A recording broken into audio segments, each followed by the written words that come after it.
They have arrived. The ominous conspiracy looms over the entire globe. Catastrophes and calamities abound, with zombies rampant.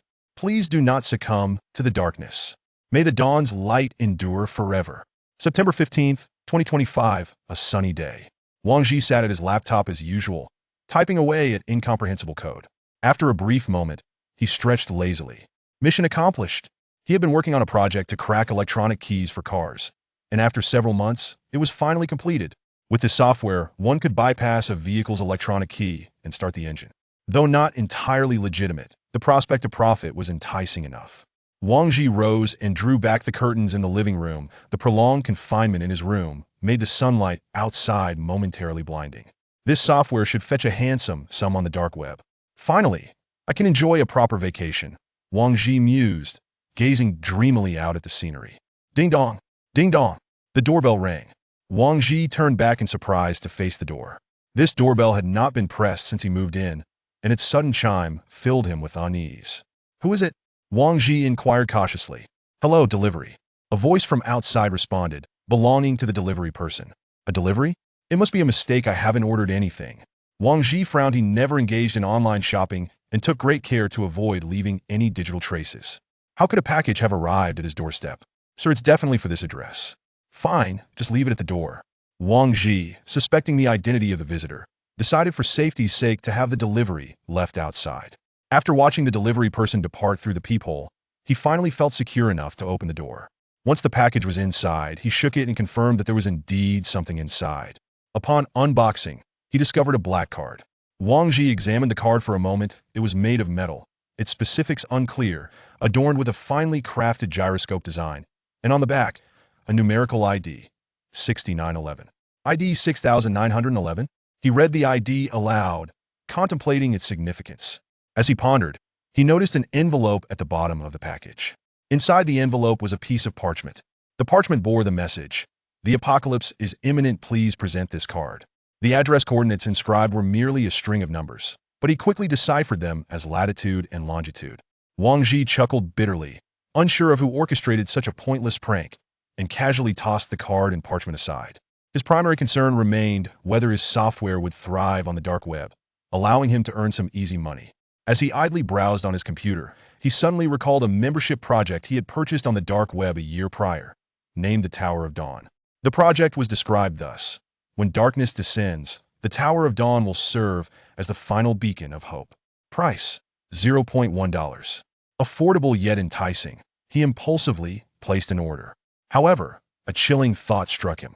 He had only completed the transaction without providing any personal information. How had this card arrived uninvited? He attempted to search for the Tower of Dawn product again, but found no trace of it. For a moment, Wang Ji was lost in thought, the sudden appearance of the black card disrupting his plans. However, contemplating his upcoming vacation, he decided it wouldn't hurt to investigate. With that resolve, he noted down the latitude and longitude coordinates from the parchment. He then went to the bathroom to tidy his disheveled hair, glancing in the mirror and shaking his head. At merely 25 years of age, his relentless dedication to research made him look like a 30-something man. After more than half an hour, Wang Ji was satisfied with his appearance and began to pack his belongings. His essentials included his computer, phone, clothes, wallet, and most importantly, the black card. Having exhausted his food supply after several days of seclusion, he planned to buy provisions once he reached the vicinity. It was now 9 a.m. Wang Ji hailed a taxi and made his way to the airport, where he procured a ticket to his destination. At 1 p.m., the plane landed, and as Wang Ji disembarked, he gazed at the unfamiliar city and its inhabitants, feeling as if he were on a journey, an adventure, or perhaps even wandering. Embracing the possibility of an apocalypse, he adopted a mindset of cautious belief and first sought out a large supermarket to stock up on food: ready-to-eat meals, compressed biscuits, chocolate, beef jerky, bottled water, and more. Due to the abundance of supplies, he purchased 2 wheeled suitcases to carry them. Exiting the supermarket, he found himself burdened with a suitcase in each hand and a travel bag on his back. To outsiders, he might appear deranged, yet he understood the rationale behind his actions. Even if unforeseen events occurred, this food would sustain him for quite some time. Wang Ji examined the map and pinpointed his exact location. It appeared to be Zhengjian Park. He hailed another taxi. Once inside, the driver inquired, "Hey, young man, where are you headed with all those bags?" "Going camping," Wang Ji replied, withholding his true intentions from anyone, even himself, for fear of being regarded as insane. Upon arriving at his destination and unloading his luggage, Wang Ji gazed across the street at the park. It was now 3 p.m., and groups of elderly folks were joyfully playing various musical instruments. He noticed nothing unusual. It seemed like an ordinary park. Could this truly be a prank? Just as doubts began to creep in, he spotted another man dragging a suitcase, much like himself. The man appeared to be in his 30s, wearing a black hat and scanning the area as if searching for something, standing out starkly against the others. Wang Ji felt a spark of understanding and approached him. "Excuse me, sir. Are you looking for this?" Wang Ji presented the black card.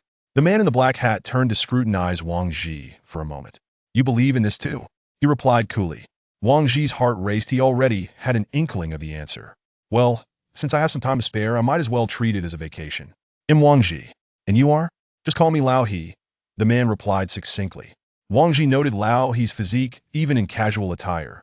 His muscular build was evident, suggesting immense strength and an air of unspoken authority. It was clear that Lao He was likely a trained military professional. "So, Lao He, have you made any discoveries?" Wang Ji asked, observing the seemingly ordinary park. "Not yet. Let's venture further in," Lao He replied nonchalantly, appearing unperturbed by Wang Ji's presence. The park was situated on a small hill, uneven and undulating, and Wang Ji, unaccustomed to physical exertion and burdened by his heavy luggage, was soon drenched in sweat. "Let's take a break," Wang Ji gasped from behind. Lao He glanced back, noting Wang Ji's condition, and settled onto the grass. "Hey Lao He, how did you come by that black card?" Wang Ji inquired as he sat beside him. Lao He turned to give Wang Ji a fleeting look, but chose not to respond, seeming disinclined to elaborate. After resting for a while, the two men rose and continued their search. It was now 5 p.m. They remained in the expansive park, seeking the elusive Tower of Dawn. Curiously, there was no tower-like structure in sight. They had even explored some dilapidated temples, but found no sign of the tower. "Where else could we look?" Lao He asked, turning back to Wang Ji. Wang Ji studied the map. They had searched everywhere possible. Could it be buried underground? Wait, underground? A realization struck Wang Ji, and he exclaimed, "Lao He, there's one place we haven't checked." "Where?" "The air raid shelter." "The air raid shelter? I believe there is one. Let's go." They hurriedly made their way toward the park's sole air raid shelter. Chapter 2. The sudden appearance of a woman. As the two individuals hurried to the air raid shelter at the center of the park, they beheld an entrance standing approximately 2 meters tall and wide, flanked by a formidable iron door, crafted with remarkable precision. Upon reaching the door, they discovered it was devoid of locks or any discernible gaps, imparting an impression of invulnerability. Wang Ji began to scrutinize the door for intricate details, reasoning that since entry required a card, the black card in his possession must surely serve as the key to unlock this formidable barrier. After a brief search, they finally espied a symbol on the right side of the door that matched the one on their card. There was no slot, so he simply pressed the black card against it. Identity verification successful. Opening shortly, a mechanical voice emanated from the door, which then opened from the center. "Let us proceed," Lao He said. And as they stepped inside, the habitually cautious Wang Ji instinctively glanced back. To his surprise, he noticed a woman stealthily following them. Lao He quickly detected Wang Ji's unease. Upon turning to confront the stranger, he instinctively reached for his weapon, only to be restrained by Wang Ji. The fact that the woman had managed to trail them unnoticed indicated her adeptness in concealment, though her physical prowess remained uncertain. More importantly, the woman appeared to harbor no ill intent. Even Lao He, a soldier, had no reason to act aggressively and disrupt the peace. If she had malicious intentions, she could have struck before they even turned around. As Wang Ji held Lao He back, the woman approached slowly, and at that moment, the iron door automatically closed behind them. Leaning against the wall, both men watched the woman with palpable tension.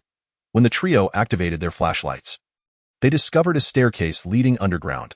Wang Ji observed the woman beside him, who was of similar height, with long silver hair that stood out starkly in the dark corridor. Even in the dim light, her exquisite features could not be concealed. Despite the smile gracing her face, it exuded an aura of extreme danger.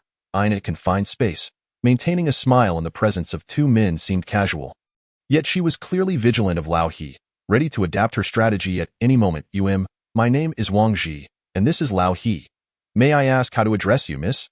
Wang Ji ventured, breaking the tension. "He. You can call me Sakura," she replied with a smile, reaching out to gently tousle his hair. Wang Ji instinctively recoiled but soon realized there was no escape. Her positioning was deliberate, effectively trapping him between her and Lao He, who would have to maneuver around him to make any move. How about we form a trio? Let us proceed together, Wang Ji suggested. Upon hearing this, Lao He remained immobile, keeping a wary eye on the woman, as if poised to react should she exhibit any unusual behavior. Sakura glanced at Lao He, then back at Wang Ji, scoffed lightly, and took the lead as they ventured deeper. Wang Ji, guided by the beam of his flashlight, noticed that Sakura's backpack had a military design, with a knife strapped to her waist. Initially, he assumed she was also a soldier, but quickly dismissed that notion. By the way, Sakura, is that all the supplies you have in that backpack? Wang Ji queried, puzzled by her minimal gear. Ha ha ha, do you genuinely believe that the apocalypse has come? Sakura teased him, her laughter ringing in the air. Wang Ji found himself unable to counter her remark, as there was no evidence to support his beliefs. The trio continued their cautious descent for what felt like an eternity until they finally reached the bottom of the staircase. Wang Ji calculated that they had traversed a total of 1024 steps, approximately 20 centimeters each, placing them over 200 meters underground. Despite this depth, the oxygen remained plentiful, likely due to an extensive ventilation system. Ahead lay another iron door, similar to the one above. Just as Wang Ji was about to present his card for verification, Lao He called out, "Wait!" Lao He retrieved a handgun from his backpack. Startling Wang Ji, who had suspected Lao He was military but had not expected to see a firearm. Having lived in peaceful times, he had never encountered someone brandishing a real gun in front of him. If someone were to shoot him here, no one would ever know. What's wrong, Lao He? Wang Ji asked, a flicker of concern in his voice. Lao He appeared tense. Even a well-trained soldier could feel apprehensive when confronted with the unknown. When Wang Ji turned to look at Sakura again, he was taken aback to see she too was now brandishing a handgun. Am I the only one unarmed? He thought, feeling a wave of unease. Yet, considering the situation from another angle, as long as they did not harm him, it could be viewed as a form of protection. If danger arose, they would surely unite in adversity, and only when they could no longer withstand it would they turn on him. Ready? I'll initiate the opening, Wang Ji declared, positioning the black card against the door. Identity verification successful. The mechanical voice echoed once more as the iron door swung open. Contrary to their expectations of danger, they discovered an elevator space within. Wang Ji scratched his head and pulled out a length of rope from his bag, tying one end to a bottle of water and tossing it into the elevator. When nothing triggered, he cautiously stepped inside, followed by the other two after observing his safety. Once inside, Wang Ji noted that the elevator seemed to possess only a single button, with no other options available. Beep! Upon pressing the button, the iron door began to close gradually. Inside the elevator, lights illuminated their surroundings, yet the outside remained obscured. They could not discern the direction of travel. The three stood in silence, each observing the others. Hey, could we perhaps put the guns away? Since we've encountered one another here, it must be fate. Who knows, we might need to rely on each other soon. Wang Ji chuckled awkwardly, attempting to diffuse the tension. That makes sense. You can lead the way, Sakura replied with a smile. Fine, Wang Ji conceded, feeling quite powerless in the current situation. After approximately 10 minutes, the elevator emitted another beep, signaling their arrival at the destination. The trio exchanged glances, steeling themselves for what awaited them beyond the door. When it swung open, they were greeted by a vast expanse of an enormous base, its size beyond their estimation. Guards patrolled the area, each wielding automatic rifles, while numerous newcomers mingled about, akin to themselves. At first glance, a gathering of over 30 individuals appeared to be engaged in some form of processing. Following their earlier agreement, Wang Ji stepped out first, intent on discovering the situation within the crowd. Hey, hey, hey, new arrivals, form a line at the back. Can't you see we're queuing? As soon as Wang Ji positioned himself among the crowd, a voice abruptly directed him to the rear. Chapter 3. The afterglow of the setting sun. The trio stood in line for approximately half an hour, during which 4 or 5 more individuals joined them. Hello. Welcome to the Dawn Tower. Please present your magnetic cards. The person attending to them was a woman in her 30s, and all those around her wore identical uniforms, exuding an air of organization and discipline. Wang Ji found himself baffled by the existence of such a mysterious base underground. The magnetic card she referred to was none other than the black card they held. Are you three together? She inquired, glancing at the 2 men behind Wang Ji. Yes, he affirmed. Very well. You can either form your own team or join an existing one. Would you like to create a team or join one? Upon hearing her explanation, Wang Ji turned to his companions. The moment he glanced back, he found one of them idly grooming her nails, while the other scanned the surroundings, seemingly oblivious to the conversation. Wang Ji realized that with their prowess, they could fit into any team seamlessly, but he was not in the same position. He needed allies, and he could not afford to lose the two armed individuals by his side. Let us create a team then. Wang Ji ventured tentatively to the woman. Excellent, please hand over the magnetic cards of your companions. Lao He, Sakura, please give me your cards. I'll handle the registration, Wang Ji said, handing over the two cards to the attendant. Please provide a name for your team, she requested once more. Since this place is called the Dawn Tower, let us name our team the Afterglow of the Setting Sun, Wang Ji proposed, turning to his companions for their input.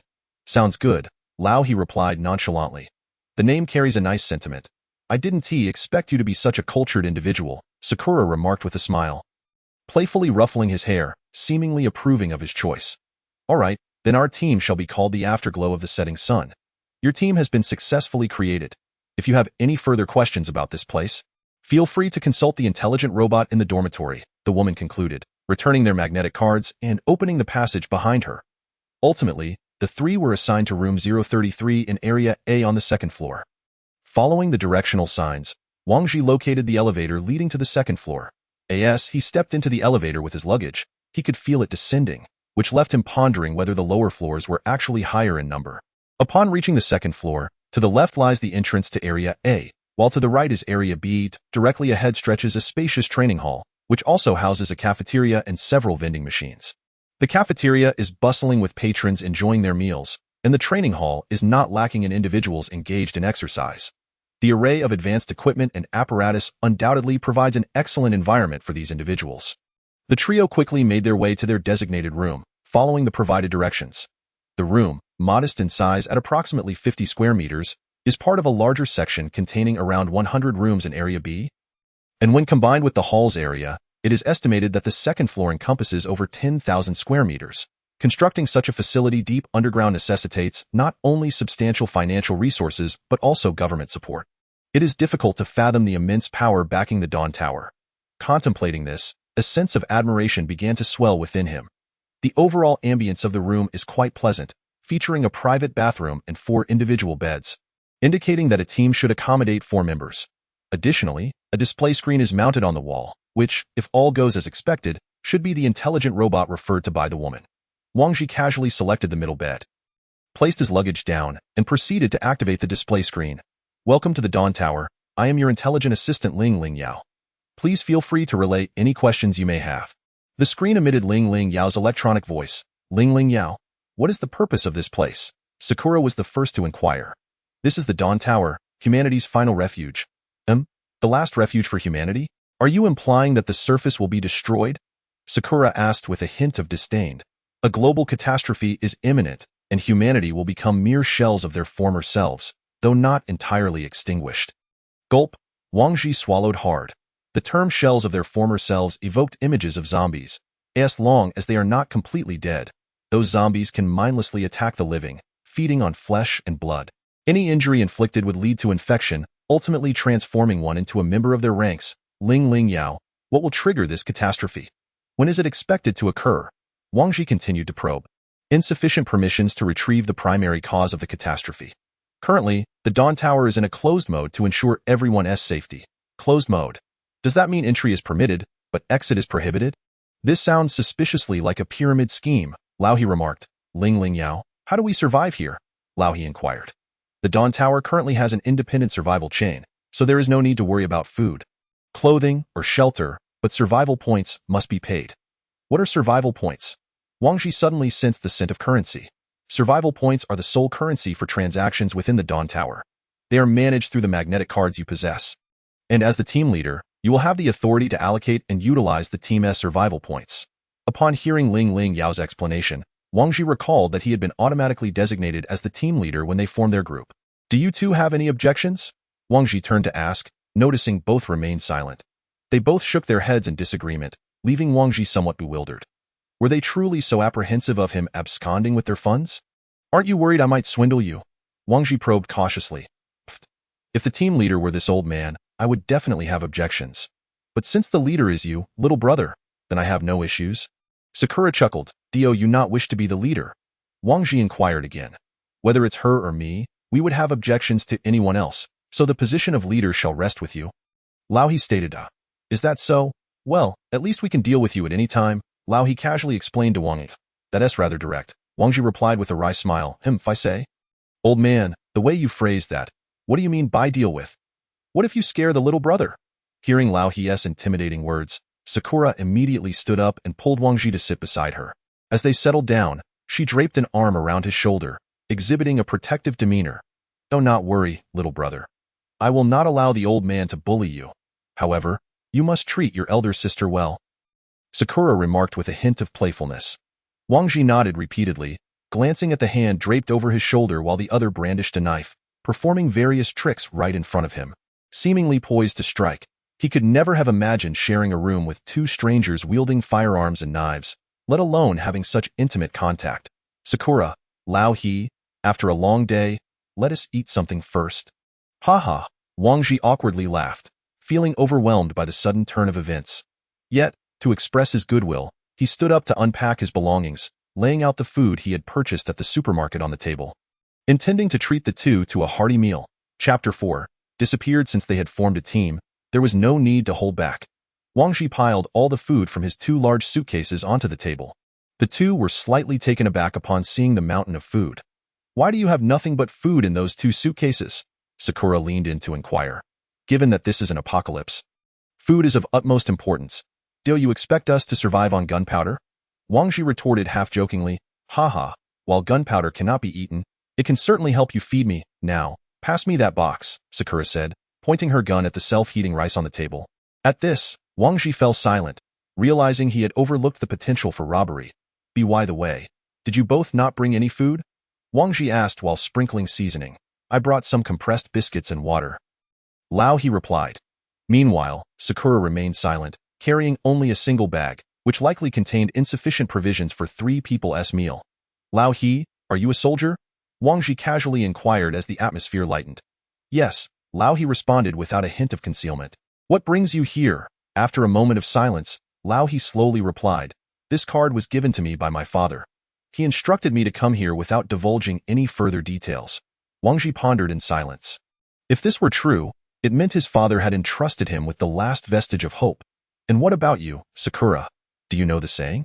A hero does not inquire about origins. Shouldn't you introduce yourself before asking us anything? Sakura countered. Wang Ji, feeling a bit embarrassed, scratched his head. I am just an ordinary citizen, making a living through programming. Nothing particularly special about me. I didn't expect you to be a programmer, Sakura remarked. And you, sister? Oh, I'm just an ordinary person. Who enjoys wandering around? An ordinary person. What ordinary person possesses a gun? What ordinary person casually twirls a knife in their hand? Wang Ji silently scoffed but refrained from pressing further. If they were reluctant to share, he would not pry. She is an international mercenary, likely affiliated with the Black Rose organization. Lao He suddenly interjected coldly. Oh my. I didn't expect you to have such keen insight, old man, Sakura replied. Feigning surprise. The Black Rose organization specializes in assassination, and the rose tattoo on her collarbone is their emblem. Therefore, you should be cautious when you sleep, Lao He warned, turning his head. Wang Ji felt a wave of unease wash over him. No wonder Lao He had been so vigilant. She was a killer? Even so, considering they were now a team, Wang Ji forced himself to act nonchalant. Don't try to scare me. I'll sleep soundly even if Sakura shares my bed. Oh my, little brother. I didn't realize you were so open-minded. I might just have to cuddle with you at night, Sakura teased, her mischievous laughter sending a shiver down his spine. He quickly realized that his previous words might have been inappropriate. Sakura, I was just joking. Don't take it to heart, haha. Don't take it to heart, TSK. All talk and no action. Sakura dismissed with disinterest. He thought, it's not that I lack the courage. It's just that I'm too cautious about life. By the way, Ling Yao, how many floors are there in total? Wang Ji seized the opportunity to change the subject.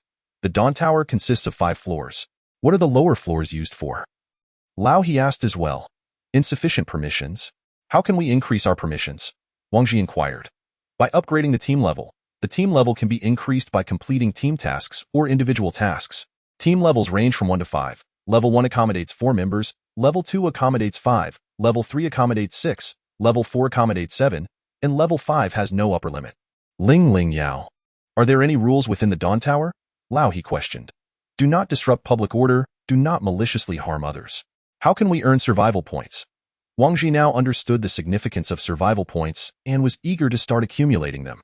At that moment, the display screen revealed a task list. Task 1. Accumulate 8 hours of training to earn 10 survival points. Time will automatically begin upon entering the training area with the magnetic card. Task 2. Work in the ecological industrial area for 8 hours to earn 15 survival points. Wang Ji, upon observing the tasks before him, noted that although training provided 5 fewer survival points than working, the former contributed to personal development. Conservatively estimating 8 hours of training each day, the three of them would collectively earn 30 survival points daily. The only uncertainty that lingered was the consumption level within the Tower of Dawn. If a single meal cost 10 points, it would leave them with very few survival points overall. After pondering for a moment, he spoke. It seems we must economize. Let's consume the food we brought with us. However, we should reserve some high-calorie, long-lasting provisions just in case. As he spoke, he categorized all the food he had purchased: chocolate, compressed biscuits, noodles, beef jerky, ham sausages, instant noodles, self-heating rice, canned meat, and water. These constituted his entire possessions. Let us take a break for now. We'll head out to train and earn some survival points later. With that, Wang Ji returned to his bunk and quickly succumbed to sleep after a long day of exhaustion. In the hall on the first floor, people continued to arrive in succession, transitioning from anxiety to surprise and shock, ultimately settling into a state of confusion, uncertain of how to confront the future. Time passed unmeasured before Wang Ji slowly awakened from his dreams.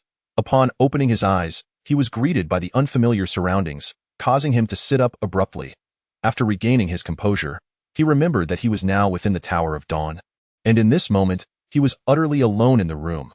The previous companions, Lao He and Ying, had vanished without a trace. Furthermore, the food that had been on the table was nowhere to be seen. A jolt of alarm surged through him. Had the two already abandoned him with the supplies? The thought stirred a deep discomfort in his heart, and he found himself chastising his own naivety. In a world like this, who could truly be trusted? Lacking strength and resources, he had only enough food to last a month. Yet he foolishly hoped others would act as his bodyguards. It dawned on him that the true fool was he himself. Chapter 5. The new team member knock, knock, knock.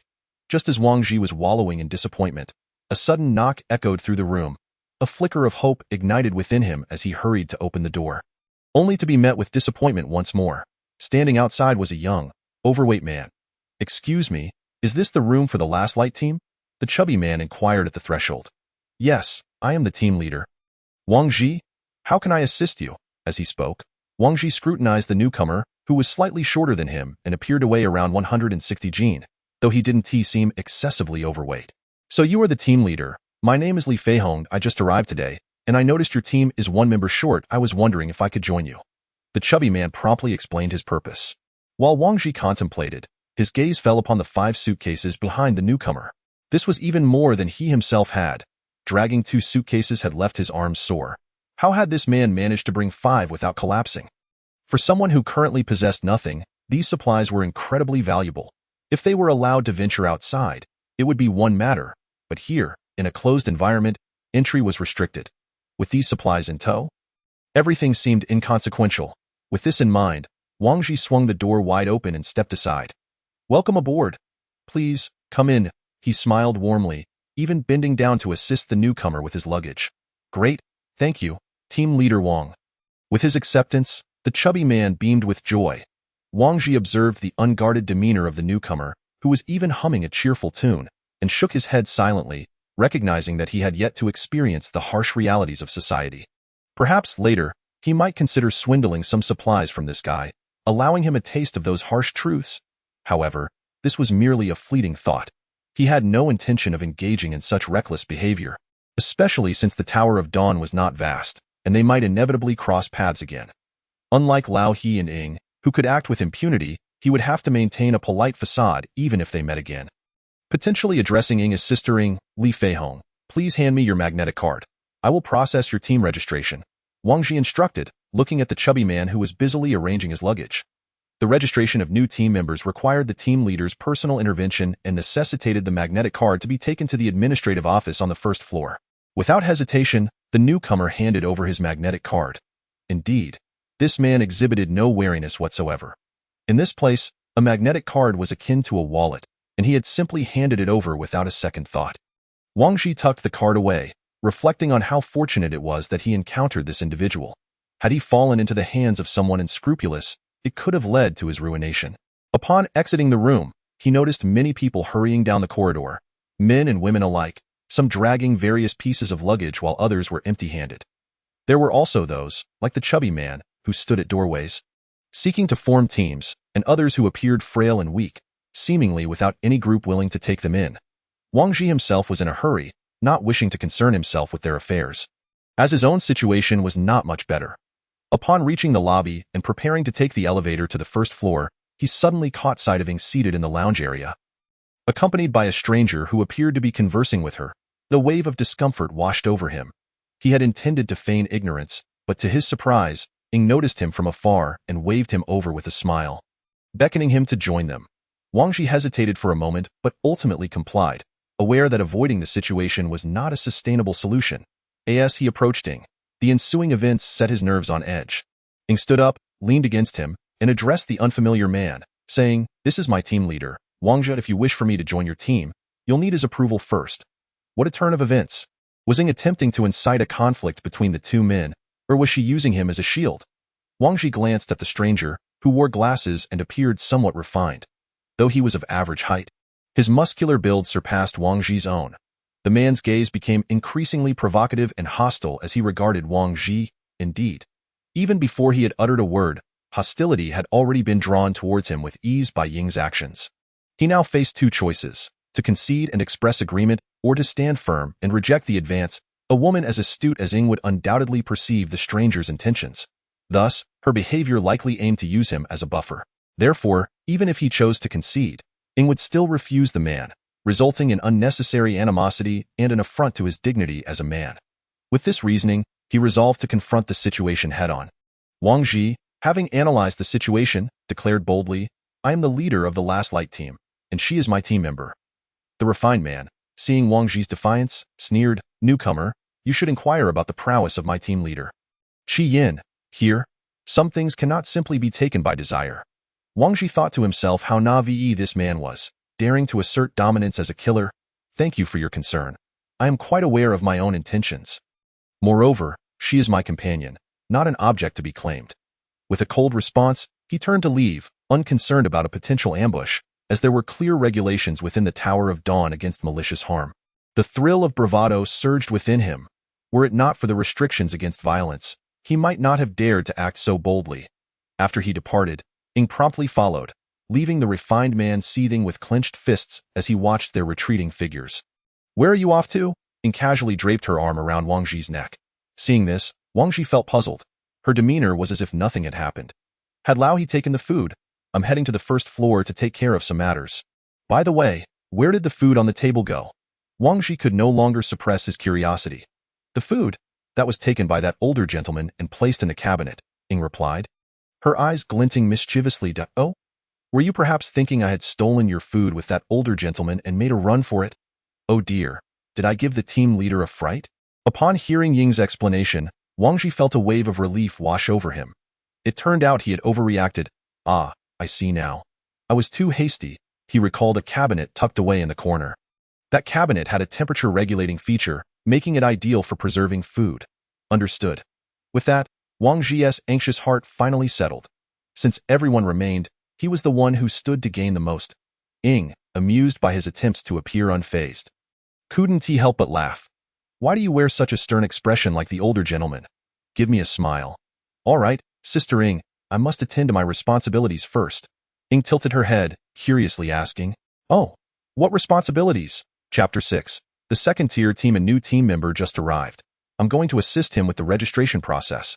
Wang Ji recounted the earlier events. "I see," Ying replied thoughtfully, then fell silent. Wang Ji, anticipating further inquiry, was surprised when Ying offered no additional comments. "Aren't you curious about who it is?" Upon hearing this, Ying flashed a sly smile. "Whoever it may be, their heart is solely set on you." Wang Ji chuckled awkwardly in response.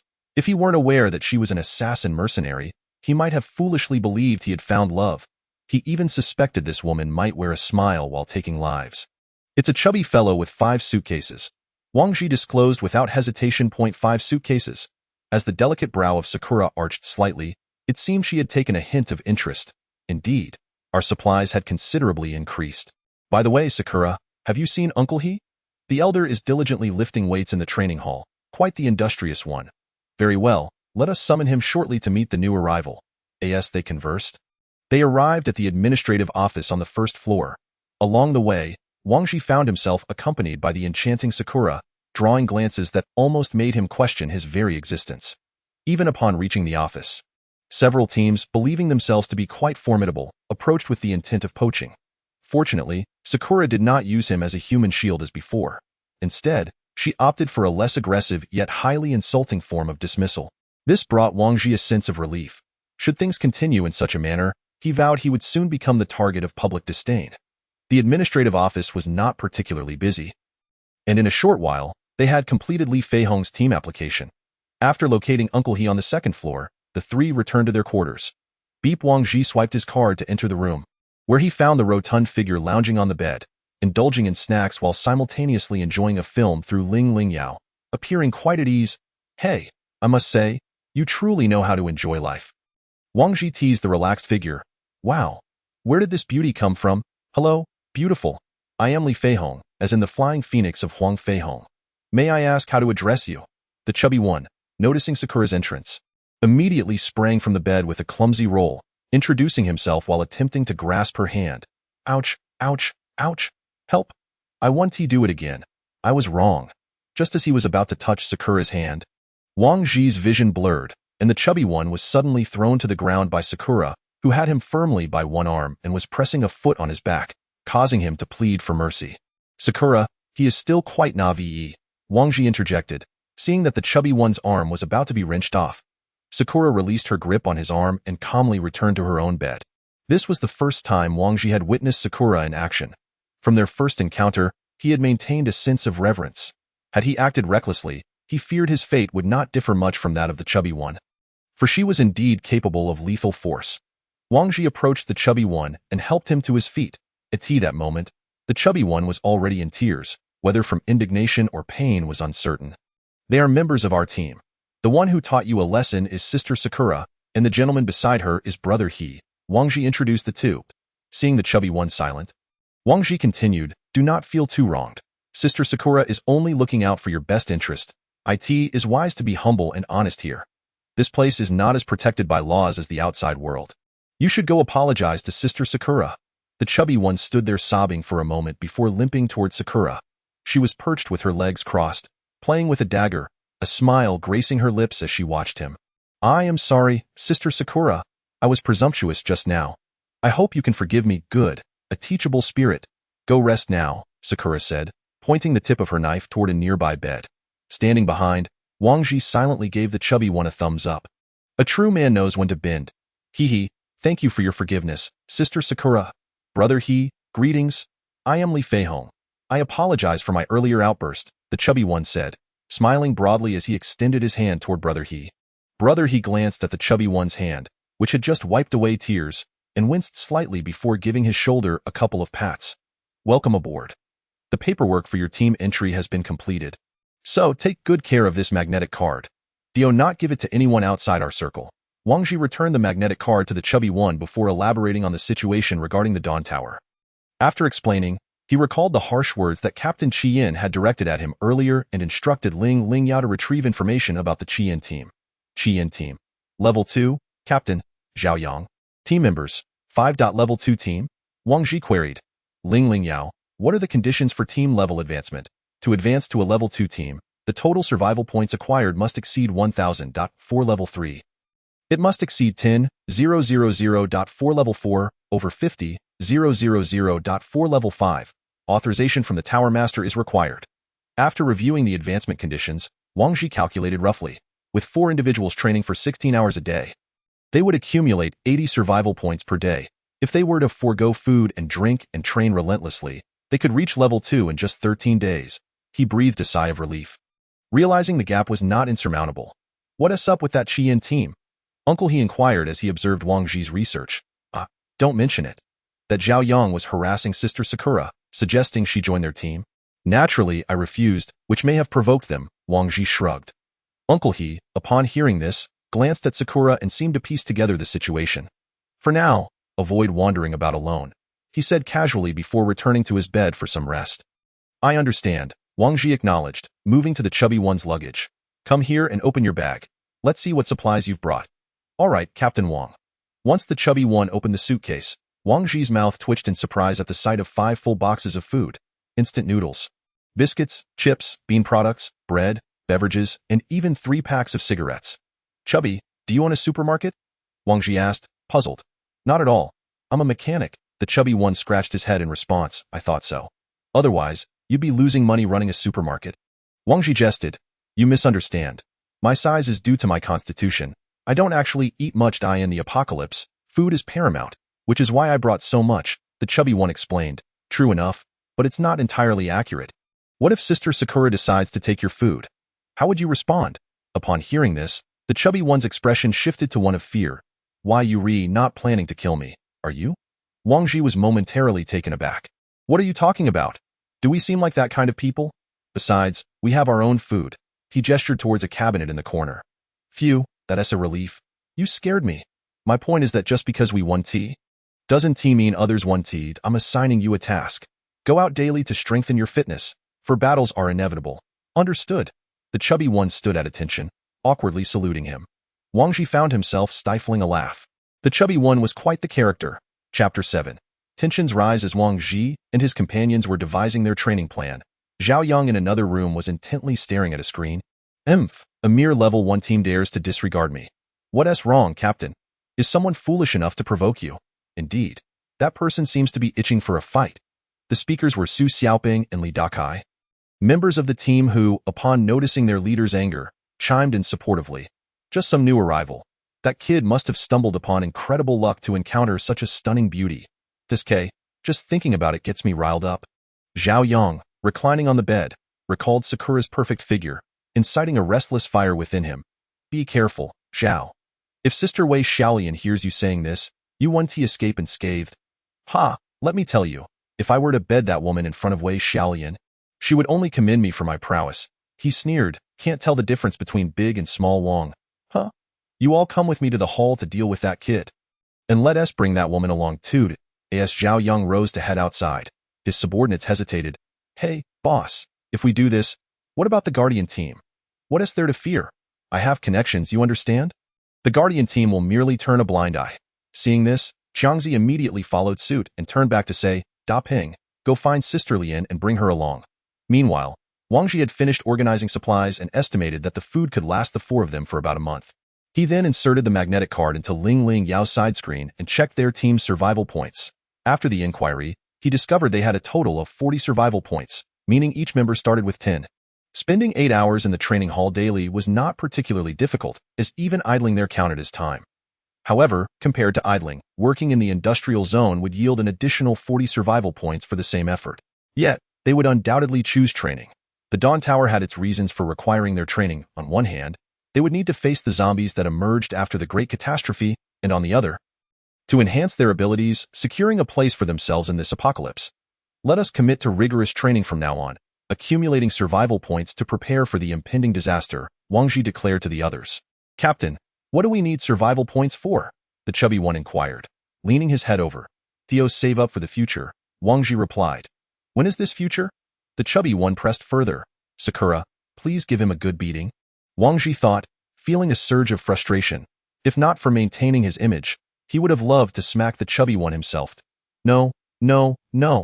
I was wrong. I want to ask again. The chubby one, terrified at the thought of Sakura's wrath, quickly backed down. Very well, then let us all strive together. If there are no objections, let us put our plan into action. Upon their arrival in the hall, a familiar voice suddenly called out from behind them. What a coincidence. We meet again. Wang Ji turned to find Zhao Yang standing there, flanked by 4 other members, clearly intent on stirring trouble. He was aware that Zhao Yang would come looking for trouble, but he did not anticipate being cornered so swiftly. Helplessly, he retorted. What do you intend to do? We simply wish for the enchanting lady behind you to accompany us. Zhao Yang pointed at Sakura and declared. Are you serious? Isn't there a woman in your team? Why must you target mine? Wang Ji remarked, somewhat exasperated as he glanced at the woman opposite him. However, Wang Ji's query left Zhao Yang momentarily speechless.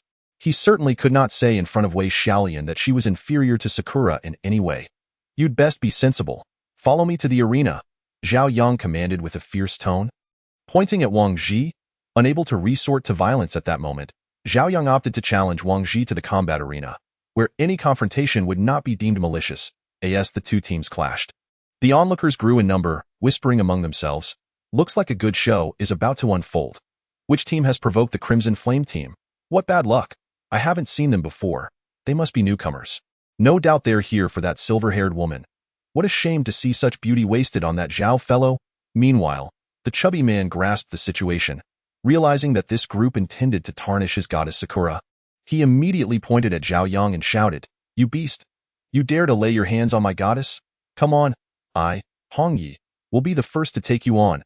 Upon hearing the chubby man's outburst, Wang Ji felt a surge of frustration, as if a herd of wild horses was galloping through his mind. "Enough, chubby. Stop wasting breath with them." "We're not going," Wang Ji declared, leading the three away towards the training area. "Oh, Captain Wang, weren't you quite the tough guy just a moment ago? Why are you acting so timid now?" Zhao Yang immediately mocked as they refused to take the bait. "My legs are my own. I'll go wherever I please," Wang Ji retorted. "Very well. If your legs are your own, then I'll make sure they 1TB, Zhao Yang exclaimed, launching himself forward. Wang Ji's expression shifted. He hadn't expected Zhao Yang to disregard the rules of the Dawn Tower and directly attack them. As Zhao Yang delivered a powerful kick, Wang Ji managed to react in time, adopting a defensive posture, but when the blow landed, he felt a surge of force. Bang! Wang Ji was sent flying 5 meters away, crashing to the ground and rolling twice before coming to a halt. "Captain Wang, are you all right?" The chubby man rushed to Wang Ji's side, concerned that "I'm fine. Their strength is formidable. Don't engage with them," Wang Ji replied, cradling his nearly battered arm. Just as Zhao Yang was about to deliver a follow-up kick to the downed Wang Ji, he found his path blocked by a figure. Seeing Lao He stepping in, Wang Ji felt a wave of gratitude. Zhao Yang disdainfully remarked, "Your worthless captain was kicked away by me. Do you wish to share his fate?" After Zhao Yang's taunt, he noticed Lao He silently standing in front of him, which only fueled his anger further.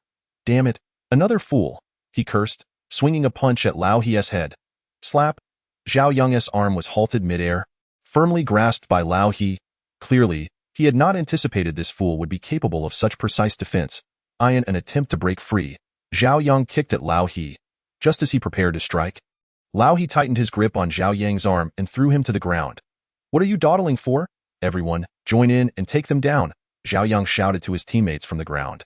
The 3 men behind him immediately charged into the fray, engaging with Lao He. Meanwhile, the woman named Wei Xiaolian slowly advanced towards Sakura. "You little vixen, once I ruin your looks, let us see who will still want you," Wei Xiaolian hissed, drawing a knife and swiftly aiming for Sakura's face. Clang! The knife clattered to the ground, drawing the attention of the crowd. Sakura had already positioned her dagger against Wei Xiaolian's throat. "Oh dear! Why must women make things difficult for each other? Ruining my looks? How ruthless of you," Sakura said with a smile, gently puncturing Wei Xiaolian's cheek with the blade. Yet, Wei Xiaolian remained defiant, enduring the pain in silence. "Xiaolian, release her at once, or you will regret it," Zhao Yang, still grappling with Lao He, bellowed at her. "With you saying that, I'm even less inclined to let her go. Who knows, I might truly ruin her looks someday," Sakura replied effortlessly while holding Wei Xiaolian hostage. "Stop this at once." Just then, a commanding voice echoed from a distance, and a squad of fully armed guards emerged into view. Chapter 8. The guard team. Upon hearing this, the crowd turned to look towards the source of the voice. The guard team. "Don't just stand there, let us get out of here." The onlookers, upon realizing the guards had arrived, quickly dispersed to avoid any unnecessary trouble. Leading the squad was a woman. Wang Ji furrowed his brow. Another woman. She had flowing golden hair cascading over her armor, a large sword strapped to her waist, and she approached with an air of indifference. "Bring them all back," she commanded, raising her arm, and the 10 or so guards swiftly moved to apprehend the 9 individuals. The guards, armed with firearms, compelled everyone to comply. But Zhao Yang's side was far from compliant. "You think you can take me?" he scoffed, knocking down the guard attempting to seize him. Seeing Zhao Yang resist, his teammates likewise broke free from the guards, joining him in a standoff against the remaining guards. The blonde woman, noticing the situation, handed her sword to a nearby guard and walked deliberately towards Zhao Yang and his companions. She closed the distance of 5 meters. She propelled herself forward in an instant, delivering a punch to Zhao Yang's abdomen. Pooh! Zhao Yang coughed up blood onto the woman's armor, leaving his 4 teammates in stunned silence, too fearful to breathe. Why? Ha! Apprehend them, she said dismissively before turning to issue orders to her subordinates. Captain. At that moment, one of the guards opportunely offered a handkerchief. The woman accepted it and began wiping the blood Zhao Yang had spat onto her armor. Wang Ji and his companions were taken to a small room within the first-floor guard station. After a while, the blonde woman entered their room. Crimson Flame Team, for malicious harm, you are sentenced to 1 month of confinement and a deduction of 750 survival points to cover your meals during this period. After delivering her verdict, she turned and exited, the iron door slamming shut, leaving Zhao Yang and his companions unable to voice their thoughts. In another room. Captain, are you all right? The chubby man inquired with concern. I am fine, just a bit sore. I guess I need to step up my training, Wang Ji replied, shaking his arm. Oh dear, is my little brother hurt? Do you need your sister to rub it for you? Sakura chimed in. No, Sister Sakura, I'm perfectly fine, quite robust actually. Wang Ji quickly waved his hands in refusal. He had initially felt fine, but if Sakura were to massage him, that might change. Click, the door to Wang Ji's room swung open. The Crimson Flame Team is sentenced to 1 month of confinement for malicious harm, with a deduction of 750 survival points. I hope you will learn from this and adhere to the rules of the Dawn Tower. The captain will remain. The rest may leave. The blonde woman addressed the 4 of them. You are Captain Wang Ji? She asked, fixing her gaze upon him for a moment. Yes, Wang Ji replied nervously. There's no need to be anxious. I am the chief of the guard division, Jieshi. Half of the deducted survival points will be transferred to your team. Come with me to process the asset transfer, Jieshi stated expressionlessly. Upon hearing this, Wang Ji felt a surge of joy, seeing it as a silver lining amidst adversity. Thank you, Captain Jieshi, for your fairness. I shall treat you to a meal when the opportunity arises. Wang Ji said, elated. No need for a meal. That's my duty. Instead of treating someone, you should focus on training harder, Jieshi replied, patting Wang Ji on the shoulder, then giving it a squeeze that nearly made him yelp. I will certainly remember Captain Jieshi's teachings, Wang Ji replied, gritting his teeth against the pain, puzzled by her remarkable strength. After Wang Ji completed the asset transfer with Jieshi, he emerged from the guard station to find the 3 waiting for him at a distance. I have good news. Half of the 750 survival points deducted from the Crimson Flame Team have been transferred to us, Wang Ji announced, waving his magnetic card. That's fantastic. What's the plan now? Captain? The chubby man exclaimed with delight. Well, we haven't had a proper meal since we got here, so let us head to the cafeteria for a feast, Wang Ji suggested, and seeing no objections from the others, they made their way to the cafeteria on the 2nd floor. Upon arriving, they found the cafeteria was not very crowded. After glancing at the menu prices, vegetables for 2 survival points, meat dishes for 5 survival points, staple food at 2 survival points per pound, and purified water, 500 milliliters, for 1 survival point, all prices were consistent. They could order whatever they wished. As for tobacco and alcohol, those had to be purchased from specific shops.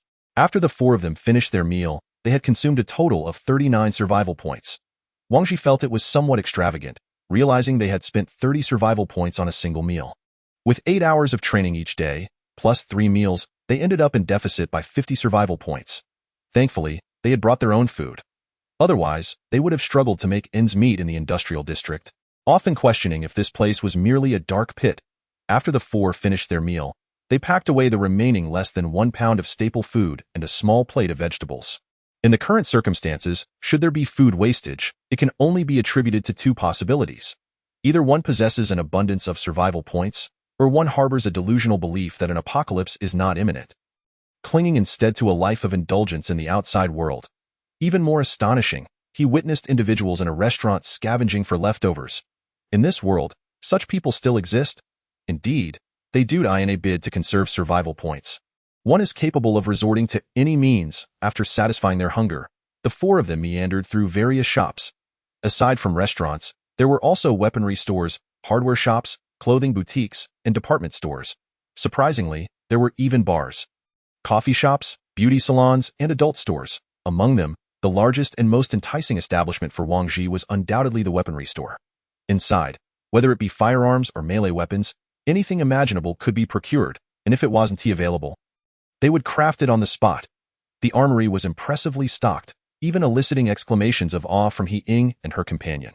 Regrettably, the survival points within Wang Ji's team were limited. and they could only gaze longingly at many enticing items, reluctant to depart. Sister Ing, do you happen to have an extra gun in your bag? Could you possibly gift me one?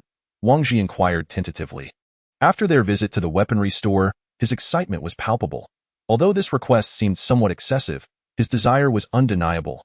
Wait, Sister Ing actually has a gun. I'm bowing down to you, the rotund man exclaimed in astonishment upon hearing about Ing's firearm. Yes, I have one, but do you know how to use it? Ing asked Wang Ji. Does a toy gun count? He replied awkwardly. Never mind, considering you've received a kick from me, I'll teach you how to use a gun when we return. Oh, and let old he teach the fat one as well. Wait, brother he has a gun too. Oh my, brother he, please accept my knee. Wang Ji looked at the plump man, who was kneeling repeatedly, feeling somewhat exasperated. Those in the know had it easy, while those unaware might think the man a fool. Chapter 9. The great cataclysm upon returning to their quarters, Ing gifted Wang Ji a handgun, and he felt an exhilarating rush at the prospect of holding a real firearm for the first time. The cold, heavy metal felt foreign in his hands, adorned with a design of a black rose, still faintly scented. This was custom-made for me by a German master. After its creation, you are the first person to touch it aside from me. Cherish it well, and remember to return it when you acquire your own, Ing instructed, her hands playfully trailing over Wang Ji's body, sending shivers down his spine. Wow, this is amazing. Sister Ing, can you teach me how to use it? Wang Ji eagerly explored the exquisite handgun. What is the rush? I'm a bit tired. Come here and massage my legs first, and I'll teach you later, Ing feigned fatigue as she reclined on the bed. Oh come on, Wang Ji, I see this just delightful. To have both a beautiful woman and a weapon. Why do I suddenly feel a twinge of jealousy? The plump man remarked, nearly drooling at the sight. Delightful? Why don't you give it a try? Wang Ji shrugged. The rotund man glanced at Ing lying on the bed, recalling nearly being beaten to a pulp, and shook his head vigorously in a way. I'll go find brother he instead. I fear Sister Ing might just shoot me on the spot. With that, he scurried over to old He's side. After the rotund man left, Wang Ji approached Ing again. Sister Ing, can I begin now? He sought confirmation once more. Yes, Ing replied with her eyes closed. This was Wang Ji's first time being so close to Ing. Through her sheer stockings, he noticed numerous scars dotting her legs. A reminder that vanity is a woman's nature. Did she truly not care? What are you staring at? Get to it. Ing lightly kicked the daydreaming Wang Ji with her foot. Oh, right? He snapped back to reality and continued. After Wang Ji finished massaging Ying's legs, she proceeded to instruct him on the proper grip, disassembly, ammunition change, aiming techniques, and trigger control for the handgun. As she shared her insights, Wang Ji listened with rapt attention. That's about it for handguns. You'll need to learn through practical experience. Luckily, I see there's a shooting range nearby where you can practice. Also, be frugal with the ammunition. I don't have much to spare. Ing concluded, passing the handgun to Wang Ji. How is it going, fat man? Learning anything? Wang Ji asked as he approached the plump man. Yes, no problem. Brother He's explanations were both professional and easy to understand. The rotund man replied excitedly. Great, let us head to the shooting range and hone our skills. We need to get a feel for real combat, Wang Ji affirmed. All right, Captain, the rotund man replied. Let us all rest for 6 hours first. Then we'll train together, Wang Ji instructed as he turned off the lights in their room. September 17, 2025, dense fog. Uncertain of how much time had passed, Wang Ji jolted awake from a nightmare, where he envisioned a bloodied figure. No, more accurately, a zombie. It lunged at him, sinking its teeth into his neck. Eye in the darkness, Wang Ji fumbled for his phone in his backpack, checking the date and time. It was now 10 a.m. on the 17th. He had lost all sense of time. Here, night and day were dictated solely by artificial light. The phone had no signal, serving merely as a tool for notes and photographs. After lying on the bed for a while, he turned on the room lights. Everyone, rise and prepare for training, Wang Ji announced. Once all were awake, the four of them reassembled in the training hall. Wang Ji planned to accompany the rotund man to the shooting range while Ing and Old he could pursue their own activities, as he was unable to guide them. Before departing, Ing handed him 100 rounds of ammunition. Wang Ji stared at the bag filled with bullets, incredulous that this was what she deemed not much. Upon arriving at the shooting range, Wang Ji clutched the handgun Ing had given him, which utilized the most common 9mm bullets, each magazine holding a maximum of 9 rounds. His goal was to exhaust the 100 rounds. With a click, he pulled back the slide, checking if the chamber was loaded. Then disengaged the safety. A bang. Wang Ji fired his first live round. The handgun, though appearing delicate, possessed a power that exceeded his expectations. The strong recoil sent a jolt through his hand. The first shot missed the target completely. Despite the miss, excitement surged within him. This was the essence of manhood, and he was already addicted after just one shot. Bang, bang, bang. As he fired several more rounds, Wang Ji gradually found his rhythm, landing a few shots on the target's abdomen and arm. He removed the magazine, reloading it bullet by bullet. "How about it, fat man? Am I getting the hang of this?" Wang Ji turned to ask, only to notice the rotund man's target was riddled with bullet holes in the head and chest, causing Wang Ji to blush in embarrassment. "You've got some skills there, fat man. Have you practiced before?" Wang Ji inquired, observing the rotund man's impressive stance. "Yeah, I loved guns as a kid and bought many toy replicas to play with. They all feel quite similar," he replied, raising his hand to fire a few more shots. Wang Ji watched as the rotund man held the gun with one hand, seemingly unaffected by recoil. After expending 100 rounds, Wang Ji became increasingly adept. While he couldn't claim to hit the target every time from 30 meters, he managed to strike it 8 out of 10 shots. However, he suddenly realized another issue. When facing zombies, effective shots could only be achieved by targeting the head. Reflecting on this, he gazed at the targets, realizing he had only hit the head once out of 10 shots, and that was a stationary target. Since zombies were mobile, hitting the body was already a challenge, let alone accurately striking the head. An endeavor fraught with difficulty. It was clear he needed to practice harder. That 100 rounds were far from sufficient. Yet, he pondered, would that not be a waste of ammunition? During their visit to the weapons store, he had seen the price for 9mm rounds was 5 survival points for 100 bullets. It wasn't exorbitantly expensive and was reasonable for a daily practice of 100 rounds. Once both had finished their ammunition, they returned to find he and Ing sharing their shooting results, only to receive the simple encouragement to practice more. Under old He's guidance, Wang Ji and the rotund man began with physical conditioning, starting with running on treadmills until exhaustion, followed by some bench presses. Meanwhile, old He and Ing focused on explosive strength training. After more than 4 hours, Wang Ji and the rotund man were utterly spent, Wang Ji faring slightly better due to his leaner build, while the rotund man struggled. He had nearly given up after the first hour, suggesting he would rather work in the industrial district than endure such torment. As for why he was still sprawled on the floor after 4 hours, it was simply because Ing had been circling around them with a dagger, ensuring they maintained their discipline. "Phew, Sister Ing, when you were training, did your captain push you like this too?" Wang Ji gasped for breath on the ground. He, pretty much, but I am the captain now," Ing replied, looking down at Wang Ji. "What? You were the captain before?" Wang Ji asked skeptically. "What's wrong? Does it seem like my little brother is a bit unconvinced?" Ing raised an eyebrow, squatting down to ruffle Wang Ji's hair.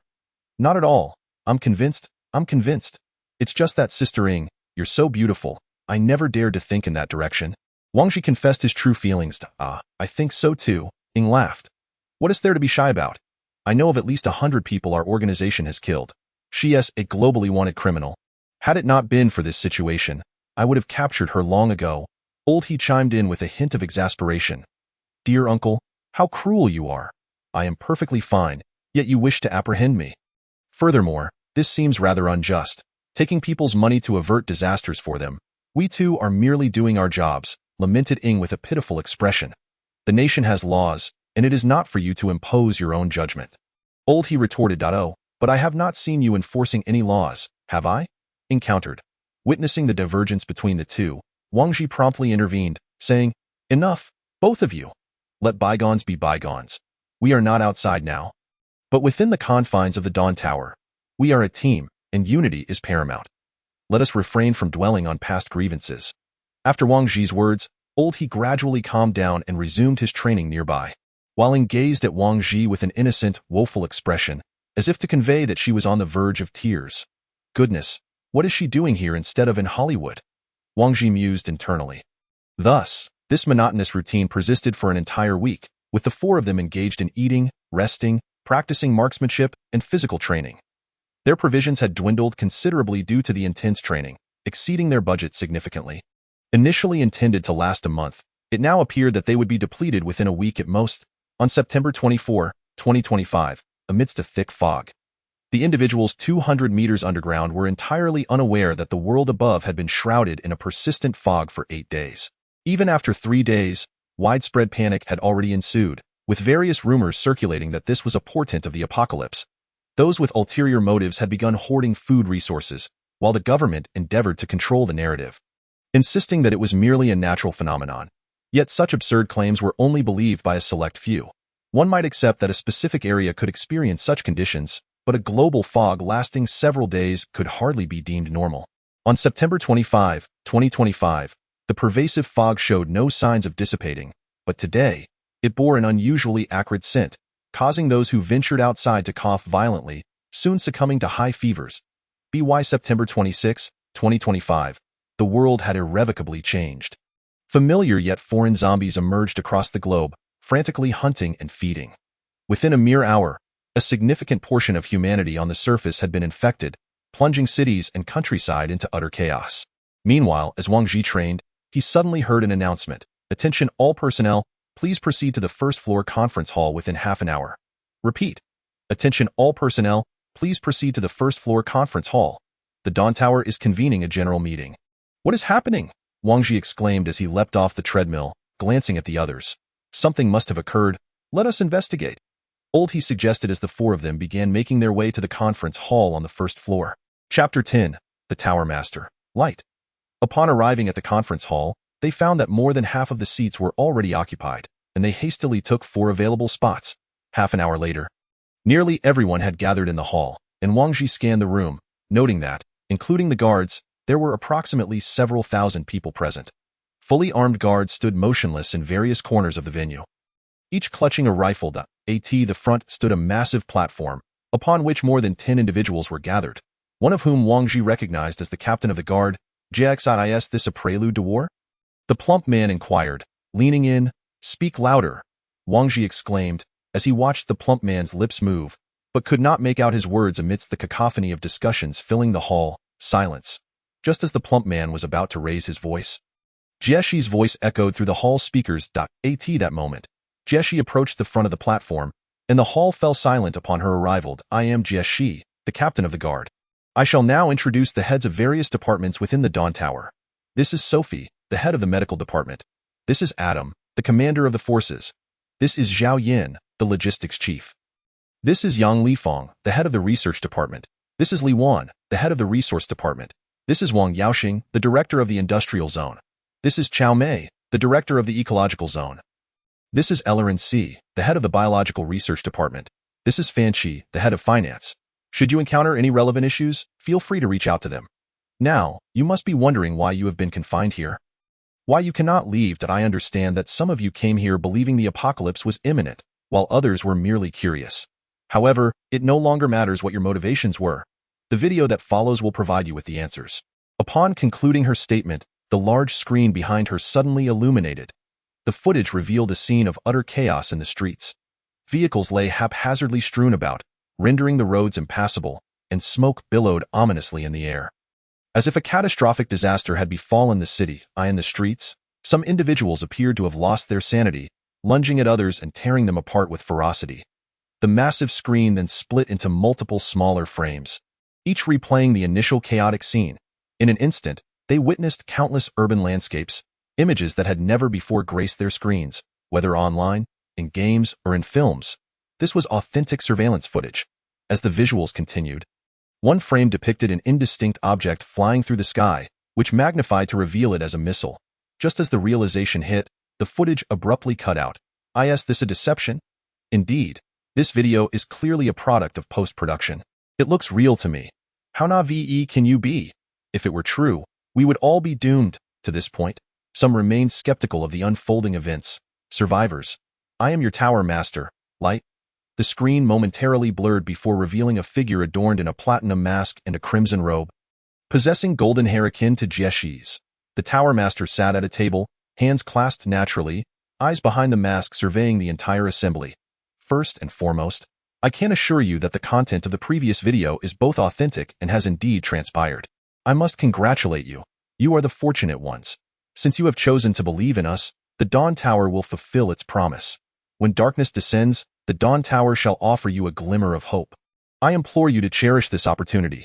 The Dawn Tower does not permit the existence of mere spectators. Each of you must have a purpose. You can either fight for the Dawn Tower or cultivate for it. Finally, let us embrace the new dawn together amidst this endless darkness. Best of luck to all. With that, the Tower Master's speech concluded. and the large screen promptly shut off. This was Wang Zhi's first encounter with the Tower Master. Although obscured by the mask, the air of authority and composure could not be concealed. Yet, was this Tower Master truly righteous? How could she foresee the global catastrophe? If she had foreknowledge, why did she not intervene? Instead opting to construct a vast underground base. Was it due to an inability to prevent it, or was it a deliberate act? What manner of being is this Tower Master? A multitude of questions echoed in Wang Zhi's mind. Ladies and gentlemen, the apocalypse has arrived, and the Dawn Tower shall issue new missions that require your undertaking in the outside world. Concurrently, each team must undertake an external mission at least once within a month.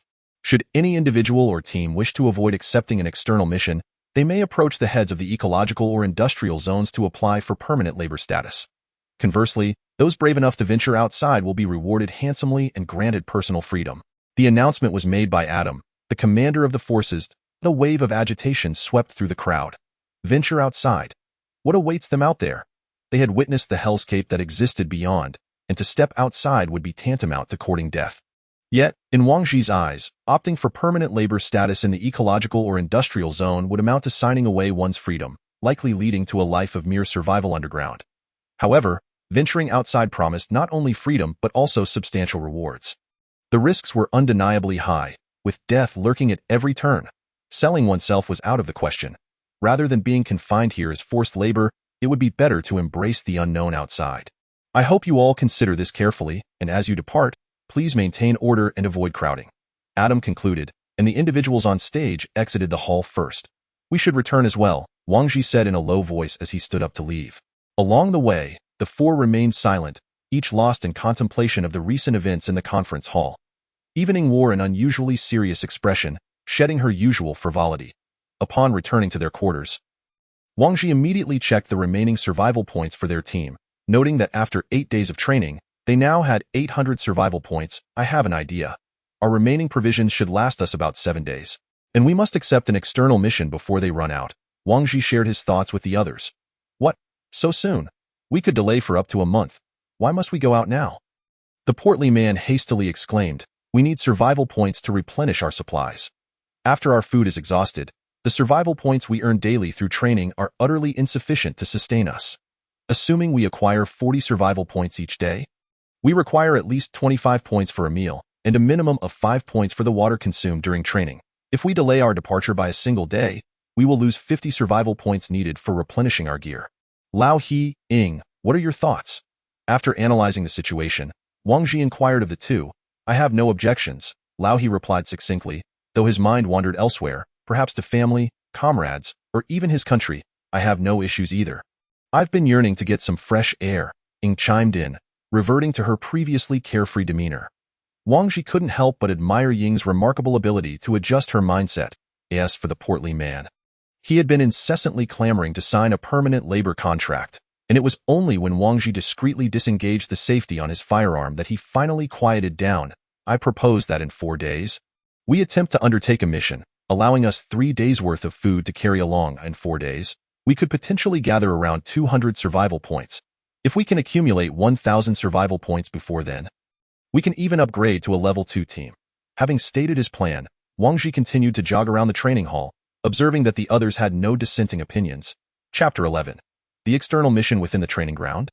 The portly man voiced his apprehension. Hey, Captain Wang, have you truly comprehended the individuals displayed on the screen? They are covered in blood, mindlessly devouring others. Are you certain we should venture outside? Wang Zhi set down the dumbbell and cast a sidelong glance at the portly man. Going out is an inevitability. We might as well take advantage of our resources and get things done. But I'm frightened. I've never even been in a fight, let alone taken a life, the portly man replied. Visibly cowed. They are no longer human, he lamented, sinking to the ground in despair. I understand. I've watched my fair share of zombie films, but I never anticipated such a scenario would manifest in reality. Portly one, we must confront what lies ahead. Steel yourself. Consider this life as a gift. Do you truly wish to exist like a worthless wretch for eternity down here? Or do you genuinely believe you can survive in this manner indefinitely? Surviving indefinitely is not out of the question. The portly man scratched his head. Do you genuinely believe that the resources here are inexhaustible? Don't be naive. There are 4 days remaining. Adapt quickly. Enhancing your skills is the key to survival. Go learn some techniques from Brother He, Wang Ji advised. After a while of training, Ing gradually approached Wang Ji and inquired, "How has your shooting practice been of late?" "Not too bad. My accuracy on stationary targets is 80, but only 20 on moving targets," Wang Ji responded. "Haha, you are still far from proficient. Come here, let me teach you how to use a dagger. Your gun is merely wasting ammunition in your hands," Ing remarked, unflinchingly critiquing him. She then tossed a dagger to Wang Ji and began demonstrating various techniques with hands-on instruction. In recent days, the portly man had been learning from Lao He, while Wang Ji naturally trained under Ing. As he spent more time with her, he began to discern her temperament. As long as he indulged her, she would not trouble him, but should he oppose her, she could be more ruthless than anyone else. Nonetheless, whether she was happy or angry, she maintained a smile. An archetypal smiling tiger. To decipher her true emotions required prolonged interaction and keen insight. For instance, while instructing Wang Ji, Ing wore a snug outfit that accentuated her figure, causing him to steal a few glances, which she successfully noticed. If you wish to look, then look boldly. Peeking is hardly satisfying.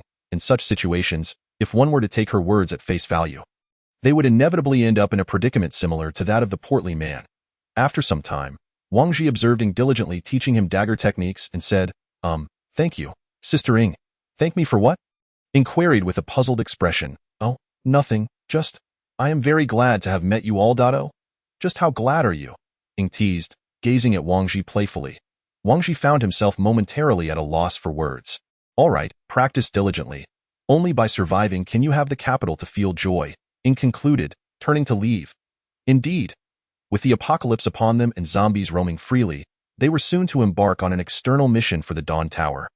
With a singular goal, to return alive. After the training session concluded, the group returned to their quarters. Wang Ji opened Ling Ling Yao and noted that a new task had appeared. Task 1. Accumulate 10 survival points by training for 8 hours. Task 2. External mission, reward in survival points. Random, remaining time to accept, 28 days. As Wang Ji had yet to sign the ecological industrial labor contract, the labor tasks had been removed. "Everyone, I am going to accept the mission now," Wang Ji announced. Hey, Captain Wang, you must think this through." The portly man stood up to confirm. "Yes, I've made up my mind." Seeing that Lao He had no objections, Wang Ji proceeded to accept the external mission via Ling Ling Yao. Ling Ling Yao, accept the external mission. Task allocation in progress. Mission accepted successfully. Congratulations, you have become the first external team of the Dawn Tower, which will grant your team 500 survival points as a courage reward. This external mission is to rescue survivors. Location: S City, S University.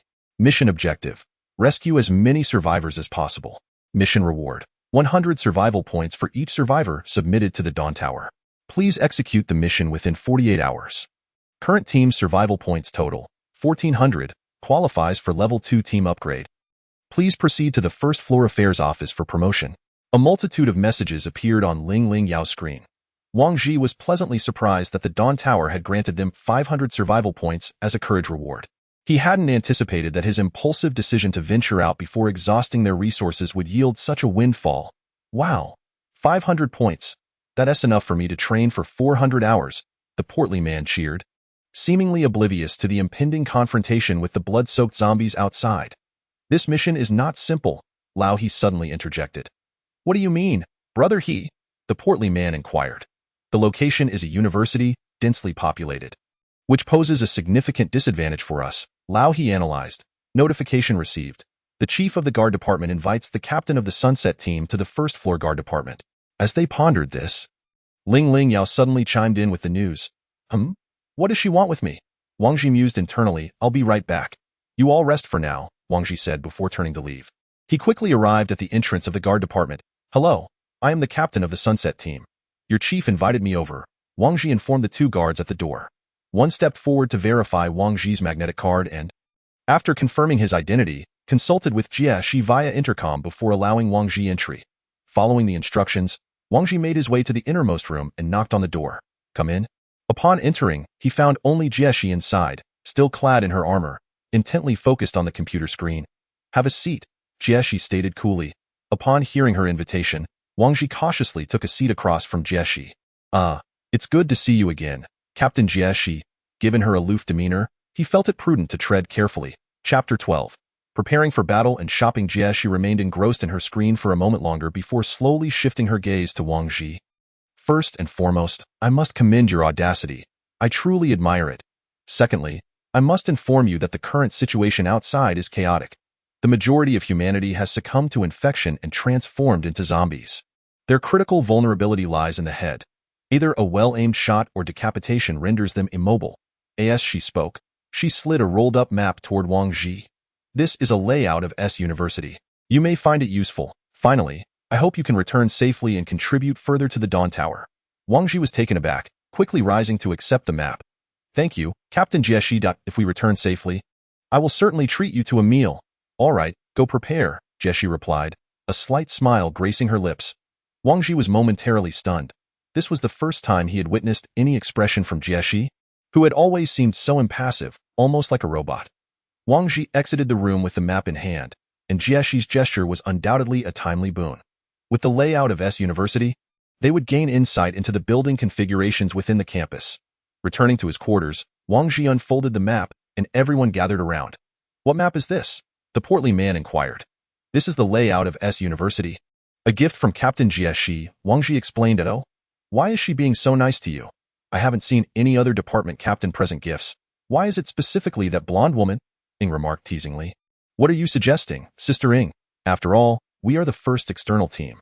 We can't afford to venture blindly and face annihilation outside. Our successful return will also be a contribution to the Dawn Tower. Wang Ji replied. The pressing issue now is how we will get there and back, Lao He remarked, furrowing his brow as he examined the map of S University. Indeed. How do we get there?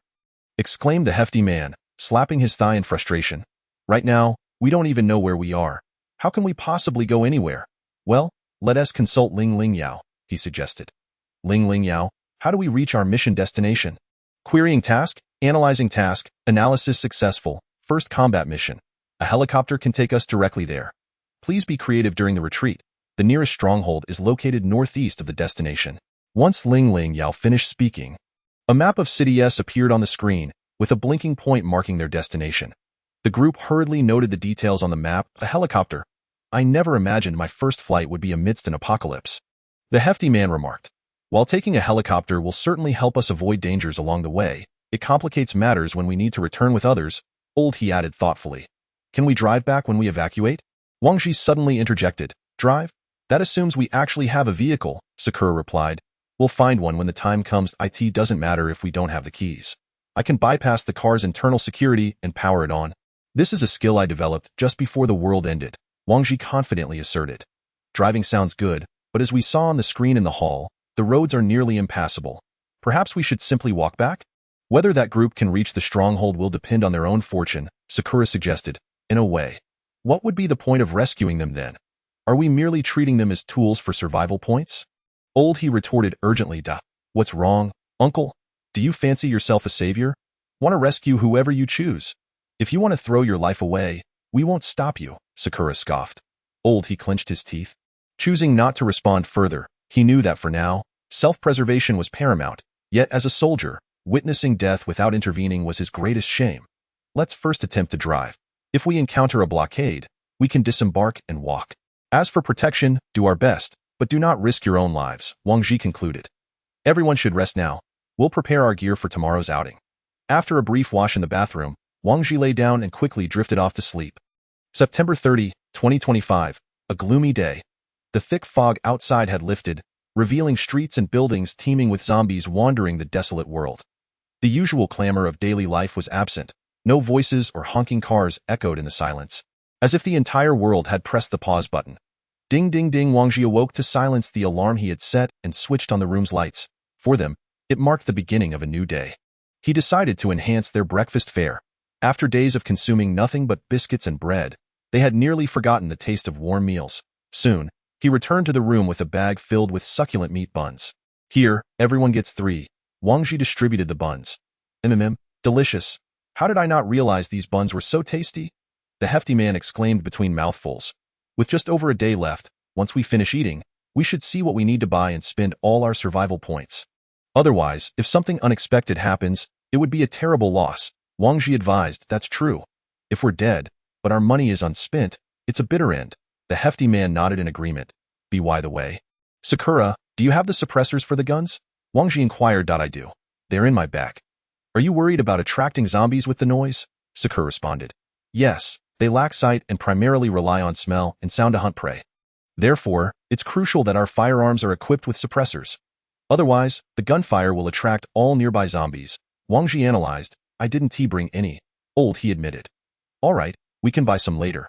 After their meal, the four headed to the weapons hall, where they first acquired 2 suppressors for He's handgun, costing a total of 20 survival points. Each person received 500 rounds of ammunition, totaling 100 survival points. They already possessed daggers, so they did not seek additional ones. Next, they purchased 4 sets of tight-fitting biochemical combat suits, which included gas masks and night vision goggles. The suits, made from high polymer fibers, boasted excellent toughness and dimensional stability, costing a total of 400 survival points.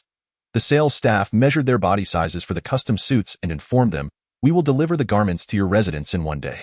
Please wait patiently. Wang Ji pondered that they still lacked some area effect weapons.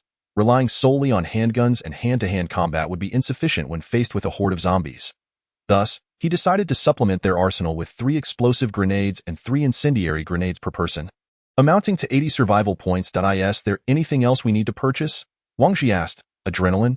He suggested. Adrenaline? What's its purpose? The hefty man queried. Adrenaline enhances myocardial contractility, increases excitability, accelerates conduction, and boosts cardiac output. In simpler terms, if you're exhausted, a shot can revitalize you. He succinctly explained. Wow. Why only buy 1 for each of us? Let us get more, the hefty man exclaimed. Wang Ji shot him a disapproving glance. Overdrawing will lead to an even stronger sense of weakness and possibly shocked. You wish to die. I see. So what else do we need? Let us buy some tools, Sakura suggested. In the end, the 4 acquired 4 vials of adrenaline, 4 grappling hooks, 30 meters of steel cable, and 4 combat backpacks, totaling 70 survival points. We still have 700 survival points left. Is there really nothing else we need? Wang Ji remarked, surprised at the surplus. It seemed that eating here was slightly more expensive than purchasing ammunition. Since we still have so much left, let's buy another dagger, Sakura proposed. A dagger? Don't we all already have one? Wang Ji questioned, puzzled. Well, it's bound to dull from slashing through so many targets. The dagger I have my eye on is made from excellent material.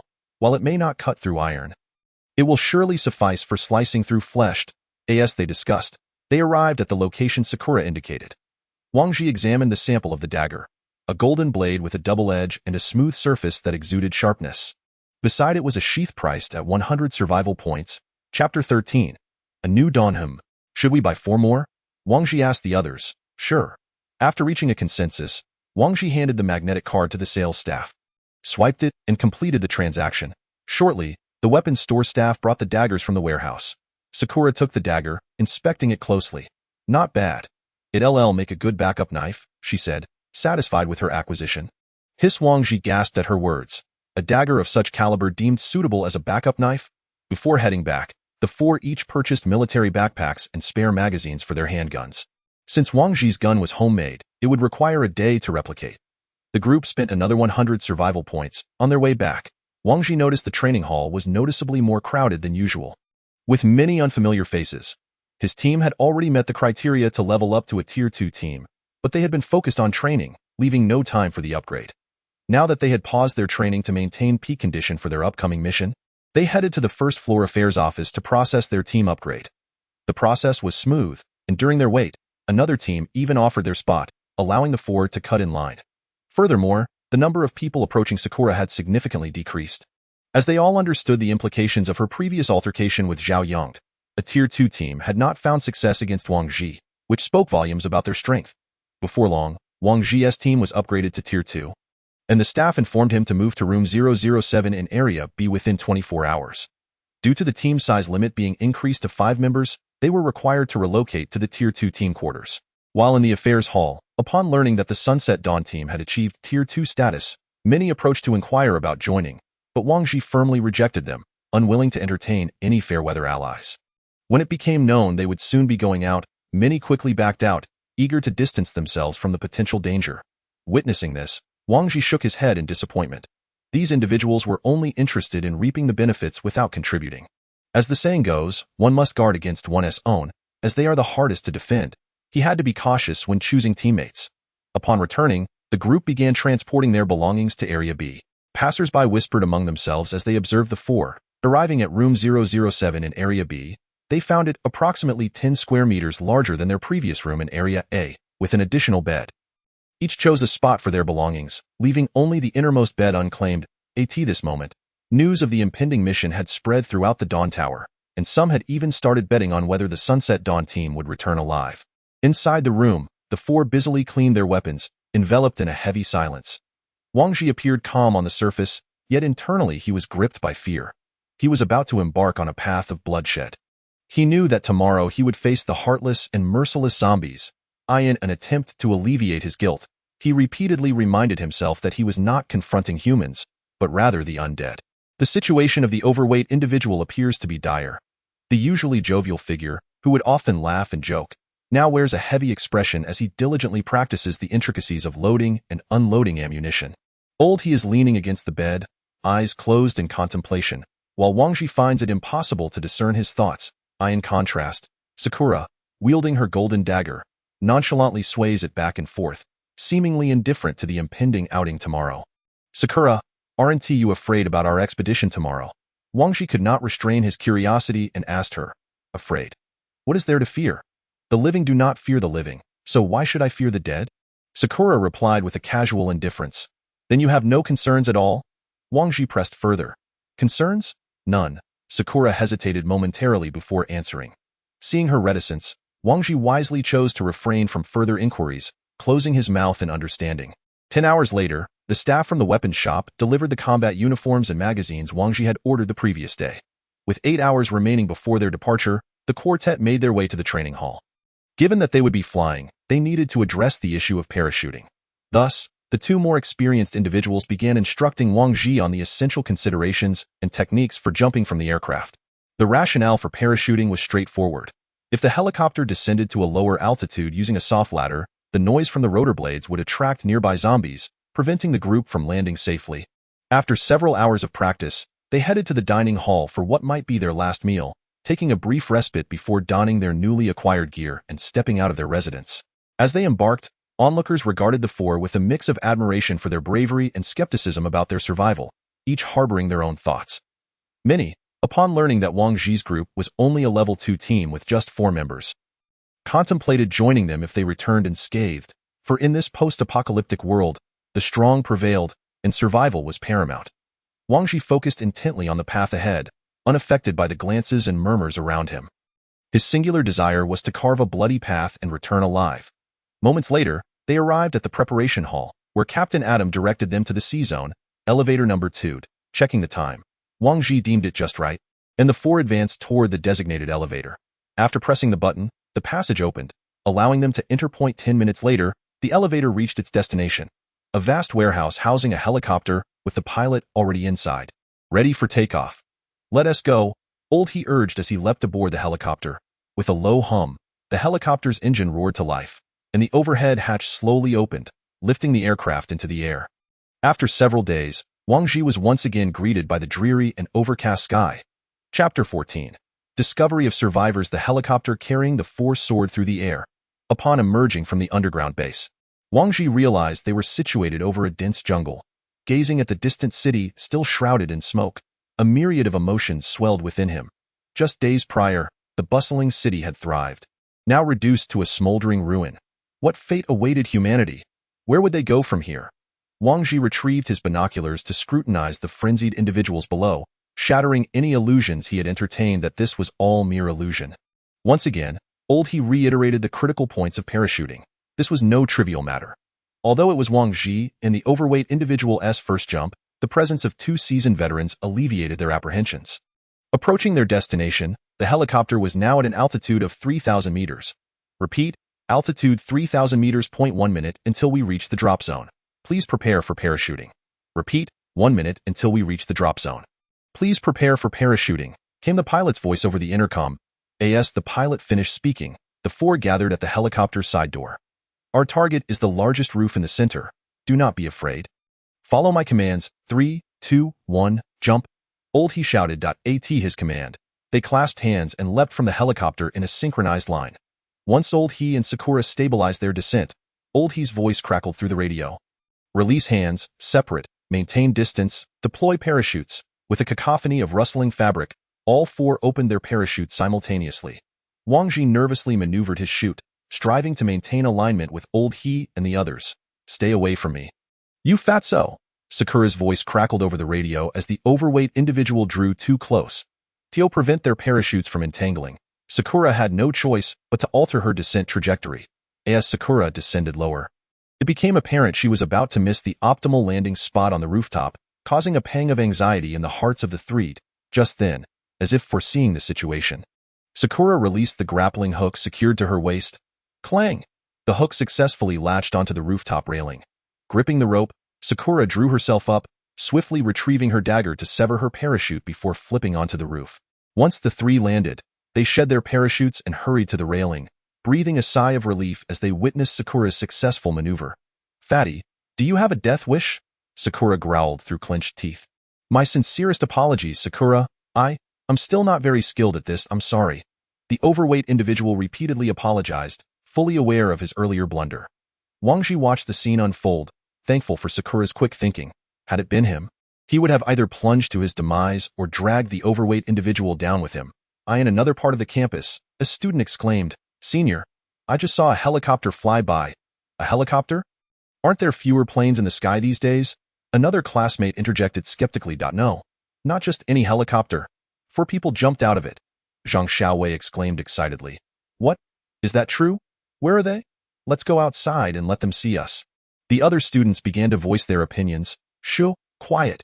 At that moment, the senior made a gesture to silence the commotion.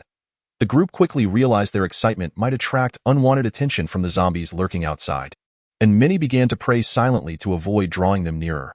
However, contrary to their wishes, 2 zombies outside the door, drawn by the recent uproar, clawed at the wooden door, producing a chilling creaking sound. If this continues, more zombies will be attracted. Woe is us. One student could no longer contain their tears. Stop crying. We still have our senior. If you keep weeping, the zombies will make you their first meal. A nearby male classmate admonished. Open the door. The senior gripped her iron knife tightly, her tone resolute. After her command, no one dared approach the door, leaving her somewhat disheartened. She turned to Zhang Xiaowei and said, Xiaowei, you go open the door, pointed out by the senior. Zhang Xiaowei reluctantly approached the wooden door, trembling with trepidation. Taking a deep breath at the entrance, he flung the door open and sprinted back to the senior's side. Roar! The moment the zombies caught the scent of their prey, they became more frenzied. Just as they lunged towards the door, the senior dashed forward. With a swift diagonal slash, the head of the foremost zombie was cleanly severed from its body. Another thrust followed, piercing through the skull of the second zombie behind it. Thud! Both zombies collapsed to the ground in a matter of seconds.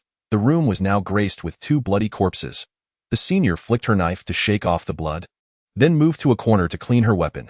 Despite the continuous exposure to gruesome scenes over the past few days, some individuals in the room were still overwhelmed and began to retch.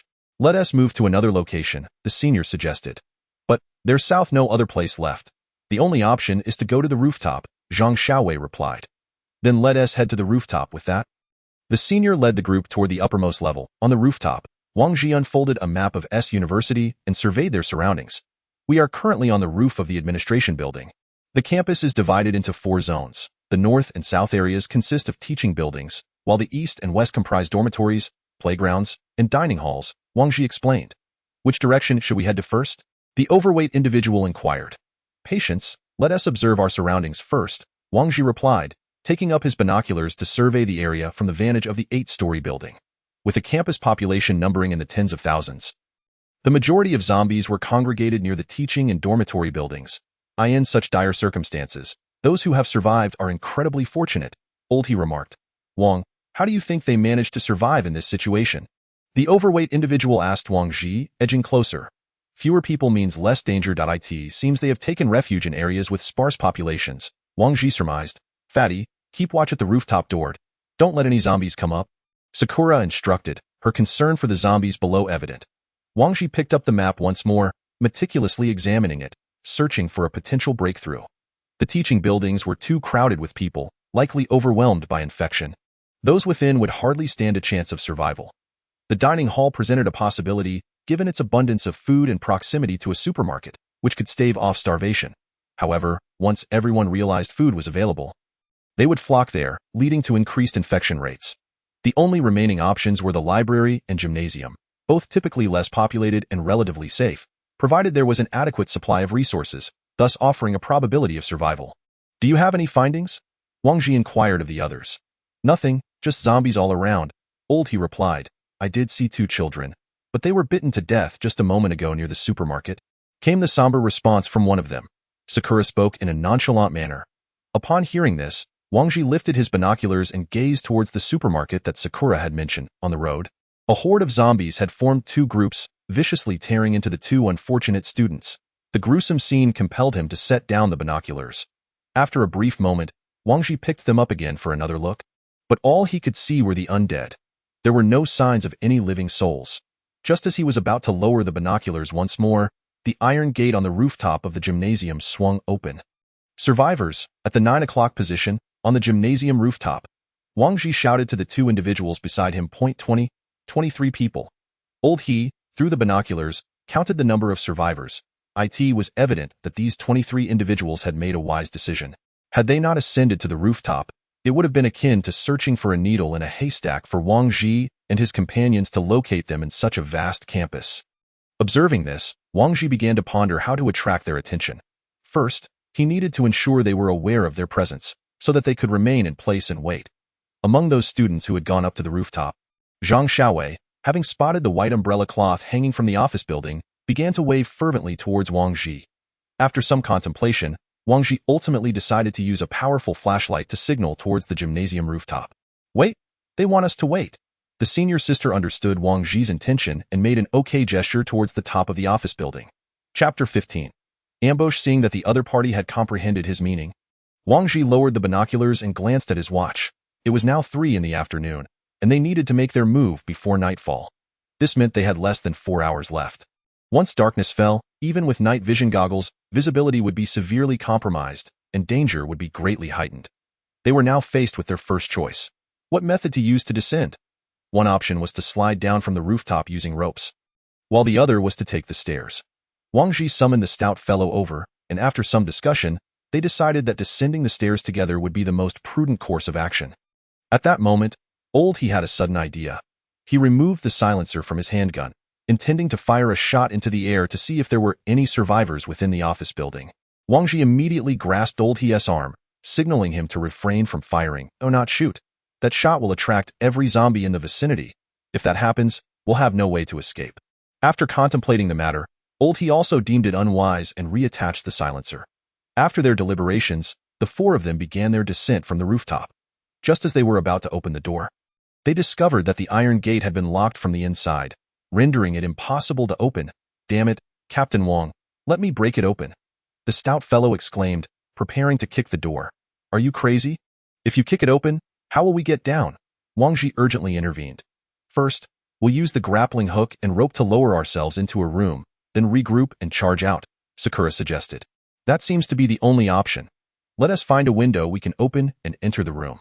Sakura approached the edge of the building, crossed over the railing, and lowered the rope to the window's position. Securing the grappling hook to the railing, she tugged at it vigorously to ensure its stability. "I'll go down first," Sakura declared, and with both hands gripping the rope, she flipped downwards in no time. She reached the 2nd floor and found a window that could be opened, slipping inside. As soon as Sakura's feet touched the ground, before she could even rise, a zombie suddenly lunged at her from the right. Startled, she recalled having checked outside the window to confirm that there were no zombies before entering. She had not anticipated encountering one in the blind spot. Watching the zombie's claws drawing closer, Sakura instinctively raised her arm to shield herself, but the zombie seized her arm and bit down fiercely. Fortunately, her reflexes were quick. She drew the dagger from her leg and plunged it directly into the zombie's skull. With a sickening thud, the dagger, remarkably sharp, did not even splatter blood as the creature collapsed lifelessly to the floor. Observing Sakura's successful entry, the 3 on the rooftop followed suit and slid down. When Wang Ji stepped inside and beheld the scene, he was taken aback. Although he had been mentally preparing himself for this moment for many days, the sight of the corpses still evoked a sense of nausea and fear. The last to descend was Old He, who, upon entering the room, pressed the mechanism at the end of the rope, transforming the grappling hook from a bent shape to a straight one, effortlessly retracting it. "Oh my goodness! We just got down and already encountered a corpse!" the stout fellow exclaimed, startled, as it was his first encounter with a dead body. "Sakura, are you hurt?" Wang Ji inquired, concerned as he approached her. "That creature was in the corner. I didn't see it at first. Luckily, my clothes are sturdy and I wasn't scratched," Sakura replied. "Phew, that is a relief. Stout fellow, no matter what we encounter from here on out, do not speak loudly. It's too dangerous," Wang Ji admonished, his brow furrowing. In truth, he was not overly worried about Sakura and old He. His primary concern was that if the stout fellow did not heed the warning, he would likely scream at the slightest provocation. After this exchange, Wang Ji moved to open the door of the room, quickly retreating to avoid any sudden zombie attacks from outside. Finding no zombies lurking nearby, he cautiously peered around the corner to assess the situation in the corridor. They were approximately 50 meters from the safety exit, with 6 zombies blocking their path, while the rooms on either side remained unknown. After observing, Wang Ji withdrew his head and relayed the situation outside. "I have good aim. I'll take them out with my gun," old He declared. With that, he leaned out, and the sound of 7 dull gunshots rang out, resulting in the 6 zombies outside collapsing to the ground. One bullet struck a zombie in the neck as it turned its back to old He, and as it pivoted towards them, old He swiftly dispatched it with another shot. Old He retracted his body, detached the magazine, and began reloading. The stout fellow peeked out and whispered excitedly, "Brother He, your marksmanship is impressive. Let us move out." "Stout fellow, you stick to the wall on the opposite side. Wang Ji, you and Sakura stay on this side. We'll keep an eye on the rooms for each other, and if any zombies appear, shoot," old He instructed. The 4 of them crept along the wall, gradually making their way towards the safety exit, passing by 8 rooms on either side. Most of the rooms were closed, but from 2 open-door rooms, 3 zombies charged out, easily dispatched by Sakura and old He. Upon reaching the safety exit, Wang Ji noticed that the number of zombies here was relatively sparse. The office building typically housed few personnel, and the safety exit was usually devoid of traffic, as most people opted for the elevator. Just as Wang Ji reached the door to the safety exit, a zombie suddenly lunged at him. Caught off guard, he was knocked against the iron door by the force of the zombie's attack. Bang!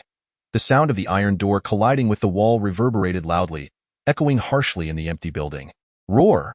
The zombies within the building, alerted by the noise, became frenzied, rushing towards the source of the sound. In that moment, as Wang Ji found himself pinned to the ground by the zombie, Sakura, without hesitation, brandished her dagger and dispatched the creature with a swift blow to the head. Blood splattered onto Wang Ji's mask. Once he managed to free himself, he quickly scrambled to his feet, hearing the cacophony of countless low growls resonating throughout the building. Run, was Wang Ji's first instinct. "It's over. They heard us." Quickly, to the window, jumped down from the ventilation shaft. Wang Ji slammed the door to the safety exit shut before turning and scrambling towards the ventilation window in the center. Without hesitation, the 4 of them climbed out through the window. The ventilation shaft was situated between the first and second floors, not particularly high, allowing the 4 of them to jump down with ease. As soon as the 4 landed, the zombies outside, drawn by the commotion, converged upon them, while the zombies inside the building clawed and pounded at the window. In an instant, the nearby zombies were attracted by the noise, and their numbers began to swell. Chapter 16. The weakened knife-wielding girl. "Run. This way. The gymnasium is over here," Wang Ji shouted, already sprinting ahead. Bang! As they ran, the 4 of them raised their handguns, shooting at the zombies that approached from the front. Their pace was not particularly swift, encumbered by the various supplies in their backpacks, while simultaneously needing to clear the zombies that closed in from the front. Nearly 40 zombies had gathered behind them, relentlessly pursuing. "Everyone, pick up the pace," old He urged from the front. "This one do. We'll lead the zombies to the gymnasium." Wang Ji glanced back at the horde. They couldn't shake them off. They needed to devise a plan to eliminate the threat. "Old He, what should we do?" Wang Ji asked, panting as they ran. "I don't know. There are too many," old He shouted back. "I'm going to die." "I don't want to die yet." The stout fellow began his panicked tirade. "Shut up, you fat fool. If you keep screaming, I'll feed you to the zombies," Sakura snapped at him. "If all else fails, let us use grenades," old He suggested. "Grenades? That will only attract even more zombies, and then we'll really be in trouble." Wang Ji imagined a scenario where hundreds of zombies flooded in, immediately quelling the idea. "Then we're left with Molotov cocktails," old He proposed. "Molotov cocktails sound good.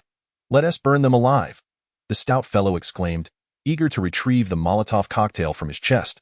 But if we keep running like this, the Molotov cocktails won't be effective, Sakura interjected.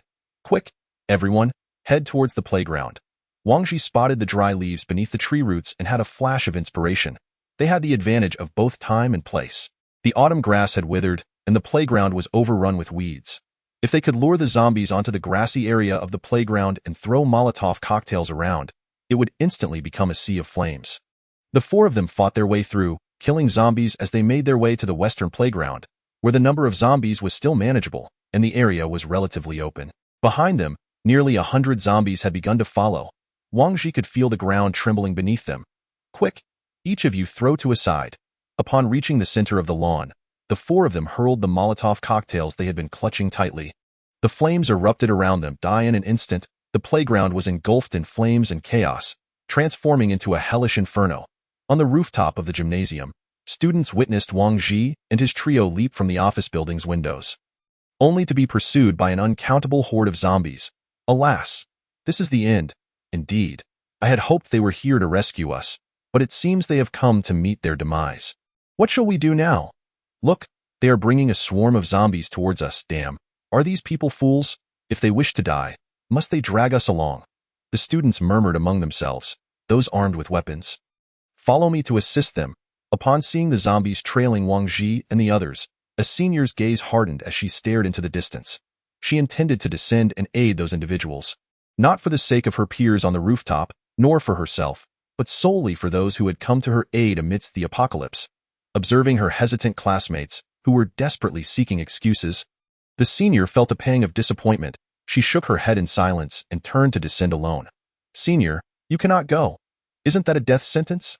A fellow student rushed forward to block her path. Stand aside, the senior coldly uttered, her head bowed. Seeing her demeanor, the student quickly retreated in fear. On the playground, the flames gradually subsided, with most of the zombies rendered immobile by the fire, while those resilient enough were dispatched by Wang Ji and his companions with their daggers. Clad in combat gear, high-end products from the Dawn Tower, they were fireproof, waterproof, radiation-resistant, and even claw-proof, proving to be exceptionally durable. I have killed. I'm sorry. Please don't blame me, the chubby one muttered, dazed, while dispatching the remaining foes. Wang Ji, too, furrowed his brow tightly. The sight of nearly 100 fallen before him left his heart restless. Let us depart. After we handle these zombies, Lao he suggested. Emerging from the playground, the four were already covered in ash. Although unscathed by fire, they felt the oppressive heat, and the acrid smoke combined with the bloody scenes almost made Wang Ji retch. Fortunately, there were few zombies remaining near the gymnasium, as they had deliberately run through it to eliminate the surrounding creatures. Little did they know, their actions were met with curses from the students on the rooftop. Upon reaching the entrance to the gymnasium, they spotted a girl weakly leaning against the door, wielding a long knife with a dulled edge. Surrounded by a chaotic array of corpses, Wang Ji instantly recognized her as the one he had seen through the telescope moments earlier. Observing her battle prowess, he understood how they had managed to survive until now. As the girl noticed the four, realizing the zombies she had seen from the rooftop were absent, her taut nerves relaxed, and she collapsed onto the ground. The chubby one gulped upon seeing her. She is incredibly formidable. How can a girl be so violent? Hey, are you all right? Wang Ji rushed over to help her up gently. I'm fine. Just need a moment to rest, the girl weakly replied, attempting to stand again. But her exhaustion forced her to lean against Wang Ji once more. Eat something first. Wang Ji retrieved a pack of compressed biscuits and a bottle of water from his bag, tearing them open and offering them to her. As the girl gazed at the food and water, her eyes moistened with gratitude. For days, she had been protecting her classmates, yet had received no advantage in food distribution. Everyone received equal portions, and after being in a constant state of battle, she now felt her strength waning. In truth, she could have chosen to survive alone, but she could not bring herself to do so. If she did, how would she differ from those zombies, plundering her classmates' provisions and inflicting harm upon them? Sakura, there is a difference between genders. Could you carry her up later? Wang Ji asked Sakura. Humph. Now you acknowledge the difference. Just a moment ago, you charged in to embrace her without such considerations, Sakura retorted. Casting a glare at Wang Ji, after a while, the five reached the rooftop, where it was now past 5 o'clock, and dusk began to envelop the surroundings. Wang Ji frowned slightly upon seeing the armed students.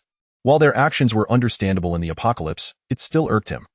Were it not for their current mission and the points for survival, he would have never come to rescue these people. Ah, Senior, you're back? Hello, esteemed gentlemen.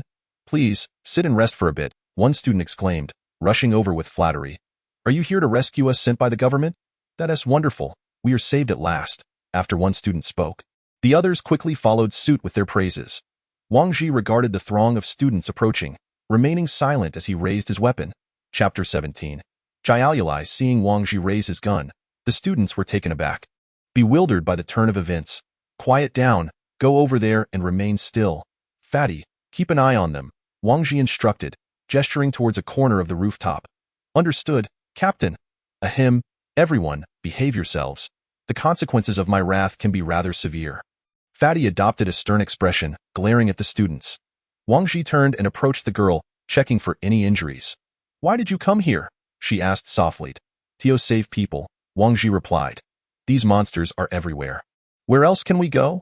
The girl said, her expression forlorn. There is a refuge. We came from there.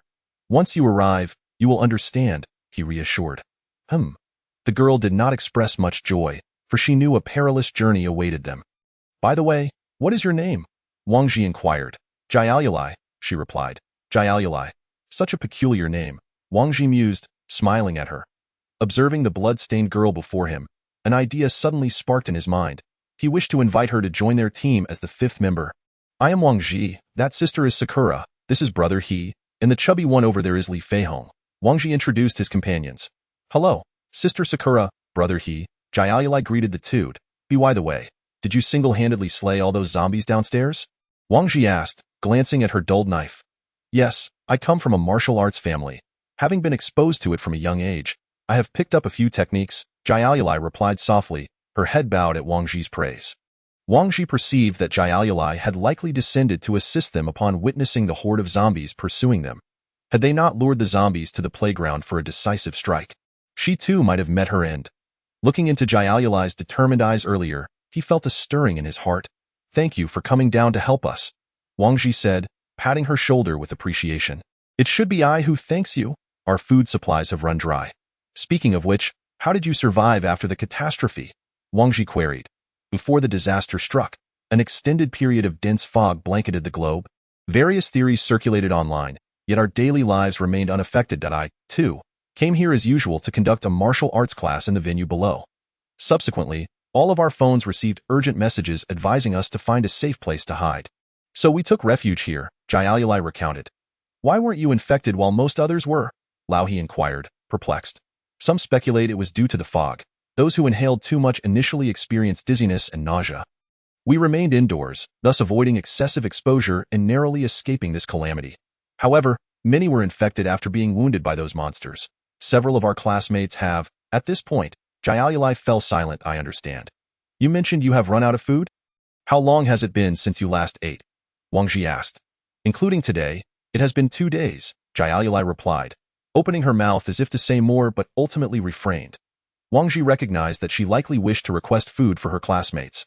But given their numbers, it was understandably difficult for her to voice. The dusk deepened, darkness seemed to devour everything, and the zombies thrived in the night, growing even more active. Tonight, we shall rest here. Come dawn, we can search for food near the cafeteria, or else they will starve, Wang Ji proposed. Do not go.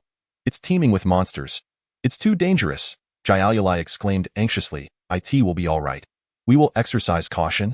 Wang Ji reassured with a smile. The students who had gone 2 days without food were either wailing on the ground or had lost the strength to make a sound. Perhaps we should first share half of our food with them? Lao He suggested, glancing at the students who lay weakly on the ground. Wang Ji observed Sakura. Although she appeared reluctant, she said nothing. It was unavoidable. They could not allow these students to starve to death. Or else there would have been no point in rescuing them. Very well, let us give them a little, and we will retain more water for ourselves, Wang Ji decided, retrieving some provisions from the 4S backpacks and reluctantly distributing them to the students nearby. Upon seeing Wang Ji distributing food, the students, who had been slumped on the ground, scrambled to their feet, eagerly vying for sustenance. After the food was shared, Wang Ji called the others over, unfurling a map on the ground as they strategized their actions for the following day. The nearest option to them was indeed the Western restaurant, located to the north of the West Playground where they had ventured that afternoon. The four initially agreed that their primary objective for tomorrow would be the restaurant. After reviewing the map, they prepared to rest. Sakura and I would keep watch during the first half of the night, while the others, Fatty and Old He, would rest first. After the discussion concluded, it was decided that Sakura and I would stand guard during the night, while Old He would keep watch with Fatty for the latter half. Wang Ji had also contemplated the night watch arrangement.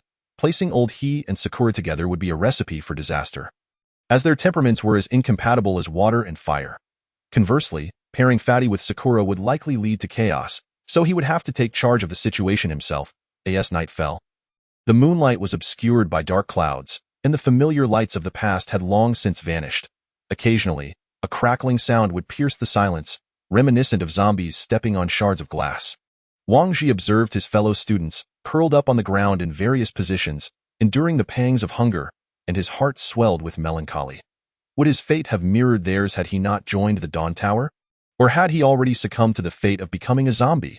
Leaning against the rooftop railing, he pondered these thoughts while retrieving a pack of cigarettes from his bag, offering one to Sakura.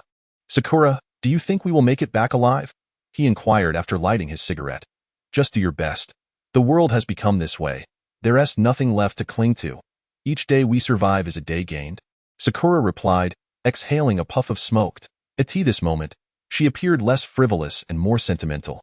While it was true that living another day was a boon, it hardly warranted a sense of despair.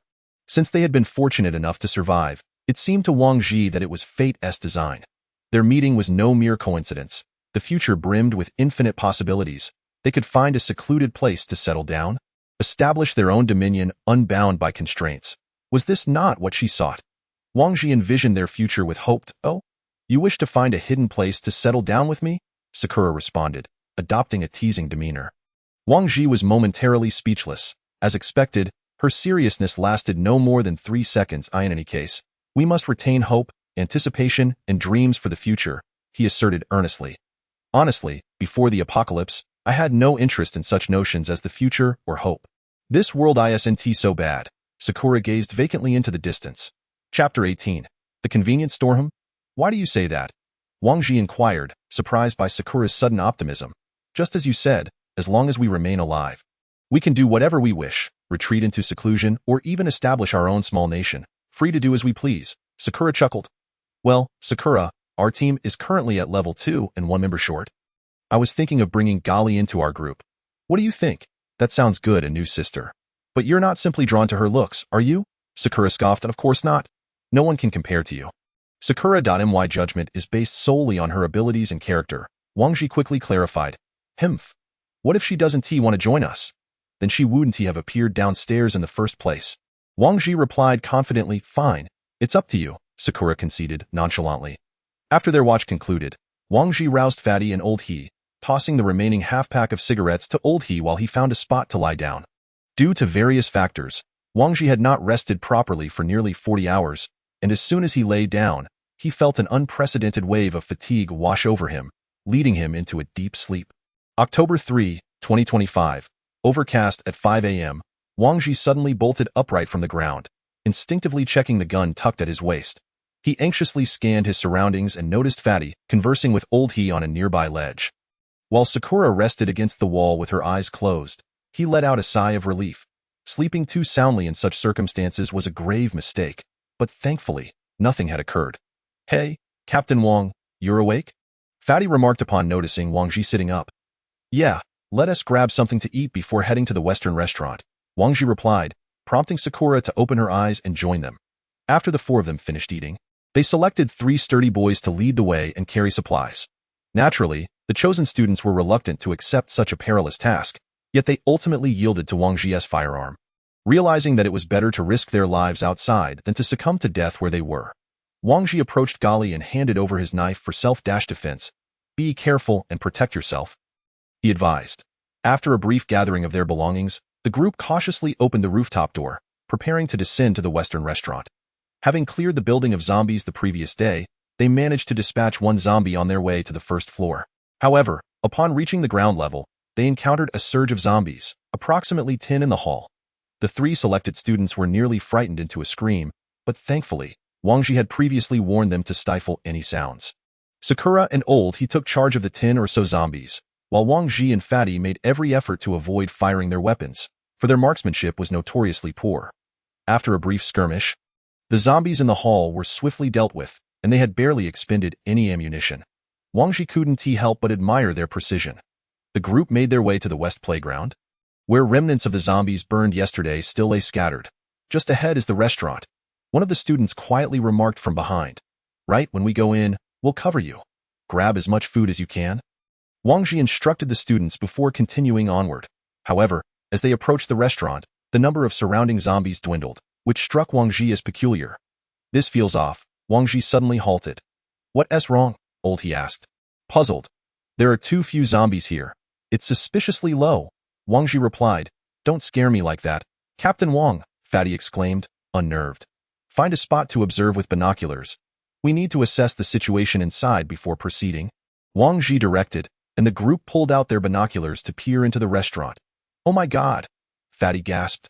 Through the lenses, they could see the restaurant teeming with zombies, all wandering about incessantly. Given this sight, it was evident that not only would they be unable to retrieve food inside, but even reaching the entrance seemed impossible. Is this place a zombie den? So many of them, Fatty lamented. Everyone has come here seeking food, and without exception, they all met their demise, Sakura remarked. What should we do now? Head back? Fatty questioned. We need to find another way. Without food, they won't last long, Wang Ji pondered. Bro, I know of a place that might still have some food. A student from behind spoke up. Why didn't you mention this earlier? Fatty scolded the student. It's a convenience store filled with snacks. The warehouse is located in the basement of a residential building. The student explained hurriedly. Are many people aware of this? Wang Ji asked, wary of the possibility of it being another zombie lair, and not many. That convenience store primarily operates through online orders, delivering directly to our dorms. So few know about their warehouse. Excellent. Then let us head there, but don't try any tricks, Wang Ji warned as he pulled out a map for the student to indicate the general direction. Once the location was confirmed, the group adjusted their course. The store lay to the east of their current position, nestled within a residential area. Drawing from the experience of the previous day, they maneuvered their way without causing a ruckus, shooting zombies from a distance. Before long, they arrived at the residential building described by the student. It consisted of a row of slightly dilapidated high-rise buildings, with the basement situated on the first floor. After observing the surroundings and confirming there was no immediate danger, they cautiously entered the building. The hallway was dimly lit, and Wang Ji switched on his chest lamp as they treaded carefully toward the basement. Clink. Wang Ji tossed a bullet around the corner ahead. In situations like this, where visibility was limited, he deemed it necessary to use a decoy to probe for threats. Sure enough, as the bullet struck the ground, two zombies immediately emitted low growls and lunged towards the sound. Reacting swiftly, the group opened fire, eliminating the two zombies. The convenience store was located at the end of the basement, and as they reached the door, Wang Ji pulled on it forcefully, but it was locked, indicating that no zombies were inside, as the previous two must have wandered in from outside. The door is locked. Should we force it open? Wang Ji turned to the others. Let me handle it. Sakura stepped forward, producing a piece of wire from her bag. Sakura, you can do this. Wang Ji observed her skillfully attempting to unlock the door. A bit, she replied. After a few moments of tinkering, the lock clicked open. However, when Sakura tested the door by pulling on it, it wouldn't budge. She tried pushing it but found it slightly resistant. Is something blocking it? Wang Ji inquired. Yes, she confirmed. Are you sure this is the right place? Wang Ji asked the student again. Absolutely. I've been here numerous times, the male student assured. Fatty, Old He, you two keep an eye on the hallway. If any zombies appear, deal with them, Wang Ji instructed. Knock, knock, knock. Wang Ji rapped on the door a few times, listening for any signs of life within. After several knocks, he heard no response. Is anyone in there? Wang Ji called through the door's crack. We're here to rescue you. Please open up. Rescue us? I see that you have come here to seize the food, haven't you? I strongly advise you to seek another location. We have already laid claim to this place, and the building is infested with zombies. If you dare to breach the door, they will be drawn to us. You will all meet your demise at their hands. At that moment, a man's voice echoed from within. We are truly here to rescue you. There is a sanctuary outside. If you cooperate, I will escort you back. Wang Ji urged once more. I still advise you to abandon this notion. There is no need for such pretentiousness in this day and age when it comes to looting. The voice from inside replied again. Seeing that the other party showed no sign of yielding, Wang Ji resolved to forcefully break down the door. He must acquire this food. Fatty, go and smash the door open. Wang Ji instructed Fatty. No problem, Lao He, Sister Ying, will hold the fort. After Wang Ji spoke, the three took their positions at the corner of the hallway, signaling Fatty to act. Fatty stepped back, took a short run, and with a resounding crash, the door flew open. The tremendous noise caused the entire building to tremble slightly, and zombies began to stir from above, rushing downwards. They are coming, Wang Ji warned. Before long, more than 10 zombies had charged down, instantly filling the narrow hallway. Fire! Lao He shouted, pulling the trigger with reckless abandon. Meanwhile, as Fatty burst through the door, he was confronted by 3 boys, each wielding a kitchen knife, intent on dispatching him and slamming the door shut again. However, as they lunged forward, they were met with Fatty brandishing a handgun. No matter how swift the knives, they could not match the speed of a bullet. The 3 immediately lost their bravado, each kicked aside by Fatty. After dealing with the intruders, Fatty turned to assist Wang Ji in combating the zombies and directed the 3 boys to take refuge in a room. Upon emerging, Fatty was taken aback. The corridor was densely populated with bodies, while more zombies were pressing in from behind. However, these corpses impeded some of the zombies' movements, causing them to stumble, granting Wang Ji and the others a moment of respite. In the end, they managed to slay over 20 zombies in the hallway before silence descended. Finally, it is over. Is everyone unscathed? Wang Ji's heart raced. In the dimly lit basement, the splattering of zombie blood had left him trembling with anxiety. Let us proceed inside. Lao He holstered his weapon and said, Very well. The 4 entered the room, gazing at the 3 boys on the floor, each clutching their arms and groaning in pain, the air thick with the stench of metabolic waste. Wang Ji scanned the room, noting the presence of bread, spicy strips, instant noodles, sausages, and various beverages.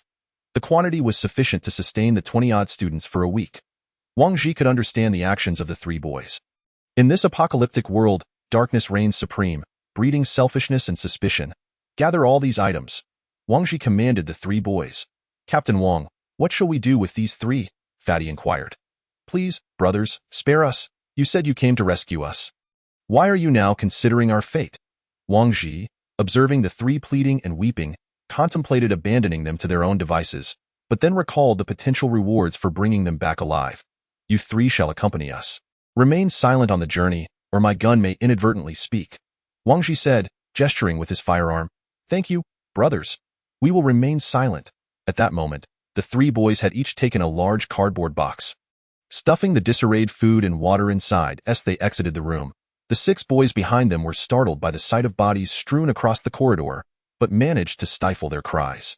Just as Wang Ji was about to traverse the hallway, a half-dead zombie grasped his leg. Watch out for your feet, Wang Ji exclaimed, raising his weapon and firing a shot at the still-moving zombie. Just as he did, a boy behind him let out a blood-curdling scream. Quickly, everyone, get out, Wang Ji shouted as he rushed outside. Who was that? It was me. I was just grabbed by a hand. The speaker was one of the boys from the room, now showing a tear in his pant leg. Wang Ji approached, crouching to examine the boy's injury. The wound was gradually turning black, and the blood had darkened to a deep crimson. Is anyone else injured? Wang Ji inquired again. Seeing no one respond, he approached the 3 boys. That person has been infected. It is only a matter of time before he transforms. Should we take action? Wang Ji asked. Let us keep him. It is not every day we get a little test subject, Ying suggested. Very well. After a brief discussion, they began retracing their steps. Just then, the injured boy suddenly collapsed. The 4 rushed forward. The fallen boy was already delirious, his face turning a shade of purple, black-red blood oozing from his mouth. Wang Ji calculated that it had been less than 10 minutes since the injury. Could it be fatal in such a short time? Grant him a swift end. Wang Ji turned to Ying and said. Ying nodded, swiftly drawing a dagger across the boy's throat. The boy, who had been struggling moments ago, fell still. After Ying dispatched the boy, her expression remained unchanged, as if devoid of any sense of guilt. Sigh, let us hasten our return. Wang Ji sighed, turning back on the path they had come. This could be seen as the boy's retribution. Had he opened the door back then, the zombies would not have descended, he would not have been injured, and he would not have met his end. Since the 4 had cleared most of the zombies on their way in, the return journey was considerably easier. Before long, they spotted students waving at them from the rooftop of the sports building.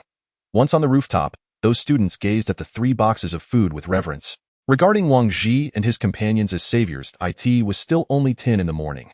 This expedition had taken less than half a day, yet they had procured food sufficient for a week. A remarkably smooth operation for the group. Fatty, go distribute some food to them. Wang Ji instructed. He retrieved his notebook, documenting the events, particularly the characteristics of the zombies and the reactions of those infected. They were the first team to venture out. The intelligence they gathered from the outside would undoubtedly hold significant value. However, this was merely his speculation. He was uncertain how the Dawn Tower would respond. Chapter 20. The business van, what are you doing? Lao He approached Wang Ji and inquired, I am contemplating a withdrawal plan. Now that we have secured food, it is time to bring everyone back. Wang Ji replied, taking a bite of his bread, his words muffled. Wang Ji studied the map of S-City, noting that according to the coordinates previously provided by Ling Ling, they were approximately 30 kilometers north of the school. In the wilderness, S-City has a densely packed population. The outside world is nearly overrun with zombies, and what troubles him the most is the students' lack of self-preservation skills. Their safe return is uncertain, especially with over 20 individuals to escort. This is bad, big brother. De Yong has fainted. The speaker was Zhang Xiaowei, referring to the boy who had ventured out with them. What happened? Let us take a look. Wang Ji pushed through the crowd, finding De Yong collapsed on the ground. Lift his shirt. At that moment, De Yong had a scratch on his waist. The wound was not particularly severe, but it had begun to show signs of infection. The surrounding skin turning a sickly shade of black and blued. At that moment, everyone understood. De Yong had also been infected. You beasts, I will make you pay for this. Upon learning of De Yong's infection, a boy who was closest to him surged forward, intent on striking the two boys in the convenience store. Wang Ji stepped forward to restrain him. Objectively, they were not at fault. Everyone was fighting for survival. Once a life is lost, it cannot be restored. Conserve your strength, and we will address this matter when we reach the shelter. Wang Ji stated, raising his gun towards De Yong. No, don't. De Yong is still alive. You can't do this, the boy pleaded desperately, attempting to prevent Wang Ji from pulling the trigger. Wang Ji's brow furrowed. He knew that in this apocalyptic world, compassion for the afflicted could no longer exist. It was a stark reality. Infection is infection. Bang. Wang Ji squeezed the trigger, ending De Yong's life. This was his first act of killing, the first time he had taken a life beyond that of a zombie. Fatty, dispose of the body downstairs. Wang Ji said calmly. Perhaps it was due to the breakdown of order. For some reason, he felt no emotion regarding his first act of killing. Not fear, not anxiety, nor guilt. The students hung their heads in silence. No one deemed Wang Ji's actions wrong, nor did anyone dare to voice dissent. They all understood the unspoken agreement. None wished to harbor someone who could transform into a zombie at any moment. Survival of the fittest. This is the essence of the apocalypse. Is there a bus at the school? Wang Ji asked as he approached Jilai.um. There are no large vehicles on campus, but there is usually a business van near the office building. Jolly recalled. A business van? Can it accommodate all of us? That vehicle is typically used by the school to transport teachers and students for various activities. It is quite spacious, and with some squeezing. We should just manage to fit.is. That van still there? Wang Ji inquired. If there are no activities scheduled, the vehicle is usually parked near the office building, and there haven't been any events recently. So it should still be there. Jailalai pondered for a moment before speaking. Upon learning that a business vehicle was nearby the office building, Wang Ji relayed the information to the three others, seizing the opportunity during midday to hasten and retrieve the vehicle. Let us set off without delay. We must return before dusk, Lao He remarked. The four of them checked their ammunition. Lao He and Ing had already expended more than half of theirs. While the Fatty and Wang Ji had used just over 100 rounds, it appears we must conserve our resources. We've consumed nearly half of our ammunition in less than a day. What shall we do once we are outside? Wang Ji did not anticipate such rapid depletion of their supplies. The four descended from the rooftop, meticulously clearing the path of zombies, most of whom were students. When encountering a few stragglers, Lao He and Ing resorted to using their knives, thus achieving their goal of conserving ammunition. Upon reaching the base of the office building, they circled around and soon located the large business vehicle. However, the area surrounding the building was teeming with the zombies they had stirred up during their arrival. Cautiously, they crept behind the vehicle. The door is locked, Ing whispered as she tugged at the door. Is there a key inside? Wang Ji asked, crouching on the ground. Are you out of your mind? Who would leave the keys in the car? Ing gazed at Wang Ji with skepticism. No worries, give me a moment. I'll break the lock, Wang Ji replied, pulling a notebook from his backpack to begin unlocking the door. After approximately half an hour, a satisfying click resonated as the electronic lock was successfully bypassed. Get in quickly, but quietly, Wang Ji said, gently opening the door and slipping inside. The ignition key required a wireless radio frequency for activation, and Wang Ji was currently employing a program to simulate the electronic key by generating the same frequency. Naturally, this process required more time and multiple trials. By now it was around 2 p.m., and the number of zombies surrounding them had only increased. The four held their breaths inside the vehicle, anxiously watching Wang Ji as he busied himself in the driver's seat. "Wang, are you still at it? It's been an hour. If it doesn't work, we should head back," the fatty remarked, noting the growing horde of zombies. "If you don't want to become zombie fodder, keep quiet," Wang Ji warned in a hushed tone, the program on his notebook continuing its automatic decryption, akin to testing every possible password one by one. By 6 p.m., the light in the sky was gradually fading, and the number of zombies around the vehicle had swelled. Some zombies inside the building began to shuffle towards the exits. "If we don't return soon, we might have to spend the night in this car," Ing whispered anxiously. "We don't have a second chance. The battery on the computer is running low. We cannot afford to give up." Wang Ji was acutely aware that if he failed to unlock the vehicle, their losses would be even greater. Suddenly, a zombie noticed the four of them inside the car, banging against the windows. This caused their nerves to tighten, readying themselves to fire at a moment's notice. Bang, bang. The sound of zombies pounding on the vehicle attracted even more of their kind. In an instant, what began as one zombie outside the window transformed into a horde. Crack! The passenger side window shattered under the assault of the zombies.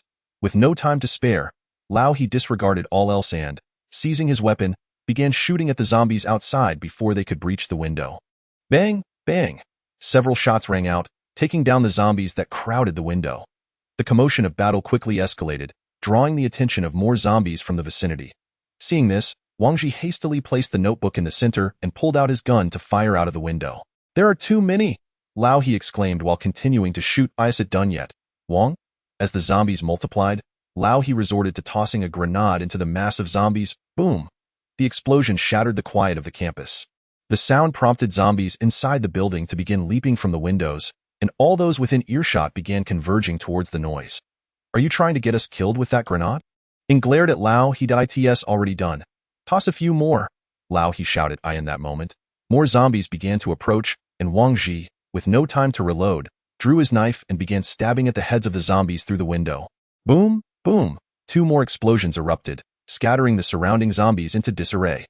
Beep! The vehicle's dashboard suddenly illuminated, prompting Wang Ji to glance at the notebook, which indicated a successful match. Without hesitation, he pressed the ignition button. Before the engine could even roar to life, he shifted into gear and pressed the accelerator. Roar! The vehicle surged forward in an explosive burst. Chapter 21. Evacuating the school with a resounding crash.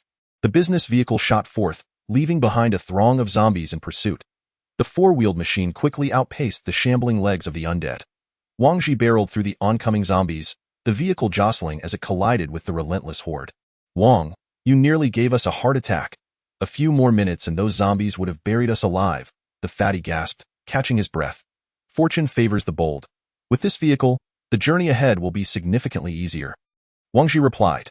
The business vehicle, equipped with 10 seats beyond the driver and passenger, allowed the four of them to have their own spaces, while the remaining 24 individuals would have to squeeze into the 8 remaining seats. Though seating would be insufficient, there was ample space for everyone to crouch or lie down. Wang Ji swiftly returned to the base of the sports building, the engine's roar drawing a few zombies. But not in overwhelming numbers. The zombies that had previously swarmed the office building were manageable. The students on the rooftop peered down, anxiously watching their descent. The explosions from earlier had left them unsettled. After dispatching the zombies that followed, Wang Ji rejoined his companions on the rooftop. Upon witnessing the successful retrieval of the vehicle, the students expressed a notable increase in enthusiasm, for this vehicle offered a means of escape. After distributing some food, Wang Ji took a moment to assess the fuel gauge, noting that they had approximately 30 kilometers of fuel left, while their evacuation point lay over 60 kilometers away in the outskirts of S-City. This indicated that they would need to refuel along the way. Wang Ji retrieved a map, marking a nearby gas station in the suburbs, aware that the densely populated city center would be rife with zombies. After the meal, Wang Ji recounted their remaining ammunition.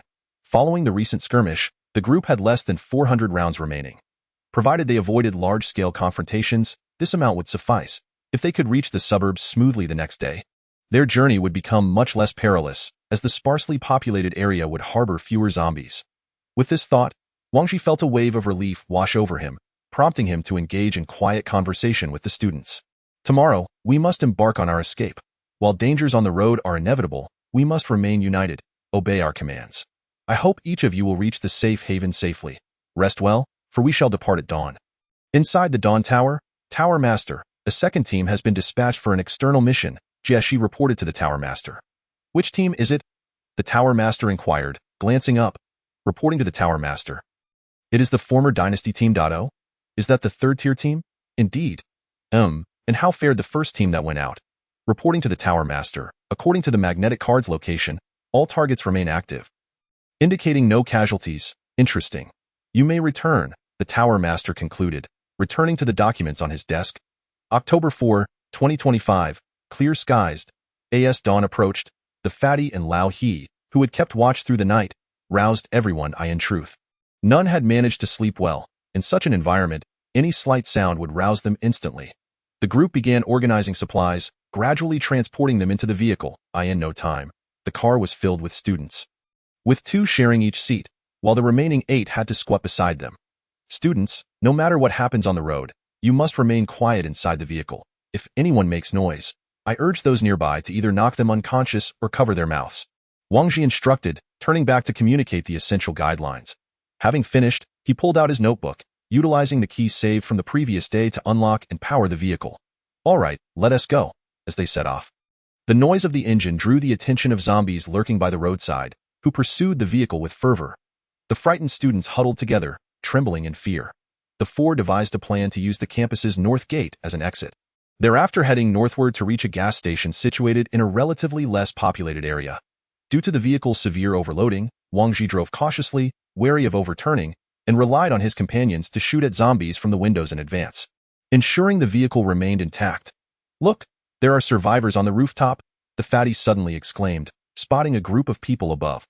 Wang Ji was taken aback. He hadn't anticipated others had survived, but regrettably, they lacked the capacity to halt and assist. With this thought, Wang Ji refocused on driving, evading the approaching zombies. Noting Wang Ji's determination to continue, the fatty fell silent. Upon reaching the north gate, the vehicle's hood had been severely dented, and they had expended nearly 100 rounds of ammunition. Bang! The business vehicle crashed through the barrier at the north gate. Upon exiting the school, the number of zombies on the road was significantly greater than inside, and the ground was sporadically stained with large patches of blood and scattered corpses. Vehicles lay haphazardly across the street, rendering the entire block eerily silent. Wang Ji noticed a convenience store nearby, its goods seemingly untouched, and he felt a pang of desire.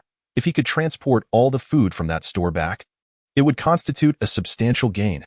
However, shaking his head inwardly, he reminded himself that they needed to evacuate swiftly. Otherwise, their lives would be at risk. Not good. The road ahead is blocked by zombies, Lao He exclaimed, peering through his binoculars. What should we do? Shall we change our route? The hefty man suggested, panic creeping into his voice. No. I'm unsure of the conditions on an alternate path. Lao He, take this, Wang Ji said, passing his hand grenade to Lao He. Without hesitation, Wang Ji pressed the accelerator, weaving through the zombies as they approached the horde. Lao He pulled the pin and hurled the grenade forward with all his might. The grenade landed amidst the mass of zombies. Bang! The explosion reverberated through the throng, and Wang Ji wasted no time. He floored the gas pedal, charging towards the freshly created gap. Countless zombies collided with the front of the vehicle, shattering the windshield into a spiderweb of cracks, splattering sticky blood across the glass. Fortunately, the weight of the car allowed them to force their way through the undead crowd, but visibility was lost entirely, as the glass was now completely obliterated. Chapter 22. The gas station, damn it. Wang Ji cursed as he slapped the steering wheel, his view obscured by the broken glass.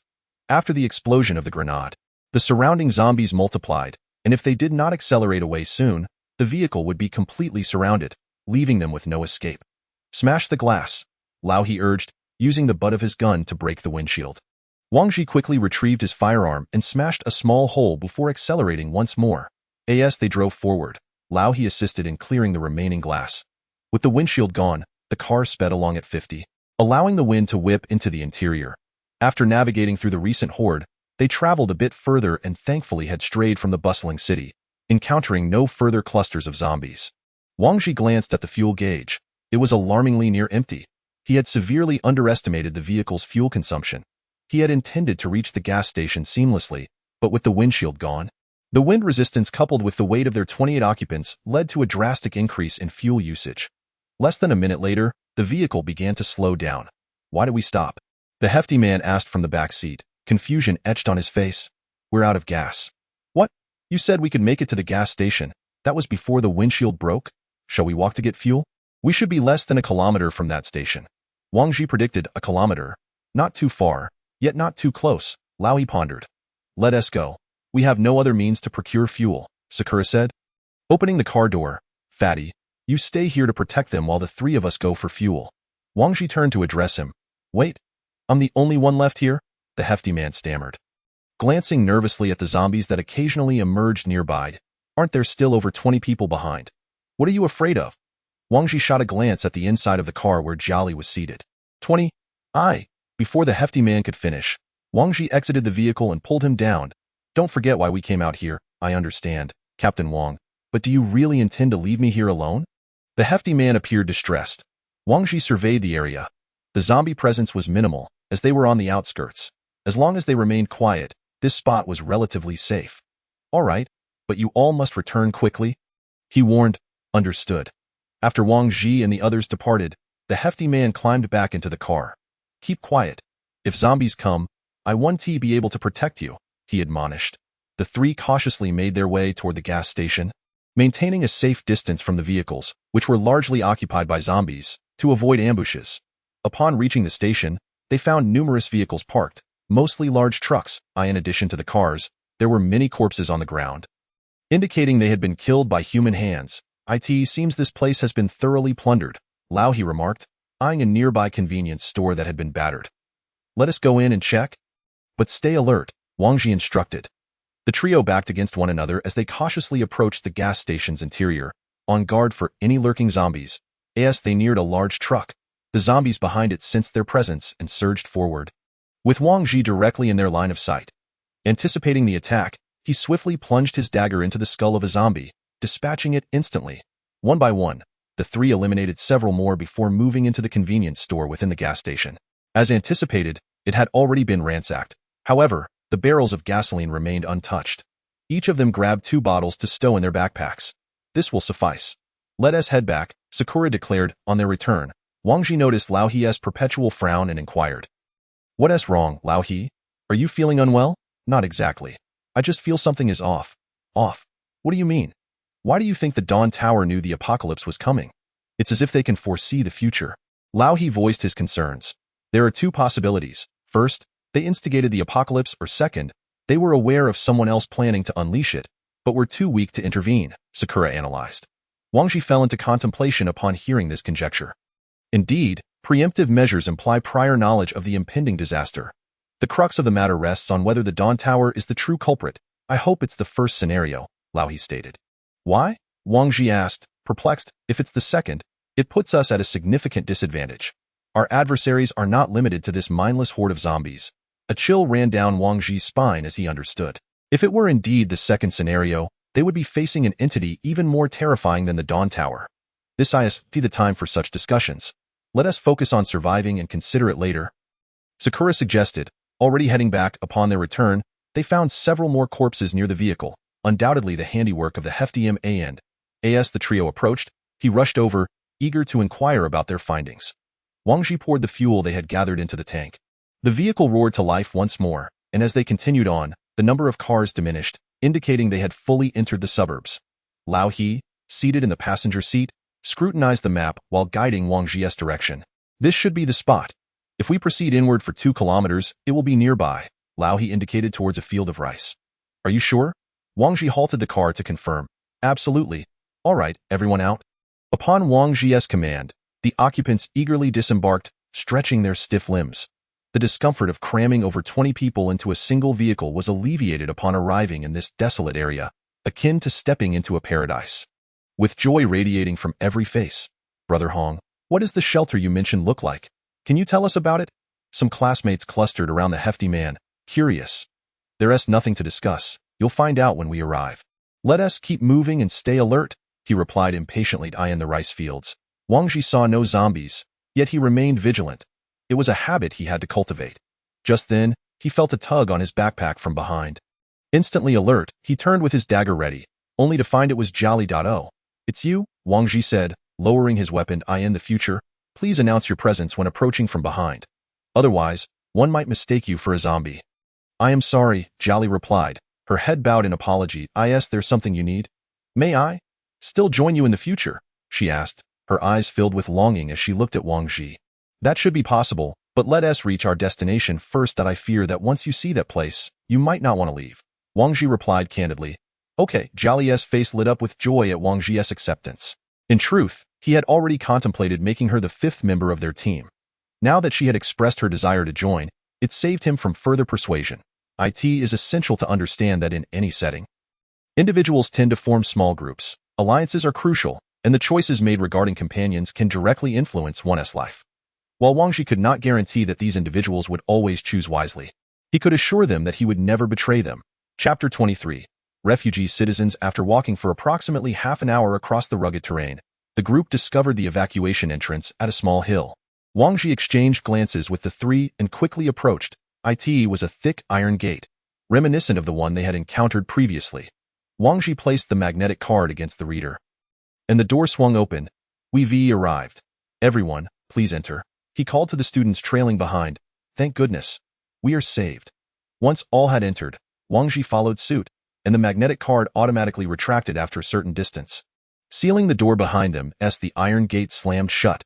Over 20 individuals cautiously advanced through the pitch-black tunnel, relying solely on the flickering light emanating from the hands of Wang Ji and his three companions. "Are you certain this is the right place?" one of the older members queried. "Indeed. Where exactly are we headed?" In the oppressive darkness of the narrow passage, some students began to feel anxious, as the seemingly endless staircase appeared to stretch on indefinitely. "We must simply keep moving," Wang Ji replied, uninterested in elaborating further, and continued his descent. After a while, they finally reached the end, revealing the elevator doors. Wang Ji stepped forward to open the elevator. The confined space could barely accommodate all 20 of them, necessitating their division into two groups. The first group, led by the stout fellow and old he, comprised 12 students who boarded the elevator first, while Wang Ji and Ying took the second trip. Once confirmed, old he stepped into the elevator, leading the group away. After approximately half an hour of waiting, the elevator returned. "Let us enter," Wang Ji announced. Even divided into two groups, the 14 individuals inside the elevator felt exceedingly cramped. At that moment, Ying seized the opportunity to tease Wang Ji, pressing her body against his back. "Sister Ying, could you possibly step back a bit? It's rather warm," Wang Ji awkwardly remarked. "Humph, do you want me to cling to someone else?" Ying shot back, observing the rather smug expression on Wang Ji's face. However, Wang Ji was genuinely feeling overheated. In the confined space, compounded by the biohazard suits they wore, he sensed a shortage of fresh air. The unpleasant odor only intensified, originating not only from the bloodstains on their clothing, but also from the students who had not bathed for several days. Ding! The elevator chimed, signaling their arrival. As the doors opened, Wang Ji sprinted out, eager to escape the stifling confines. Upon stepping outside, he beheld the familiar hall, where the stout fellow and old he had been waiting for some time, surrounded by a cadre of fully armed guards prepared to respond to any emergencies. Upon witnessing the true visage of the Dawn Tower, the students gazed around in wonder, as if they had been transported from the depths of hell to the heights of paradise. At this juncture, Wang Ji and his companions were not yet permitted to fully enter the Dawn Tower. They still needed to undergo various checks. "Please follow me to the medical room for a thorough disinfection and health examination." A woman clad in a white coat and mask approached, gesturing for them to follow. "It is delightful to see you back. I imagine the outside was quite fascinating," the woman in the white coat remarked. "That's hardly humorous. Outside was akin to hell on earth," Wang Ji retorted. The woman guided Wang Ji and his group for a short distance. "This is the place. Chief Sophie is waiting for you inside." After her words, the woman turned and departed. Wang Ji recalled that Sophie was the head of the medical room he had encountered earlier in the conference hall. Upon entering the medical room, Sophie first directed them to the changing and disinfection area. "Everyone, please remove your clothing and enter the disinfection chamber to cleanse yourselves. Gentlemen to the left, ladies to the right," Sophie stated before exiting the disinfection room. Inside, 3 male doctors in white coats were arranging several small baskets to collect their clothing and gear. Wang Ji stripped off his blood-stained biohazard suit along with his undergarments, tossing them into a basket before stepping into the disinfection shower. A uniform hung in the disinfection room as a spare set of clothing. Once they had finished cleaning up, everyone emerged wearing identical Dawn Tower uniforms. This way, please, a medical staff member instructed. Wang Ji proceeded to the testing room, where the process was straightforward. A blood sample was drawn, and they simply had to wait a moment to ensure there were no infection risks. When the results arrived, revealing no hidden infections, Wang Ji breathed a sigh of relief, knowing that any issues with any of the four of them would have serious repercussions for him. After completing the tests, Wang Ji and his companions led the students to the mission hall. As he was eager to submit their mission report, following the verification of information, they had successfully brought back 24 valid survivors. At that moment, their account had also increased by 2,400 survival points. After handing over the students to the Dawn Tower, Wang Ji had one more matter to attend to, inviting Galilei to join their team. Galilei, come with us, Wang Ji called out. Hearing her name, Galilei jogged over. The group led her to the affairs hall, where they approached an unoccupied window. Hello, we are from the Sunset team, and I would like to invite a survivor to join us. Certainly, please present the magnetic cards for both parties, the official replied. At that moment, Wang Ji realized that Galilei did not possess a magnetic card. You see, she is someone we just rescued from outside, and she currently does not have a magnetic card. Is it possible for you to issue her one? Wang Ji inquired of the official. No magnetic card. That means her current status is that of a refugee? And it will cost 1,000 survival points to purchase citizenship. Only with citizenship can one enjoy all the privileges of the Dawn Tower. Refugee? Is that an actual classification? Wang Ji pondered, beginning to grasp the implications. Anyone without a magnetic card was considered a refugee, unable to enjoy any privileges, which implied a lack of freedom. Conversely, citizens possessed magnetic cards akin to themselves, allowing them to acquire wealth and exercise autonomy over their rights within the Dawn Tower. To secure Galilei's inclusion in the team, Wang Ji would need to pay 1,000 survival points to obtain her citizenship. Wang Ji looked at Galilei, who appeared utterly bewildered, unaware of why everyone was staring at her. It was evident that she did not comprehend the distinctions between refugees, citizens, and survival points. Observing Galilei's confused expression reminded Wang Ji of that day when she stood alone at the stadium, wielding a knife to greet their weary group, evoking feelings of pity and regret. He did not wish to abandon such a kind-hearted individual. In this apocalyptic world, he needed teammates who would not incite suspicion. Wang Ji glanced at old He, who merely nodded silently, offering no strong opinions. As for Ying, he had already discussed the matter with her outside, and she had no objections. As for the stout fellow, his opinion had ceased to carry weight. All right, I will purchase her citizenship, Wang Ji declared, turning to the official. After receiving Wang Ji's confirmation, the staff deducted 1,000 survival points from their account. From this moment forth, Galilei became a citizen of the Dawn Tower. After completing the necessary procedures for her inclusion in the team, the official handed her a magnetic card with ID 10,000, and 1.100001 signifies the first individual to transition from refugee to citizen within the Dawn Tower. Chapter 24. Summary of External Operations here. This is now your identification card. Do not lose it, and definitely do not give it to anyone, Wang Ji said, handing the card to Galilei. Where do the other students go? Galilei inquired upon receiving the card. Rest assured, they are quite safe and have their own matters to attend to. From now on, you are a member of our team, and you should learn from Sister Ying and Brother He. Wang Ji reassured her, gently patting her head. To prevent any unnecessary burdens from weighing on Galilei, Wang Ji could only respond vaguely regarding the others. On their way back to the residence, Wang Ji explained the basic rules within the Dawn Tower to Galilei. So, survival points must be quite valuable, right? Galilei asked after listening to Wang Ji's explanation. In this context, survival points were equivalent to currency, and when the official had requested 1,000 survival points upon her joining, the expressions on the four of their faces had clearly shifted, which Galilei had naturally noticed. It's just a string of numbers. Why would it be considered valuable? Wang Ji stated nonchalantly as he walked ahead. Captain Wang, that amount is equivalent to 10 human lives. How can you say that? The stout fellow interjected unexpectedly from behind. Upon hearing this, Wang Ji halted and turned, gazing at the stout fellow with a mix of confusion, uncertain whether he was genuinely oblivious or merely pretending. Why are you all staring at me? Did I misremember something? The stout fellow asked innocently. When Wang Ji turned to look at Galilei again, he noticed her eyes were slightly red, standing silently beside him. Oh dear little sister, do not take it too much to heart. Since we are willing to spend this money, it signifies your value. Oh, not heed that foolish stout one. Inconsoled as she approached Galilei, wrapping an arm around her. Galilei, not wanting to appear overly sentimental, simply nodded with reddened eyes. Hey, you may call me stout, but please refrain from adding foolish. Meanwhile, the news of Wang Ji and his group returning had swiftly spread throughout the Dawn Tower. Brothers, what is it like outside now? Is it truly as depicted in the videos? Where did you go this time? Was it dangerous?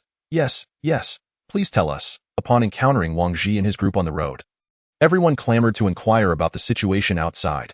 However, the group remained silent, hastening forward, for the reason was simple. These pieces of information held value, and anyone wishing to know would need to pay a price. Before long, the 5 of them returned to their room in Area B. What a long-awaited sensation. I must sleep for a day, the stout fellow exclaimed, flopping onto the nearest bed. The room was spacious, and the layout was quite reasonable. Wang Ji arranged for Galilei to occupy the bed next to Ying, as it was often more convenient for women. The 2 women could keep an eye on each other. After lying on the beds for a while, there came a knock at the door. Who is it? The stout fellow shouted. Your clothing and equipment, came the voice from outside. After this announcement, the stout fellow climbed out of bed, opened the door, and brought in the items they had left in the medical room. Wow, this smell is quite strong, he remarked, waving his hand in front of his face. The clothing and gear had all been disinfected. Yet the lingering scent of the disinfectant was still present. It is said that Lioli still lacks a weapon. Shall we go purchase one for her shortly? Wang Ji proposed as he rose from the bed. Before that, shouldn't we first grab a bite to eat? Ying suggested. Indeed, I will make a quick trip to the trading hall to post the intel. You all can head to the restaurant and wait for me. After Wang Ji finished speaking, he stepped outside. Wang Ji navigated the trading hall with ease, approaching the front desk to present his identity card. Hello, I wish to sell some information, he stated. The staff member took the card, glanced at the details, and replied, please edit your information and upload it to the system. Additionally, the Dawn Tower will charge a 10% transaction fee. All right, no problem, Wang Ji affirmed, then proceeded to edit the intel on the computer before him, titling it Summary of Outing Intelligence. Target, zombies, quantity, varies with population density, ranging from several thousand to tens of thousands, or as few as dozens to hundreds. Behavior, prefer darkness and fear light. They move rapidly and frantically in the night, while their movements slow slightly in light. Zombies are mutated humans, and their abilities vary by individual. They are particularly sensitive to sound and smell, tracking through sound and pinpointing with scent. Critical weakness, the brain. Danger avoidance, maintain a safe distance from zombie corpses, as they may not be completely dead and could launch a surprise attack, causing infection. Price, 100 survival points. Upon completing the editing and ensuring accuracy, Wang Ji successfully submitted the intel. Once it passes system review, it will be displayed in the trading system. After submitting the intel, Wang Ji took a moment to glance at the titles of other submissions. The information was a chaotic mix, ranging from detailed team data to personal photos of individuals. Just as Wang Ji was perusing the various submissions, he heard footsteps approaching from behind. Turning, he saw Captain Jieshi. What a coincidence, Captain Jieshi. Are you here for trading as well? Wang Ji greeted her. I came specifically to find you. Follow me, Jieshi replied, her expression impassive as she turned to leave. Wang Ji had grown accustomed to Jieshi's aloof demeanor and followed her without protest. The two arrived at the office of the security headquarters, where Jieshi promptly took her seat and gestured to the sofa beside her. Sit. I must admit, I'm somewhat surprised you all returned safely. We were fortunate, thanks to Captain Jieshi, Wang Ji responded modestly. Now, tell me about the process and summary of this mission, Jieshi instructed. Wang Ji recounted their experiences after landing. After he finished, Jieshi remained silent for a moment before speaking.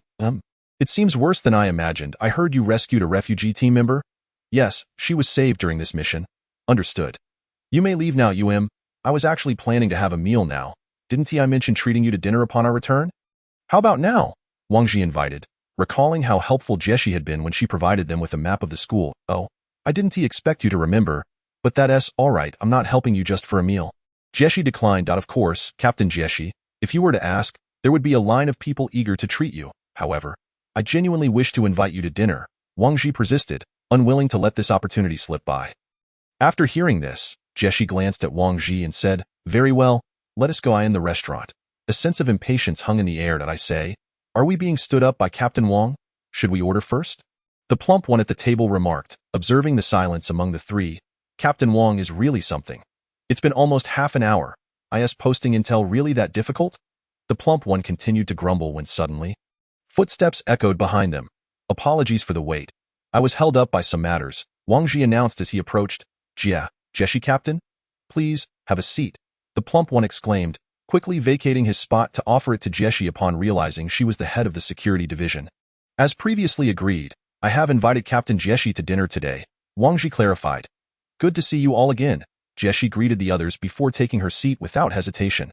The moment she settled beside Liuli's body trembled slightly. Ying and Lao he nodded respectfully, as Jessie had left a favorable impression on them. Captain Jessie, do you have any dietary restrictions? Wang Ji inquired, glancing at the menu. Jessie shook her head, indicating she was indifferent. Wang Ji perused the menu, ordering 6 servings of high-nutrition compressed cheese, specialty milkshakes, and steak rice. After placing the order, the group fell silent, the atmosphere growing awkward with Jessie's presence. Even the usually talkative plump one had fallen quiet. Wang Ji noticed the glances from others. They were undoubtedly curious about the head of the security division dining with them. He understood the weight of Jessie's earlier words. This meal was indeed uncomfortable. 10 minutes later, their order arrived, breaking the awkward silence as they began to eat. A sudden sound of sobbing interrupted them. Wang Ji looked up to see the plump one, tears streaming down his face as he continued to eat. What's wrong, plump one? Wang Ji asked, puzzled. It's nothing. It's just so delicious. I'm overwhelmed. I haven't had a proper meal in a month, and this feeling is just wonderful, the plump one wailed. Goodness, what a drama queen. How can there be so much theatrics over a meal? Wang Ji thought, bemused by the plump one's exaggerated performance. Is this the new team member you rescued? Jessie inquired. Directing her gaze toward Liuli. Yes, that's her, Wang Ji replied. Not bad, Jessie commented succinctly. Feeling Jessie's gaze, Liuli instinctively leaned away. Wang Ji noticed her nervousness and reassured her, no need to be tense. Captain Jessie is our good friend. You all train rigorously. Don't skimp on your diet. Take the opportunity to try the high-quality nutritional meals here. It's about time I take my leave, Jessie said, lifting her milkshake cup and rising to depart. Thus, the meal concluded. Wang Ji approached the front desk. Hello, I'd like to settle the bill for table 07. Please hold on 6 servings of high-nutrition compressed cheese, 6 specialty milkshakes, and 6 steak rice, totaling 50 survival points. The staff member informed him. Wang Ji gasped. That was quite a hefty sum for a single meal, consuming 50 points. Jessie had previously advised them not to be frugal with their meals, but who could sustain such expenses? That person was quite intimidating. After Wang Ji finished paying and returned, Liuli spoke up. Recalling Liuli's earlier fearfulness, Wang Ji asked, what happened? When she looked at me, I felt she was an extremely terrifying person. Liuli whispered. She is, after all, the captain of the security team, and it's normal for her to possess great strength. However, she wouldn't harm us without reason. Wang Ji comforted her. I heard from a squad that they happened upon the captain during training, and her full force strike registered nearly 1,000 kilograms of impact. Lao he remarked, wow, is she even human? One punch from her could probably obliterate a person. The plump one gasped. Let us go. We need to buy Liuli a weapon. Wang Ji declared, leading everyone to the weaponry hall. In this apocalyptic world, a reliable weapon is essential for everyone. Choose a weapon you like. Wang Ji encouraged Liuli. Thank you, Captain, Liuli replied as she followed behind. No need for formality. We're all on the same side. What do you need? The staff member approached as they entered. We'll take a look ourselves, thank you, Wang Ji replied. The various weapons and equipment could be viewed through the system menu, which Wang Ji pulled up for Liuli to browse. After a while, Liuli selected an ordinary Qinggang knife. Wang Ji checked the price and description in the system. The cost was merely 50 survival points. Liuli had chosen the cheapest knife available. Will this 50 survival point knife even last? It might break after just a few uses. After all, we're finally buying her a weapon. Should we really settle for this? Ying questioned. Let us find a sturdier one. This type 1T lasts long, Wang Ji agreed, feeling that it was better to make a worthwhile purchase rather than opt for something subpar. With that thought, Wang Ji flipped through several pages in the system menu. Let us start from this page, he said, knowing Liuli's temperament would likely lead her to choose something around 100 survival points if he didn't guide her. How about this one?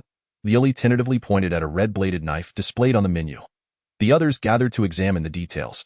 This knife was named Yiling Long, priced at 500 survival points, crafted from tungsten alloy, making it indestructible. It also included after-sales maintenance. If it became chipped or dulled, it could be returned for repairs, alleviating concerns about it becoming unusable. Quite impressive. Indeed, there's a reason for the price, Wang Ji nodded. Wow, when will I be able to afford a weapon like this? The plump one sighed enviously at the screen. Perhaps when we accumulate more survival points. But for now, we do have firearms, don't we? Wang Ji remarked, glancing again at the price of firearms, which also hovered around 500 survival points. Shall we go ahead and order this Yiling? Wang Ji turned around and inquired, hello, we wish to purchase this exquisite weapon. The Yiling. Handing the magnetic card to the person in charge, Wang Ji awaited a response. Certainly, the weapon will be delivered to your residence within 3 days. Please be patient, came the reply. Such cold weapons generally require time for production. They are made only upon request. In contrast, some popular items are in high demand and thus are readily available for immediate purchase. Although spending 500 survival points may seem extravagant for them at present, in the long run, it proves worthwhile. As for their current armaments, they still possess handguns and daggers, which will suffice for a while. Once they acquire more survival points, they can always upgrade their equipment. Let us be on our way, Wang Ji declared. Indeed, it was evident that Jiali, having just acquired a fine weapon, was exceedingly delighted. The group strolled with Jiali around the various areas on the second floor, during which Wang Ji recounted how he had come to know Lao He, Ying, and the fatty, as well as the events that transpired after arriving at the Dawn Tower. Jiali listened intently, as if captivated by a tale, until she could no longer contain her curiosity and asked, Captain, will they seek revenge? Wang Ji pondered for a moment. Given Zhao Yang's temperament, he will undoubtedly retaliate. However, internal conflicts are prohibited within the Dawn Tower, except in the arena. Otherwise, the guard team will impose sanctions. I yearn to be as powerful as Captain Jieshi. To protect everyone, to safeguard the captain, Jiali declared, clenching her fists with a look of aspiration. Upon hearing Jia Li's desire to protect him, Wang Ji felt his face flush. This girl, though diminutive in stature, spoke provocatively as if she were twice her size, completely oblivious to any impropriety. From now on, you are not permitted to act alone. It is essential to always have a companion for support in case of any incidents. We are in an apocalyptic world without law or justice. The only one you can truly rely on is yourself. Do you understand? Wang Ji questioned. But Captain, cannot you trust each other? Jiali looked up at Wang Ji. Well, not entirely, as I too am uncertain if I might succumb to despair in this world. Wang Ji replied wistfully. It matters not. Even if you were to sell me, I would willingly accept it, for you rescued me, Jiali said with a smile. Wang Ji glanced at Jiali, remaining silent, pondering what the future might hold. Chapter 26. Former Dynasty. After a brief excursion, the five returned to their residence. That moment, Ying was perched on the bed, swinging her legs, and after a moment of contemplation, she spoke up, little brother, come here. I have something to discuss with you. Wang Ji, hearing this, thought little of it and approached her. However, as he neared Ying, he suddenly sensed an ominous feeling and nearly turned to leave. But alas, it was too late. Ying swiftly pulled him onto the bed, one arm draped around his neck, while the other brandished a dagger before his eyes. Wang Ji, sensing the situation, nervously inquired, what's the matter? Sister Ying? It seems there is a crack on my dagger? Ying suddenly exclaimed. Upon hearing her words, Wang Ji shifted his gaze to the dagger before him. It appeared pristine, devoid of any cracks. Nevertheless, since Ying had pointed it out, he felt it would be remiss to deny it. It seems there might be a crack. Perhaps we should replace it? Wang Ji tentatively suggested. Wouldn't that be too wasteful?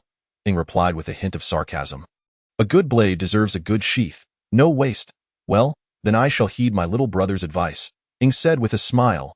As Wang Ji prepared to rise, he was unexpectedly met with her legs draped across his. Sister Ying, I've been out all day. My legs are sore. Help me massage them, Ying languidly requested from her position on the bed. Sore legs? As if mine aren't sore. Who's going to give me a rub? He thought, but ultimately, he placed his hands on Ying's legs and began to knead them. Your technique is rather professional. It's a shame you aren't a massage therapist, Ying praised. Wang Ji, now feeling somewhat exasperated, mused that some individuals might appear glamorous as a captain, yet behind the scenes, they are merely a massage therapist a bit lower. Yes, just like that. Is the pressure all right? Just perfect. After Wang Ji had finished attending to her, he quickly washed up and collapsed onto the bed, succumbing to sleep. In the darkness, Wang Ji awoke from a nightmare, having dreamt that his companions transformed into zombies, rushing towards him. Thus, he stirred from his slumber, engulfed in sorrow and fear. Switching on the bedside lamp, he noticed the others were still resting. How long have I been asleep? Fatty, roused by Wang Ji's movements, mumbled sleepily. In the tower, day and night were inconsequential. Aside from a date marker indicating dawn, no one paid attention to whether it was 3 in the morning or 4 in the afternoon. When tired, they would sleep. Upon awakening, they would work and train. I don't know. I had a nightmare. Get up, let's go grab something to eat, Wang Ji said, shaking his head as he got out of bed. After arriving at the dining area with Fatty, Wang Ji ordered a multitude of steamed buns along with 5 portions of millet porridge, totaling 10 survival points. Upon returning to the residence, the others remained sound asleep. They had been utterly exhausted. Once back in a secure environment, their taut nerves relaxed, leading to deep slumber. Had they been outside? Even the slightest noise would have caused them to awaken, ever alert to their surroundings. Once everyone was awake and gathered around the table for a meal, Wang Ji spoke. Let us discuss our plan. Each of us is required to spend a full day in the training ground for 12 hours, regardless of whether we are training. We must be there to accumulate time, as this will yield more survival points to sustain our team. After finishing, Wang Ji retrieved 5 devices resembling headphones from his bag and placed them on the table. These radios are specially designed by the Dawn Tower. They can receive signals up to 10 kilometers away and do not require any network. Functioning in any location. To ensure the message reaches the recipient, one must be on the same channel and press this button to speak. Others on the same frequency can hear it, Wang Ji explained to the group. Hello, can you hear me? Fatty picked up the radio to test it. The others nodded, confirming the radios were functioning properly. All right, Ling Ling Yao. Check the missions, Wang Ji commanded. Current missions. 1. Accumulate 12 hours of personal training to earn 10 survival points. 2. External mission, remaining mandatory acceptance time. 28 days and 16 hours. Check the trading status, Wang Ji instructed. Intelligence has currently been sold once, yielding 90 points. Wow, business is coming in quickly, Ing exclaimed. With so many teams, if each one purchases a copy of our external mission intelligence, we could strike it rich. Wouldn't that mean feasting on sumptuous meals every day? Fatty said excitedly. Don't get ahead of yourself. They will organize several teams to collectively purchase our intelligence and share it. Selling a few copies would be quite an achievement, Wang Ji replied. Once we've finished eating, let's head to training. Fatty, make sure you train well. Our luck may not be as favorable next time we venture out. With that, Wang Ji stood and departed. On the way, Wang Ji, uneasy about Fatty's self-discipline, sought out Lao He, saying, Lao He, when you have the time, please guide Fatty. We can't afford any setbacks. Just train him rigorously. Understood, training is my forte. Lao He chuckled. Sister Ing, please keep an eye on Jiali as well. While she wields a knife adeptly, she lacks knowledge and skill regarding firearms. Heh, considering you massaged my legs, I will reluctantly agree to that. Ing responded. Upon reaching the training hall, it was evident that individuals were training at all hours. First, it allowed them to earn survival points. Second, it enhanced their abilities. Third, they were preparing for upcoming external missions. Hey, have you all heard? The former Dynasty's Tier 3 team went out yesterday. One person exclaimed, I heard. I even went to the first floor to watch them leave. Their presence and equipment were quite impressive. I envy them. Another replied that I'd love to join them, but alas, there are limits on team size. Give it a rest. With your physique, how could they possibly take you on? What are you saying? Aren't you worried the captain might hear you? As Wang Ji trained nearby, he overheard their discussions, marking his first encounter with news of a Tier 3 team. Some of these individuals had arrived long before him. Hearing about Tier 2 and Tier 3 teams did not surprise him. As the apocalypse had only recently begun, and the team's level merely indicated their numbers, to him, the distinction held little significance. Chapter 27. The CAF. During training, Wang Ji continued to focus on enhancing his physical fitness. Physical fitness, demonstrated through strength, speed, endurance, coordination, resilience, and agility, is an essential factor for survival in an apocalyptic world. Imagine, if a horde of zombies were to pursue you, speed would be vital for escape and strength for dispatching them, all of which require stamina. After 6 hours had passed, Wang Ji used the radio to summon everyone to the dining area for a meal and rest. I'm done for. If I don't perish out there, I'll surely expire here first. Fatty lamented as he slumped into a chair in the dining area. Wang Ji glanced at the exhausted Fatty and turned to Lao He, asking, What have you done to him to leave him in such a state? Lao He replied, Not much. Just made him run 10 kilometers with a weighted pack. Surely that wouldn't reduce him to this state. Wang Ji remarked, nudging the slumped Fatty. Upon hearing this, the corpulent individual weakly rested his arms on the table and remarked, Look at the indentations on my arms and the ones on my legs and waist. It's a burden of 30 kilograms, 10 kilometers, mind you. Old He, you shouldn't be too harsh. After all, our friend here has a poor foundation and must progress gradually. Wang Ji observed the marks on the corpulent man's arms, genuinely concerned that his training might lead to his demise. Rest assured, I am well aware of the situation. If we don't expedite our training, we risk being devoured by the zombies lurking outside. There won't be time for gradual progress. Old He dismissed Wang Ji's plea for mercy on behalf of the corpulent man. Wang Ji refrained from further persuasion. After all, one's life is one's own, and as long as he survived the training, he would endure it to the fullest. Is the corpulent one merely pretending to be dead? At that moment, Sakura and Liuli approached from outside. Once seated, Wang Ji noticed that Liuli was not in good condition either. Her delicate face appeared pale, and her hands trembled slightly on the table. Upon noticing Sakura's arrival, the corpulent man propped himself up and proposed to Liuli. Sister Liuli, let us switch places. Allow me to train alongside Sister Sakura. Oh? Sakura raised an eyebrow, her dagger spinning ever more rapidly in her hand before suddenly halting. Do you still wish to train with me? The corpulent man gazed at the hair scattered across the table and swallowed hard. I was merely jesting. After all, propriety must be maintained between the sexes. He then slumped back down onto the table, continuing his charade of feigned death. Meanwhile, Wang Ji had already ordered 10 large servings of rice and 5 bottles of red wine, consisting of 3 vegetarian dishes, 1 meat dish, and 1 soup. In this apocalyptic era, the outside world was fraught with danger. Although there was food and drink here, we could not live like mice in the underground forever. Therefore, I hope everyone can strive together to navigate this apocalypse. Wang Ji once again expressed his heartfelt sentiments. Indeed, let us work together. Old He raised his glass of red wine, clinking it with the others before downing it in one gulp. After the meal, Wang Ji stood up to settle the bill and left the restaurant. He did not rush into training. He suddenly realized that his skills were woefully inadequate. In terms of firearms, he was no match for Old He. In the realm of melee combat, he fell short compared to Sakura and Liuli, and the corpulent man was growing stronger through daily training. So, what about him? How could he command respect? Just like last night when Sakura had threatened him, he truly had no means of resistance. Although Old He and Sakura had not explicitly stated it, Sakura had already provided him with ample warning. Should someone wish to eliminate him, it would be a simple task. If he continued to revel in the false sense of security afforded by his captain status, it wouldn't be long before he became a mere puppet captain with no hope of revival. This was precisely what he feared most. In the matters of combat and survival, he was years behind them. The notion of becoming stronger through training, as the corpulent man had done, was utterly impractical. While he sought to grow stronger, others were doing the same, and they all started from different points. Aside from martial prowess, how could he gain their trust?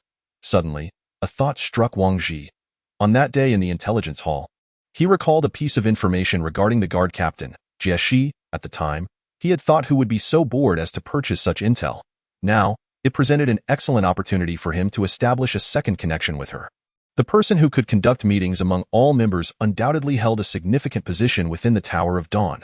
Moreover, since he had already interacted with her, this time would be less daunting. If he could cultivate a good relationship with this captain, it would surely serve as a trump card. As long as he held a trump card, he could not be considered a true puppet captain. At the very least, he would possess some weight in the hierarchy. With this in mind, Wang Ji hurriedly made his way to the intelligence hall. He opened the menu on the screen, searching for the information he had previously seen. Drawing upon his memory, he quickly located the entry regarding Jieshi. The price was quite reasonable, only 10 survival points. Wang Ji glanced around to ensure no one was watching before addressing the front desk staff. Hello, I would like to purchase the information with the ID A.108. After handing over his magnetic card, the staff replied, All right, your access has been unlocked. Please check over there. Wang Ji took the magnetic card and approached the information retrieval machine in the corner. After placing the card on the machine for verification, the screen displayed the personal information he had purchased, along with the available intel. Without hesitation, Wang Ji clicked on the recently acquired intel. Guard Captain Jieshi frequently visits a CAF. Details are scarce. Wang Ji. Just a CAF, and the rest remains vague? This intel is rather lacking. Wang Ji grumbled inwardly but did not give up. Since he knew about the CAF, it would be worthwhile to visit personally and inquire further. The CAF was located on the first floor, which was the largest level of the Tower of Dawn. Nearly all recreational, entertainment, medical, residential, production, and agricultural activities took place on this floor. The first floor was divided into 4 areas. The first area was the entrance. The second was for agricultural production, the third housed the workers' residences, and the last consisted of various shops. When Wang Ji began to familiarize himself with the conditions of the first and second floors, he was astonished by the Tower of Dawn's complete ecological system. Such a level of construction could easily be described as a miniature city. Wang Ji did not rush to the CAF but instead visited a snack shop, intending to provide a little incentive to the staff. Otherwise, their response might simply be, I don't know, 10 survival points for a box of chocolates. In the apocalypse, food was always a hard currency. With the chocolates in hand, he arrived at the only CAF on the 4th floor. Upon entering, he found the place deserted except for a manager who was polishing cups. Given the apocalyptic environment, this was understandable. After all, who would have the money to indulge in such luxuries? It was far more prudent to use survival points to buy food or weapons. Hello, sir. May I assist you with something? The manager welcomed him as he entered. Wang Ji took a seat at the bar and pushed a box of chocolates toward the manager. The manager, confused, looked at Wang Ji and asked, Sir, what is this for? Wang Ji replied, I would like to inquire about something. Chapter 28. The past. I would like to inquire about something. Go ahead, the manager chuckled. Taking the chocolates, Wang Ji ordered a cup of coffee, but when he went to pay, the manager refused, stating that the latte was on him since Wang Ji had just given him a gift. This cup is not expensive, only 2 survival points. Do you not have many customers here? Wang Ji casually asked as he surveyed the surroundings. Haha, not many come by these days. However, quite some time ago, when transactions were still conducted with money, those with a taste for elegance would frequent this place for a cup. Now, who would waste their time on this wretched coffee? The manager replied self-deprecatingly. I see. Do you know the captain of the guard headquarters? I have feelings for her and wish to pursue her. I notice she occasionally comes here, but I am unaware of her preferred coffee, so I thought I would ask you. Wang Ji fabricated an excuse, knowing he could not reveal his true intentions. Haha, youth is truly wonderful. Even in this apocalypse, you still think about romance. However, I must advise you, Captain Jieshi is not someone you can pursue. The manager shook his head repeatedly as he looked at Wang Ji. Well, I suppose it's worth a shot. Failing is better than regretting, Wang Ji replied, undeterred, as he understood the improbability of the situation. Good. The young man has spirit. Captain Jieshi does indeed come by occasionally. She always buys Blue Mountain coffee beans to take away, never drinks them here. Perhaps due to her status, the manager explained. Serving Wang Ji the prepared coffee. She enjoys Blue Mountain coffee. What is the price for your Blue Mountain coffee? Wang Ji inquired. The manager sighed. To be frank, coffee beans are a non-renewable resource within the Tower of Dawn. Selling one means losing one. I only have this 1 barrel left. Given that it's for Captain Jieshi, I'll let you have it for 200 survival points, considering it's my prized possession, acquired at great expense from the Waltham estate in Jamaica. The manager continued to justify the price, fearing Wang Ji would think it too costly. That sounds reasonable. I'll buy it. Wang Ji replied eagerly. The manager watched in disbelief as Wang Ji casually agreed to spend 200 points. Are you sure you want to spend that much? He asked, feeling a bit pained. I believe it's worth it. Wang Ji smiled enigmatically. As he received the barrel of coffee beans from the manager. He opened the sealed lid and took a few beans to smell. They had a sweet, slightly bitter aroma with a rich fragrance, truly authentic Blue Mountain coffee. After confirming that the manager was not deceiving him, he handed over his magnetic card. My friend, you seem to know your coffee, the manager remarked, impressed by Wang Ji's discerning actions. Indeed, I visited Jamaica before. I never expected to encounter it here, Wang Ji replied as he took the magnetic card back. By the way, why did you come to live here in the apocalypse? Wang Ji inquired. That story begins 5 years ago. As the manager lit a cigarette, he handed one to Wang Ji, who accepted it and began to smoke alongside him. 5 years ago, I was running a CAF outside when one day, a person came into my shop and told me about a place seeking tenants. They promised that not only would I not have to pay, but they would also provide me with a monthly subsidy of 10,000. Isn't that strange? As that individual departed, they left behind an address, stating that one was welcome to visit at any time. At the moment, I assumed it was a scam and paid little heed to it. However, when my shop became untenable, I recalled the address they had provided. Following the directions, I found myself here, and upon my arrival, I was nearly taken aback by the sheer magnitude of the place. I ended up staying for 5 years, during which I indeed earned a considerable sum and gradually acclimatized to my surroundings. What perplexes me is the nature of the developer behind this establishment. Who are they, and how do they possess such immense power? What level of financial backing must they have to sustain the welfare of all the inhabitants and the entirety of the Dawn Tower's operations? Yet, as curious as I am, these matters are beyond my reach, so I have chosen to remain uninvolved. Over the years, this place has seen a continuous influx of people, those who come and do not leave, but rather, they bring goods from outside. The allure of the benefits here is simply too enticing. One can earn 10,000 currency units a month for doing nothing but conducting business. As for those employed here, their earnings are even more substantial. I have heard that no one working earns less than 20,000 currency units. Thus, the economic chain began to turn, with some engaging in commerce while others labored. Eventually, more individuals began to arrive in waves, and they were not here to work but to undergo training on the second floor. They resembled a military unit, training rigorously every day. It was during this time that the survival point currency system was implemented. Although the vast majority were skeptical about it, nonetheless, this did not deter them, for the survival points could be exchanged for cash. As long as they could convert it to currency, they were indifferent. To this day, I cannot believe that the so-called cash has ultimately turned into worthless scraps of paper, devoid of value. Listening to the manager's account, Wang Ji began to grasp the situation's context. Realizing that the Dawn Tower was essentially built through a sheer influx of capital. What will happen when your coffee runs out? Wang Ji inquired. Will you work or pursue something else? The manager sighed. I can only work. I have no desire to face those zombies. And if you stop working, what will become of the shop? Wang Ji pressed on. It will be reclaimed by the Dawn Tower. How they handle it depends on their discretion, the manager replied. Afterward, Wang Ji requested some filter paper from the manager and exited with a bucket of coffee beans.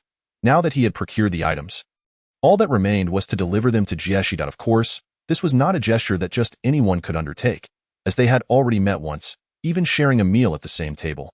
Thus, this second gift-giving could proceed. Wang Ji proceeded to the security headquarters on the first floor. Hello, please convey to Captain Jieshi that the leader of the setting sun seeks an audience. He stated to one of the personnel on duty. The guard glanced at Wang Ji before retreating inside. After a moment, the guard re-emerged. Please present your magnetic card for identity verification. No problem, Wang Ji replied. Handing over the card, the guard scanned the card with a device and, confirming Wang Ji's identity, said, All right, please follow me. Wang Ji was led into the security headquarters, where some guards monitored various screens, observing footage from different corners. Following the guard to the end of the hallway, he knocked on a door. Captain, I have brought the person. Come in, Jieshi's voice called from within. Chapter 29. Arrival on the fourth floor. Come in. Jieshi's voice resonated from inside the room. Wang Ji opened the door and stepped in, finding Jieshi polishing her large sword. Upon noticing Wang Ji, she sheathed her sword and inquired, What brings you here? Wang Ji placed a paper box on the table and opened it. The reason for the special packaging was that he feared others might discover Jieshi's preferences, as she had always taken the coffee beans directly without wanting anyone else to know. Jieshi lifted the wooden bucket from the box and glanced inside. What is this? Captain Jieshi, I mean no offense, but this is the last bucket remaining at the CAF. I thought, given that coffee beans diminish with use, I would purchase the entire lot. I also happened to overhear the CAF owner mention that you frequently patronize his establishment, so I brought it to you. Just as Wang Ji finished speaking, the doors swung open and a man entered, clad in the Dawn Tower uniform and holding a bouquet of flowers. Upon noticing Wang Ji, he momentarily hesitated before addressing Jieshi. Sheer, what are you two up to? Zhao Yin, let me correct you. Please address me as Captain Jieshi. And do I need to report to you regarding my activities? Jieshi replied coldly. Actually, I came to. If there is no urgent matter, there is no need to discuss it, Jieshi interrupted before Zhao Yin could finish. Very well, I shall not intrude further, Zhao Yin grumbled, tossing the flowers onto a nearby table before exiting. Wang Ji recognized Zhao Yin as someone introduced by Jieshi in the conference hall. However, to clarify their relationship, he could not resist asking, Captain Jieshi, who was that just now? He's the logistics supervisor on the first floor, a rather bothersome individual, Jieshi replied, rising to retrieve her sword. Follow me. Upon hearing this, Wang Ji picked up the coffee from the table and trailed behind Jieshi. What are we doing? He asked. Jieshi remained silent, walking ahead with purpose. They entered the elevator. And Jieshi pressed the button for the fourth floor. Wang Ji had only recently arrived at the Dawn Tower, having only familiarized himself with the first and second floors. The third floor required a level 3 team. Otherwise, one had no access. Now, bypassing the third floor entirely and ascending directly to the fourth, he felt a surge of excitement, a rarity for someone usually composed. Ding, arrived.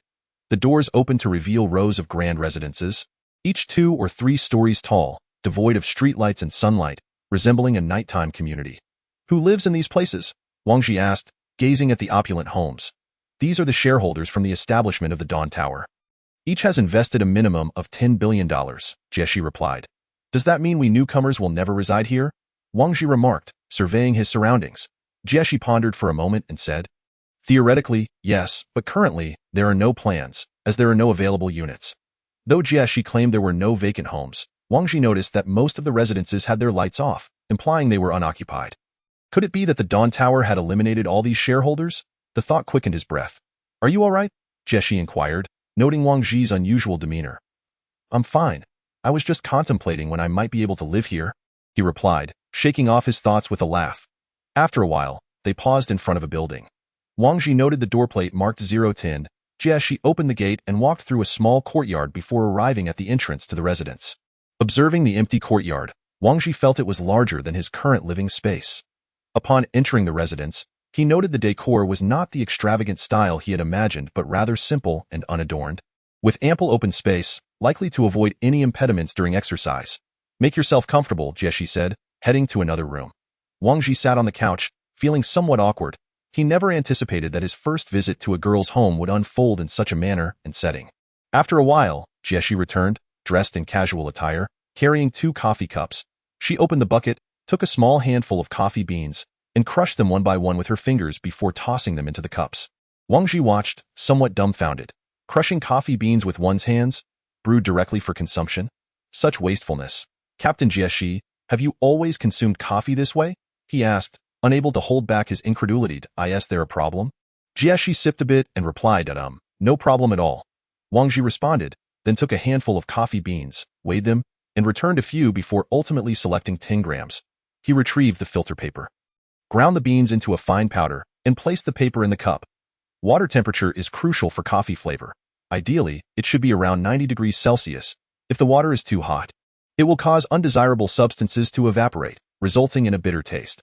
Conversely, if the temperature is too low, the aromatic compounds will not be released, resulting in a pronounced acidity. Thus, temperature is paramount. Wang Ji explained this to Jieshi. He poured the freshly heated water at around 90 degrees into the cup. First, we add a little water to soak the coffee grounds for about half a minute, which will enhance the richness of the filtered coffee. He then slowly filled the cup with water. Wang Ji pushed the freshly brewed coffee toward Jieshi, gesturing for her to taste it. Seeing Wang Ji's elaborate preparation, Jieshi was eager to try it and brought the cup to her lips. As the coffee reached her mouth, she glanced at her own cup, and without needing to ask, her expression conveyed her answer. Seeing that he had given Jieshi his cup, Wang Ji decided to take a sip from her freshly brewed cup. As wastefulness is a shameful act. Hey, Jieshi suddenly exclaimed after Wang Ji took a sip. What is it? Wang Ji, after finishing his words, glanced at the cup in his hand and suddenly realized that it had just been sipped by Jieshi. Yet now it had come into his possession. Actually, Captain Jieshi brews quite well. Wang Ji awkwardly remarked. Chapter 30. The mother and child pendant. Surely, the news about this coffee isn't something you happen to stumble upon. Is it? Jieshi inquired while savoring the coffee brewed by Wang Ji.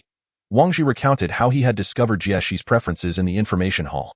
Fortunately, I found out first. If those with ulterior motives had discovered it, who knows what they might have put in it? Wang Ji chuckled. A person's hobby or habit often becomes their Achilles heel. Once one possesses a weakness, it can be precisely exploited, leading to irreparable consequences. Thank you for your concern, Jieshi replied. Captain Jieshi, you say my abilities are so lacking, and the others in the team are so formidable. What should I do to fulfill my role as captain? Wang Ji asked in confusion. Upon hearing this, Jieshi looked at Wang Ji with a smile that was both amused and enigmatic. After a prolonged silence, when Jieshi did not respond, Wang Ji couldn't help but ask. What's the matter, Captain Jieshi? Did you seek me out for this? Jieshi set her cup back on the table and inquired. I suppose so. Wang Ji scratched his head in embarrassment. In a world ravaged by the apocalypse, brute force indeed holds significant advantages, yet it is not the ultimate one. What they truly require is a leader. In such dire times, the most perilous threats are often not the monsters, but individuals like us. Do you know why the Dawn Tower restricts the number of its members? Jieshi asked. Wang Ji shook his head. Without such restrictions, a faction would inevitably swell in numbers, ultimately forming a formidable force to confront the Dawn Tower. Humans are inherently selfish, and what people lack the most today is trust. In this environment, the more individuals who place their trust in you, the greater your advantage. They will perceive you as a reliable person, someone capable of leading them to survival, Jieshi elaborated slowly. Wang Ji listened intently, realizing this was the first time he had heard Jieshi speak at such length. I understand now, Captain Jieshi. Thank you. Wang Ji expressed his gratitude. There's one more thing I must alert you to. That newcomer Zhao Yin, who just arrived at headquarters, is the brother of the Red Flame squad leader Zhao Yang. He just spotted you, so you must be cautious, Jieshi advised, retrieving a pendant from her drawer. As a gesture of reciprocity, I present you this pendant. Should you find yourself in trouble, it can be destroyed. Destroy it? And then, Wang Ji asked, I will appear and assist you in your predicament. Then I hope I never have to use this, Wang Ji replied as he hung the pendant around his neck. Wang Ji glanced at the pendant on Jieshi's chest and mused to himself that their pendants bore a resemblance to couples' pendants. This is a mother and child pendant. Mine is the mother pendant. While yours is the child pendant, Jieshi said with a playful smile, a mother and child pendant. Am I suddenly blessed with a mother? He stammered, I suppose I should return to my training now. Feeling that their conversation had reached a natural conclusion, Wang Ji stood to bid Jieshi farewell.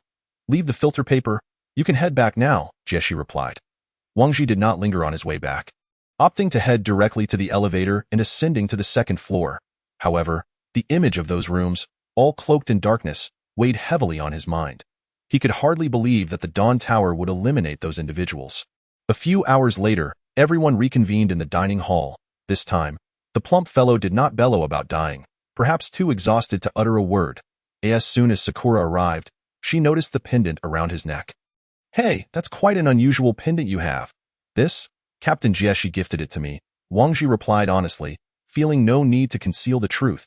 If they found out he had lied, regaining their trust would be a daunting task. Captain Jieshi? Why would she gift you something? Sakura probed further.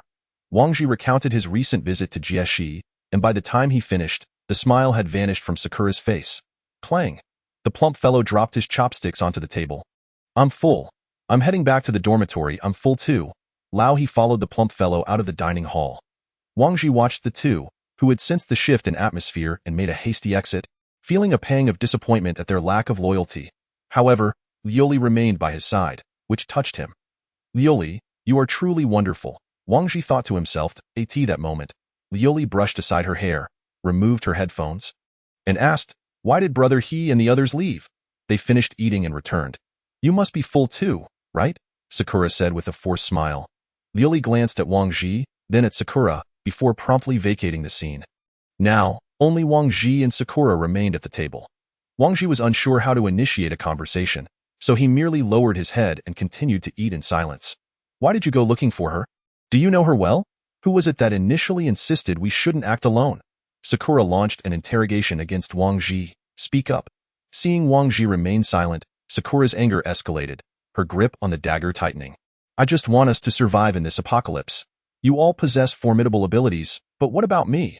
I don't want to be abandoned one day. I need a path forward, Wang Ji confessed, his head bowed. Upon hearing Wang Ji's heartfelt words, Sakura's grip on her dagger relaxed a little. Have you considered what would happen if an unexpected incident occurs? What about the rest of us? Seek revenge for you? Or act as if nothing happened? No, there won't be a next time, Wang Ji murmured. At that moment, their conversation had drawn the attention of those nearby. On their way back, he explained the purpose of the pendant to Sakura, who then responded, I hope you are right. Chapter 31. The completion of Yelling Long. Wang Ji and Sakura returned to the dormitory, where the other three stared at them in bewilderment, noticing the two chatting animatedly. What are you all staring at me for? Wang Ji inquired. Huh? Haha, I just didn't expect you two to finish eating so quickly. The plump fellow chuckled before turning over to sleep. As Wang Ji spoke, he first fetched a bucket of hot water for Sakura to wash her feet, then provided a half-hour massage before heading to the restroom to freshen up. Wang Ji lay down, turned off the bedside lamp, and did not immediately fall asleep. Instead, he pondered the events of the day. He hadn't anticipated that Zhao Yang from the Red Flame Squad was actually Zhao Yan's brother. Today, Zhao Yan had seen him in Jieshi's room and had humiliated him in front of others. Given that he had previously clashed with Zhao Yang, it was inevitable that Zhao Yan would conspire with Zhao Yang against him. It seemed he needed to remain vigilant against those individuals. Even with the protection team maintaining order, Jieshi could not be present at all times. She would eventually need to return to rest. This thought weighed heavily on him. With Lao He and Sakura as strength, they were not particularly afraid of retaliation from the Red Flame Squad, but Zhao Yan was a figure who had appeared on the conference platform. He wouldn't be easy to deal with. Wait, Jieshi must be aware that Zhao Yan would seek revenge. When Zhao Yan and Zhao Yang retaliated, it would disrupt the rules of the Dawn Tower. At that point, he would naturally destroy the pendant Jieshi had given him, and then Jieshi would appear. This way, she could assist him while simultaneously using the established order to eliminate Zhao Yin and his brother. Was this all part of Jieshi's meticulous scheme? Brilliant! Wang Ji couldn't help but exclaim in awe. What's so wonderful about not sleeping? Sakura remarked. Hearing Wang Ji muttering to himself, her expression one of confusion. Nothing, just finding this all increasingly intriguing, Wang Ji replied. You must be going crazy, Sakura retorted with irritation before turning over to continue her rest. After a night passed, the room's lights flickered on. Perhaps due to the intensity of their training, Liuli and the plump fellow were still fast asleep, while Lao He and Sakura were already up, stretching their limbs in the open area. You two are quite diligent, not even resting in the dormitory, Wang Ji remarked as he sat up, glancing at the time. 8 hours had already elapsed. Better move while we're alive. Once we're dead, we won't be able to move at all, Lao He stated while stretching. I agree with this perspective, uncle, Sakura chimed in. All right, Sakura and I will go buy breakfast then, Wang Ji suggested. Once they stepped outside, Sakura asked, what made you think to bring me along this time? Having a beautiful lady accompany me to buy food gives me some prestige, Wang Ji replied with a grin, cleverly omitting that he merely saw her as a bodyguard. Oh, is that so? Wouldn't it be even more impressive if you were to embrace your sister? Sakura teased, looking at Wang Ji mischievously. Wang Ji chuckled awkwardly, refraining from actually embracing her. After spending these days together, he knew that if he truly acted as Sakura suggested, he likely wouldn't make it to the dining hall. Breakfast consisted of steamed buns and millet porridge again. The two returned to their residence with the food, rousing the plump fellow and Liuli from their slumber. Today, during training, we 5 will operate in the same area. The Red Flame Squad may be making moves in the coming days, so everyone should stay alert. Report anything directly over the radio, Wang Ji reminded them while they ate. What happens if someone kills another within the Dawn Tower? Sakura inquired. Killing will be judged based on the severity of the situation. Minor cases may lead to expulsion from the Dawn Tower, while severe cases could result in immediate execution. However, killings committed in self-defense will not be pursued, came the reply. How is self-defense determined? Wang Ji continued to ask. When one's life or that of a teammate is threatened, it is considered self-defense. Do you all understand? If your life is in danger, you may kill if necessary, without worry. We have a good relationship with Captain Jieshi, so we shouldn't suffer too much, Wang Ji shrugged. After their meal, they once again returned to the training hall to commence the monotonous training. Today, Wang Ji did not stray but instead diligently trained alongside the others. Once training concluded, a message arrived from in their residence, notifying them that the weapon Liuli had ordered, Yellinglong, was ready for pickup at the equipment hall. Liuli, your weapon is ready. Come with me to collect it, Wang Ji announced. After several days of companionship, even the chubby one, who affectionately called her Liuli, began to refer to her as such. Upon arriving at the hall and presenting their magnetic cards, they entrusted their weapons to Wang Ji. The weapon case was a long iron box, and as soon as Liuli obtained her weapon, she was eager to unveil it. However, Wang Ji intervened, suggesting that with so many prying eyes outside, it would be wiser to wait until they returned to their dormitory. Once back at their quarters, Liuli could hardly contain her excitement as she opened the iron box and retrieved the blade within. The scabbard was a subtly understated matte black, and the hilt was wrapped in dark leather. The overall appearance of the sword was rather unremarkable. Liuli, is this your new weapon? The chubby one inquired, drawing closer to inspect the sword. Yes, Liuli nodded, drawing the blade from its sheath. The crimson edge glimmered, momentarily dazzling those present.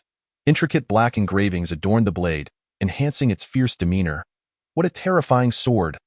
Old he remarked from behind, unable to contain his astonishment. By golly, Liuli, you are going to be invincible, the chubby one chimed in, lavishing her with praise. This is indeed a fine blade, but I wonder about its true power, Wang Ji observed, turning to Yillinglong. If it can slice through iron like mud, let us test it on a bullet, Ing suggested. Wang Ji found the proposal to be quite reasonable, so he took a handgun bullet, disassembled it, and left only the bullet head on the table. Liuli, try slicing this bullet head to test its power, Wang Ji instructed. As soon as he finished speaking, Liuli swung her blade down. Clang, clang, clang, clang. The bullet head was cleaved in two, bouncing off the floor with a ringing sound, leaving a deep gash on the metal table. Hiss! Wang Ji noted that Liuli had restrained her strength. Otherwise, the table would have suffered far worse damage. Meanwhile, the chubby one stood there, dumbfounded, exclaiming, if that strike landed on a person, wouldn't it split them in half? Thank you, Captain. I will take good care of this, Liuli said, joyfully sheathing Yillinglong. Chapter 32. One injured, one deceased. Observing the weapon in Liu's hands, Wang Ji glanced at the others. Once we accumulate enough survival points, each of us will choose a good weapon. No need. This military knife I have is quite suitable for me, old he replied. The chubby one pondered for a moment and declared, I want an automatic rifle, rat-a-tat-tat. For firepower suppression. Do you have any idea how expensive an automatic rifle is? Not only is the gun costly, but the ammunition goes fast as well. However, if you train diligently, you might just be able to acquire one. Wang Ji explained, Hooray! Long live Captain Wang, time to sleep. I'll wake up early for training tomorrow. The chubby one, pleased with Wang Ji's response, lay down to rest. Tower Master, the former dynasty team has returned. What's the situation? One injured, one deceased, reported the head of the medical room, Sophie. Who has died? The Tower Master inquired slowly upon hearing the casualty report. Why Yi Xiong, Sophie replied. From what I know, his strength was not insignificant. How could he not return? The Tower Master rose to ask. Tower Master, it is said he sacrificed himself to save their captain, Sophie explained. The Tower Master sighed and sat down again. You may leave. After Sophie departed, the Tower Master summoned Adam. Tower Master, you called for me? Adam rushed in upon receiving the Tower Master's communication. Any movements from the other Tier 3 team? The Tower Master inquired. None at the moment, Tower Master. They are simply engaged in routine training, Adam reported. Why Yi Xiong from the former dynasty has perished. The Tower Master turned, facing the screen displaying data. What shall I do? Adam asked directly. Investigate whether their action report is accurate. Understood, Adam replied before departing. The following day, Wang Ji and his companions, as usual, had breakfast and made their way to the hall, but today the place was unusually crowded, with everyone wearing somber expressions, creating a stifling atmosphere. Friend, why are there so many people today? Wang Ji asked a young man who was training nearby. Don't you know? The Tier 3 team from the former dynasty has returned. One dead, one injured. The one who died is Yi Xiong, the young man explained. The former dynasty, was Yi Xiong very powerful? Wang Ji inquired, puzzled. Powerful? I'm not exaggerating, brother. None of us on this second floor could defeat him in a one-on-one. The young man stated earnestly. Have you seen him? Wang Ji asked, somewhat incredulous. Well, not exactly, but the second floor has recently seen the emergence of a mysterious team. A mysterious team? Indeed, the team named Sunset Afterglow. They were the first to venture out and returned without casualties. The young man said proudly, as if he were part of that team. Impressive, impressive. Wang Ji responded, giving a thumbs up. Thus, my brother, train hard and strive to return alive when it's time to venture out, the young man said earnestly. Patting Wang Ji on the shoulder, Wang Ji nodded in agreement. In a wonder, everyone was training like mad. Rather than perish at the hands of zombies, it seemed preferable to exhaust themselves in training. He was still unaware of the strength of the Tier 3 team, nor did he know what specific mission they had undertaken. What was happening outside? All of this eluded him. Were they to continue living in this tower, shrouded in darkness, merely surviving? Would the resources in the Dawn Tower not be depleted? Of course, they would. When resources ran out, the ventilation system of the Dawn Tower would cease to function, all exit routes would close, and ultimately, everyone within the tower would perish. However, judging by the enforced time frames set for expeditions, it appeared that resources were still sufficient. If resources were scarce, they would not grant a month as preparation time. Presently, the value of elite teams far outweighed that of resources. It would be irreparable if the warriors cultivated with such expenditure were to die outside. Tower Master, I have clarified the situation. According to Zhang Ming of the former dynasty, Li Fan and Yi Xiong had an unpleasant disagreement over a woman a few days ago. While they were searching for supplies during their mission, it was Li Fan and Yi Xiong who acted together. When they regrouped, they learned from Duan Qingtian that they had been attacked by a horde of zombies, and Yi Xiong sacrificed himself to provide Li Fan with a chance to escape. However, Zhang Ming expressed skepticism, noting that the wounds on Li Fan did not appear to be inflicted by zombies, but rather seemed to be the result of Yi Xiong's resistance. Adam arrived at the Tower Master's room to report her findings. The Tower Master, seated, rubbed his temples and said, What should we do about this? Adam inquired once more. After pondering for a moment, the Tower Master replied, Let it be. As long as the energy core is brought back. That is sufficient. Understood. Ultimately, the Tower Master chose to turn a blind eye. Matters within their team would be left for them to resolve on their own. After Adam departed, the Tower Master pressed a couple of buttons on the screen to connect a video call. Dr. Chun, have you received the new core energy? On the screen appeared an elderly man with a head full of white hair, who responded from the other end, Yes, we have received it. Currently, the electrical resources are estimated to sustain operations for another 2 months. Thank you for your hard work, Dr. Chin, the Tower Master said appreciatively. Haha, you flatter me, Tower Master. For the last vestiges of humanity, it is worth risking my life, Dr. Chun replied with a smile. Please make sure to rest well. Do not overexert yourself, the Tower Master advised. Once Dr. Chin agreed, the Tower Master ended the video call and returned to his seat to review the various team profiles in the training hall of the second floor. The crowd continued to swell, with some training equipment already requiring a queue for use. This atmosphere was conducive to training, as the presence of many encouraged comparison and competition among participants. If women were present, they would never lack for male attention, as many sought to showcase their abilities during training to attract the opposite sex. Sakura and Lieli were no exceptions.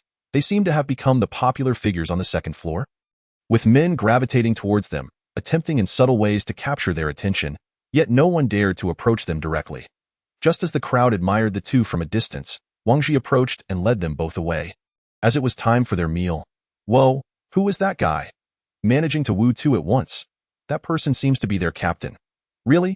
With his looks, I could knock him out with one punch. All right, let us not be bitter about it. Why don't you take your team out as well? I'll go when I'm ready. Wait a couple of days. Come on, a couple of days is just 2 days before the mission time. Right? Watch it.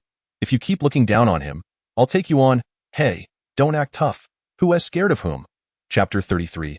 Arena Plan. Wang Ji endured various envious gazes as he made his way to the cafeteria. As always, it was the usual fare. 1 meat dish, 3 vegetable dishes, and 1 soup. Is it true that a member of the Tier 3 team died during their outing? The chubby one asked between mouthfuls. That's what everyone is saying, so it must be true. Wang Ji replied. It seems the Tier 3 team isn't all that impressive. Old he commented, don't think like that. After all, they are Tier 3. Just the survival points they spent on equipment alone wouldn't lead to easy death. Either the mission was too challenging, or there was infighting. Wang Ji analyzed. I'd prefer it to be infighting. If the mission is too difficult for them to handle, who among us Tier 2 teams would dare to venture out? The chubby one remarked. Stop overthinking. Let us take it one step at a time. After the 5 finished their meal and returned to their quarters, Ling Ling Yao had some new information. Wang Ji activated Ling Ling Yao, revealing a newly published rule. The content of the rule stated, effective immediately. For every survivor retrieved during expeditions, a reward of 100 survival points will be granted, with resources allocated based on classification.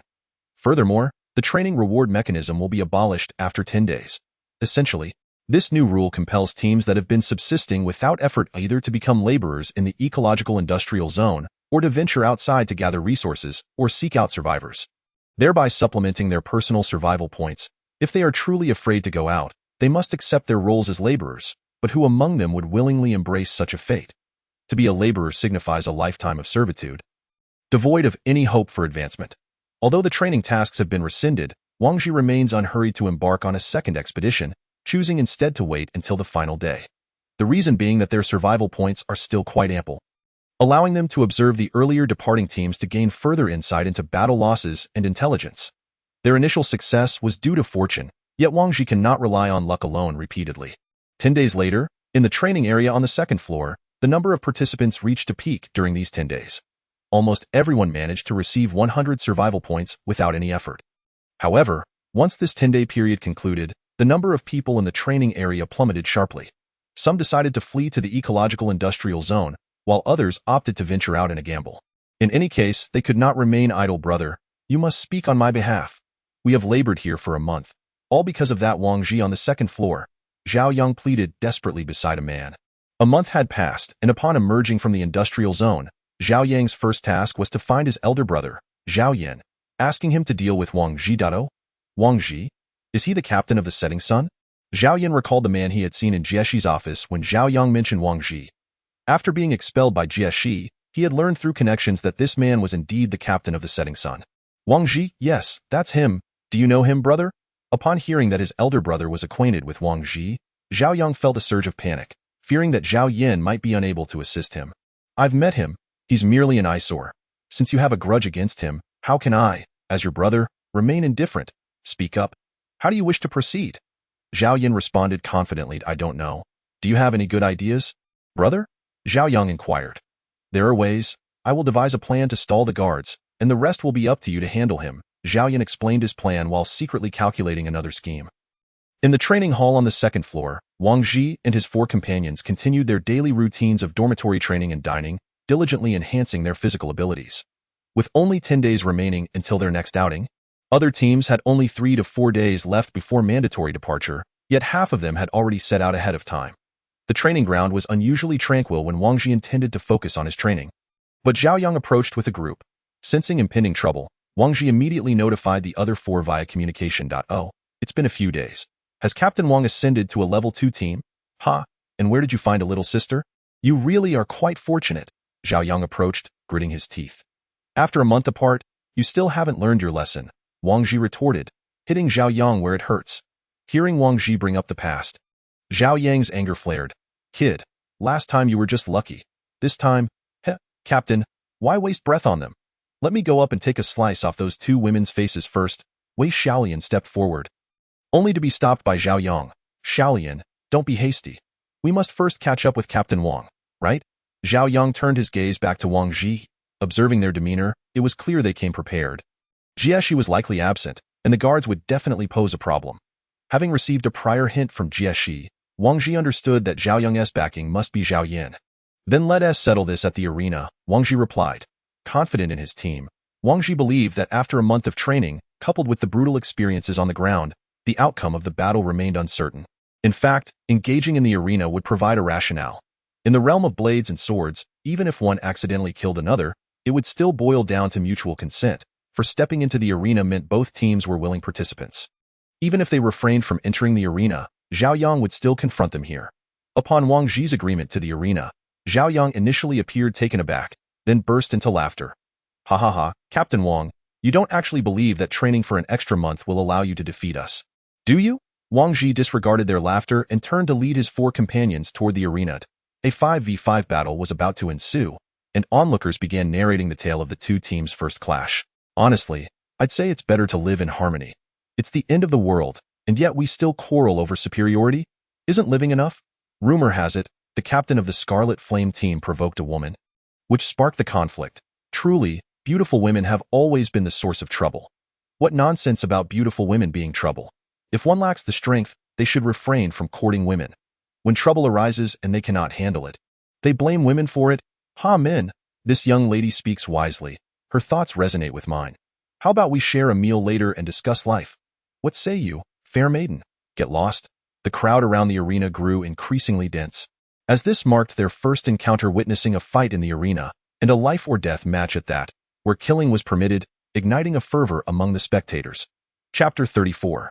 The Arena Battle. Upon the arena, Wang Ji fixed his gaze on the 5 members of the Scarlet Flame team. Zhao Yang, are you certain you wish to fight? Wang Ji addressed Zhao Yang. Oh, not fighting, that's fine. Have the 2 women beside you come over to me, and you can roll away far from here, Zhao Yang retorted fiercely. It seems there's no room for negotiation, Wang Ji stated, revealing his weapon, seeking death. As Zhao Yang finished speaking, the opposing 5 suddenly erupted, and the 10 individuals clashed in an instant. Only after 2 exchanges did Lang Ye find himself felled by Lao He, blood gushing forth. Perhaps it was due to Lang Ye's earlier bravado that Lao He was enraged, this time employing a tactic that would injure both himself and the enemy, enduring a blow to land a fatal strike on Lang Ye's neck, even as a dagger remained embedded in Lao He's shoulder. Although Lao He's life was not in jeopardy, he had lost the ability to fight, while Ying and Liuli were locked in a standoff with their opponents. Upon witnessing Lang Ye's fall, their frenzy escalated, shattering the deadlock. Liuli.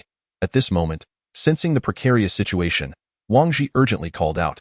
Liuli promptly unsheathed her sword, revealing the true form of Yi Linglong. As Yi Linglong emerged, the previously subdued Liuli mounted a counterattack, breaking through defenses in 2 swift moves, while Wei Xiaolian's dagger fell in 2 shattered pieces to the ground. We concede. Zhao Yang, realizing the dire circumstances, quickly declared surrender. Ying ceased her assault, and upon seeing Zhao Yang yield, the others retreated in unison. Wang Ji silently cursed their shamelessness. Was there truly a notion of surrender once one stepped into the arena? Just then, as Liuli approached him, Wang Ji noticed Zhao Yang drawing a handgun from his clothing, intending to launch a surprise attack on the unsuspecting Liuli. Watch out! Wang Ji shouted, swiftly moving in front of Liuli and embracing her, just as gunfire erupted in the hall. Bang, bang, bang. 3 successive shots, The Dawn Tower had explicit regulations forbidding the use of firearms outside of training sessions. Should anyone discharge a weapon, the entire team would face sanctions. At that moment, Wang Ji had pressed Liu Li down beneath him, taking 3 shots squarely on his back.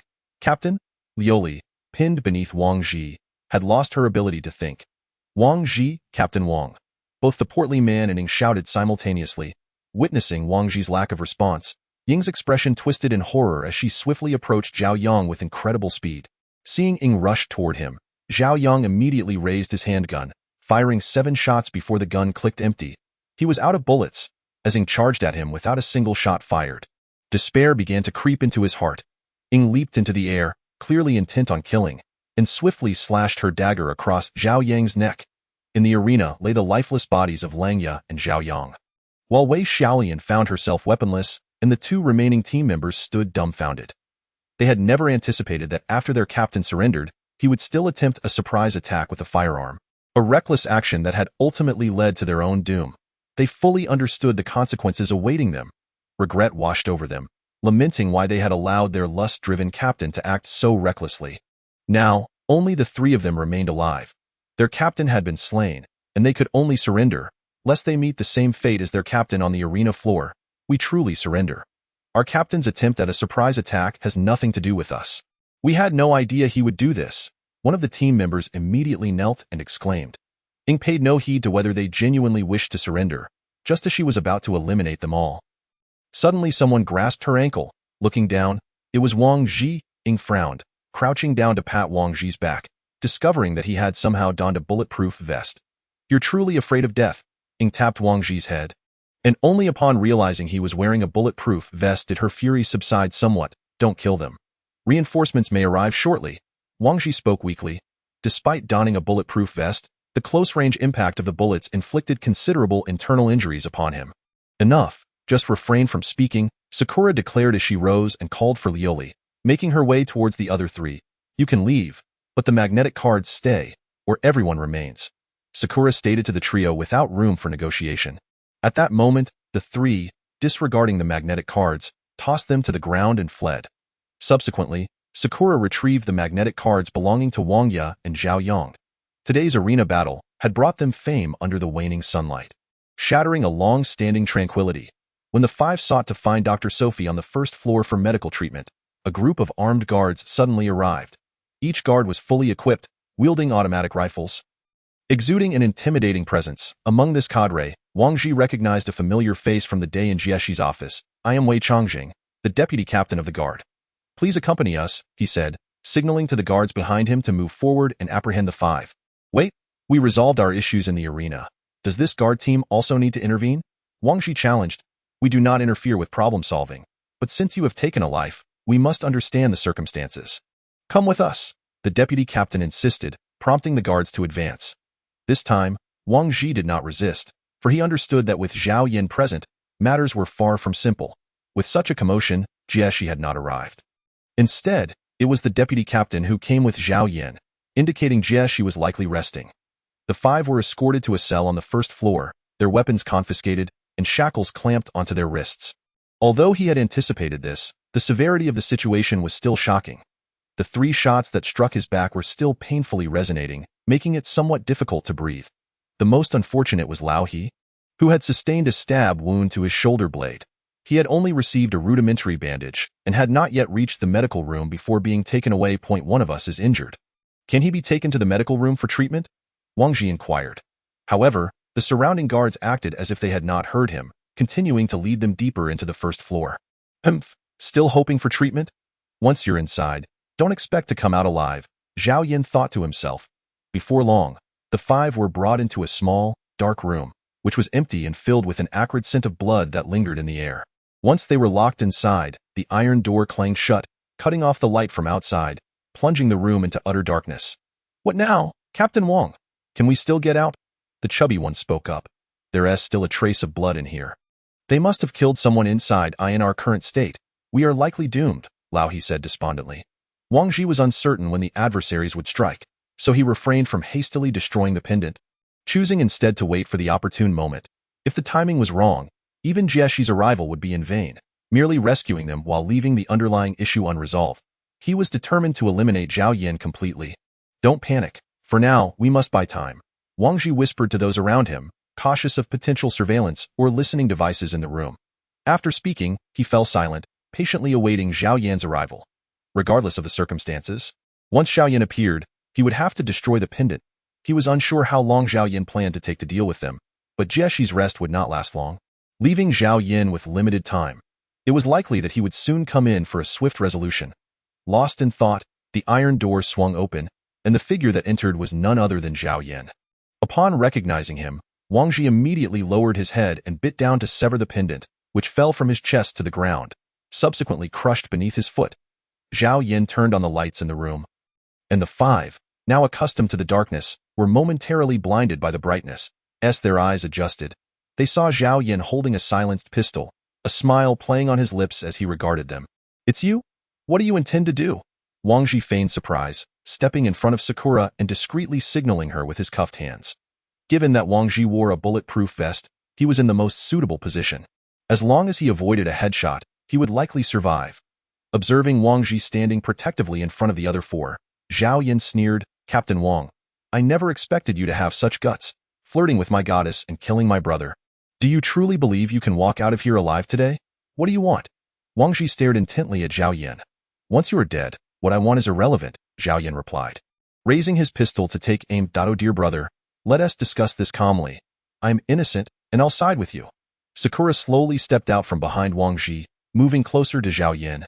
Realizing there was no room left for negotiation, the leader of the international mercenary group, Black Rose, Sumu Sakura. "Did you think I wouldn't find out about your past? A killer like you by my side? How could I trust you?" Zhao Yan scoffed, revealing Sakura's identity. Having their ruse exposed, the chubby one also stepped forward. "Big brother, what about me? I have no criminal record. Let me join you. Please don't kill me." As he spoke, he gradually distanced himself from Wang Ji. Wang Ji, witnessing the chubby one's actions, genuinely believed he had defected. "Ha ha ha, you all truly amuse me. Are you stalling for time? Waiting for someone to rescue you? Let me be frank. Jieshi has been summoned by the Tower Master for a meeting, and my men have already dealt with the deputy captain. Here, no one can save you," Zhao Yan declared, preparing to aim at the most dangerous target, Sumu Sakura. Yet, unexpectedly, Wang Ji lunged forward, realizing he needed to draw fire since he was the only one wearing a bulletproof vest. If luck was on his side, he might survive. If not, he would at least have done right by them. Seeing Wang Ji charge forward, Zhao Yan swiftly redirected his aim and fired a shot at him. Bang! Wang Ji collapsed to the ground. "Captain," Zhao Yili cried out, her heart aching at the sight of Wang Ji being shot again. Observing Zhao Yan's shift in target, Sumu Sakura took action as well. Though her hands were cuffed, her legs were still free. Thud! She landed a kick on Zhao Yan, but he effortlessly blocked it with his arm, then swept her legs out from under her, knocking her to the ground and aiming his pistol at her head. On the floor, Sumu Sakura realized she had underestimated Zhao Yan's combat abilities. With her hands bound, she could not unleash her true strength. Is it worth it for such a feeble individual? Zhao Yan questioned. "He is 100 times stronger than you." Sumu Sakura retorted defiantly from her position on the ground. Seeking death, Zhao Yan growled, his fury boiling over as he squeezed the trigger. Bang! Sumu Sakura shut her eyes in anticipation of the gunshot, only to realize she had not been shot. However, it felt as if something had struck her. When she opened her eyes, she found the chubby one sprawled atop her. He had rushed over just in time to shield her from the lethal bullet. Observing the chubby one taking the bullet for her, Zhao Yan erupted into wild laughter and then gritted his teeth. "Well, what a noble sacrifice for the sake of another. You have truly impressed me. Now I am curious. What kind of brainwashing has Wang Ji performed on you to make you so willing to lay down your lives?" Just as Zhao Yan prepared to raise his weapon to eliminate the next target, the iron door swung open swiftly, causing the initially confident Zhao Yan to feel a wave of unease. Who could possibly enter now? Chapter 36. Unexpected windfall. At that moment, hearing the commotion at the door, Zhao Yan turned around, and in walked two armored figures, one of whom was none other than Jieshi. The other wore a mask, and Zhao Yan recognized it immediately. Indeed, the Tower Master had also arrived. As Zhao Yan realized the gravity of his situation upon their entrance, he hesitated briefly before speaking. "Tower Master, these individuals attempted to rebel. However," Jieshi interrupted him, raising her hand to signal for silence. Understood. Jieshi comprehended the directive, drawing her great sword and in the next instant, it pierced through Zhao Yan's chest. "Tower Master!" Zhao Yan gasped, unable to utter another word before his life slipped away. "Take them to the medical room for treatment," the Tower Master instructed before departing, having resolved the matter. "Are you all right?" "Chubby one?" Sumu Sakura asked as they passed, noticing he had not yet lost consciousness. "Sakura? Sister Sakura?" He chuckled weakly before falling unconscious. "Chubby, don't sleep yet. Just hold on a little longer," as they traversed the hall. The survivors took note of the three individuals lying on stretchers, each bloodied and being swiftly transported by medical personnel to the medical room. The well-informed survivors had already learned of the recent killings in the arena and kept their distance, wary of unnecessary trouble. Upon reaching the medical room, Jieshi briefly relayed instructions to Sophie before leaving to handle matters concerning Zhao Yan. Jieshi was somewhat satisfied with Wang Ji's performance, as she wanted the Tower Master to witness the event, ensuring Zhao Yan could be dealt with appropriately. Had she arrived too early and prevented Zhao Yan from acting, he would have had many justifications for being there. If she had arrived too late, she might have only found corpses. She truly believes that Wang Ji is an intelligent individual capable of comprehending her intentions. It was precisely because Wang Ji grasped her meaning and timed the disruption of the pendant perfectly that a mishap was averted. Outside the medical room, Su Muing and Lu Li anxiously awaited. "Sister Ing, do you think they will be all right?"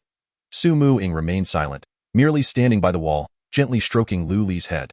An hour later, Sophie emerged from the medical room.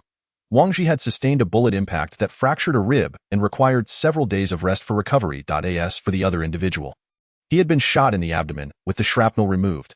Based on the blood loss, he was advised against strenuous activity for a month. The one with the knife wound had their injury retreated and was now stitched up. They would come back in 2 days to have the stitches removed. The total medical expenses amounted to 150 survival points, which should be paid at the front desk to the right. Upon hearing from Sophie that all three were not seriously harmed, Su Muing and Lu Li both exhaled in relief. After settling the medical fees, they returned to find Wang Ji and Lao He already outside. With Wang Ji limping slowly. "What happened to your leg?" Su Muing inquired, puzzled that it hurts. "How about you?" Wang Ji grimaced as he settled down to one side. Su Muing recounted the events following his injury. Upon hearing that the chubby one had been shot, Wang Ji attempted to rise and return to the medical room, but Su Muing pulled him back, assuring him that everything was all right. Wang Ji sighed in relief. He hadn't anticipated that the Tower Master would accompany them. "It's a relief. I didn't realize your full name is Su Muing." Wang Ji turned to gaze at her. Noticing Wang Ji's unwavering stare and the mischievous glint in his eyes, Su Muing struggled to restrain herself, reminding herself that he was an injured party, which quelled her impulse to give him a good thrashing. After Jieshi finished her tasks, she returned to the medical room and returned their weapons. "Wang Ji, that vice captain truly was unaware and caused you trouble. Here, take Zhao Yan's magnetic card as a token of your spoils. You can transfer the survival points inside at the trading hall." Jieshi handed the items to Wang Ji and turned to leave, leaving him standing there in confusion. What is this situation? Is this really a spoils of war? Wang Ji gazed at the few magnetic cards in his hand, wondering just how much Zhao Yan had in reserve. With this thought, the group made their way to the trading hall. Upon arriving, the staff member took the magnetic card to check the balance. The Qi Yin team had only 800 survival points left, but Zhao Yan's balance astonished them, revealing over 12,000 survival points. I can't be mistaken, can I?" Wang Ji double-checked, his heart racing with excitement upon confirming the absence of any decimal points. However, it made sense. After all, Zhao Yan could be considered part of the leadership and had once stood on the podium, undoubtedly benefiting from some perks along the way. It was not unreasonable for him to have some assets. Wang Ji stared at the screen displaying 12,000 survival points, his breathing quickening. What a windfall this was. This amount surpassed what they could earn on an outing. Such assets could elevate their team directly to a third-tier status, not to mention the substantial boosts in equipment enhancements. Excellent. Transfer all of it to this card. Wang Ji suppressed his excitement as he instructed the staff member, feeling as if he had just won a grand prize. Once the transfer was completed, the group prepared to head to the affairs hall to finalize their team's promotion, intending to relocate their residence to the 3rd floor first. Chapter 37. A pleasant hospital experience. Currently, Wang Ji's team had a remaining balance of 14,000 survival points, having acquired a total of 16,200 points. They were still about 34,000 points short of promoting to a 4th-tier team, as 50,000 survival points were needed for that upgrade. Wang Ji approached the data station and handed his magnetic card to the staff for the team upgrade.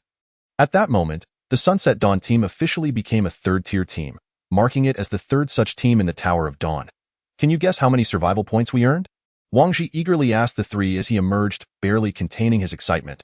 Come on, you guys are so dull. We just earned 13,000 survival points and are now a third-tier team. Wang Ji, seeing no one respond, began to talk to himself. If the chubby one were here, he would undoubtedly ask, how much? 13,000 points. Are you sure? Lao He seemed incredulous in a way. Zhao Yin is no ordinary person. It's normal for him to have some benefits. Meanwhile, Su Muing was gazing at Wang Ji with a mischievous expression, as if already plotting how to spend this newfound fortune. Hey, Sister Ing, stop looking at me like that.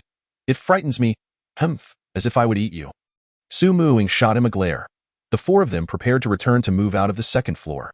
According to Ling Lingyao, more information could be unlocked upon reaching the third floor, which filled Wang Ji with anticipation.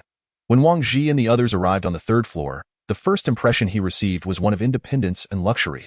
Although the houses could not compare to the general's quarters on the fourth floor, the third-floor residences were akin to small villas, comprised of 2 levels, with 3 rooms each, plus a bathroom and a living room. There were a total of 50 villas on the third floor. With over 20 currently vacant, the third-tier team occupied only 3, while the remaining were residences for the management personnel of the Tower of Dawn. Due to the smaller population on the third floor, there were currently few guards. The expansive training hall was only utilized by the 3 existing teams, featuring a greater variety of training equipment than the second floor. As the number of people on the third floor was limited, the dining hall was yet to be opened. Meals could still be taken on the second floor or ordered through the Ling Lingyao system for delivery from the second-floor restaurant. At this moment, the 4 of them were exploring the third floor, familiarizing themselves with their surroundings. Observing the training area, they noticed only about 5 or 6 individuals training, creating a notably desolate atmosphere. Wang Ji also discovered that the top floor of the Tower of Dawn was the largest, with decreasing area as one descended, while the difference between the first and second floors might not be apparent. The contrast between the third and first floors was almost a full circle smaller. The 5th floor was the true core of the Tower of Dawn, where the Tower Master resided. According to Jieshi, there were no specific qualifications for entering the 5th floor. Only the Tower Master could grant permission or extend an invitation to enter.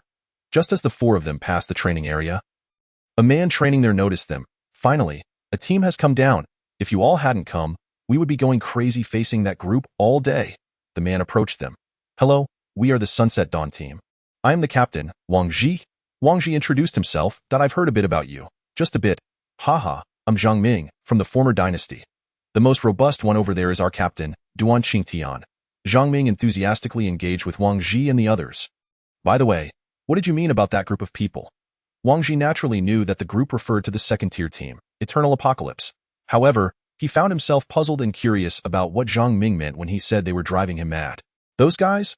They act like a bunch of lunatics, always mumbling to themselves, but they appear normal on the surface. I genuinely don't understand what the Tower Master was thinking by letting them in.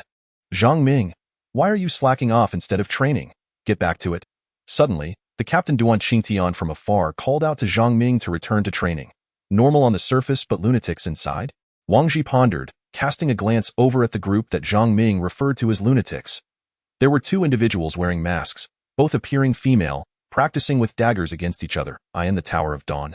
Wang Ji had only seen the Tower Master wear a mask. No one else seemed to wear one. Why were these individuals donning masks? Was it for show? Sister Ing, take a look at those 2.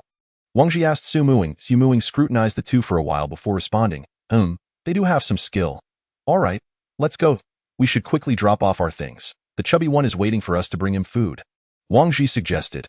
After a while, the 4 returned to the medical room, where the chubby one had already awakened and was staring at the ceiling in a daze. Wang Ji pushed the door open and placed the food on a nearby table. How's the injury, chubby? Wang Ji asked as he found a spot to sit down. The doctor was quite beautiful, very skilled, and patient while treating my wounds. It was truly a pleasant hospital experience, the chubby one remarked.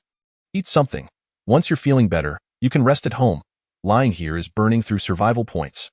Once we return, I'll arrange a bulletproof vest for each of you, the best available, Wang Ji promised. Oh, by the way, we are now a third-tier team.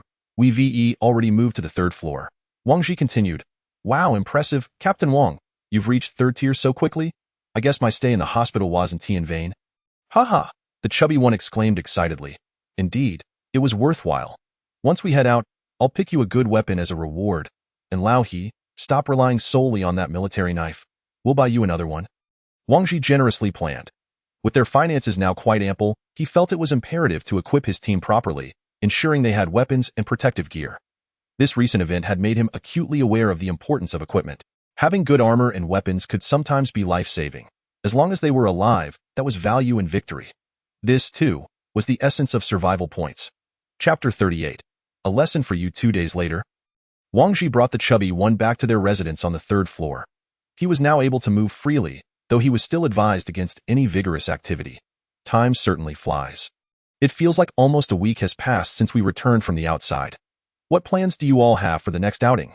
Wang Ji mused as he lounged on the living room sofa. Plans? What plans?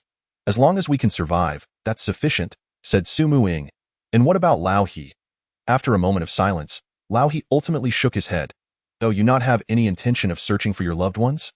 Wang Ji asked, rolling over from the sofa. For everyone, there exists someone of significance, and by inquiring, it implies a determination to ascertain whether to embark on a search. Yet, at this moment, it appears that no one harbors the desire to seek. Let us not even discuss survival. Even if we were to survive, we might not be able to endure. And even if we could endure, would you be willing to accompany me? Ing scoffed. Although her words were harsh, they rang true. Regardless of whom we assist in searching, there will always be reluctance. For now, we can only take things as they come, step by step, Wang Ji remarked, turning to gently pat Jia Lu Li's head and asking. Lu Li, are you afraid to go outside? Not afraid. Well then, you should go rest. You've been training all day.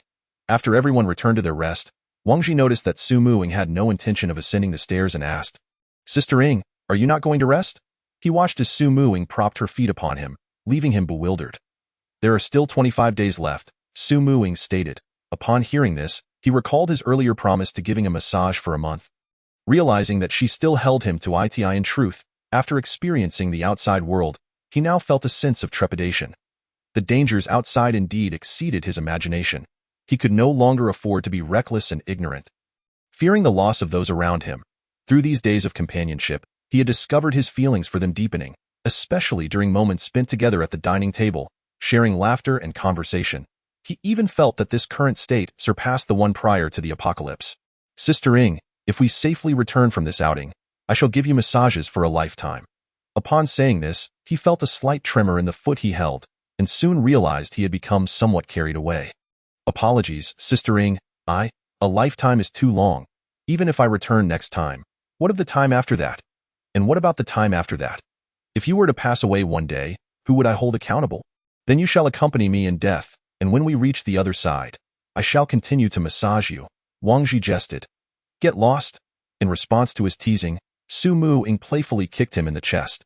Unexpectedly, Wang Ji caught her foot, and upon seeing her failed attempt, she retaliated with her other foot. However, due to her reclining position, she found herself at a disadvantage, with Wang Ji standing over her, restraining her on the sofa. All right, little Wang Ji, have you become so bold after just a few days of training that you dare to bully your sister? Very well, I concede, Su Muing admitted, surrendering after realizing she could not escape. Upon her capitulation, Wang Ji released her, but just as he did, she swiftly pulled him down onto the sofa, ensnaring his neck between her legs and firmly grasping his right hand. If they were to truly struggle now, he believed his arm and neck would surely suffer a brutal fate. Little Wang Ji, let me teach you one last lesson. Even if your opponent begs for mercy, you must not let your guard down. Have you so soon forgotten what just transpired? Su Muing admonished him. Wang Ji recalled the despicable tactics Zhao Yong employed in the arena. In truth, there is nothing inherently wrong with being underhanded. One must resort to any means necessary to achieve their goals. As the saying goes, heroes do not inquire about origins, and you can never know how much treachery and deceit lie behind another's success.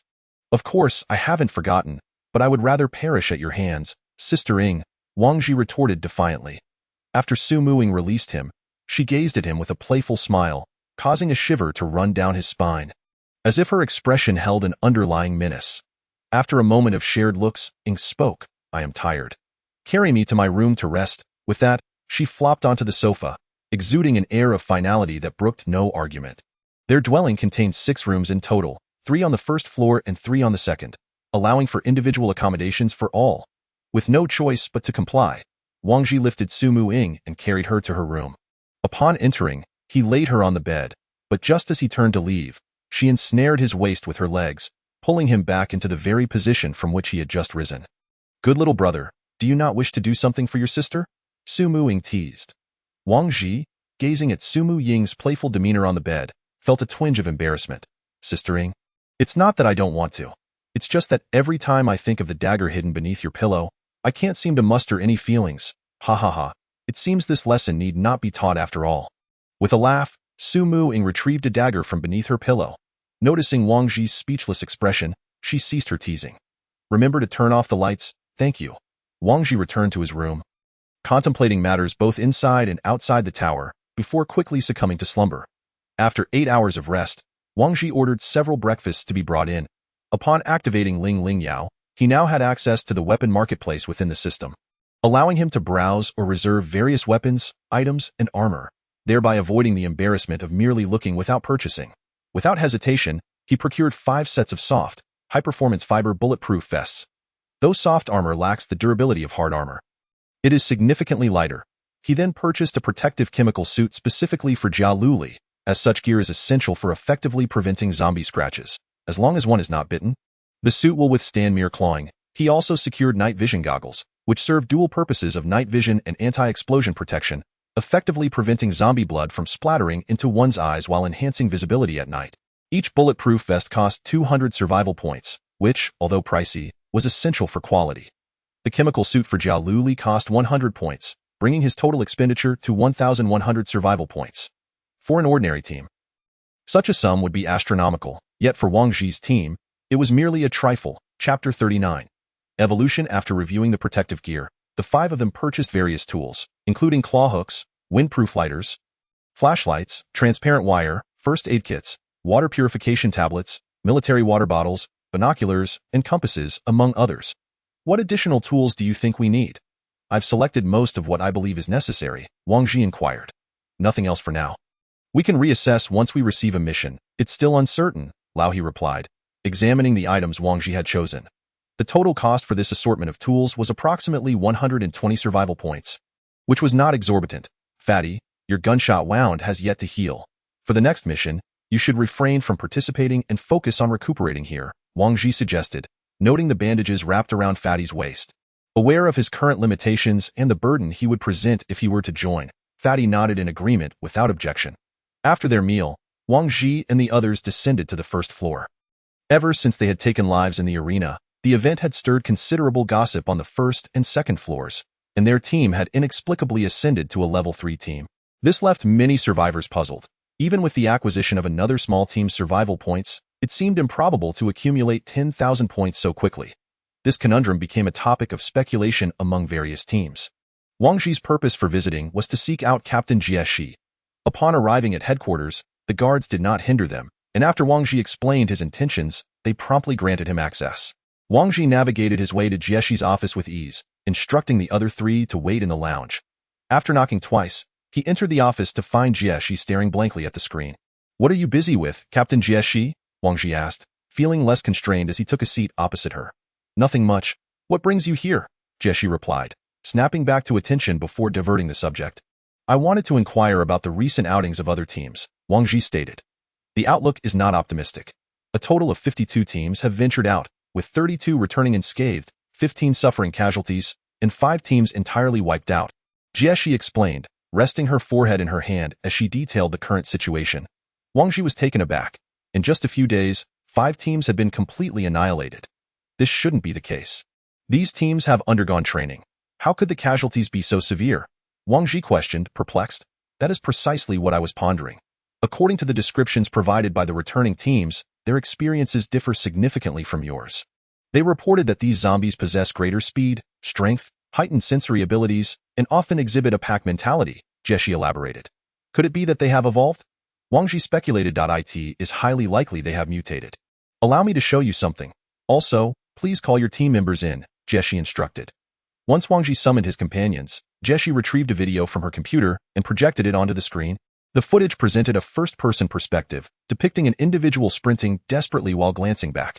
At least 20 to 30 zombies were visible in pursuit, with no way to ascertain the number of zombies obscured behind. Each zombie appeared frenzied and aggressive. The person in the video was not running slowly. One could argue they were sprinting significantly faster than Wang Ji had when fleeing from danger at school. Yet, the zombies relentlessly pursued them. Just as it seemed the zombies would catch up, the individual yanked a fleeing companion backward with force. The teammate immediately lost their balance and fell to the ground. The camera did not turn back to show what happened next, but the outcome was all too easy to imagine. After betraying their companion, the individual indeed seized the opportunity to escape, quickly distancing themselves from the horde. Subsequently, Jechi fast-forwarded the video for quite a while, and as the scene shifted, the camera found itself in an unfamiliar room. Almost immediately, the camera inexplicably tumbled to the ground, seemingly devoid of any signs of life. After a brief moment, the camera shifted slightly, revealing two middle-aged individuals. Prior to the attack, they had no interaction, having merely crossed paths without exchanging a single word. They are survivors, Wang Ji remarked, observing the two who had slain the team member. Currently, there are still numerous survivors outside. This video depicts the footage of a team that was completely annihilated. We installed a recording device on his helmet through special means. What are your thoughts after watching this video? Jechi inquired slowly. The zombies are becoming increasingly frenzied, making it challenging to discern friend from foe among the survivors. Wang Ji reflected on the video he had just seen. What could have caused this evolution in the zombies? Su Muing asked. That is also what I am pondering. What are your thoughts? Jechi responded. We are uncertain. When we were outside, those zombies did not exhibit such speed. So you all should exercise caution next time. Your intelligence is crucial for the Dawn Tower as well. Thank you for the reminder, Captain Jechi. By the way, has there been any public discourse regarding Zhao Yan's situation? Wang Ji felt it odd that a well-known figure like Zhao Yan would not generate any news upon his demise. Upon hearing Wang Ji's query, Jechi chuckled lightly, saying, the Tower Master decides who lives and who dies. If the Tower Master wishes for nothing to occur, then nothing will happen. But do not worry. The Tower Master only punishes those who deserve it. Jechi added, ensuring Wang Ji did not misconstrue the Tower Master's intentions. Very well, then let us return for now. With that, Wang Ji and the others departed the room. As they exited, Wang Ji's expression turned grave. The information conveyed by the recent video was neither scant nor abundant. The zombies, in terms of both speed and strength, were evidently more formidable than those they had previously encountered, and their numbers had not diminished. In the span of a month, these zombies had not only survived but seemed to thrive. This led Wang Ji to feel as though they were famished. However, whether that was indeed the case remained to be seen. If they had evolved, could there be more advanced zombies emerging? The implications of zombies gaining intelligence would be catastrophic. Currently, the Dawn Tower had already suffered the complete annihilation of 5 teams. If this continued, the remaining numbers could dwindle significantly. Without anyone venturing out to procure resources, the Dawn Tower would cease to function, forcing everyone back to the surface. Chapter 40. A sudden incident. 10 days passed in the blink of an eye. And under the rigorous training regimen, Wang Ji gradually grew stronger. These 10 days marked the highest number of trainees, as starting today, survival point rewards for training would no longer be available. The current avenues for acquiring survival points were limited to 2. Completing tasks outside or joining the ecological agricultural zone and working diligently. This decision undoubtedly led many to opt for labor, with few daring to venture outside. According to statistics, out of 10,000 survivors, 6,000 had entered the ecological agricultural zone, while the remaining 4,000 persisted in training, awaiting their chance to venture out. Today was also a significant day, marking the end of a month since the mandatory acceptance of external tasks was announced. Most teams intended to delay their departure until the last moment. With approximately 200 teams set to go out today, Wang Ji calculated the time. They had 15 days until their next outing, and in 15 days, he would have to confront those who were once human, now turned into zombies. Observing the hall below, which was filled with nearly 1,000 individuals preparing to embark on their tasks, Wang Ji noted that some were equipped similarly to him, clad in protective gear with firearms and ammunition, while others could barely afford protective suits and wielded only a short dagger. Seeing these individuals, Wang Ji sincerely hoped for their safe return, as their safety would imply that the outside world was not excessively perilous. Allowing the Dawn Tower to endure. As Wang Ji and his companions gazed at the distant teams, Jechi approached from the side. Captain Wang, please follow me for a moment. Jechi appeared quite urgent, and Wang Ji did not hesitate, promptly following her lead. There is a very important task I need to assign to you. The group arrived at the conference room, and Jechi wasted no time, getting straight to the point. Captain Jechi, please proceed. Wang Ji felt a sense of foreboding. In his memory, Jechi had never been this urgent. The situation is this. Although your time has not yet expired, we have no choice. The team dispatched to the Kelawoi Biological Research Institute has been completely wiped out. Inside the institute, there is an important individual we need, Dr. Yang Lu. I need you to urgently go for a rescue mission. If the task is completed, the reward will be double the normal task reward, amounting to 5,000 survival points. Of course, you may refuse, Jechi explained, her gaze cold and unwavering as she regarded Wang Ji and his companions. Although her words suggested inquiry, Wang Ji felt the unspoken implication that refusal would not be wise. Very well, how many days can you grant us for preparation? Wang Ji asked, contemplating point 1 day. 1 day?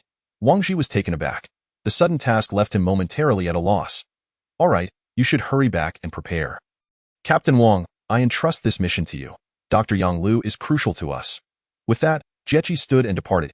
Mu Ying and Lao He, following Wang Ji, were equally unsure of how to proceed. Let us gather our things and head to replenish some equipment. Wang Ji instructed. Why agree to her request? Just for 5,000 survival points? Lao He questioned in confusion. Then why did Jechi choose us instead of someone else? Wang Ji countered. What other reason could there be? But familiarity.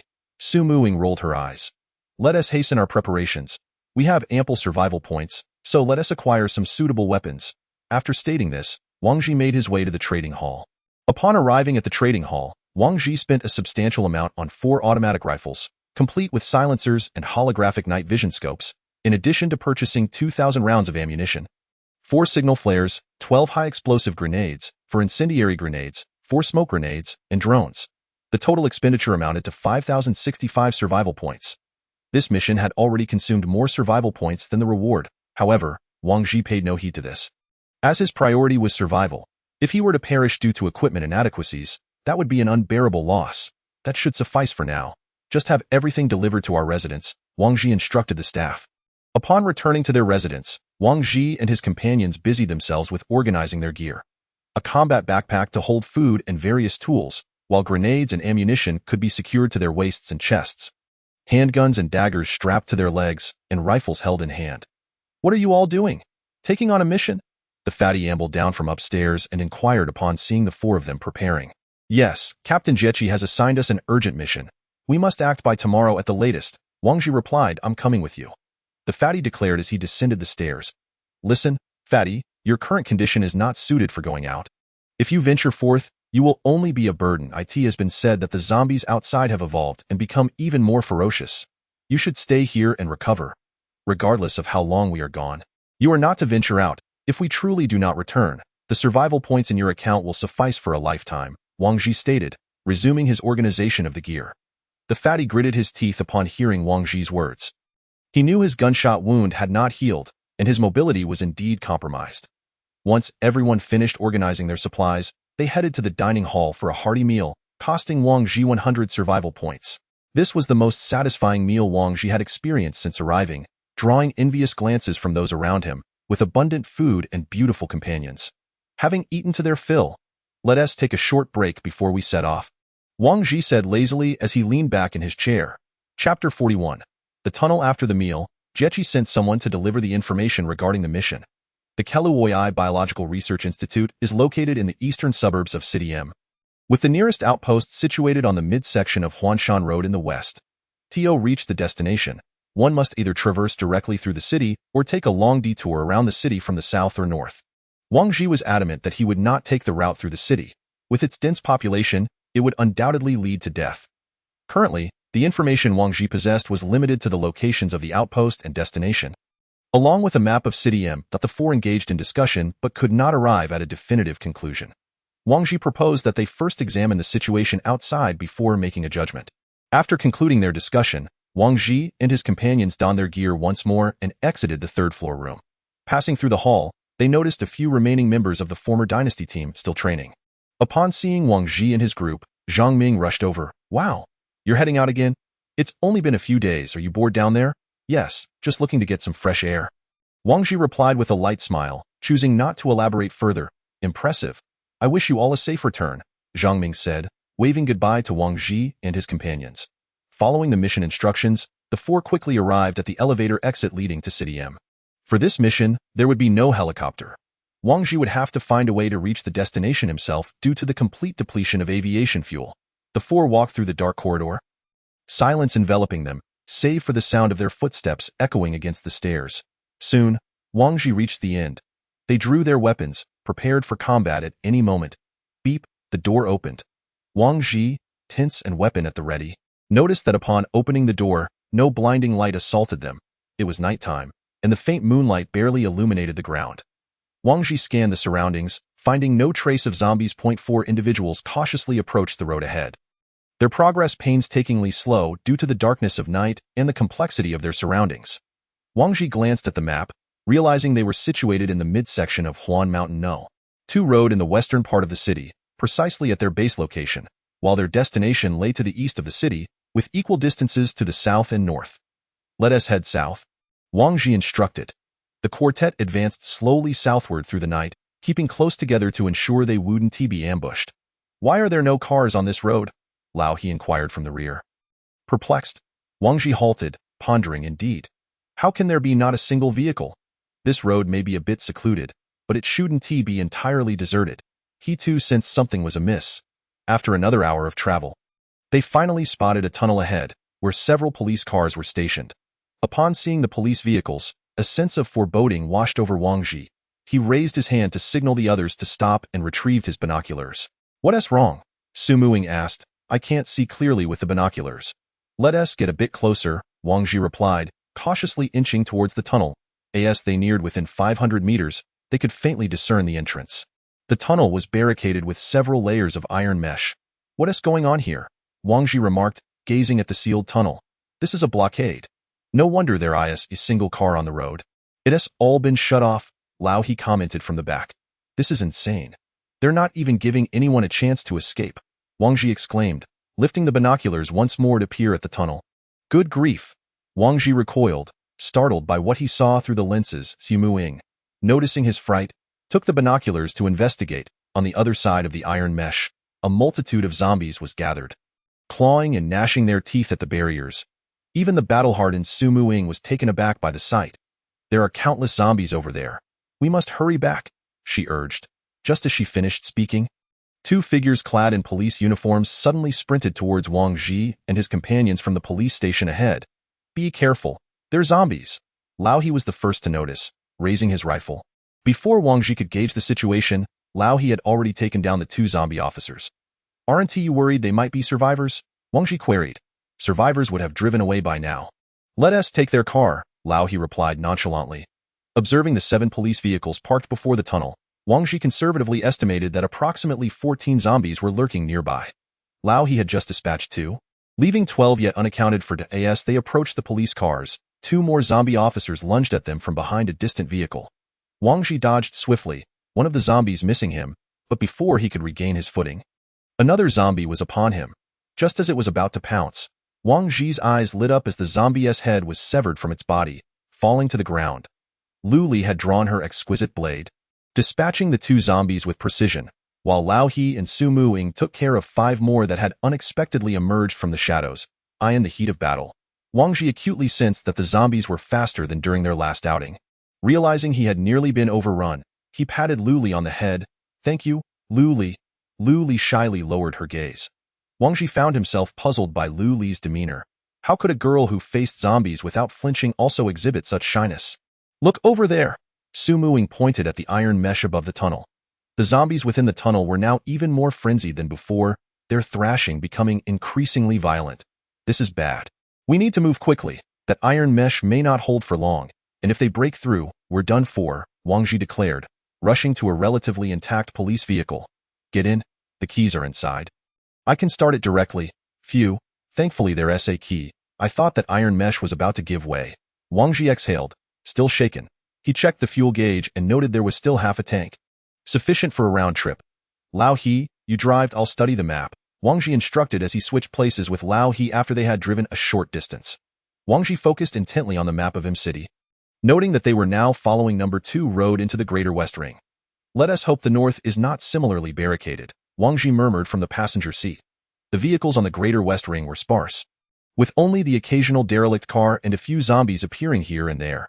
However, before the zombies could react, Wang Ji and his companions had already driven past them. After some time, they suddenly spotted a vehicle blocking the road ahead, with a figure standing beside it. Lao He, Slow down. As they drew closer, Lao He discerned that it was a man, his clothing tattered and his appearance disheveled, wielding a bloodied fire axe upon exiting the vehicle. Wang Ji aimed his handgun at the man, who immediately fell to his knees, pleading, "Brothers, please save my family. Keep your voice down. Who are you?" Wang Ji inquired. My name is Hao Qinggong. I escaped from a town to the north. I am a police officer. Here is my badge, he said, pulling out his identification from his ragged coat. Though it was nighttime, Wang Ji, equipped with night vision goggles, could clearly see that the photo on the badge matched the man before him. Confirming he was truthful, Police Officer Hao Qinggong from Lunko Town Public Security Bureau? Yes, that's me, Hao Qinggong replied eagerly. Seeing Wang Ji remain unmoved, he implored, "Please, officer, you must save us. If you think we're too many, take my wife and child. I'll stay behind. We have a mission to complete. Accompanying us would be a death sentence. Wait here. If we survive or if you're still alive when we return, I'll take you to safety." Wang Ji glanced back at the terrified wife and child huddled in the back seat. "All right, we'll wait for you," Hao Qinggong responded, visibly relieved. The four returned to the vehicle and restarted it. Heading towards the Greater North Ring, Chapter 42. Crossing the bridge. Wang Ji was aware they shouldn't be traveling at night, but with the urgency of rescuing the doctor, none could predict how long she could hold on. He didn't want to risk arriving only to find her as a zombie. As they navigated the northern detour, Wang Ji and his companions encountered no obstacles. After half an hour of driving, Lao He had successfully circled around to the eastern ring. As they progressed towards their destination, the number of vehicles increased, and so did the zombies on the road, some quick enough to leap onto the car. Wang Ji examined the map, noting a large bridge ahead, over 1,000 meters long. If all went as expected, it would undoubtedly be blocked by abandoned vehicles. "Stop, there's a bridge ahead. We'll wait until dawn to cross," Wang Ji commanded. Lao He parked the vehicle 2 kilometers away from the bridge as a light rain began to fall, misting the windows. Wang Ji distributed 4 cans of beef to the others. "Let us eat something first." As he consumed his can, he remained vigilant, scanning the surroundings. At 6 a.m., the sky began to brighten, and the 4 exited the vehicle. The visibility was now clear, and after walking 2 kilometers, Wang Ji could see the entrance to the bridge, the very passage leading to M-City. Through his binoculars, he observed the scene on the bridge. Just as he had anticipated, it was clogged with abandoned vehicles from one end to the other. With countless zombies aimlessly swaying between the gaps, to reach M-City, they would have to fight their way across this bridge. "It seems we're in for a fierce battle," Lao He remarked. Lowering the binoculars, "We'll shoot the zombies on the bridge while Luli takes care of those drawn to us from the sides. Is that all right?" Luli nodded, indicating her agreement. "All right, let us move," Wang Ji said, stepping forward towards the bridge. As they approached the bridge's entrance, Wang Ji's hands trembled slightly. This was his first encounter with such a horde of zombies. A quick glance revealed at least 500 zombies on the bridge. He knew that once the first shot was fired, they would swarm towards them. With little practical experience, he was grappling with intense psychological turmoil. Finding suitable positions, the 4 exchanged glances to confirm readiness. And Lao He fired the first shot. Pow, pow, pow. Wang Ji immediately followed suit, aiming at the zombies on the bridge. His rifle was equipped with a silencer, so the noise was muted, but bullets striking the cars created a clanging sound. Instantly, the entire horde on the bridge was roused, their low growls echoing ominously in the still dawn, sending chills down one's spine. The zombies began to surge over the vehicles towards Wang Ji. "Keep shooting, quickly." Lao He underestimated the zombie speed. The trio emptied an entire magazine of 90 bullets, with only about 40 effective shots, failing to eliminate zombies at a rate that could match their advance. Meanwhile, a dozen zombies approached from the sides, but Luli dispatched them effortlessly. However, Wang Ji and his companions had no time to manage the threats from the flanks. Seeing the horde multiplying before them, Wang Ji realized the situation was dire. Their firepower was insufficient to hold them back.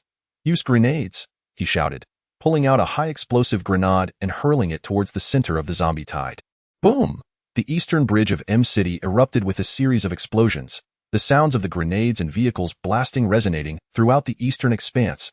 In a certain room of the research institute. "Is that the sound of an explosion? Could there still be survivors? Shall we take a look from the rooftop? What good would that do? Everyone is struggling to save themselves.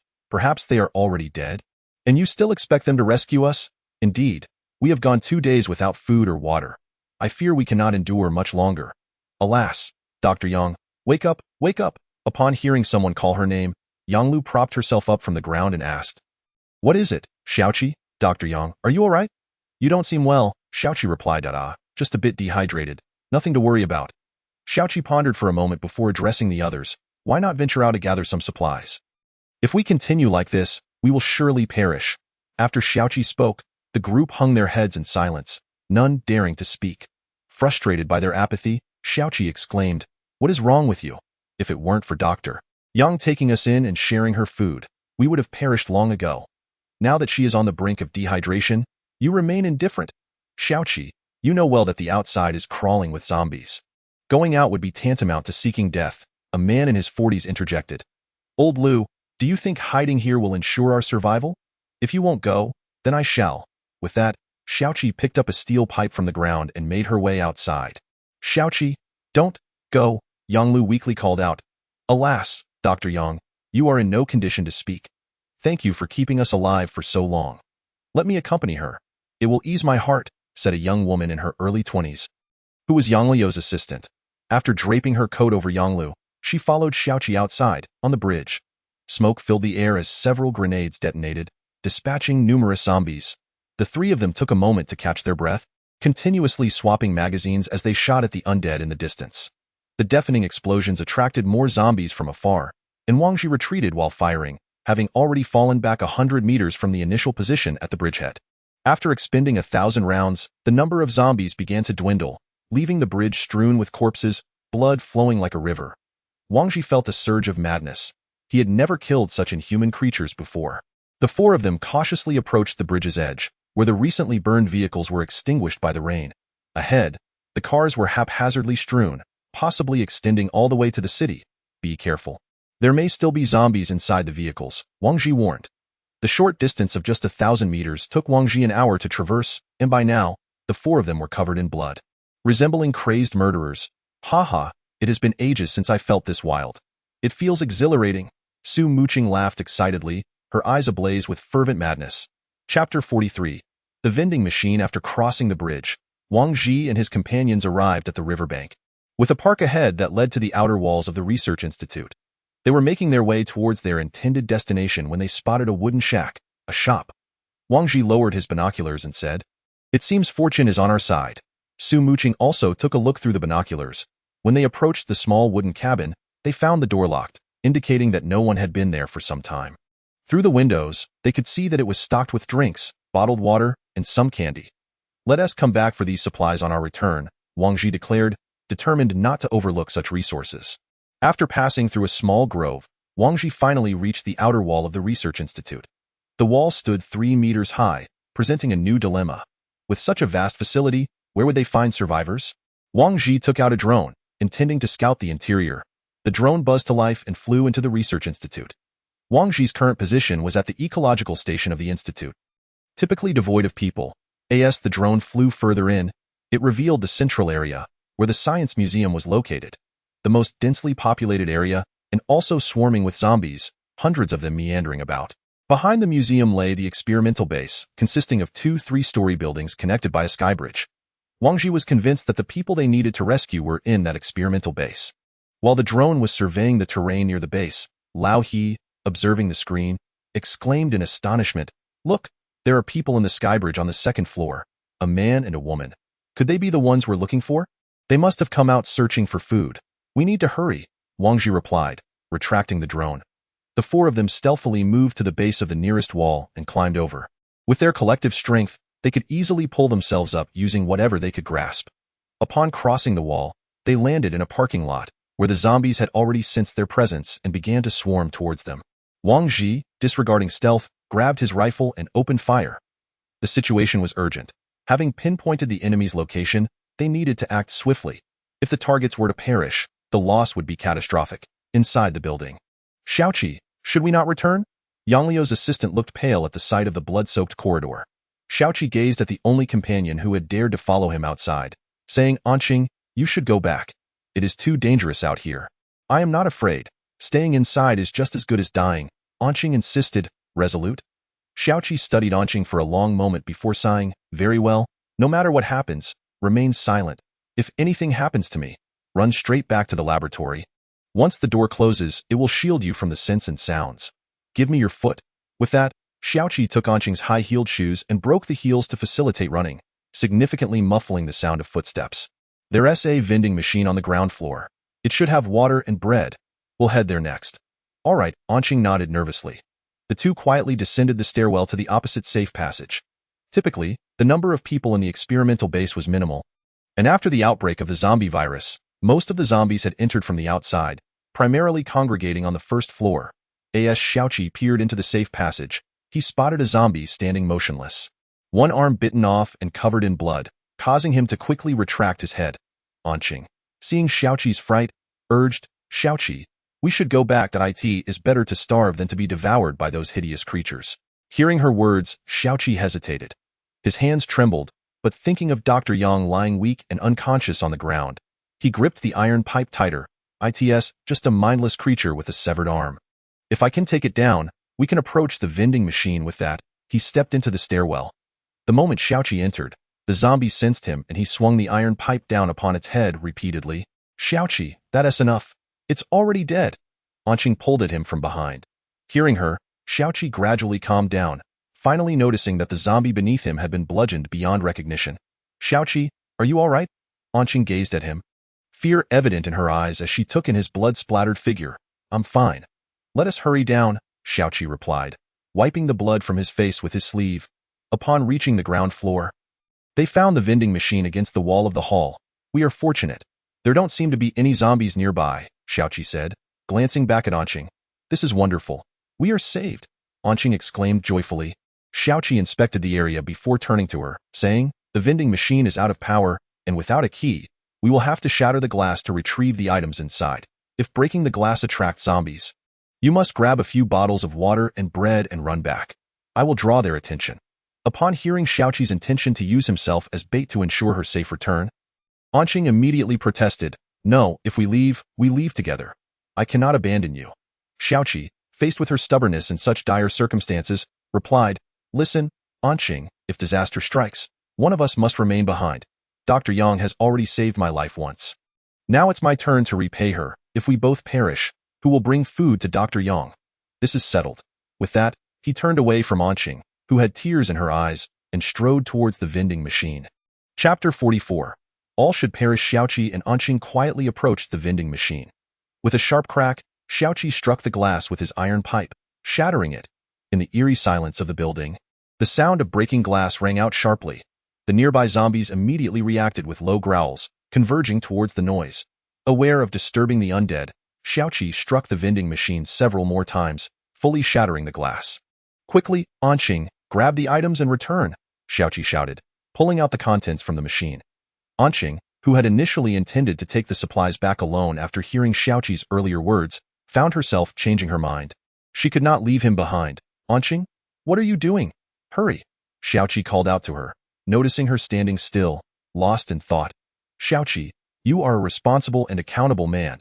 If only this were not the apocalypse. As Anqing spoke, she set down the food in her hands and drew a fruit knife from her possession. Anqing, what are you doing? I came with you to confront those creatures. And no sooner had she finished speaking than several zombies had already arrived in the hall. Charging towards the two of them, Xiaoqi, without a second thought, rushed forward to engage in a fierce struggle with the zombies. Xiaoqi, Wu observing Xiaoqi battling the undead. Anqing charged in as well. Thud, thud, thud. A zombie collapsed before Anqing. Get down! A voice called from a distance. Instinctively, Anqing turned to look. It was 4 fully armed humans, at which point she could no longer contain her tears. How many days had passed? How many hopes had turned into despair? Just when she thought they were all doomed, she suddenly spotted the military. Get down! The voice called out again, and only then did Anqing react, immediately dropping to the ground. Pat, pat, pat. Another round of gunfire rang out, and the zombies in the hall were all shot dead. Phew, not too late, Wang Ji remarked, discarding an empty magazine. Excuse me, are you Dr. Yang Lu? Wang Ji asked as he helped the sobbing Anqing to her feet. Brothers, please save us, Anqing in a fit of emotion, clutched Wang Ji's arm. Are you all right? Lao he asked as he helped Xiaoqi, who was behind him. I'm fine, thank you for rescuing us. Are you looking for Dr. Yang Lu? Yes, we received orders to rescue Dr. Yang Lu.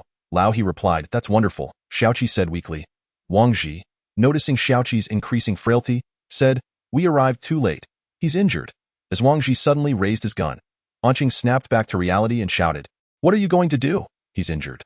It won't be long before he turns into a zombie, and we have no choice," Wang Ji explained. Xiaoqi froze, finally feeling the excruciating pain in his shoulder. Looking at the wound, he, as a researcher, understood all too well that he was doomed. Xiaoqi smiled in resignation. "Just give me a swift end." With that, he lay down on the ground, closed his eyes, and a slight smile graced his lips. Perhaps he was relieved that Dr. Yang was saved, or perhaps he was glad to avoid becoming one of those soulless walking corpses. Wang Ji, with a complex expression, looked at the fallen Xiaoqi and squeezed the trigger. "Miss, please lead us to Dr. Yang Lu," Wang Ji said, turning back. Anqing, seemingly oblivious, slowly walked to the vending machine and began picking up the food and water that had fallen to the ground. "Xiaoqi, why are you so foolish?" No one else came out. "And you risked your life to find food for them." Woo-woo, Anqing muttered to herself as she gathered the food. Wang Ji stood by, watching her, when Su Mu-ing could no longer bear it and prepared to step forward to question her. But Wang Ji stopped her. "Miss, shouldn't we prioritize saving lives?" Wang Ji asked, approaching Anqing. "Save lives? You're not saving Brother Xiaoqi but thinking of rescuing those cowardly selfish people. They all deserve to die." Anqing shouted at Wang Ji in agitation. Wang Ji remained calm, responding kindly, "Miss, as deserving of death as those people may be, we must still save Dr. Yang. I implore you to consider the greater good." Hearing Wang Ji's counsel, Anqing recalled the purpose of her outing with Xiaoqi and gradually calmed down. She wrapped the items in her coat and silently headed towards the second floor. Wang Ji and the others exchanged glances before following closely behind. Chapter 45. Evacuation on the way to find Dr. Yang Lu. A few zombies occasionally ambushed them, but Anqing pretended not to see, clutching her coat as she made her way to the opposite building. However, these zombies were swiftly dispatched by Wang Ji and his companions, ensuring Anqing's safety along the way. After traversing the corridor and making a turn, they arrived at a door at the end. Anqing entered a string of codes, and the door swung open. Wang Ji stepped inside and saw nearly 10 people lying on the floor, both men and women. He tightened his grip on his gun. How could such a large group send just one man and one woman out to scavenge for food? No wonder Anqing said those people deserved to die. If he were in their position, he would have undoubtedly dealt with them if he had the means. Unfortunately, Anqing was a fragile girl. She lacked the power to kill anyone, and even a sneak attack would only lead to mutual destruction. Upon noticing the newcomers, the individuals in the lab propped themselves up, and their spirits lifted at the sight of the fully armed Wang Ji and his companions. "Thank heavens, we're finally saved." "That's wonderful. Please help us." In a moment, those who had just been lying on the ground were pleading for help. Wang Ji coldly scanned the crowd and asked, "Who is Dr. Yang Lu?" "She's over there." A man pointed toward a corner. Wang Ji followed the man's gesture and saw a woman in a white lab coat lying there. He immediately rushed over, crouched down, and gently supported Dr. Yang, leaning her against his leg. "Sister Ing." Wang Ji quickly called Su Mu-ing over to assess her condition. Su Mu-ing approached, took Yang Lu's hand, felt for her pulse, and promptly retrieved her adrenaline from her belongings, injecting it into Yang Lu's waist. "She's severely malnourished and dehydrated. We need to give her some water and food as soon as she wakes up," Su Mu-ing stated. After the adrenaline was administered, Dr. Yang Lu soon stirred awake. Upon seeing her awaken, Wang Ji immediately brought water to her lips.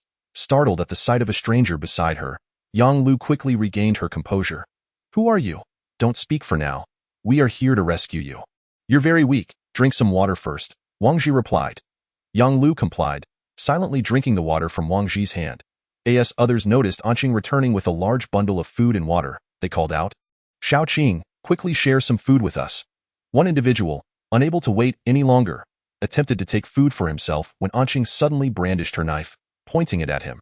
"This is what Brother Xiaoqi risked his life for. Do you even deserve to eat it?" "Anqing, we were wrong. Please just share a little with us." Anqing ignored the pleas and knelt beside Yang Lu. "Dr. Yang, please eat something. This bread is what Xiaoqi and I just retrieved from outside." Yang Lu looked around and asked, "Where's Xiaoqi?" "Brother Xiaoqi went out with me to find food but got infected. I almost didn't make it back. It was these 4 who saved me," Anqing choked out. "Oh, Xiaoqing, please go and share some food with everyone," Yang Lu said, gently stroking Anqing's cheek. Since Yang Lu had spoken, Anqing felt she could no longer refuse. Silently, she turned and distributed the food among the crowd. "We are from the Dawn Tower. We were sent to find you," Wang Ji informed Yang Lu. "Dawn Tower? What is that place? A refuge, a safe haven? That's wonderful. Thank you, Lao He. Make sure they eat quickly. We must leave at once to avoid any prolonged dangers. Wang Ji urged. Lao He nodded and went to help Anqing distribute the food. Thank you, big brother. I am so grateful, Anqing said. Once the food was distributed, Lao He urged, everyone, hurry and eat. Once you're done, we will set off immediately. Hearing they were to leave, some in the crowd began to panic. Lao He glanced at the frightened faces and said sternly, if anyone is afraid, just stay here. Indeed, upon hearing they might be left behind, the crowd quickly quieted. After a while, Yang Lu gradually regained her strength and attempted to stand. Dr. Yang, how do you feel? Are you able to move? Wang Ji asked, observing Yang Lu as she moved about. Yang Lu stretched and took a couple of steps, saying, I'm fine to be by the way. I can't believe there are such young girls in your group. Yang Lu looked incredulously at Qialalai. The mountain isn't high. If there's a spirit, it becomes divine. I'm fine now. We must hurry to evacuate. It's dangerous outside, Wang Ji replied. All right, I'll follow your lead. I need to grab my research sample backup. With that, Yang Lu went to retrieve the hard drive from her computer. Once Yang Lu secured her research samples, Wang Ji and his companions, along with Anqing and the other 11 individuals, departed the laboratory. Qialalai and Lao He forged ahead, while Wang Ji and Su Muing brought up the rear to protect the group. They decided to retrace their steps, knowing they would encounter zombies along the way. But the numbers would be significantly reduced. Observing the scattered corpses of zombies along the path, it was clear to everyone that these were dealt with by Wang Ji and his companions when they first arrived. Upon reaching the surrounding wall, Wang Ji retrieved a grappling hook from his bag and instructed the others to hold the rope as they climbed over the wall. Just because Wang Ji and his companions could scale it barehanded didn't mean everyone else could do the same. After crossing the wall, Wang Ji planned to visit the wooden shop once more. We were quite fortunate this time.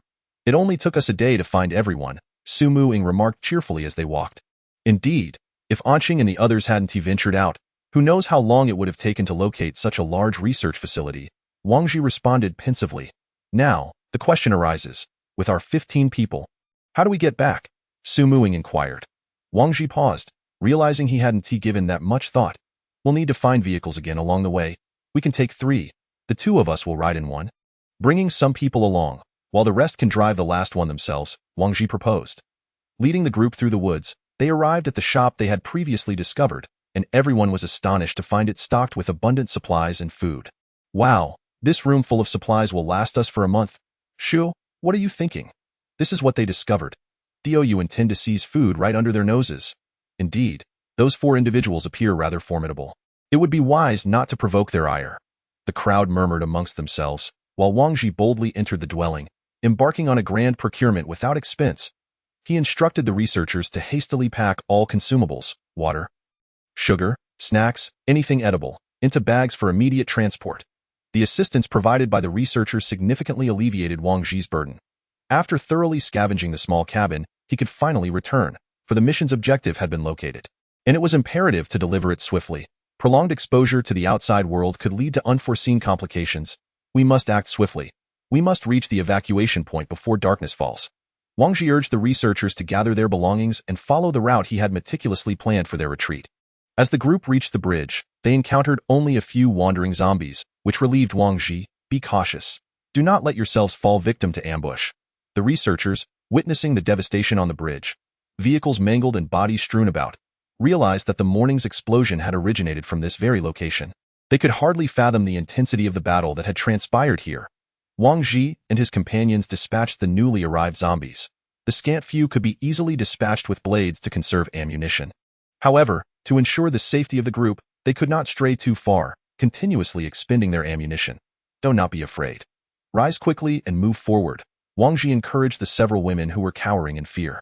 Upon crossing the bridge, Wang Ji used the intercom to instruct Lao He and Luli to escort the 4 individuals to the police car, while he sought out 2 vehicles still possessing their keys along the way. Who among you will drive one of the cars? Wang Ji inquired of the crowd. I will drive. A man stepped forward, volunteering eagerly. Excellent, you will follow behind the police car, and I shall follow you.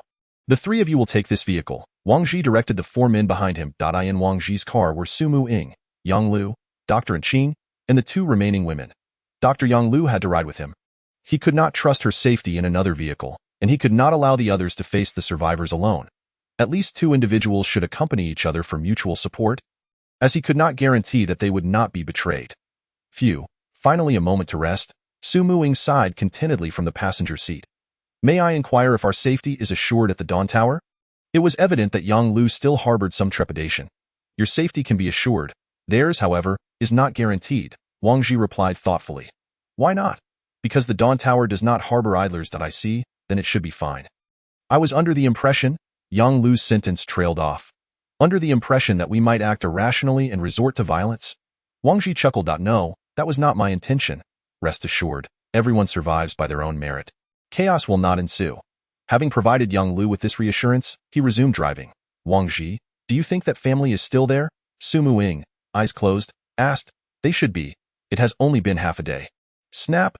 Su Muing pressed the lighter again, igniting a cigarette, and silently gazed out the window. What troubles you, Ingjie? Wang Ji observed her seemingly troubled demeanor.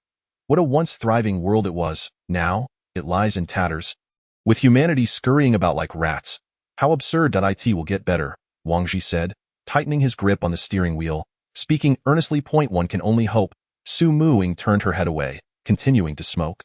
Wang Ji glanced at the unpredictable Su Muing. He found her enigmatic. She possessed an uncanny ability to disguise her feelings. Sometimes, her sorrow did not indicate true distress, and her joy did not necessarily imply happiness. When she wore a blank expression, it was even more inscrutable. This ambiguity was one of the aspects that made Su Muing quite formidable. Do you find your elder sister terrifying? Su Muing suddenly inquired. Goodness! Wang Ji turned to look at her, bewildered. Did she somehow perceive his thoughts? How utterly frightening, gulp. Wang Ji swallowed hard. Not at all. I merely find you particularly captivating. Oh, really? If I am so captivating, why have you yet to make a move? Next time, I certainly will. As soon as Wang Ji uttered that, he regretted it, fearing Su Muing would ask when that next time would be. Fortunately, she did not press further. She merely nodded in acknowledgement and fell silent. I should transfer her to Lauhi's vehicle. Luli is much more understanding and gentle. Who do you think is more attractive, me or Luli? Su Muing suddenly asked. Wang Ji turned to face her, feeling as if he had seen a ghost. He had just been contemplating Luli. How could she bring her up? Wang Ji began to suspect that Su Muing possessed some supernatural ability. Each has their own merits. You embody the alluring elder sister type, while Luli represents the youthful maiden type. Their physiques and personalities differ, yet overall, I must say you are the more attractive one. Ingjie. Su Muing slowly nodded, contemplating Wang Ji's previous words. Wang Ji's remarks clearly pleased her. Had he declared Luli more attractive in her presence, it would have been sheer folly. From that moment forth, Wang Ji refrained from any further wandering thoughts, focusing intently on driving. Screech. Wang Ji, take the turn ahead. That leads to the West Ring Road. Has the plan changed? Lauhi's voice crackled through the intercom. No alterations to the plan. Maintain a steady pace, around 40 kilometers per hour. After driving for a while, Lauhi's voice came through again. We've spotted the vehicle from last night. Exercise caution. First confirm whether it has been infected. As Wang Ji's vehicle approached, he instructed, you all remain in the vehicle. Ingjie and I will go investigate. The four of them disembarked, discovering 2 zombie corpses lying near the other vehicle, which had also seen Wang Ji return, prompting them to hastily exit their car. Brothers, how did you return so quickly? Hao Qinggong exclaimed excitedly. Things went rather smoothly. With the outside being so perilous, who would wish to linger? Wang Ji responded, that's splendid. May we accompany you on this journey? Of course. Are you all unharmed? Did anyone sustain injuries? Wang Ji sought confirmation. No injuries. Wife, son, come down and thank these brothers. Hao Qinggong called down to his family, understanding Wang Ji's intent. Thank you, brothers, for your timely rescue. Our family is eternally grateful. With that, Hao Qinggong's wife dropped to her knees in gratitude. It was merely a small effort. Please rise. We must proceed. It is already afternoon, and darkness will soon fall. Wang Ji glanced at the time and remarked, all right, then our vehicle shall follow behind yours, Hao Qinggong affirmed. Thus, Wang Ji's expedition grew by 3 more individuals, as 4 vehicles made their way toward Highway 2. An hour later, they had exited the West Ring Road and entered Highway 2. If all went as expected, they would arrive at their evacuation point within half an hour. Just as Wang Ji contemplated this, Lauhi's voice crackled through the intercom once more. Wang Ji, something's amiss. A massive horde of zombies has appeared ahead. Chapter 47. Night Talk in the Mountains. Wang Ji, something's amiss. A large group of zombies has inexplicably appeared ahead. Lauhi's voice was laced with urgency over the intercom. Wang Ji quickly grabbed his binoculars, and from a kilometer away, he beheld a road teeming with zombies. How could this happen? Did the iron fence from the tunnel collapse, allowing all of them to escape? There must be at least 800 of them. These zombies were ambling toward Wang Ji's position. He realized that engaging in combat would be futile, even if they hit every shot. Expending all their ammunition would not eliminate half of the zombies. Close combat was out of the question. Lao He, quickly gather the others and load the supplies. We need to disembark, Wang Ji commanded through the intercom. Su Muing furrowed her brow and asked, "Why are we getting out?" "To escape, of course. Turning back is pointless. We can only navigate into the mountains to circumvent those zombies," Wang Ji explained, opening the car door and urging the researchers to gather their supplies. Everyone dashed toward the mountains beside the road. As long as they maintained a safe distance from the zombies, the creatures would not pursue them. They relied on perception and sound to locate their prey. After Wang Ji had traversed approximately a kilometer into the mountains, he turned to survey the scene with his binoculars, witnessing the zombies arriving at their former parking spot. Suddenly, with a loud bang, the car Wang Ji had been driving exploded amidst the horde of zombies. Indeed, it was an explosion. The group turned to see their vehicle engulfed in flames. What just happened? Lao He gazed at Wang Ji. Bewildered. Humph, that rascal Wang Ji planted a timed bomb in the car, timing it precisely for when those zombies arrived. Then, boom! Su Muing gestured dramatically, as if mimicking an explosion. Oh, that's the case. But was such an action necessary? Lao He inquired. Absolutely necessary. That sound will attract zombies from at least 2 kilometers around, and they will converge here, Wang Ji replied, pulling out a map. They were currently about 20 kilometers from the evacuation route, and at their walking speed, they certainly would not arrive before nightfall. After dark, they would either have to travel through the night or remain stationary until dawn. As they continued walking, the sky gradually darkened, and they could no longer proceed, for the researchers lacked night vision gear. Wang Ji and his group could not afford to use lights, as illumination would attract zombies or other strange creatures. Thus, Wang Ji found a sheltered spot on the reverse slope of a hill to halt, and everyone settled there for a night shrouded in darkness. They kindled a small fire, the flickering flames alleviating the palpable fear that lingered among the group. Gathered around the fire, they reminisced about the past. Who would have thought we could escape the research facility alive? Truly, we owe our salvation to Dr. Yang, who came to rescue us. Indeed, we are fortunate to have Dr. Yang. Anqing sat silently, her head bowed, lost in thoughts of Shaoqi and their shared experiences. Shaoqing, what troubles you? Why are you in tears? Yang Lu inquired, noticing Anqing's tear-streaked face. Without answering, Anqing stood and walked over to Wang Ji, who was on lookout. Wang Ji, upon seeing her, asked, "What's wrong? Why not warm yourself by the fire instead of freezing here?" Anqing gazed vacantly at the stars above and said, "I witnessed Shaoqi perish before my eyes. Yet I could do nothing to help him. If only I could have shared his burden, perhaps he would not have succumbed." Wang Ji listened to Anqing's words, realizing she was once again haunted by memories of Shaoqi. You must grow stronger, in your own way, to protect yourself and those you cherish. Look at me. Just a few months ago, I was an ordinary person. After entering the Tower of Dawn, I trained relentlessly, step by step. Anqing suddenly turned to Wang Ji and asked, "Can I truly do that?" "Absolutely. As long as you possess sufficient determination," Wang Ji replied.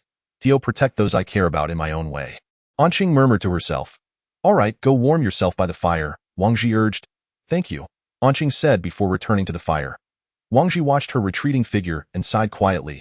Moments later, Jiaoyulai approached him, seeing her by his side. Wang Ji asked, "What's on your mind, Luli?" "Nothing much, I just wanted to chat with the captain." After a brief silence, Luli spoke again. It was clear she was eager to converse, which was understandable given her reserved nature throughout their journey. "Are you tired?" Wang Ji, feeling compelled to initiate conversation, asked. "A little," she replied as they sat side by side. Wang Ji looked up at the sky and noticed the once obscured stars now twinkling brilliantly. With the absence of industrial pollution, vehicle emissions, and various impurities, the sky had regained its vastness, perhaps a sign that humanity was destined for renewal after the brink of extinction. "The stars are so bright and beautiful," Jiaoyulai exclaimed, her enchanting eyes fixed on the heavens. Wang Ji, captivated by the starlight reflecting in her gaze, found himself drawn to her. They sat together, she gazing at the stars while he admired her. "Captain, what are you looking at?" Luli, noticing his intense stare, blushed and lowered her head. "What's that?" Wang Ji suddenly pointed to a side of Luolai in the distance. Among the trees, numerous red dots emerged. Wang Ji quickly donned his night vision goggles. The pack of wolves. Chapter 48, Zombie Wolves. Upon sighting the wolves, Wang Ji's immediate reaction was alarm. Animals had also been infected. This is bad. Zombie wolves, Luli. Prioritize your safety. After issuing the warning, Wang Ji pulled Luli back towards the group. Attention! A pack of zombie wolves is approaching. He communicated through his earpiece, careful that the research personnel did not overhear. The moment the others noticed Wang Ji and his companions stirring, panic ensued among the research staff.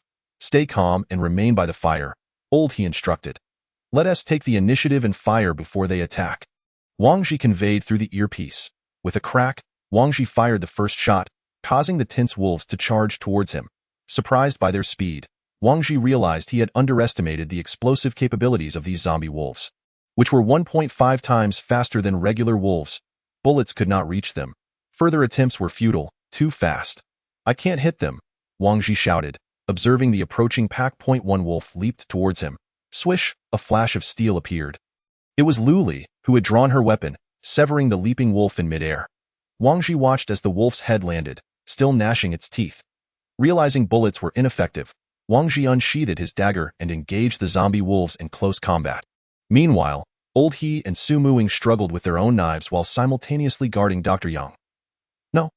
A woman's scream pierced the air as she was overwhelmed by a wolf. Wang Ji and his group had no time to identify her or attempt a rescue, as they were too busy battling the swift zombie wolves. Lu Li's weapon proved advantageous. With her long, sharp blade, she could cleave the wolves in two. In contrast, Wang Ji's daggers seemed inadequate, requiring precise strikes to the head to ensure a kill. Otherwise, the beasts would rise again to attack. At that moment, a man succumbed to panic and bolted. Don't move. Come back, Wang Ji shouted in desperation, but the man paid no heed. Within 10 meters, he was tackled by a wolf, followed by another blood-curdling scream. The scent of blood attracted more zombie wolves, redirecting their attention to the unfortunate man. Seizing the opportunity, Wang Ji hurled a grenade towards the man's body. Boom! The explosion shattered the night's tranquility, obliterating the wolves that had rushed to feast on the remains. Though they suffered the loss of 3 individuals, Wang Ji silently rejoiced that the man had served as bait, allowing them to eliminate so many wolves at once. Are you all right? Wang Ji checked on the remaining survivors. What kind of rabid dogs were those? They were ferocious enough to nearly bite me. Thank goodness for the biohazard suit, Old He said, nervously patting his waist. Wang Ji, alarmed by Old He's words, hurried over to inspect his wounds. The biohazard suit had been torn, revealing the bulletproof vest beneath, which bore deep bite marks. Old He removed the vest to reveal a red bruise on his waist. Phew, thankfully, it didn't penetrate. Otherwise, you would have been done for, Old He, Wang Ji remarked with relief. Our Uncle He, with his compassionate heart, insisted on protecting those people, only to be ambushed by a wolf. Su Muing chimed in with a teasing tone. As long as you're unharmed, that's what matters, Wang Ji said, patting Old He's arm. We need to relocate. We can't stay here any longer. Wang Ji frowned at the pile of corpses. After gathering supplies, they moved a distance forward. Following the recent attack, the research personnel and the Hao family remained on edge, flinching at every rustle of leaves and inching closer to Wang Ji's group. Wang Ji empathized with their anxiety and behavior. After walking for a while, Wang Ji identified another suitable place to rest, and they rekindled the fire. This journey is fraught with peril. I hope everyone will heed my commands. We will do our utmost to ensure your safety while safeguarding ourselves. If anyone fails to follow orders as before, they will bear the consequences, Wang Ji warned the group. They all nodded in agreement. No one would dare defy Wang Ji now, lest they face a pack of zombie wolves or another grenade. Throughout the night, none dared to succumb to sleep, fearing the sudden appearance of more zombies. Wang Ji endured the night in the desolate wilderness, encountering only a few wandering zombies, devoid of further danger. As dawn broke, they resumed their journey home. Along the way, Wang Ji frequently used binoculars to monitor the situation of the zombie horde on the road. However, the outlook was grim, as he observed numerous zombies still lingering. He feared the evacuation point was entirely surrounded by the undead. After 8 hours of walking, they finally reached the opposite side of the entrance, where Wang Ji, peering through the binoculars, spotted the entrance. As expected, a horde of zombies surrounded it, with their numbers increasing nearer to the tunnel they had previously traversed. We have arrived, but we must cross that road. Wang Ji turned to inform the others. This is a desolate area, whereas the shelter. Right, are you sure you're not mistaken? The group, seeing no sign of a refuge, grew anxious at Wang Ji's assertion that they had arrived. The shelter is below. We need to enter the tunnel, which is directly across the road. Wang Ji explained. What should we do? There are so many zombies on the road. Should we charge through? Old He asked, lowering his binoculars. Wang Ji assessed Old He, then turned to the research personnel and the Hao family behind him. We can make it across, but they might not. Perhaps we can draw them away and then slip by. Su Muing suggested. Who will be the bait? Them? Old He questioned, glancing back at the group. Don't we have flares? We can use them to attract the zombies first, then make our move. It's a safer option. Wang Ji said, retrieving a flare from his pack. Those signal flares are indeed useful. They will inevitably prioritize attacking us when we draw near, remarked Lao He. Wang Ji shrugged in resignation and replied. There's no other way. It's better than charging in headlong, and we still have less than 300 bullets remaining. A direct confrontation is out of the question. Chapter 49. The Return. Jia and Lao He. You two will release signal flares to the sides while Lu Li and I will break through towards the main entrance. The rest will follow closely behind, and Jia and Lao He will cover our rear. Does anyone have any objections? Wang Ji laid out a simple plan as they moved toward the road laden with supplies. When they approached the horde of zombies, a mere 200 meters away, Wang Ji instructed Su Muing and Lao He to release the flares to either side. Whoosh bang! The flares exploded on the road, emitting a blinding light that drew all nearby zombies toward them. Now, he urged, as the others followed closely behind. Seizing the moment, Wang Ji raised his weapon and dashed onto the road, with the rest trailing behind, their arms burdened with supplies. As Wang Ji reached the road, several zombies, having sensed his presence, turned and charged toward him. Wang Ji, go open the door. Leave the zombies to us, Lao He shouted from behind. Wang Ji understood that opening the door would take time for identity verification, and he needed to arrive early to unlock it. With this in mind, he instructed Lu Li to ensure the safety of Dr. Yang Lu before accelerating toward the entrance. Producing the magnetic card he had prepared earlier, he placed it in the slot. Beep, verification successful. The door began to open slowly. Get inside quickly. Wang Ji stowed the card, replaced his magazine, and took cover at the entrance to shield the others as they rushed in. As the door opened, the remaining survivors summoned their last reserves of strength to sprint toward At that moment. The zombies, previously attracted by the signal flares, lost interest and turned their attention to the living. Seeing the situation deteriorating, with zombies converging from both sides, Wang Ji realized they needed to close the door quickly to avoid catastrophe. Everyone, retreat immediately, he commanded. After confirming that Lu Li had successfully escorted Dr. Yang to the entrance, he signaled Su Muing and Lao He to return. Wang Ji continued to provide covering fire, but many of those carrying supplies had yet to make it through. If this continued, the zombies would breach the entrance.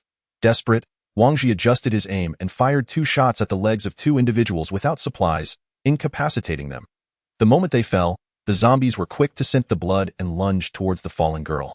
While the others were frantically fleeing for their lives, they scarcely noticed Wang Ji's drastic actions.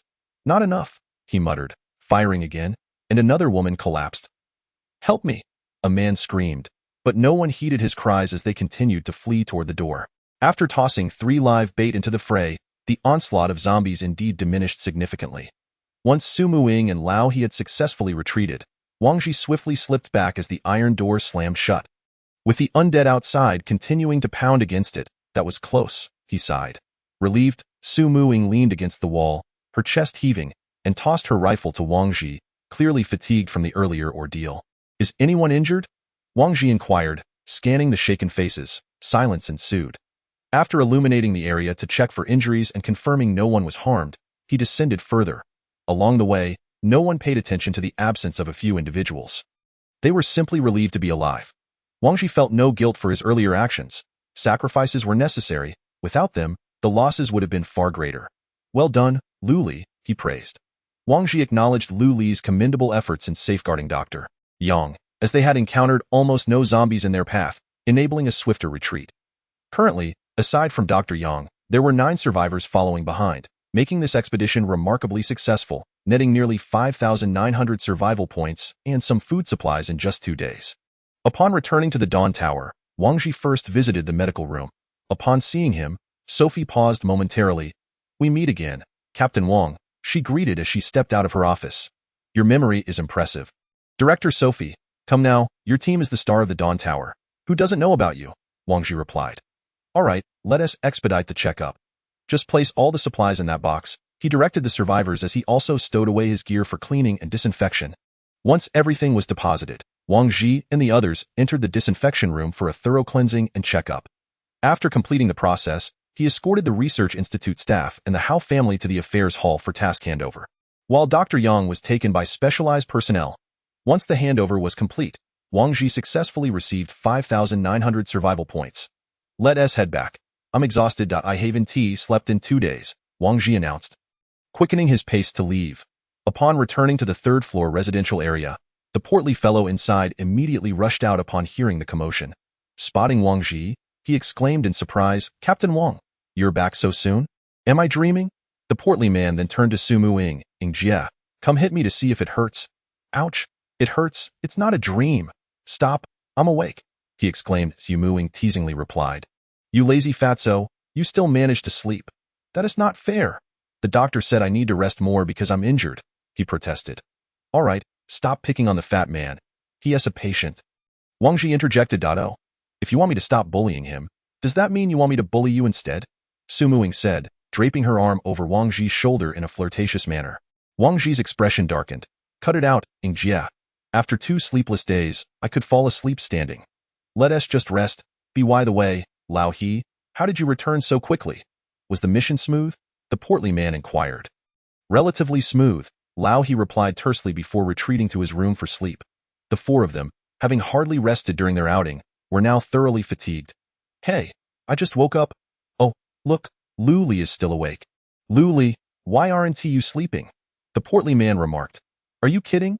You fell asleep sitting up," he observed, finding the already sleeping group dull, and he joined them in slumber. "Please, come in," a voice called from outside. Yang Lu, who had arrived, did not ask further and entered a large laboratory, familiar with many of the instruments. Deep inside, she encountered someone she knew all too well. "Teacher, is it really you?" Yang Lu inquired incredulously. This disbelief was understandable. Dr. Chen had left under the pretense of having died 5 years prior. "You've come, Xiao Lu," Dr. Chen said, confirming her suspicions. "Teacher, you're not dead. How could you be here?" Yang Lu had a multitude of questions. "Apologies, Xiao Liu. My arrival here 5 years ago was a top-secret operation. I informed no one." "You mean, it was you who arranged for them to bring me here?" "Indeed, your sharp mind hasn't dulled. It was my request that, upon the Tower Master's approval, was made into a mission for those warriors, and the others? What about the rest of your students?" Yang Lu pressed anxiously. "Xiao Lu, you were the student I held in the highest regard, transforming from a little girl into a remarkable young woman. To be candid, rescuing you has been my greatest achievement." Dr. Chen spoke with a tone of melancholy. "You don't know. I almost didn't survive. If not for Wang Ji and the others, if we had been a moment later, I might not be standing here speaking with you." Yang Lu recalled the perilous moment when Xiao Qi and Qing risked their lives to find food. "Come, find a place to sit. You mentioned Wang Ji and the others took on the mission?" "Yes. What about it, teacher? Do you know them?" "I know a little. They gained quite a reputation at the Dawn Tower recently, and the Tower Master has mentioned them. Now, tell me the details of your journey here." Yang Lu recounted her experience, from waking up in the lab to Wang Ji's arrival and everything that transpired thereafter at the Dawn Tower. "You encountered a mutated wolf pack?"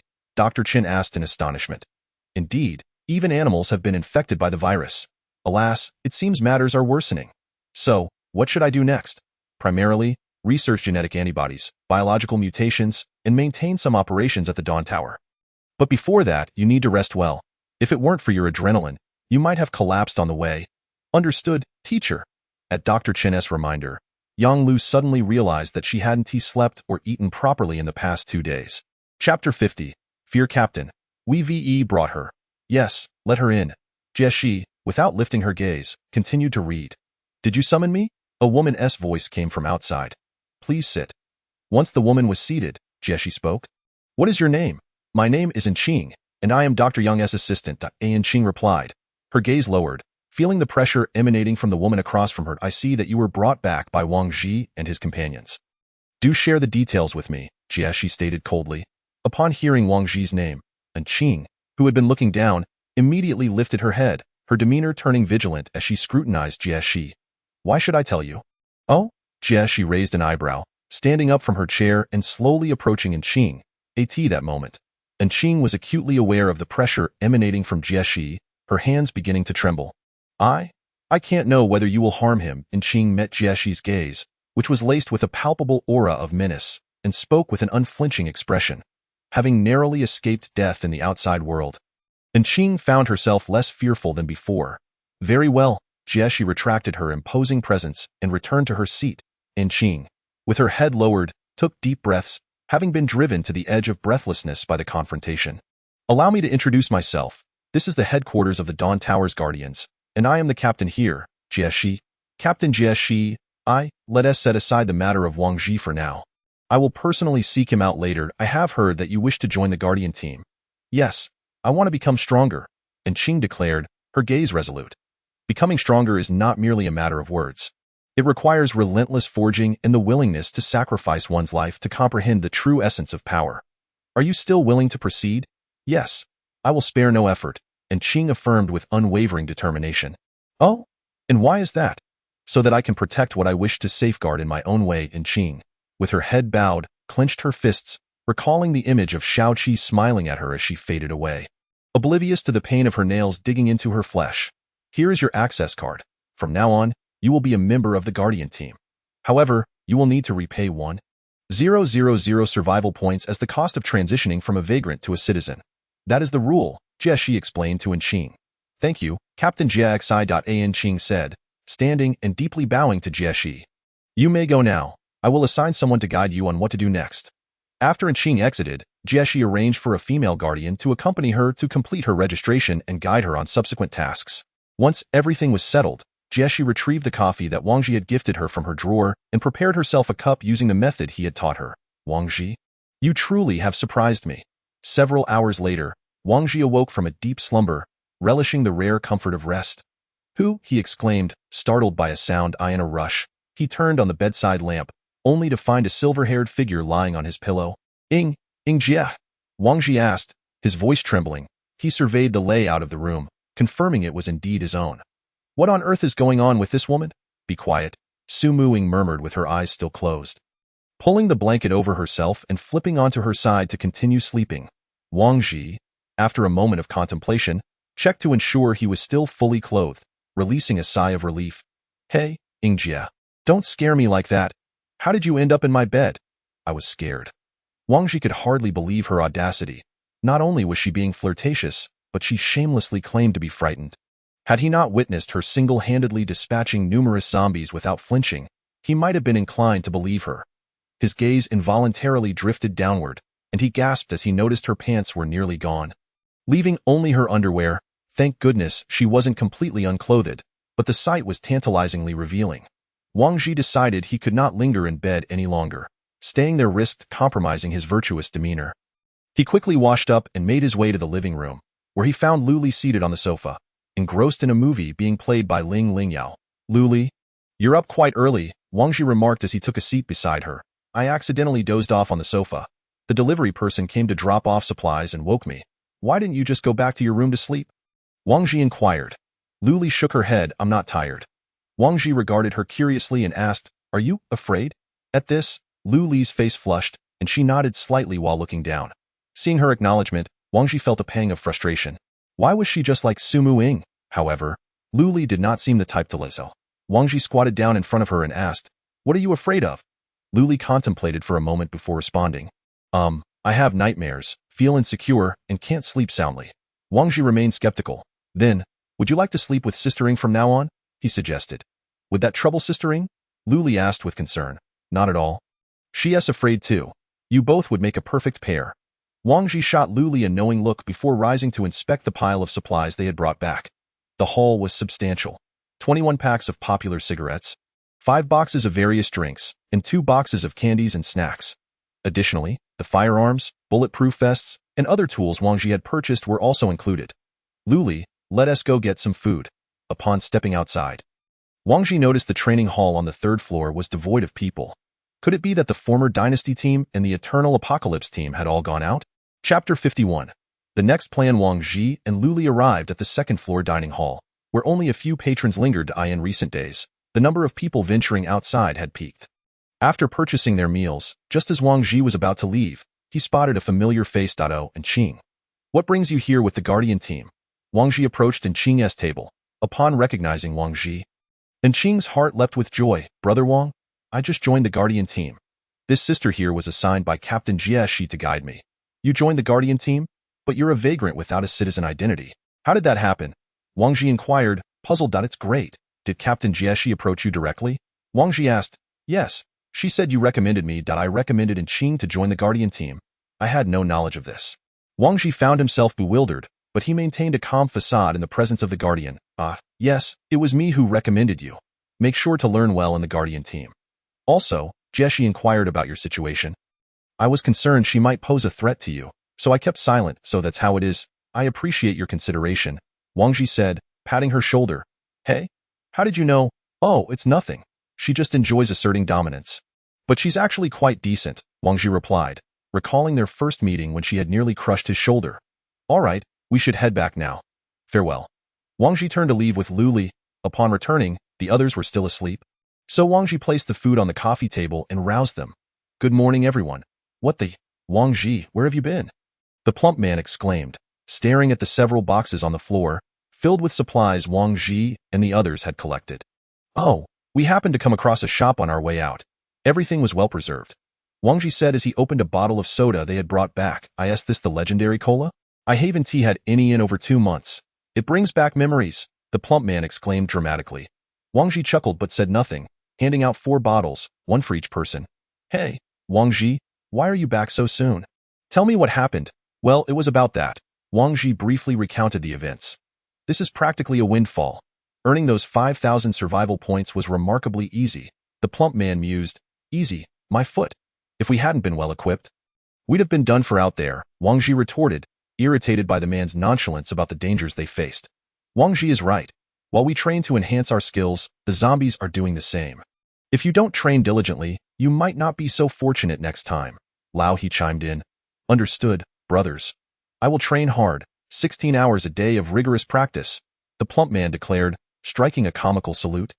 After their meal, Wang Ji opened Ling Ling Yao, noting that as November approached, the outside temperature would drop significantly. It seemed prudent to prepare for warmth. In the meantime, he discovered a new message from Jieshi, instructing him to seek her out.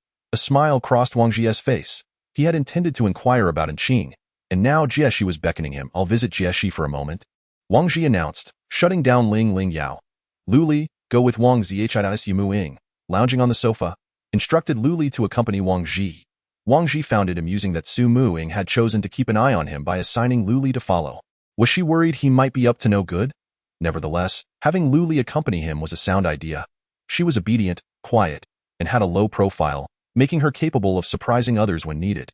Wang Ji made his way to the Guardian headquarters, where the Guardians recognized him and allowed him entry without obstruction. Upon reaching Jieshi's office, he knocked on the door. Come in, Jieshi's voice called from within. Upon entering with Lu Li, Wang Ji found Jieshi closing her book and placing it on the table. Congratulations on your triumphant return. Thank you, Captain Jieshi, for your concern. I brought back some desserts from outside for you. Wang Ji placed a box of Dove chocolates on Jieshi's desk. She glanced at the chocolates and remarked, it seems you had quite a fruitful outing. This box of chocolates could fetch a considerable amount of survival points here. We are old friends after all. It is perfectly normal to exchange small tokens of affection. By the way, I heard that you have brought Qing into the guard. Wang Ji shifted the topic, finding a place to sit before inquiring. Yes, it was Dr. Yang Lu's request. She didn't want Qing to know it was her request, so I casually mentioned that you had recommended her. Jieshi deftly brushed aside Wang Ji's lingering questions. So, tell me, how are things outside? Wang Ji had anticipated her inquiry, thus he recounted the events he had narrated several times before. You mean, you encountered infected animals? Yes, they move almost twice as fast as the uninfected ones, making them exceedingly difficult to handle. Bullets rarely find their mark. Wang Ji recalled the zombie wolves that had appeared that night. Moreover, some zombies exhibited astonishing speed. With those, it is nearly impossible to hit their heads with bullets. And we generally resort to using knives. Indeed, this is a known issue. They are subtly mutating, and it won't be long before the casualties among most squads rise dramatically. Do you have any plans for the next steps? Wang Ji asked. Yes. Chapter 52. Don't be too arrogant. So, Captain Jieshi, does the Dawn Tower have any further plans? Yes. Can you elaborate? It's confidential, but I can say that we are already researching the virus antibody vaccine. Once successfully developed, individuals injected with the antibody vaccine will not be infected even if attacked by zombies. As long as the injuries are not fatal, they will have a chance to survive. Really? That's fantastic. Upon hearing about the vaccine, Wang Ji seemed to glimpse hope. Don't celebrate too soon. The antibody vaccine is extremely complex. We need a considerable number of experts in this field, among whom Dr. Yang Lu is one. Moreover, this is ultimately just an antibody, not a cure. The antibody vaccine can at most mitigate accidental infections. At least we are one step closer to success. You are oversimplifying the situation. Well, enough of this heavy topic. Come with me to a place. Where to? You'll find out when we arrive. Wang Ji, uncertain of Jieshi's intentions, followed her along with Lu Li, braving the curious gazes of passers-by until they reached the training hall on the 3rd floor. Jieshi led them into an unoccupied training room, approximately 100 square meters in size, empty and with rubber flooring, resembling a place for sparring. Wait, a place for sparring? Could it be? Captain Jieshi, what is this? You two, unleash your full strength and attack me. Jieshi turned to Wang Ji and Lu Li, announcing, that seems a bit iffed. Before Wang Ji could finish, Jieshi's punch sent him staggering back a meter. The next move won't be so gentle. After delivering the punch, Jieshi paused for a moment to let Wang Ji catch his breath. Realizing that Jieshi was serious this time, Wang Ji steeled himself to confront the captain of the guard. Lu Li, be careful. Wang Ji warned Lu Li not to hold back. Once Jieshi saw both of them ready, she launched her attack, propelling herself to Wang Ji's left side in an instant. Wang Ji was taken aback. They had been a good 5 meters apart, and yet she closed the distance in a heartbeat. He could no longer anticipate her strikes. Bang! Another palm struck Wang Ji's arm, and he retreated a few steps, realizing he could no longer lift his left arm. Just as Wang Ji stumbled back after being hit, Lu Li raised her unsheathed yelling long to slash at Jieshi's chest. Lu Li's strike was incredibly swift. Wang Ji observed that it left almost no openings, locking onto the opponent's every predicted movement, a seemingly guaranteed hit. Yet, the next moment redefined the limits of human capability for Wang Ji. Lu Li's blade was suspended in the air, aimed at nothing, while Jieshi had already sidestepped behind her, her hand gripping Lu Li's delicate neck. Stop. We surrender. Wang Ji interjected, clutching his dislocated shoulder. So this is the captain of the guard? She neutralized him with a single move, while Lu Li's seemingly unavoidable strike was effortlessly evaded, with Jieshi swiftly maneuvering behind Lu Li for the kill. Can humans truly reach such heights? Wang Ji stood there, dumbfounded, reflecting on the events that had transpired just 5 seconds prior. Seeing Wang Ji call for a halt, Jieshi released her grip on Lu Li and approached Wang Ji, snapping his dislocated arm back into place. The pain of its realignment forced a cry from Wang Ji. We lost. Jieshi regarded Wang Ji, placing her hand on his shoulder, saying, Don't be too arrogant. Wang Ji remained silent, unable to find a rebuttal, instead feeling a profound agreement with Jieshi's words. Indeed, he had merely been fortunate to arrive here, fortunate to have strong teammates, fortunate to have become captain, fortunate to have completed 2 missions. None of this warranted boasting. Merely 2 months prior, he had been an ordinary person, and now, having taken a few lives and slain some zombies in this apocalypse, he had begun to revel in his achievements, gradually losing himself in this desolate world. Now, having been harshly awakened by Jieshi, Wang Ji's gaze sharpened, and he came to his senses, saying, Thank you. Jieshi. After uttering those words, Wang Ji instinctively reached out his right hand toward Jieshi, who had placed her hand on his left shoulder. Upon feeling Wang Ji's hand, Jieshi instinctively tried to withdraw, but ultimately restrained herself. After a moment, she pulled her hand back and walked out of the training room. Wait, Jieshi. Upon hearing Wang Ji call her, Jieshi turned, waiting for his next words. How can I become stronger quickly? Do you think there are shortcuts?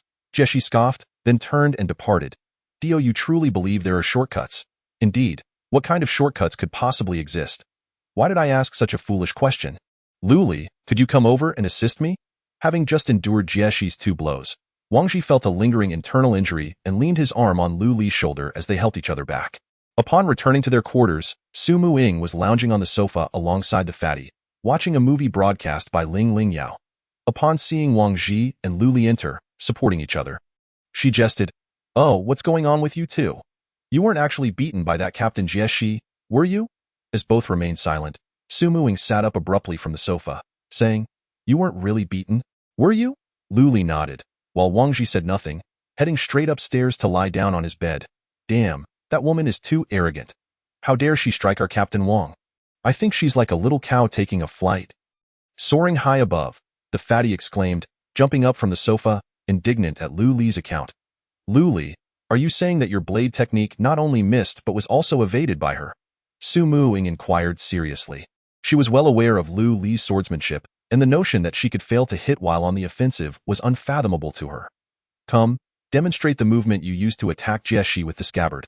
Su Muing stood up, eager to experience it.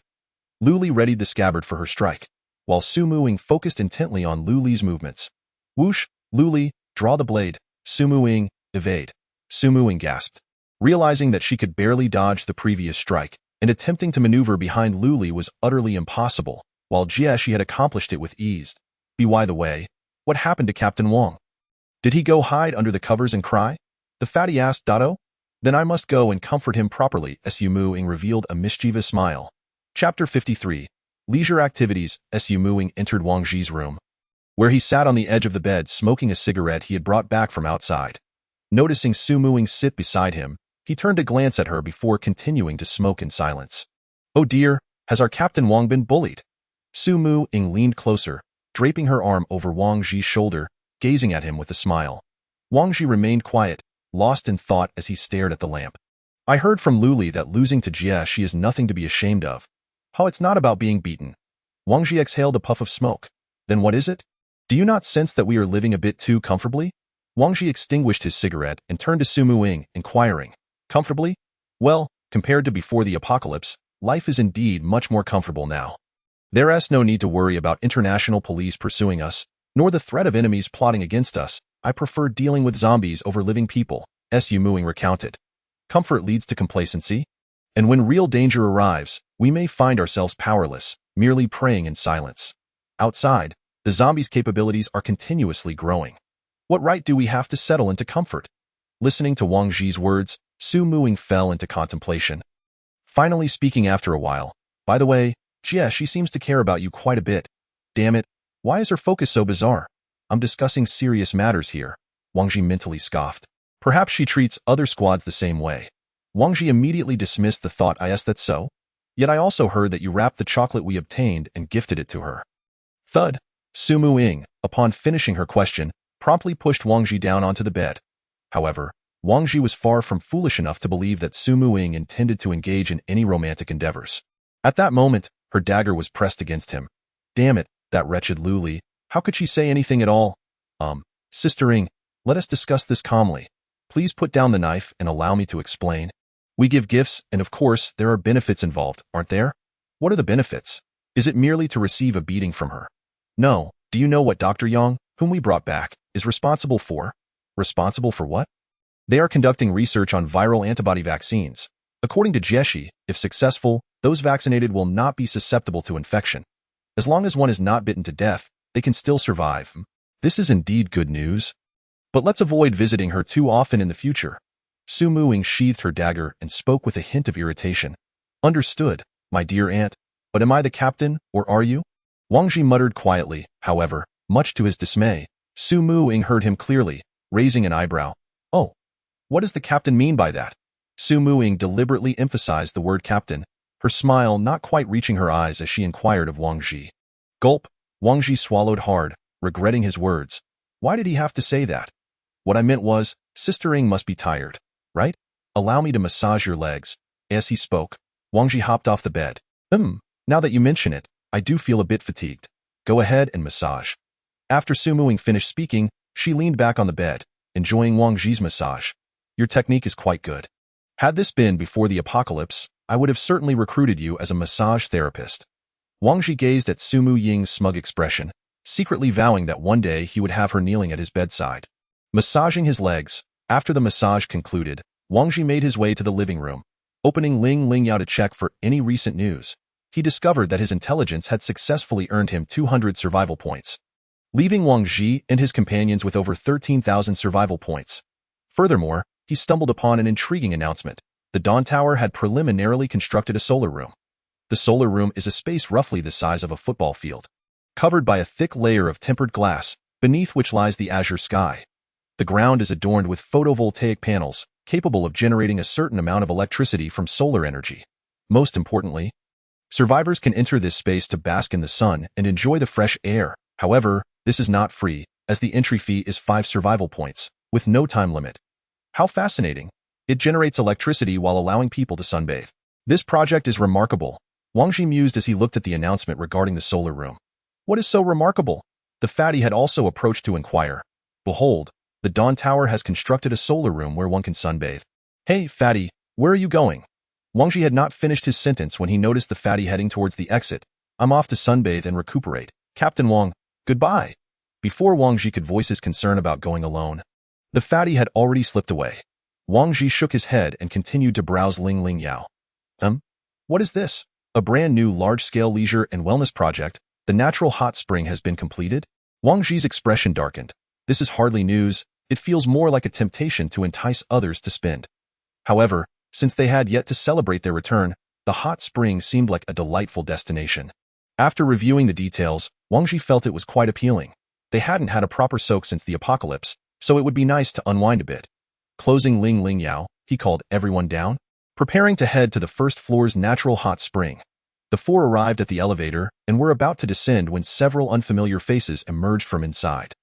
The leader was a bespectacled man who appeared quite scholarly, followed by four attractive women. Seeing the man's frail figure, it seemed as though the four women had drained him of his vitality. Could this be the infamous young master with kidney deficiency? Wang Ji thought to himself, but still approached to greet them.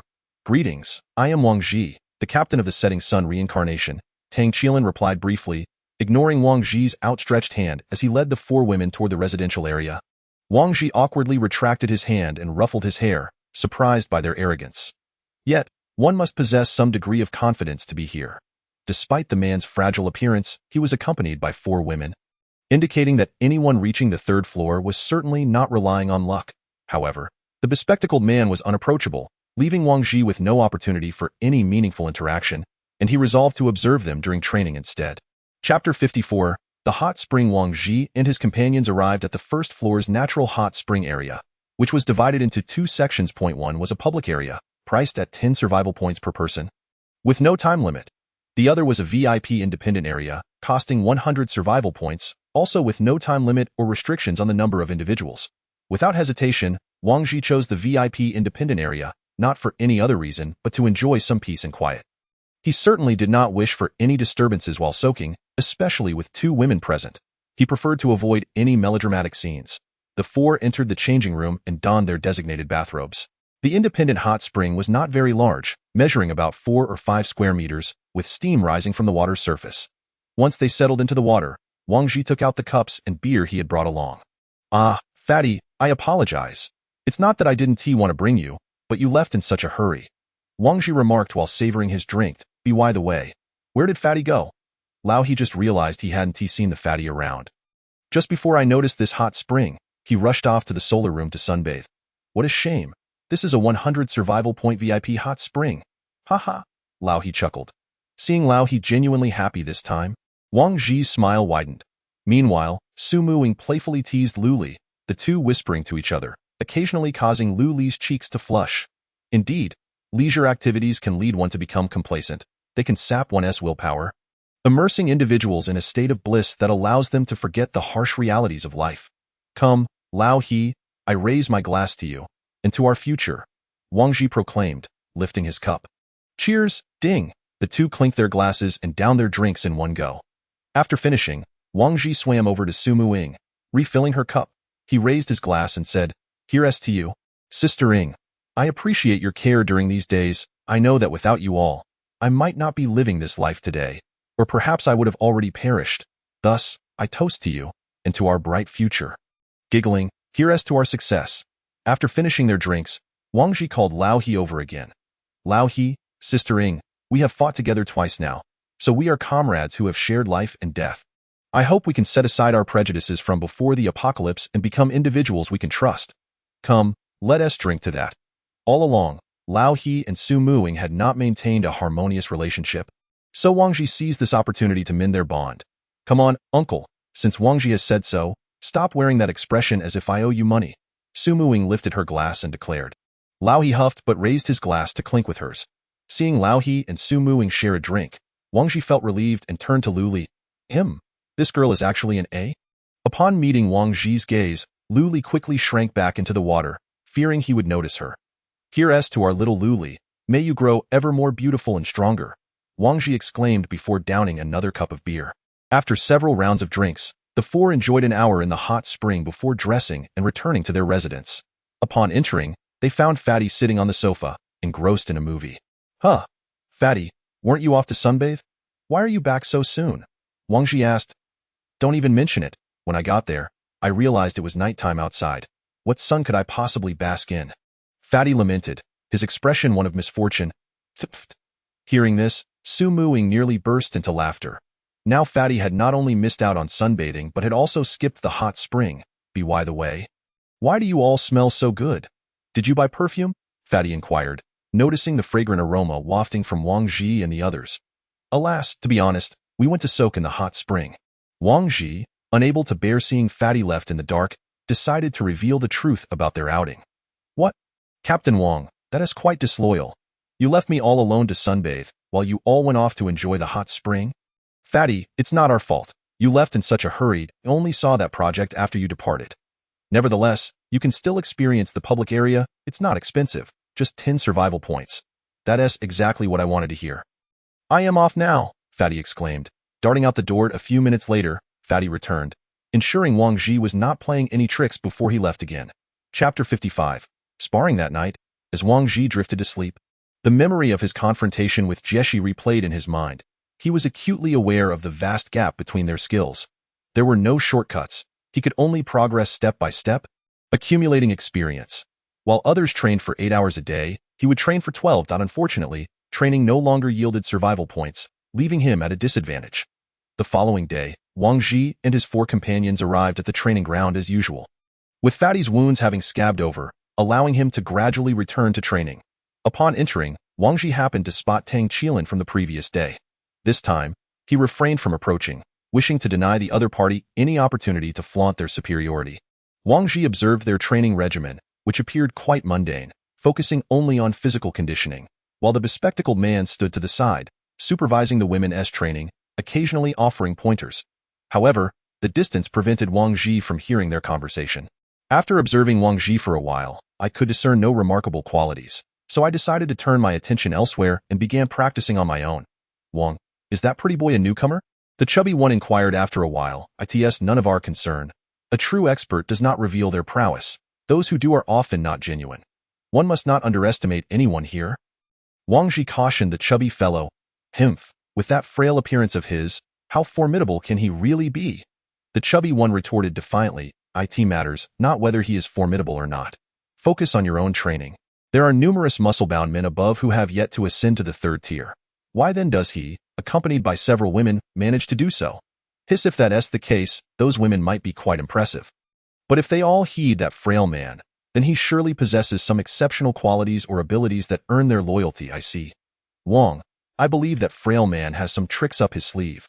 Wang Ji, helplessly gazing at the chubby one whose thought process was rather slow, finally understood. Indeed, he is not ordinary. Therefore, train diligently. You did not exert yourself in this mission. Strive to perform well next time. I have faith in you. Go forth. All right, the chubby one replied with enthusiasm. After a break for lunch, Wang Ji summoned the 4 into the training room.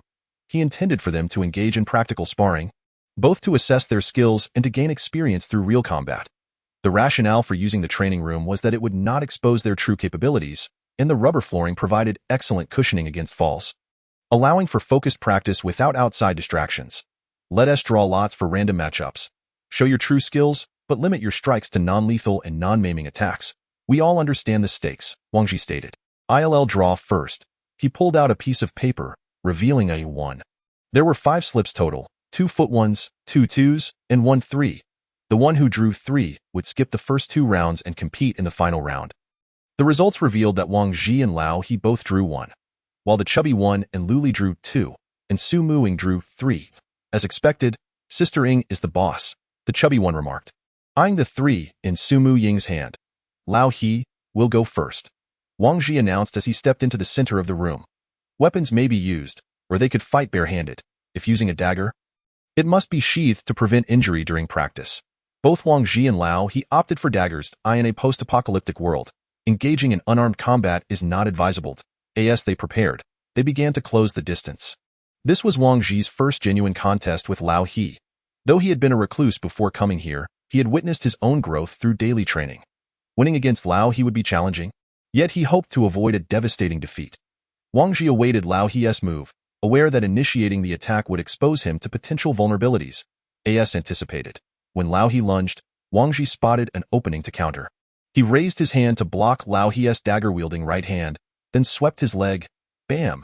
He connected, but Lao He merely swayed, maintaining his balance. Wang Ji grimaced internally, realizing he lacked sufficient power. Lao He, having thwarted Wang Ji's strike, immediately aimed a slash at Wang Ji's leg. Thud! Lao He's dagger struck the rubber floor as Wang Ji rolled away, creating distance once more. Ha! I underestimated you. I must proceed with caution now. Lao He remarked, lifting the leg that Wang Ji had swept. Now it was Wang Ji's turn to attack. He lunged forward, swiftly positioning himself to Lao He's left, but as he struck, Lao He deftly dodged. Wang Ji's attack missed, and Lao He seized Wang Ji's right hand holding the dagger, twisting it. Wang Ji cursed inwardly. It was a grappling maneuver. Attempting to break free, he was caught off guard as Lao He swept his leg, sending Wang Ji crashing to the ground, the dagger now poised at his throat. I concede. Wang Ji admitted as he rose, clutching his right arm. Lately, it seemed his arms were at odds with him. First, it was his left dislocating, then his right. Had he not strengthened his body, he feared it would have been broken by now. Chubby, Lu Li, your turn, Wang Ji called from the sidelines. Lu Li wielded her Yao Ling Long, while the chubby one selected a dagger. Though short, the dagger was a potent tool for close combat. Its techniques varied and unpredictable, starkly contrasting with Lu Li's sweeping long blade. As the battle commenced, the chubby one struggled to close the distance. Lu Li's defense was impeccable, leaving him with no openings. After a while, it appeared that his patience waned. Seizing what he deemed an opportune moment, he lunged forward, but Lu Li, anticipating his move, sidestepped and deftly deflected his dagger, immediately countering with a strike aimed at his abdomen. The chubby one dismissed the blow, intent on continuing his assault. Chubby, you've already been bisected at the waist. Wang Ji interjected from the side. Oh come on, that is so unfair. Her weapon is too long. I can't even get close, the chubby one complained. You cannot blame Lu Li for her weapon. It is a testament to her skill. Your dagger techniques have yet to be effectively employed. Relying solely on brute strength is insufficient. If you were to engage in unarmed combat, you would prevail. But no one would willingly grapple with you. Wang Ji analyzed the recent sparring performance. Next, it would be Lu Li against Lao He, with Wang Ji eager to see how Lao He would utilize his dagger to counter Lu Li's long blade. After a brief respite, the two stepped into the center. Lao He crouched, poised for an attack, while Lu Li remained vigilant. Lao He initiated the engagement.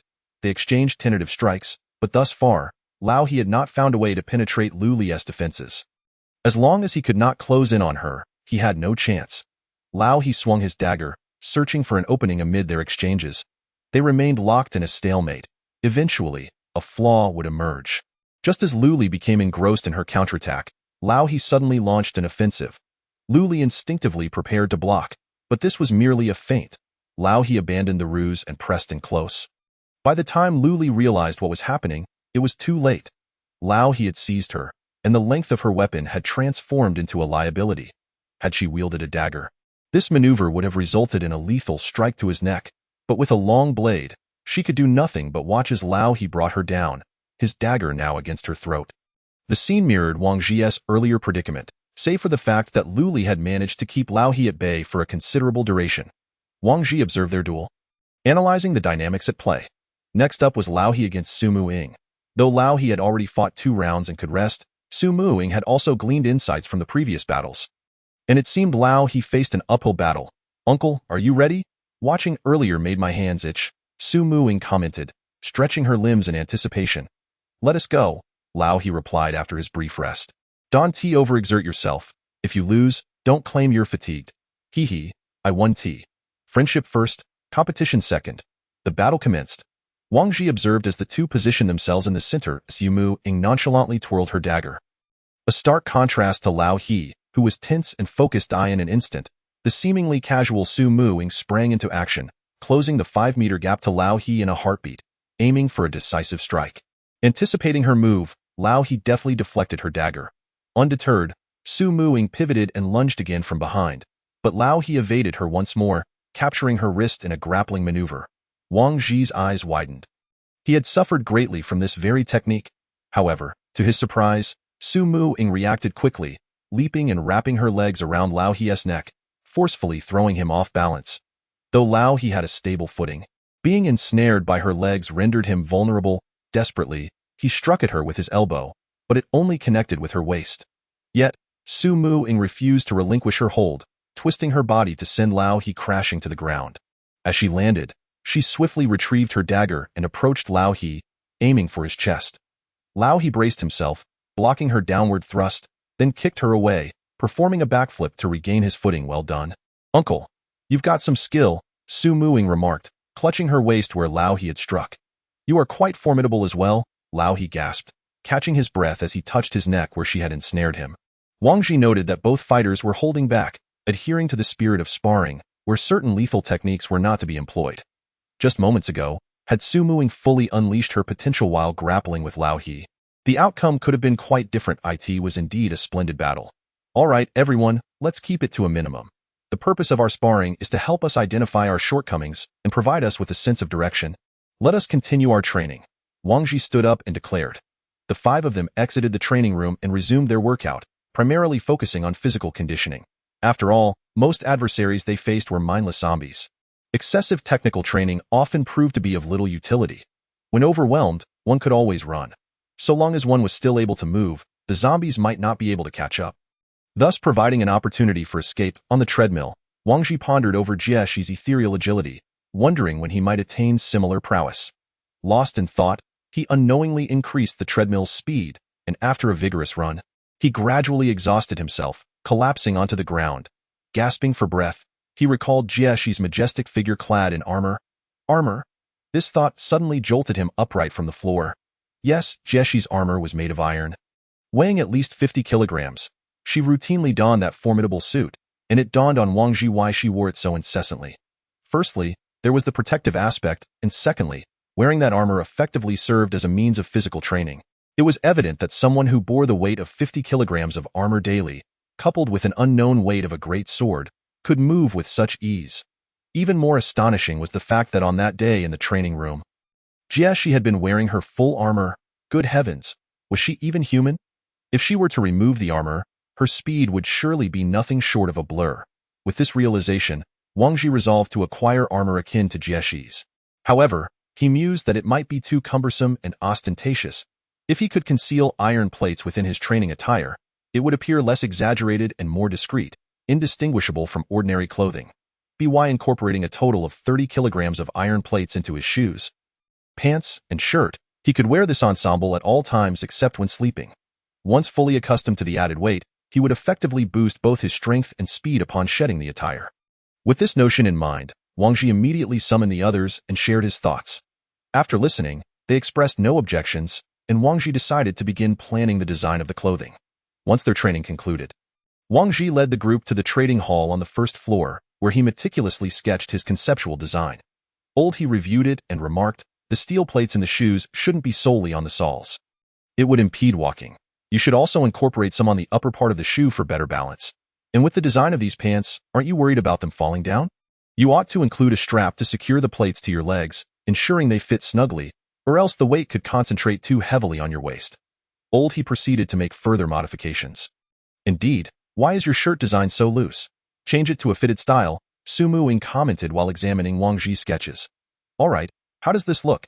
After making adjustments, Wang Ji presented the revised designs to everyone. Yes, this is much better. Your instincts are commendable, Su Mu-ing said, satisfied with the design of the fitted shirt, fitted pants, and a single boot. As for the color, Wang Ji opted for the most understated black.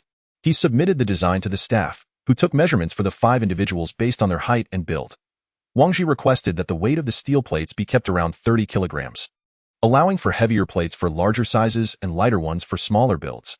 For instance, the petite Luli would likely only manage 20 kilograms, while the stout he might need 35 kilograms. After thorough calculations, the designer quoted a price of 50 survival points per set. Wang Ji did not hesitate and placed the order, with a production time of 3 days. Once this was settled, the 5 of them dined on the second floor before returning to their quarters. Upon entering the room, the day's training left them utterly fatigued, and they did not linger in the living room. Each retreating to their respective rooms to wash up, Shortly thereafter, Wang Ji's door swung open, revealing Su Muing clad in a robe. Wang Ji glanced at Ying, thinking she treated the place like a massage parlor. Su Muing sauntered in and leaned against the bed, prompting Wang Ji to begrudgingly commence his massage service. By the way, Luli mentioned she fears sleeping alone, so I invited her to stay with you. Wang Ji recalled their earlier conversation. Yes, that's so. But what if I am also scared? He replied. Perfect. You two can keep each other warm, Wang Ji exclaimed. But I can only sleep soundly when I'm near you. Su Muing said, looking at Wang Ji with a puzzled expression. He found himself baffled by her playful intent. Surely, you don't expect me to sleep alongside you and Luli? Wang Ji thought she would protest against such an absurd suggestion. Instead, she said, then it's settled. I knew you'd be considerate of your sister.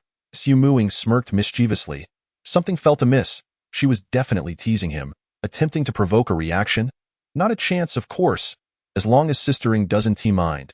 Wang Ji responded with a smile. Hemph, you think you're clever, but even if you dared, Luli wouldn't be so brazen. With that, Ying stood up and departed. Wang Ji exhaled, relieved after sending off the formidable presence. He climbed into bed, preparing to sleep, but an ominous feeling gnawed at him. Why had Su Muing smiled so oddly? And why was she so silent? Even as she left, her smile lingered. Something was definitely off. This girl was never so easily satisfied. While Wang Ji tossed and turned, contemplating the recent events, the door to his room gently creaked open, startling him into turning on the bedside lamp. Upon seeing the figure at the door, he was taken aback. Su Muing was holding Luli's hand, leading her into his room. What is that expression? Are you unwell? Su Muing innocently inquired, noticing Wang Ji's stunned silence. What expression, me, unwell? Could you be any more disingenuous with your feigned concern? Wang Ji internally scoffed, utterly astonished that Su Muing was serious. He never anticipated Luli would accept such a ludicrous arrangement. What had she said to persuade Luli to join this warmth brigade? And no, it's just the light was too dim. I was worried you might trip, Wang Ji stammered, striving to maintain composure. It's fine to have dim lighting. Otherwise, Luli and I might feel shy. Luli? Let us rest quickly, Su Muing declared, leading Luli to the bed. Wang Ji sat on the bed, watching the two of them burrow under the covers. His mind was still reeling. What was happening? How could they both be here, and how was he supposed to sleep? Luli, why did you follow Sistering here?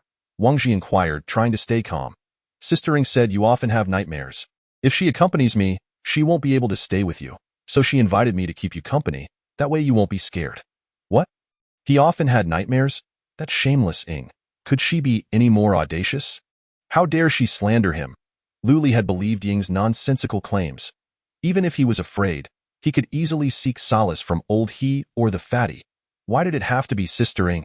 Wang Ji, I know you're just putting on a brave front, trying to hide your vulnerabilities and maintain this captain facade. Don't worry. Luli and I won't tell anyone. Luli nodded earnestly in agreement. Wang Ji intended to clarify the misunderstanding with Luli, but upon seeing her innocent, earnest gaze, he realized he was mistaken again. The girl had been brainwashed by Ying. Any explanation would likely make her think he was merely covering up.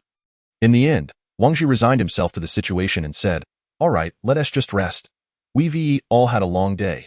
He switched off the light, feeling fortunate that both girls were relatively well behaved, each keeping to their own side of the bed without any physical contact. After some time, Wang Ji awoke, sensing a constricted breath. Upon waking fully, he found an arm draped across his neck, causing his breathing to labor. In the pitch-black room, he turned on the lamp and discovered it was Su Muing's arm, while Luli was curled up on the other side, peacefully asleep. Wang Ji gently removed Ying's arm, dressed, and quietly left the room, leaving the two to continue their slumber. Descending the stairs, he found old he already awake, seated on the sofa in the lobby, watching the news broadcast. Yawn, good morning, old he, Wang Ji greeted. Morning, you look exhausted. Didn't he sleep well? Old he remarked. Ugh, don't even get me started. That crazying dragged Luli to my room to sleep, claiming she was afraid I'd have nightmares. Old he, upon hearing this, expressed admiration. You're quite the character. Hey, old he, what with that expression? I'm just stating the facts. It was purely for sleeping. Having someone beside me didn't help at all. What are you implying? Wang Ji said, looking at old he's knowing gaze. I know. Having someone to sleep next to is more impressive. What's so impressive? Who's impressive? Fatty emerged from his room, looking defiant. Anyway, what do you want to eat for breakfast? Wang Ji wished to change the subject, especially in front of Fatty. Braised pork, grilled lamb chops, pan-fried beef, Rib soup. Stop. You should go back to sleep. Maybe you can catch up on that dream. Wang Ji interrupted Fatty. Hoping to avoid any further discussion, in truth, the Fatty's mention of the Dawn Tower was not without merit. It merely came at a premium, rendering its cost-effectiveness rather low. What is up, Captain Wang? After all our grueling training these days, can't we improve the quality of our meals? Fatty began to lament as soon as he sensed disappointment. Is this even considered excessive training? Once our weighted vests arrive, you'll truly understand the meaning of overload. By then, it won't be too late to enhance our meals. Chapter 58. Recruitment. Upon hearing that there might be an improvement in meals, Fatty's spirits lifted instantly. As long as the food situation improved, any notion of overload became trivial. Wang Ji, look, a new announcement has been released, Lao He remarked, gazing at the screen. Effective immediately, to conserve energy, the Dawn Tower will cease to provide free electricity and will charge 1 survival point per kilowatt-hour. Deducted in real time based on the household unit. If a team's survival points fall short, power supply will be halted. Furthermore, due to a shortage of supplies, the prices of certain foods in the cafeteria have increased. With the new menu reflecting this change, Wang Ji understood from this point that resources within the Dawn Tower were gradually dwindling. With the rate of supply lagging behind demand at IT, appears the situation has taken a turn for the worse. Lao He commented. No, this is just the beginning. Wang Ji interjected, interrupting Lao He's train of thought. Huh. What do you mean by just beginning? Fatty inquired curiously. Certain resources in the Dawn Tower have already entered a state of negative production. If true scarcity arises in the near future, the Dawn Tower will gradually eliminate the least valuable survivors. Should a team or an individual exhaust their survival points, the Dawn Tower will possess legitimate grounds to exile them. Wang Ji elucidated. Then if everyone just economizes, won't that solve the problem? Fatty asked again. Wang Ji smirked. Oh, what if the prices of food skyrocket? What if a bowl of rice costs you 10 survival points? How long do you think you could endure that? Fatty pondered. Then, if food prices are soaring, why not stock up now? Wang Ji sighed. The Dawn Tower has regulations against bulk purchasing or stockpiling food. Medicine and weapons. If you wish to hoard, you can only bring supplies from outside. Upon hearing this, Fatty finally grasped the situation. I see now, this is to encourage us to gather resources from outside rather than relying on those within the Dawn Tower. Isn't it? Smart. You've finally caught on, Wang Ji replied with a hint of satisfaction. At that moment, Su Muing and Lu Li descended from the upstairs. Hey, Ingjia, Lu Li Mei, you both woke up rather late today. We've been waiting for you to join us for a meal, Fatty remarked as he looked at the two. The 5 of them made their way to the cafeteria on the 2nd floor, where Wang Ji reiterated the morning's price hike announcement. Items with longer shelf lives had become hot commodities, and they needed to conserve the supplies brought back from outside for future preparations. By the way, our Tier 3 team is still 1 member short. Shouldn't we consider adding some new members? Su Muing inquired.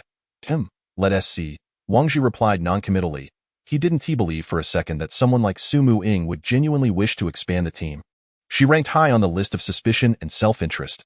Why are you suddenly asking this? What happened? Wang Ji queried, puzzled. Nothing much, just that the captain of the reincarnation team approached me during training yesterday, suggesting I join his team, claiming he could guarantee my safety and provide whatever I needed. Su Muing recounted. What did you say? Ingjia? Fatty asked with curiosity. I told him he was lacking in certain areas and then walked away. Su Muing replied casually, impressive, Ingjia. I wish I could be as audacious as you, Fatty expressed in admiration. However, that man gave me a very dangerous vibe. Don't be fooled by his weaknesses. He is lethal when it comes to killing, Su Muing stated seriously. Interesting, he is trying to recruit me now. Wang Ji mused thoughtfully. Business not thriving, yet there is still camaraderie. Recruitment is quite normal here. Wang Ji, don't act impulsively, Lao He cautioned from the side. Understood. Wang Ji nodded in agreement, but since the matter had touched upon him, he could not afford to remain passive. Though he had initially wished to avoid internal strife, he felt compelled to take some action to ensure the opposing party would not relent easily. After the meal, Wang Ji fabricated an excuse to check on intelligence, allowing the others to train while he took Lu Li with him. Whenever he sought to operate alone, he preferred Lu Li's company, as sometimes he could almost treat her as if she were invisible. Lu Li, don't say anything out of turn when we return. Wang Ji cautioned her in advance to avoid any slip of the tongue. Understood. Wang Ji arrived at the 1st floor of the Guardian headquarters. After having endured a thrashing from Jieshi earlier, he felt somewhat embarrassed about seeing her again so soon. However, given the unique circumstances, he had no choice but to steel himself and approach Jieshi's room. This time, The door was ajar. Jieshi was not reading but rather sipping coffee and playing with her golden locks. What brings you here? Jieshi glanced up at Wang Ji and inquired. I missed you, so I came to see you. Immediately after speaking, Wang Ji regretted his words. She was not Sumu Ying, and such flippant remarks might provoke Jieshi's ire. Oh? Jieshi picked up a large sword nearby, slowly rising from her chair to approach Wang Ji. You re the only one still alive who dares to speak to me like that. The last one, Zhao Yin, is already dead. Wang Ji found the sword pointed at him, while Lu Li nervously unsheathed her weapon. Preparing for a counterattack? Lu Li, put the sword away.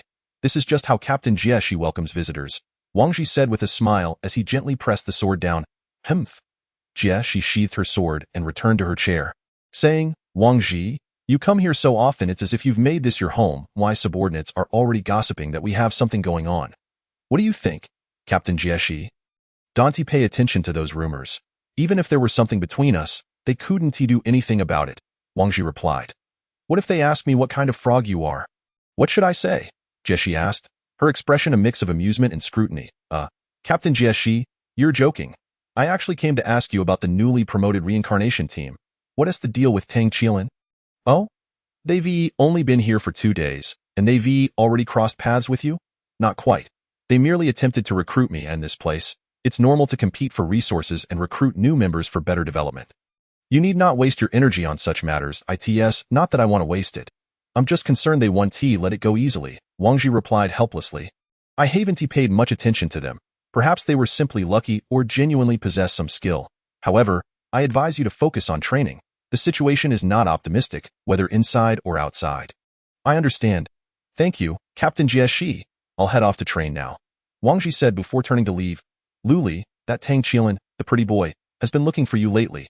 Don't entertain him. Understood. Thinking of Tang Qilin, Wang Ji felt he would likely seek Lu Li for a conversation, so he preemptively warned her. As they approached the entrance of the hall, Wang Ji observed the returning individuals. Their filthy bodies stained with blood, their weary expressions inscrutable, whether sorrowful or relieved. Some carried large bundles of supplies, while others had rescued survivors. Wang Ji pondered why the world had descended into such chaos. Humanity now lived in utter humility, having plunged from the pinnacle of the earthly pyramid. He wondered if the Tower Master could guide them back to the ground and reclaim the throne that once belonged to humanity. After the training concluded and they returned to their quarters, the group exchanged small talk before retreating to their rooms for rest. Wang Ji resumed his role as a masseur, finishing with Ying before being commanded to massage Lu Li, resulting in an additional hour of work.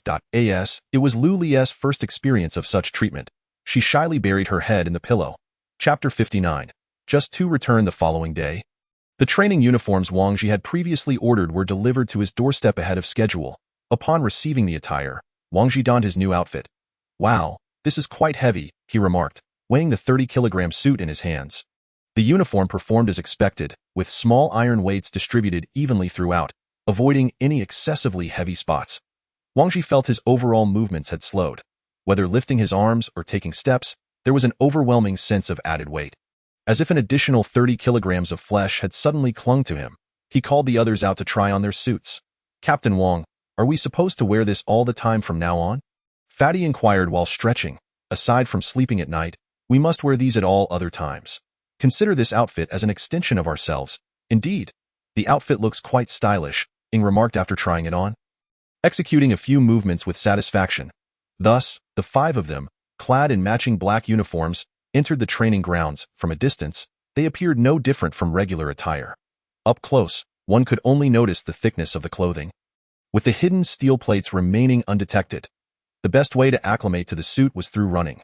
Wang Ji stepped onto the treadmill, and right from the start, he found himself gasping for breath after barely covering half the distance he usually could manage. This state mirrored his initial experience upon arriving at the Dawn Tower, where every slight movement led to considerable fatigue. Wang Ji glanced at the others. They were faring no better, their faces flushed. Clearly struggling with the adjustment. 18 noon, they gathered on the second floor for lunch. Hey, guys, that's a unique outfit. Where did you get it? A discordant voice interrupted their meal as they savored their food. Wang Ji turned his head to see a young man with yellow hair, his demeanor brash and overbearing, reminiscent of a street thug. It seemed that such individuals were not uncommon in the Dawn Tower. Hey, I'm talking to you. Are you all deaf? The yellow-haired youth, noticing the silence of several bystanders, became even more arrogant. I advise you to leave now, Wang Ji coldly remarked to a nearby young man with yellow hair. Wang Ji detested being disturbed during his meals. Oh, so you're quite bold, huh? I won't be leaving. What can you do about it? Just as Wang Ji was about to put down his chopsticks and rise, a few more people approached. Captain Wang, my apologies. He's new and doesn't he know better. I'll apologize on his behalf. Please don't hold it against him. I'll take him away, Captain? The yellow-haired youth questioned. Bewildered. I'm telling you, if you continue to stir up trouble, you'd better leave, the captain replied sternly. Why? I haven't done anything wrong. The yellow-haired youth protested, feeling somewhat aggrieved. The captain glanced at the youth and said, They are the Sunset Squad. The one and only group that has killed here? The youth's demeanor shifted to one of panic. Of course, they've been a level 3 squad for ages, only coming up during meal times. How many times do you think you could have seen them? If I hadn't intervened in time, we could have faced dire consequences. You nearly got us all killed. The captain roared, and the youth, now realizing his mistake, lowered his head as he was reprimanded. Forget it. From now on, you need to keep a low profile. Very few people here are easy to provoke. This is already the apocalypse. No one will buy your nonsense. Hurry and go train, Captain Zhang advised, looking at the yellow-haired youth, who bore a look of disdain. I was wrong, Captain. They won't hold a grudge. Will they? The youth began to genuinely fear the repercussions. Since they let us go, they probably didn't take it to heart, Captain Zhang sighed in relief. Wow, is our Captain Wang so famous now? It seems they all respect you. In the dining hall, Su Muing chuckled from the side. Don't mention it. Eat up. We still have training to do. Wang Ji interrupted her teasing. After 7 days of training, everyone had nearly adjusted to their uniforms. Captain Wang, I have some explosive news. People from the former dynasty have returned. So what if they have? What is the big deal? Wang Ji replied, looking at the panting chubby man. No, they've returned, but only 2 of them. What? Wang Ji, fearing he had misheard, asked again. They've only returned 2, the chubby man cautiously repeated upon Wang Ji's prompt. Quick, come with me to the first floor, Wang Ji called. And the group hurriedly made their way to the first floor, heading straight for the infirmary. Upon returning, the first order of business was to disinfect, treat injuries, and conduct security checks. Arriving at the infirmary, Wang Ji inquired about the situation from Sophie, learning that the 2 were lying in the medical room. Entering the medical room, he saw 2 individuals on beds, tubes inserted into their arms delivering nutrients. One was Captain Duan Qingtian, the other Zhang Ming. Wang Ji, what are you doing here? Zhang Ming, looking in better condition than Duan Qingtian, asked upon recognizing Wang Ji. What happened to you? Wang Ji urgently inquired, eager to understand their ordeal. Zhang Ming began to explain but was interrupted by Duan Qingtian beside him. Please, can you promise me one thing? Duan Qingtian said weakly. Speak. Please accept Zhang Ming into your squad. I trust him with you. What? Captain, what are you saying? Zhang Ming exclaimed, struggling to sit up. I am unworthy of this captaincy. Do not concern yourselves with me, Duan Qingtian said, closing his eyes as tears streamed down his face. At that moment, Wang Ji felt bewildered. Did they intend to disband? Were they passing Zhang Ming to his squad? Wang Ji regarded Zhang Ming on the sickbed. His first impression of Zhang Ming had been quite favorable, as he was the first to greet him upon arriving at the 3rd level. Moreover, his squad was indeed in need of another member. After a moment of contemplation, Wang Ji replied, If Zhang Ming doesn't mind, I have no objections. Captain, enough. No more discussion. I have made my decision. Why previous choices led to everyone's sacrifice. I owe it to them and have no face to continue. The survival points of our squad will be split in 2, and your share will go to the Sunset Squad. After speaking, Duan Qingtian closed his eyes and fell silent, clearly feeling immense guilt over the loss of his comrades, which weighed heavily upon him. Zhang Ming, tell me what exactly happened, Wang Ji asked. Chapter 60. The revenge plan. During our mission, we stumbled upon a camp established by a military unit, housing a group of civilians. We intended to negotiate for them to join the Dawn Tower. However, upon entering the camp, we sensed something was amiss. The civilians were all deeply troubled. Through inquiries, we discovered that the soldiers had gone rogue, dressed in military attire while committing acts akin to banditry. Realizing the danger, we planned to withdraw, but it was too late. They had already set their sights on our equipment. After a fierce battle, only the captain and I managed to escape. As Zhang Ming recounted the tale, his eyes reddened with emotion. How many were there? About 40 armed soldiers, with over 100 civilians. Those civilians lived in dire conditions, mere tools for the military. The captain had good intentions, but human nature is unpredictable. We can't blame him. 40 armed men? Wang Ji furrowed his brow. Escaping from a military stronghold with 40 armed soldiers, albeit injured, was no small feat for the Dawn Tower. The decision to return was undoubtedly the right one. Rather than sacrifice lives needlessly, it was wiser to ensure at least one person could escape with intelligence to warn others. I will help you take revenge, Wang Ji declared after a moment's contemplation. What? Captain Wang, you, Zhang Ming, lying in bed, appeared somewhat agitated. Wang Ji raised his hand to interrupt him. I have my plans, but this is not the time for discussion. You need to recuperate first. Once you're out, we will discuss it in detail. With that, Wang Ji turned and left the infirmary alongside the chubby man. Meanwhile, Lao He and the others had just arrived at the entrance. What happened? Lao He inquired as he approached. Wang Ji recounted the events to the three of them. Help them take revenge? Why go to such lengths? Su Muing voiced her discontent. Firstly, avenging them would allow Zhang Ming to settle in our squad without worries. Secondly, there is immense wealth to be gained. Not to mention the over 100 survivors, even their resources and weapons alone would be a fortune, Wang Ji explained. You must be out of your mind. Do you have any idea what 40 armed soldiers entail? Do you think we can handle it with just us? Lao He interjected. Who said it would only be us? Are you suggesting we collaborate with other squads? Lao He probed further. Let us not even get into whether other squads might betray us. The distribution of resources would be a complicated issue, Su Muing added. So, what is your plan? Lao He questioned. Uncertain of Wang Ji's intentions, we want to cooperate with other squads, but we can collaborate with the Dawn Tower, Wang Ji stated. How can you be sure that the people from the Dawn Tower want to betray us? Su Muing challenged. Indeed. How can you be so certain? Lao He echoed. Because our value to the Dawn Tower far exceeds the worth of this mission. They've invested considerable resources into training us. Not to betray us, but to have us fight for them. If you're still worried, I can reach out to Jieshi to help find some trustworthy individuals to collaborate with. What you say does make sense. But how would we divide the resources? Lao He pondered, resting his chin on his hand. All spoils would belong to the Dawn Tower. They can take what they deserve, and we will only take the portion of survival points for rescuing the survivors. After all, we want to need those weapons and resources. They depreciate and eventually be sold to the Dawn Tower. So we might as well use them as bargaining chips for cooperation. Wang Ji explained. That Zhang Ming mentioned over 100 civilians. If it's 100, that equates to 10,000 survival points. Wow, we could gain 10,000 survival points without taking any spoils. Subsequently, these civilians would continue to generate value for the Dawn Tower. If this operation succeeds, we'll have profited immensely. The chubby man became increasingly excited as he contemplated the possibilities. Indeed, the chubby man is right. If this operation is successful, we'd only be gaining a small portion, while the true benefits lie with the Dawn Tower. Firearms, knives, ammunition, armor, food resources, and more. These are invaluable. Thus, the Dawn Tower has no reason to betray us. On the contrary, they would be highly motivated to support us. Wang Ji affirmed, absolutely. Such a golden opportunity would not be overlooked by the Dawn Tower, the chubby man concurred. Seeing that Lao He and Su Muing had no further objections, Wang Ji stated, if there are no issues, let us formulate a plan. After thorough analysis, the two ultimately agreed to the operation. Wang Ji planned to purchase a sniper rifle for this mission. While a sniper rifle may fall short against zombies, it proves to be a precise and effective weapon against humans, offering an undeniable advantage.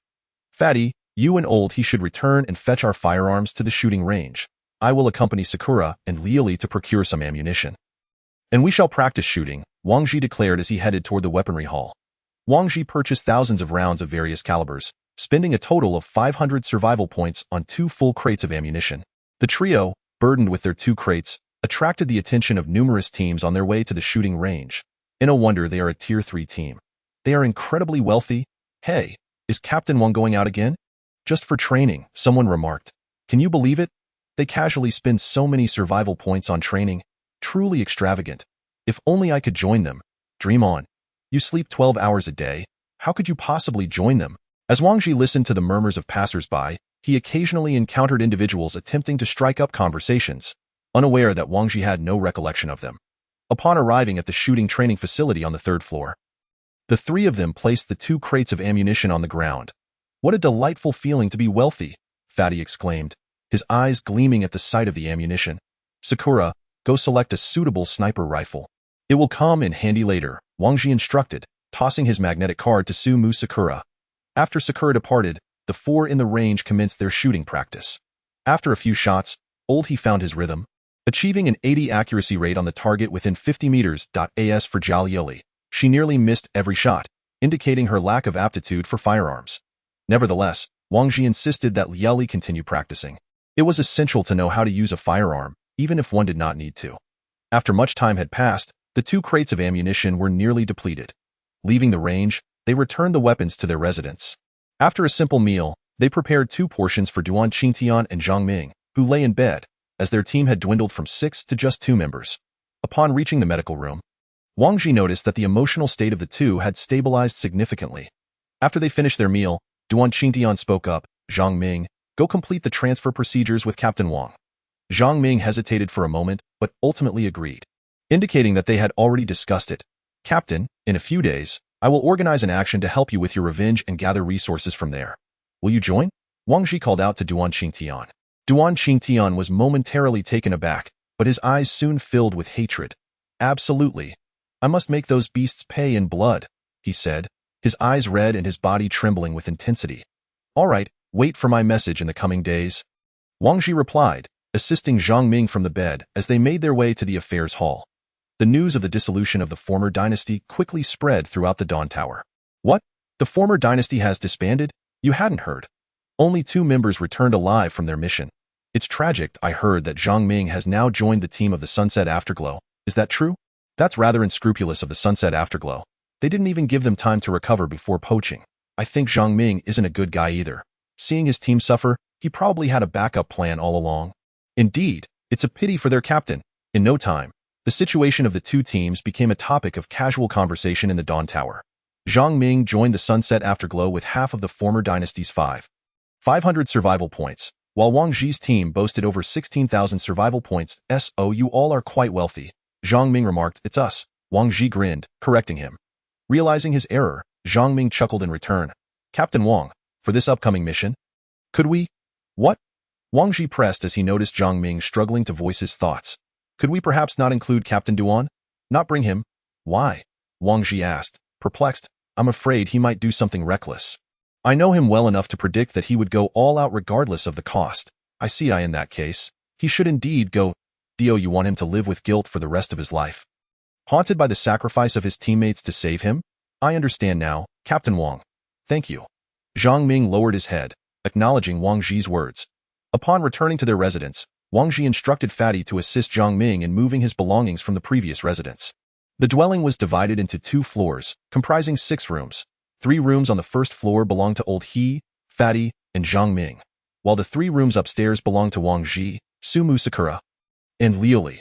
After organizing his room, Zhang Ming joined Wang Ji in the living room, where he introduced him to the others.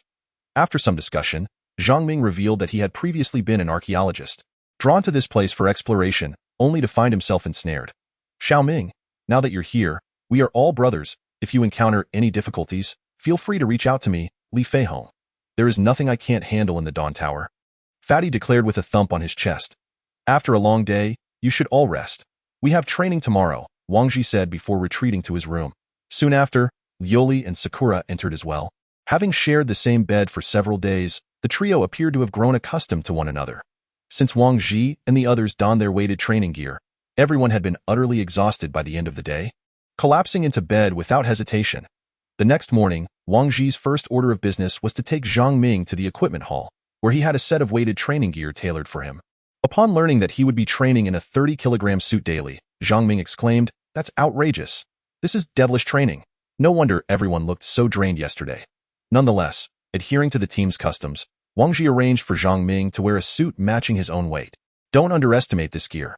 While it may be tiring, over time, it can lead to a significant transformation. Transformation? Yes, once you fully adapt to this gear and then remove it, you will effectively have gained an additional 30 kilograms in weight. It is akin to a 70-kilogram person battling a 100-kilogram opponent. Under similar skill levels, the heavier individual will undoubtedly dominate. Wang Ji explained, "I understand now, like running with sandbags." "Exactly, though my inspiration came from Captain Jishin's armor, which weighs around 50 kilograms. "What? 50 kilograms? Have you ever seen her in action?" Zhang Ming gasped. "Not only have I seen her, but I have also sparred with her. And what was the outcome? I lost. And it was a crushing defeat. I don't know her limits, but I can assure you that even if our 6 of us teamed up, we would still lose," Wang Ji recalled with a shiver of fear. She's that strong?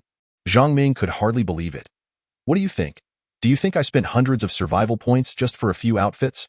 Wang Ji replied, exasperated. By the way, what can you tell me about that Eternal Apocalypse team you mentioned? I haven't seen them around lately. It seems they've been gone for a while. Wang Ji suddenly recalled the masked individuals they encountered when they first arrived on the third floor. Eternal Apocalypse? You mean them? I'm not entirely sure about them. They arrived here before us and rarely interact with others.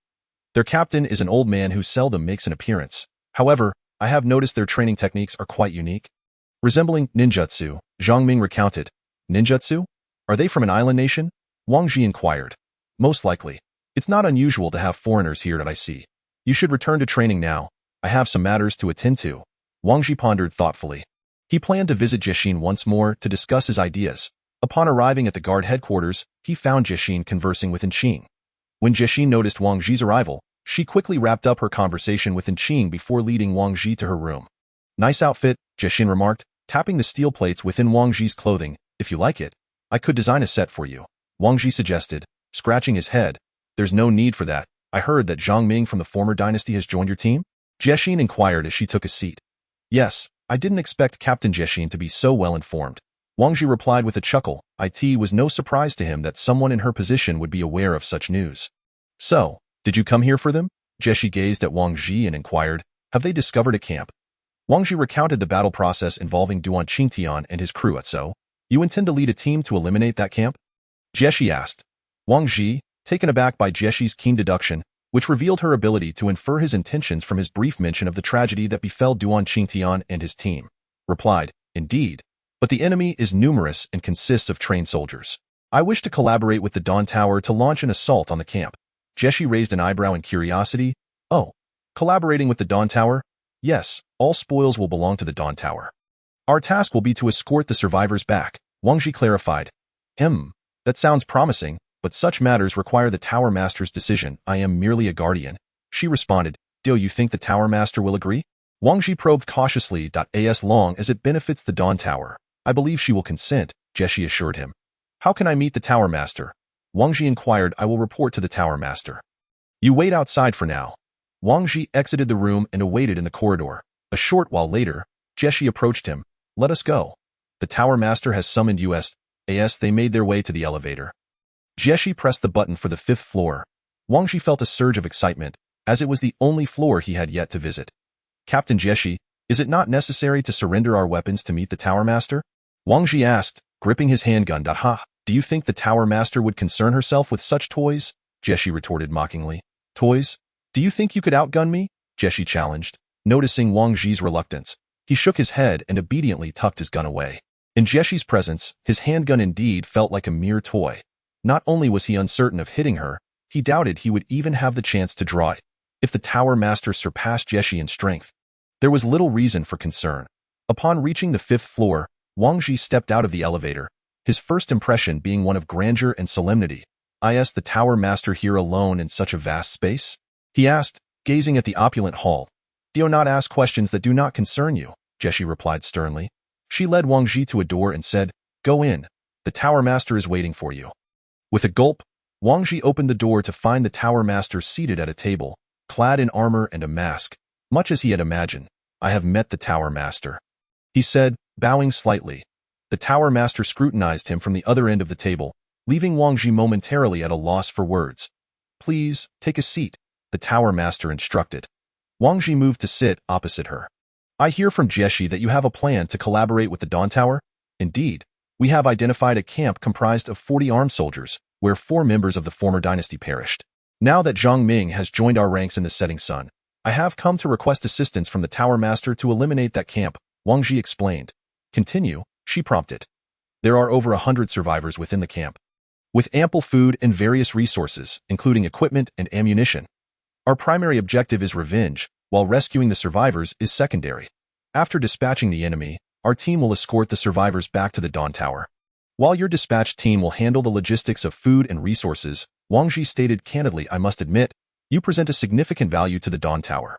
I have no reason to refuse your request. The Tower Master conceded. Thank you, Tower Master, Wang Ji replied, elated by her agreement. I will provide you with 10 personnel. I hope you can execute this operation successfully. When you depart, you may collect them from Adam at the command center. I will inform him in advance. Very well, I shall return to prepare. After receiving the Tower Master's response, Wang Ji exited the room, heartened by the promise of 10 additional personnel, bringing their total to 17. A considerable force. After Wang Ji's departure, Jeshi remained in the room. What are your thoughts, Jeshi? He is quite astute, she remarked succinctly. Indeed, he is not greedy. He seeks to leverage the opportunity for vengeance to garner loyalty, quite intriguing. And for this operation, select a few reliable individuals to report to Adam, she instructed. Understood, Jeshi affirmed before leading Wang Ji back down from the 5th floor. Upon returning to the 3rd floor, Wang Ji summoned everyone. Everyone, take a moment to rest. Our initial plan to collaborate with the Dawn Tower has been secured. In 3 days, we shall set out for the site of Zhang Ming's tragedy, Wang Ji announced as he settled onto the living room sofa. So soon?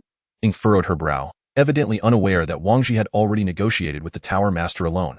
Yes, the Dawn Tower intends to send us 10 personnel. Before we embark, we simply need to request them from Captain Adam. As he spoke, Wang Ji produced a blank sheet of paper for Zhang Ming to sketch the camp and its surrounding terrain. With those 10 included, we will number 17. Taking the camp should pose no issue. Especially since we have our heavy hitter, Lao, he remarked confidently, eyeing the sniper rifle atop the cabinet. All right, everyone should refrain from training for the next 2 days and maintain your readiness. We depart in 3 days. Wang Ji concluded, observing Zhang Ming as he illustrated the camp's layout. The camp was strategically positioned against a river and bordered by mountains, with a perimeter wall encircling it, an excellent defensive position. The camp spanned approximately 2 hectares, divided into areas for survivors and soldiers. Due to Zhang Ming's brief stay, their understanding of the layout was limited. Chapter 63. The Battle of the Camp. 3 days swiftly passed, during which Wang Ji and his companions expended nearly 500 survival points on ammunition at the shooting range. The weight of this upcoming mission rested heavily on Wang Ji's heart, for their foes were humans, former compatriots, now on the brink of mutual slaughter. A troubling reality that gnawed at him. Over the months, Wang Ji had recognized the profound changes within himself. Once averse to taking any life, he had transformed into a cold-hearted warrior, slaying zombies without a second thought. On this day, Wang Ji awoke early, for it was the day they had planned to set forth. In truth, none had slept well. Upon seeing the lights on in the living room, they all emerged. Wang Ji checked their supplies, weapons, ammunition, food, and medical kits, and once he confirmed everything was in order, he instructed everyone to don their bulletproof vests and protective gear before heading to Duan Qingtian's residence. With Duan Qingtian in tow, they proceeded to the command center where Adam was stationed. Per their agreement, the 10 warriors arranged by Jeshi were already gathered, ready for deployment. Hello, Captain Adam. I am Wang Ji. Leader of the setting sun. We have a mission that requires the assistance of these 10 warriors. Wang Ji introduced himself. Yes, everyone is here. Come forward. Adam called out. 10 fully armed soldiers emerged from within. Hello, Captain Wang. I am their squad leader, Wei Songyuan. Please feel free to provide any instructions, he said. Well then, let us not delay. We shall depart. Duan Qingtian and Zhang Ming, lead the way, Wang Ji directed, ensuring everything was in order. Duan Qingtian guided the group to Elevator 7, which led to W City, where the camp was situated in a nearby village. November 2025, clear skies. It had been 2 months since the catastrophe, and with humanity's cessation of carbon emissions, the Earth's temperature had begun to drop. The autumn wind brushed against Wang Ji's face as he gazed upward at the sky, pondering whether zombies would freeze in winter or how long they could survive without sustenance, uncertainties that plagued him. Wow, it's been over a month since we were last out. The air outside is getting better, Fatty exclaimed, dashing around like a cooped-up puppy. Hey, Fatty, be careful not to drop my sniper rifle, or I'll feed you to the zombies. Su Muing cautioned. Sister Ying, do you know how heavy this thing is? Quit making light of it, Fatty retorted. If that is the case, shall I carry it while you go take down those zombies? I think I should carry it. Let me build some muscle. Wang Ji and his team traveled for nearly 3 hours before arriving at the camp where Duan Qingtian had met his misfortune. From the woods at a distance, Wang Ji raised binoculars, confirming Zhang Ming's description. The camp was indeed backed by a river, flanked by mountains, with 2 watchtowers at the entrance, each manned by a soldier. While numerous soldiers moved in and out of the camp, Wang Ji ordered everyone to rest in place. As it was still early, getting too close would risk detection, so they would wait until nightfall to act. When night falls, we will have our people infiltrate the perimeter. Sakura will take out the sentries on the towers with her sniper rifle. We must ensure the sentries cannot signal an attack. This step is critical. If any issues arise, we must retreat immediately. The risks of a direct confrontation are far too great. Should the initial phase proceed smoothly, those of us on the outskirts will stealthily infiltrate the camp. Utilizing our advantage of night vision, we will first eliminate any isolated soldiers. If an alarm is raised, we will open fire at once. Anyone who hears the gunfire must cease their stealth operations and switch to combat mode. Wang Ji articulated the battle plan. The wind was quite strong today, which might cause deviations in the trajectory of the bullets. The preliminary plan could fail, Su Muing observed. No matter how fierce the wind, it must eventually subside. That moment, we must seize the opportunity without haste. The first step is critical. If we can successfully infiltrate, we may eliminate a significant portion of the enemy before the conflict escalates. Wang Ji replied, looking at Ying. Rest assured, if we make a mistake, we can simply make our escape, Su Muing said nonchalantly. The group rested in the woods, awaiting nightfall. During this time, Duan Qingtian exhibited impatience, eager to act immediately. Although this state of mind was quite irrational, Wang Ji reflected that if it were his own teammates who had fallen, he would likely feel no better than Duan Qingtian. Soon, night descended. Wang Ji kept his binoculars trained on the camp, which had now illuminated with lights, engines roaring to life. Soldiers gathered around a fire, cooking their meals and sharing laughter. I will find a suitable shooting point first, Su Muing announced as she rose. Luli, your task is to ensure Ying's safety. Wang Ji, concerned that Su Muing might be ambushed by zombies while focused, assigned Luli to protect her, partly because he did not wish for Luli to take a life. Captain Wei, you will lead your team to infiltrate from the left side of the wall. Report any unexpected developments immediately via radio. After confirming the radio channels, the group divided, moving cautiously towards the camp's perimeter. Since Duan Qingtian and Zhang Ming had previously scouted the area, Wang Ji assigned Duan Qingtian to Wei's command. Ying, are you ready on your end? Wang Ji inquired over the radio. Yes, I have found my position, but the wind is quite strong. We need to wait a bit longer, came Ying's response through the earpiece. Wang Ji waited by the wall for a moment before he heard Ying's voice. One down, unnoticed. Good, hold steady on the remaining target. After a lengthy wait, Wang Ji grew anxious as Ying did not respond. Ying, are you still not ready? The wind speed remains unstable, and there are no good opportunities. After receiving the reply, Wang Ji and the others quietly leaned against the wall, awaiting their moment. Time ticked away, and Wang Ji felt that if they delayed any longer, they would inevitably be discovered.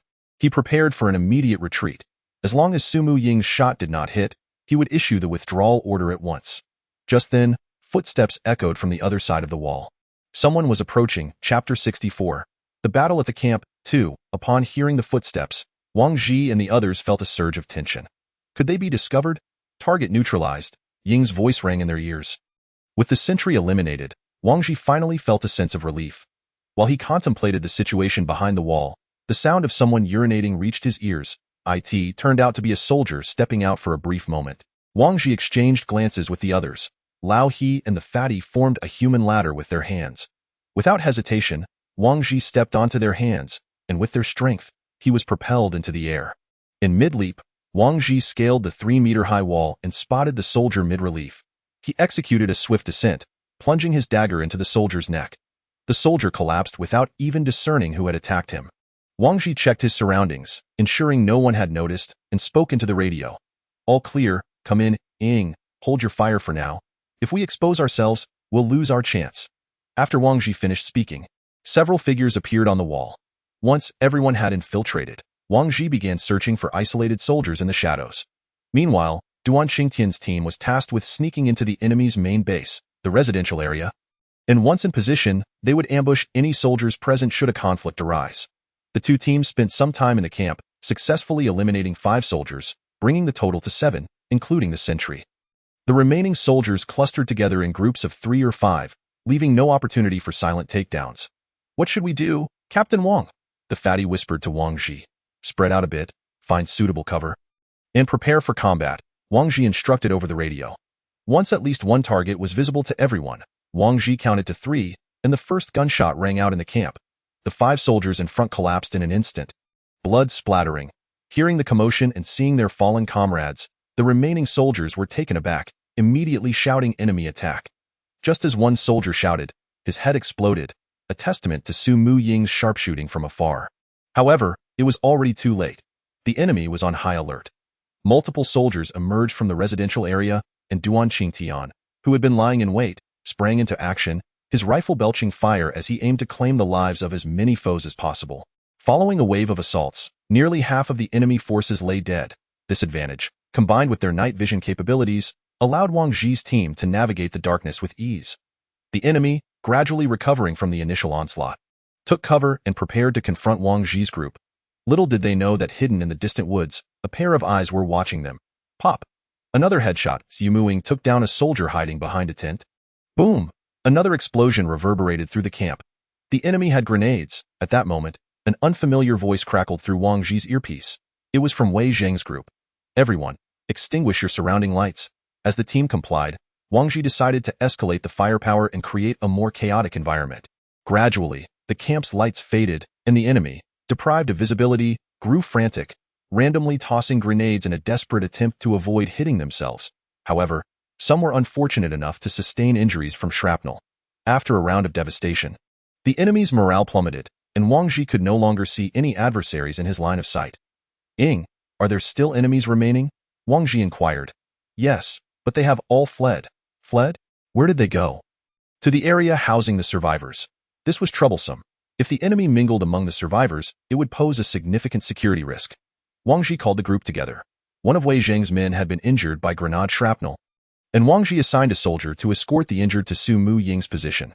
What should we do now? Should we continue the pursuit? Zhang Ming asked from the side.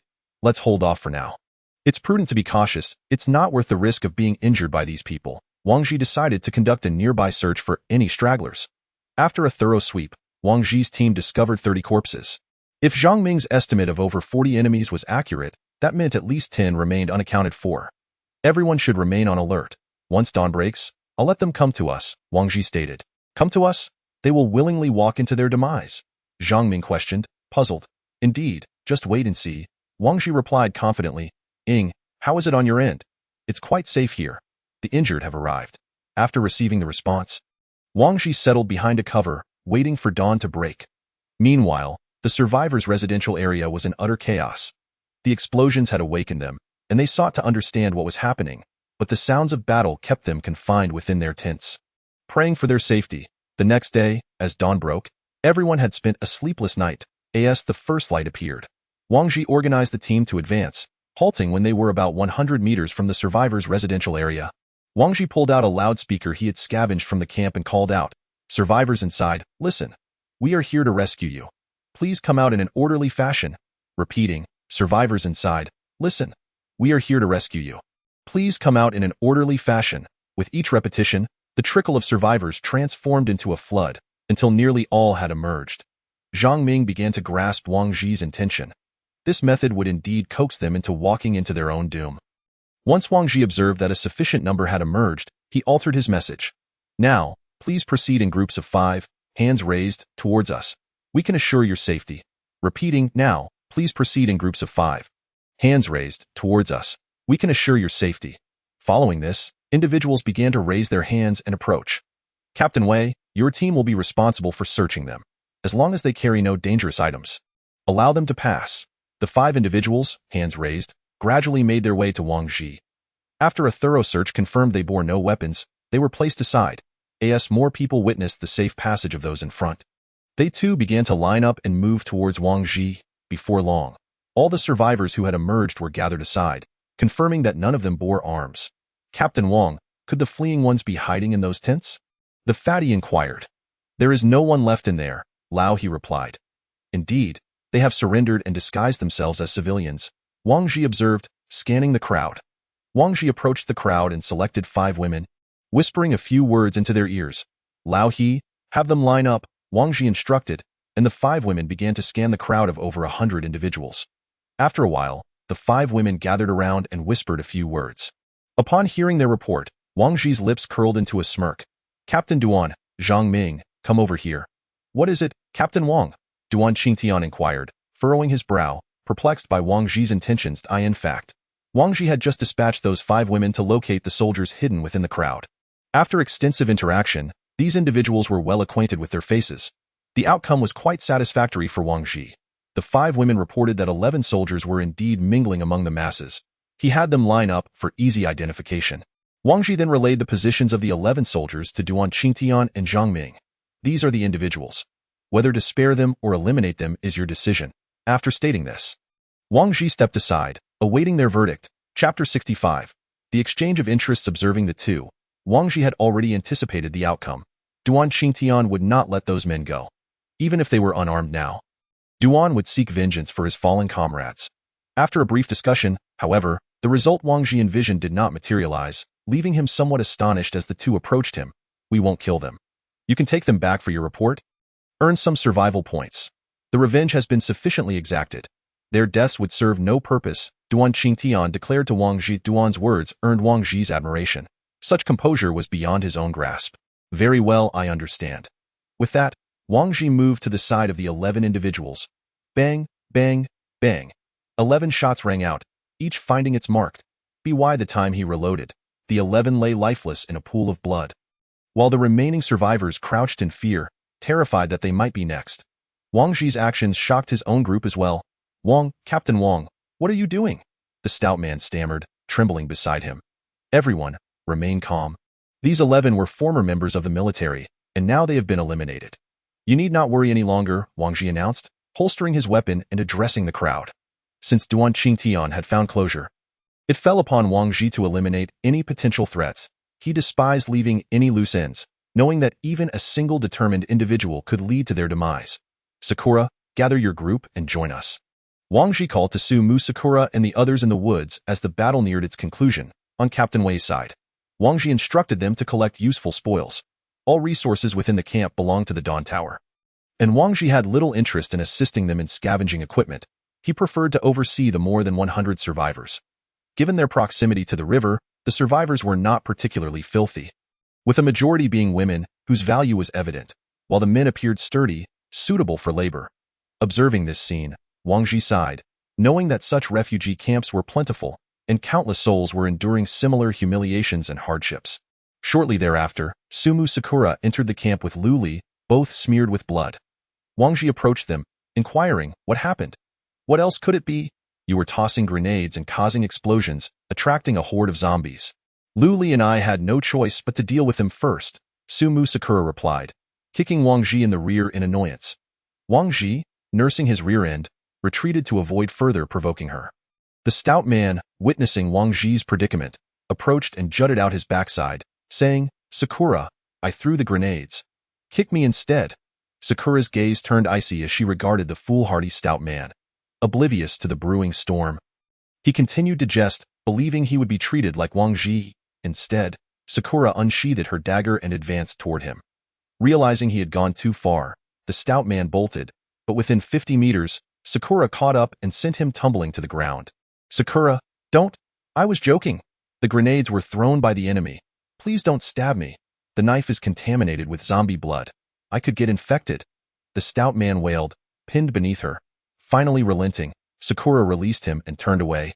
Wang Ji, observing the scene from a distance, gave a thumbs up, proclaiming, I shall call you a warrior. Next, we will escort you to a safe location. During our journey, please remain silent, and if zombies appear, do not panic. With us here, they will not harm you. Wang Ji addressed the crowd of over 100. Before long, Captain Wei's team arrived, each carrying large boxes of supplies to the camp entrance, which included firearms, ammunition, food, and tools. Wang Ji eyed the bounty with envy. These items would undoubtedly fetch a substantial value at the Dawn Tower, likely surpassing the 10,000 survival points he possessed. Once everyone had gathered, Wang Ji led the group out of the camp, embarking on their return journey. Casting a glance back at the camp, he couldn't help but feel a twinge of regret. It was indeed a promising location. Strategically sound yet desolate, a pity for such a place to be squandered. From where did you escape to enter that camp? Wang Ji inquired of a woman among the group. We fled from a nearby town. Initially, we built the camp ourselves, but when that group arrived, they seized our camp and killed many, the woman replied, lowering her gaze. You won't be like those people, will you? She later asked, her voice tinged with concern. Not at all, Wang Ji assured her. Thank goodness. Thank you so much, she exclaimed, intentionally loosening her collar and leaning closer to Wang Ji. Noticing her intentions, Wang Ji quickly pushed her away. Rest assured, we will do our utmost to escort you to safety. He then quickened his pace, moving to the front of the line, fearing that if he lingered, more women would attempt to close the distance. In truth, justice had long vanished from this world. All that remained was the exchange of interests. a relentless pursuit for personal gain. Similarly, if Wang Zhi were to rescue these individuals without receiving any reward from the Dawn Tower, he would have never considered aiding them, nor would he have ventured out. Everyone was motivated by the same instinct to survive, necessitating that they prove their worth and possess bargaining chips for such exchanges. After walking for a while, Wang Zhi signaled for a brief rest to replenish their energy with food. Having gone a day without sleep, fatigue was beginning to set in. While munching on a biscuit, he suddenly felt a pricking sensation, as though they were being watched. Instantly alert, he scanned the surroundings, unease flooding his senses. "What's wrong, Wang Zhi?" Lao He asked, noticing Wang Zhi's anxious demeanor. "This place feels off. We need to leave, now," Wang Zhi urged through the radio before rising to his feet. It dawned on him that throughout their journey, they had encountered hardly any zombies. That unsettling feeling was a clear indication that something was amiss. Chapter 66. The Giant Python. As Wang Zhi pondered, a scream crackled through the radio. "Run, there's a monster." Ah! The transmission was abruptly cut off, leaving only silence in its wake. Wang Zhi's heart sank, confirming his earlier intuition. Turning back, he spotted a massive python slithering towards them, its 20-meter length making it a formidable presence, its girth rivaling that of a person's waist. "What on earth is that?" The stout man gasped in disbelief. Panic ensued among the over 100 survivors, who began to flee in all directions. The python opened its gaping maw, swallowing a soldier whole from the rear. "Everyone, shoot!" Captain Wei's voice crackled over the radio. Wang Zhi brandished his rifle, unleashing a barrage of bullets at the advancing serpent. However, despair washed over them as the bullets merely sank into the python's flesh without any visible effect. It seemed impervious to their attacks. "Damn it, how can this creature be so enormous? Has it mutated from consuming zombies?" Wang Zhi pondered aloud. "We need to retreat." "Forget about those people," the stout man urged, gripping Wang Zhi's arm. "This is futile. We must run." Sumu Sakura chimed in, already pulling Lu Li ahead. "Damn it." Wang Zhi glared back at the throng of survivors, clenching his teeth. They had risked their lives to save these people, only to have their efforts thwarted by a serpent. "Everyone, retreat at full speed. The rest of you, follow us. Your survival is in your hands," he shouted, turning to dash toward the evacuation point. As Sakura had noted, this was a battle they could not win. The python's defenses were impenetrable, bullets failed against its thick hide, and approaching the creature meant certain doom, as its powerful coils could easily crush a person to death. Wang Zhi sprinted for 10 minutes, the majority of the survivors lagging far behind, unable to match his pace. Captain Wei's team had been positioned at the rear, and when the python appeared, it had already devoured 2 of their number. The one injured by the grenade was certain to perish, leaving only 4 soldiers, including Wei Zheng, to escape alongside roughly 30 survivors, most of whom were men. The python, having gorged itself on nearly 100 lives, vanished from sight, seemingly sated. Wang Zhi and the remaining survivors found a relatively open area, waiting for those who had fallen behind to catch up. Lao He fired a signal flare to guide the lost yet living back to them. With a resounding bang, a wisp of crimson smoke ascended into the sky. Following the discharge of this signal flare, the crowd deliberated and decided to remain in place for 10 minutes, after which they would promptly embark on their retreat. The outside was perilously dangerous. A colossal python had claimed so many lives. For Captain Wei, this ordeal had resulted in the sacrifice of 6 comrades, and their supplies had long been abandoned at the scene of the incident. Aside from the loss of 6 lives, nothing else had been salvaged from this venture. For Wang Zhi, it was a narrow escape from death. The remaining survivors were insufficient to cover the costs of their training. After the 10 minutes elapsed, 10 more individuals gradually made their way toward them. Wang Zhi, however, could no longer afford to wait for the others who had not yet arrived. Their fate was likely grim. The number of survivors had dwindled to fewer than 40, with the remainder seemingly having fallen victim to the giant python. As Wang Zhi faced these survivors, he felt a flush of heat on his face. He had just proclaimed his intention to protect them. Yet now, those very individuals had fled with greater speed than anyone else. Observing Captain Wei's sullen expression nearby, Wang Zhi refrained from approaching him, knowing the man must be harboring resentment and possibly contemplating his own demise to alleviate his frustration.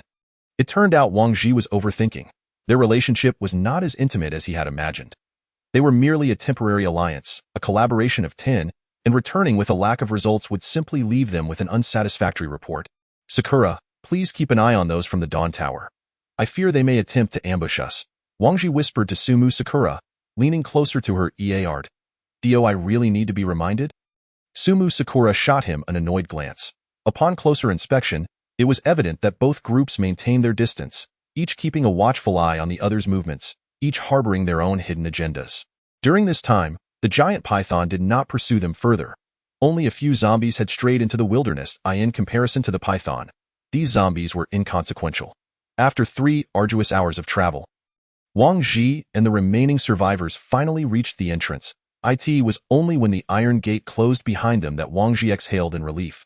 He had traversed this journey with a heart full of trepidation.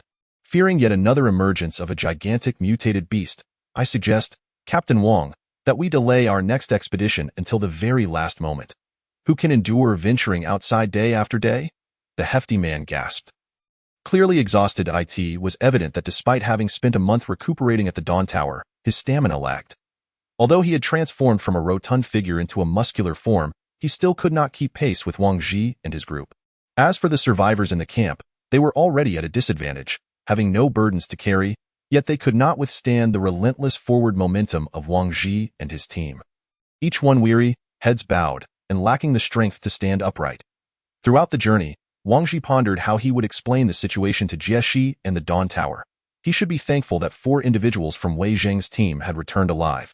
Otherwise, he would be left without any proof of what transpired, and anything he said would surely be met with skepticism. Upon entering the Dawn Tower, Wang Ji and his companions swiftly passed the security checks and handed over the survivors to the personnel in the mission hall before instructing the others to return to their quarters. He chose to remain behind with Jiali to explain the situation to Jia Xi. It was imperative that he clarify the events of their first collaboration with the Dawn Tower, which had ultimately ended in failure. Arriving at the security headquarters, Wang Ji knocked on the door and entered Jieshi's chamber. "What's the rush?" Jieshi inquired, holding a steaming cup of coffee. This operation encountered unforeseen circumstances, Wang Ji admitted, his gaze lowered. "Only 4 of my men returned. We began with over 100 and ended with only 39. I knew from the moment you entered the medical room." Upon hearing that Captain Wei's team had been under Jieshi's command, Wang Ji's head shot up, his expression a mix of complexity and concern. "I apologize, Captain Jieshi. It was my fault." Before Wang Ji could finish, Jieshi raised her hand to interrupt him. "I want to know what went wrong," she said coldly. "It was a giant python. A python. How large?" "Over 20 meters in length, with a diameter of approximately half a meter." "Did you manage to kill it?" "Our bullets were ineffective. To avoid unnecessary casualties, we had no choice but to retreat," Wang Ji confessed, his head still bowed. However, before encountering that python, there were no casualties. The operation at the camp was proceeding smoothly. Noticing Jieshi's prolonged silence, Wang Ji raised his head once more. "Interesting. I would like to see it for myself," Jieshi remarked with a hint of derision. Chapter 67. The Battle with the Python. "What? Captain Jieshi, are you planning to go out?" Wang Ji was taken aback by Jieshi's intention to confront the giant python. "You will accompany me to find that serpent," she declared, rising and donning her armor. "But, Captain Jieshi, is this really necessary?" Wang Ji was perplexed by her actions. Even if Jieshi were confident in her ability to slay the python, there seemed to be no need to challenge such a formidable beast. "Gather your people. We leave immediately," Jieshi instructed, ignoring Wang Ji's concerns. Wang Ji wanted to prepare additional supplies, but Jieshi dismissed the idea, insisting he simply lead the way in a flurry. Wang Ji returned to the quarters. The hefty man and his companions had just settled down to rest when Wang Ji burst through the door. "Gear up. We're preparing for action," he announced. "What? We just returned. Why are we heading out again?" "Our equipment is still being cleaned in the medical room," the hefty man lamented from the sofa. "We will put our gear on when we arrive. Jieshi wants us to take her back to confront that python," Wang Ji explained, recounting his recent conversation with Jiex. "She out of her mind. That python can easily toss a person aside with a flick. What does she plan to fight it with?" "I don't know. She simply ordered us to lead the way. We'll handle the navigation, and she will take care of everything else," Wang Ji replied. "Then why doesn't she ask Captain Wei and his team?" Sumu Sakura interjected. "Indeed, why not?" Lao He added. "The individuals who ventured out with us are Jieshi's subordinates. With 6 of them now deceased, she may not want to risk sending them again."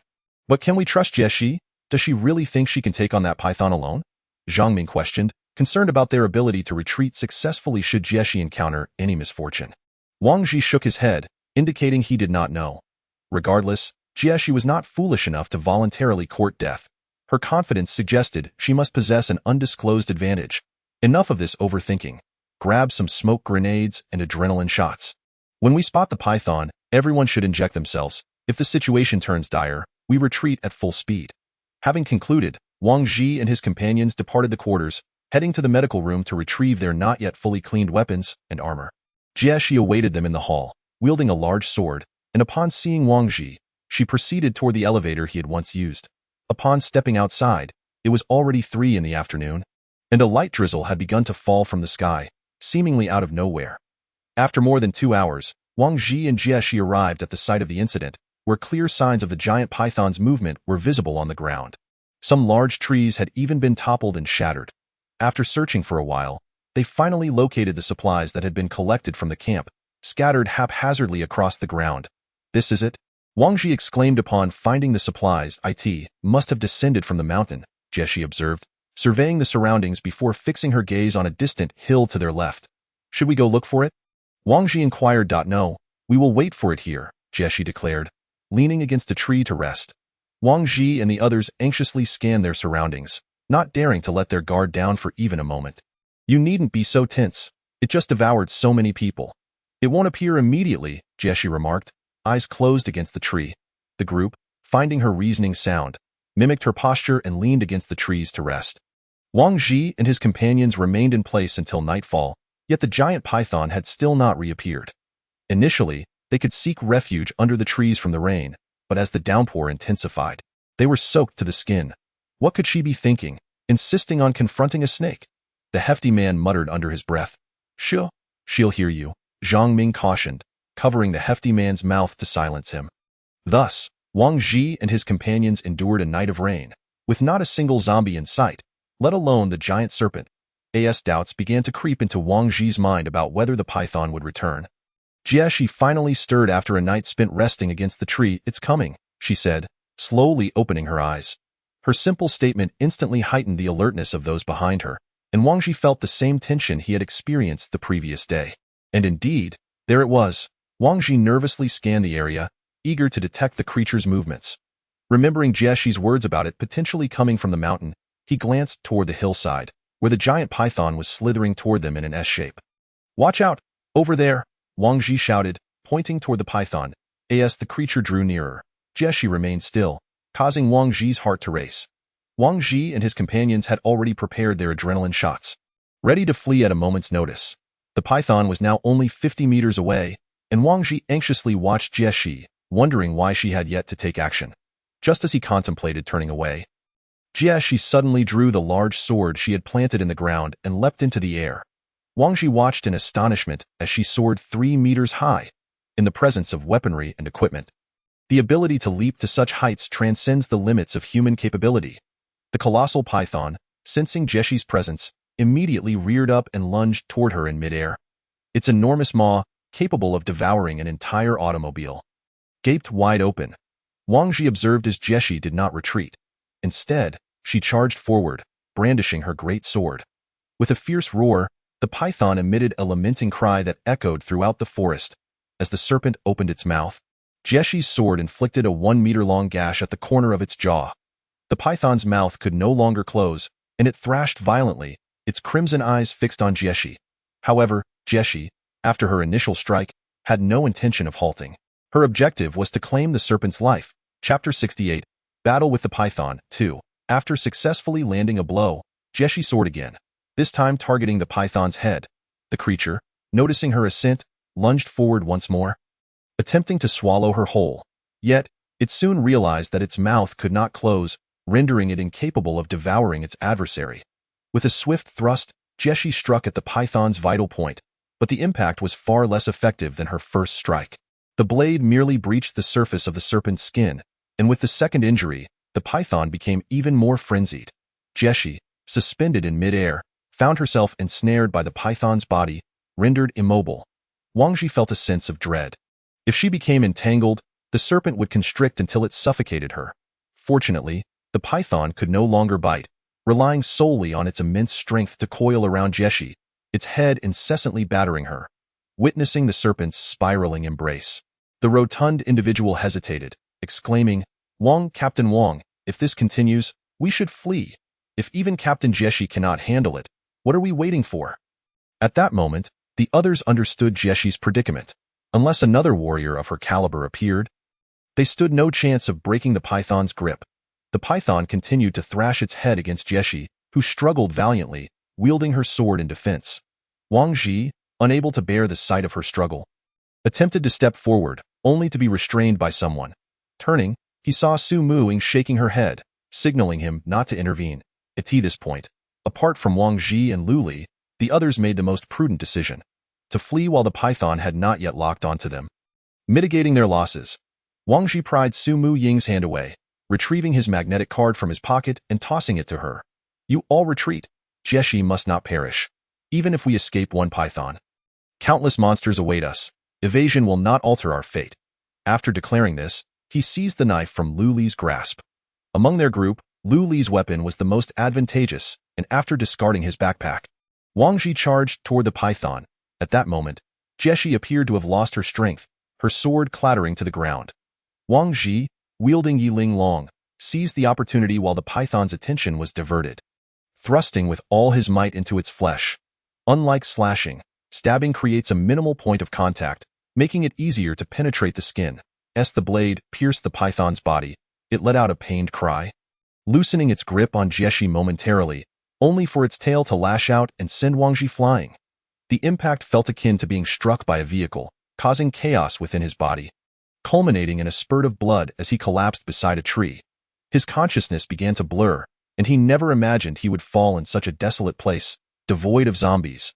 Were Su Muing and the others able to escape? Would they seek vengeance on his behalf? Who would become the next captain? A torrent of thoughts flooded Wang Ji's mind, and in a moment of weakness, he felt Yiling Long slip from his grasp. He lacked the strength to look up and see who had taken it, closing his eyes instead.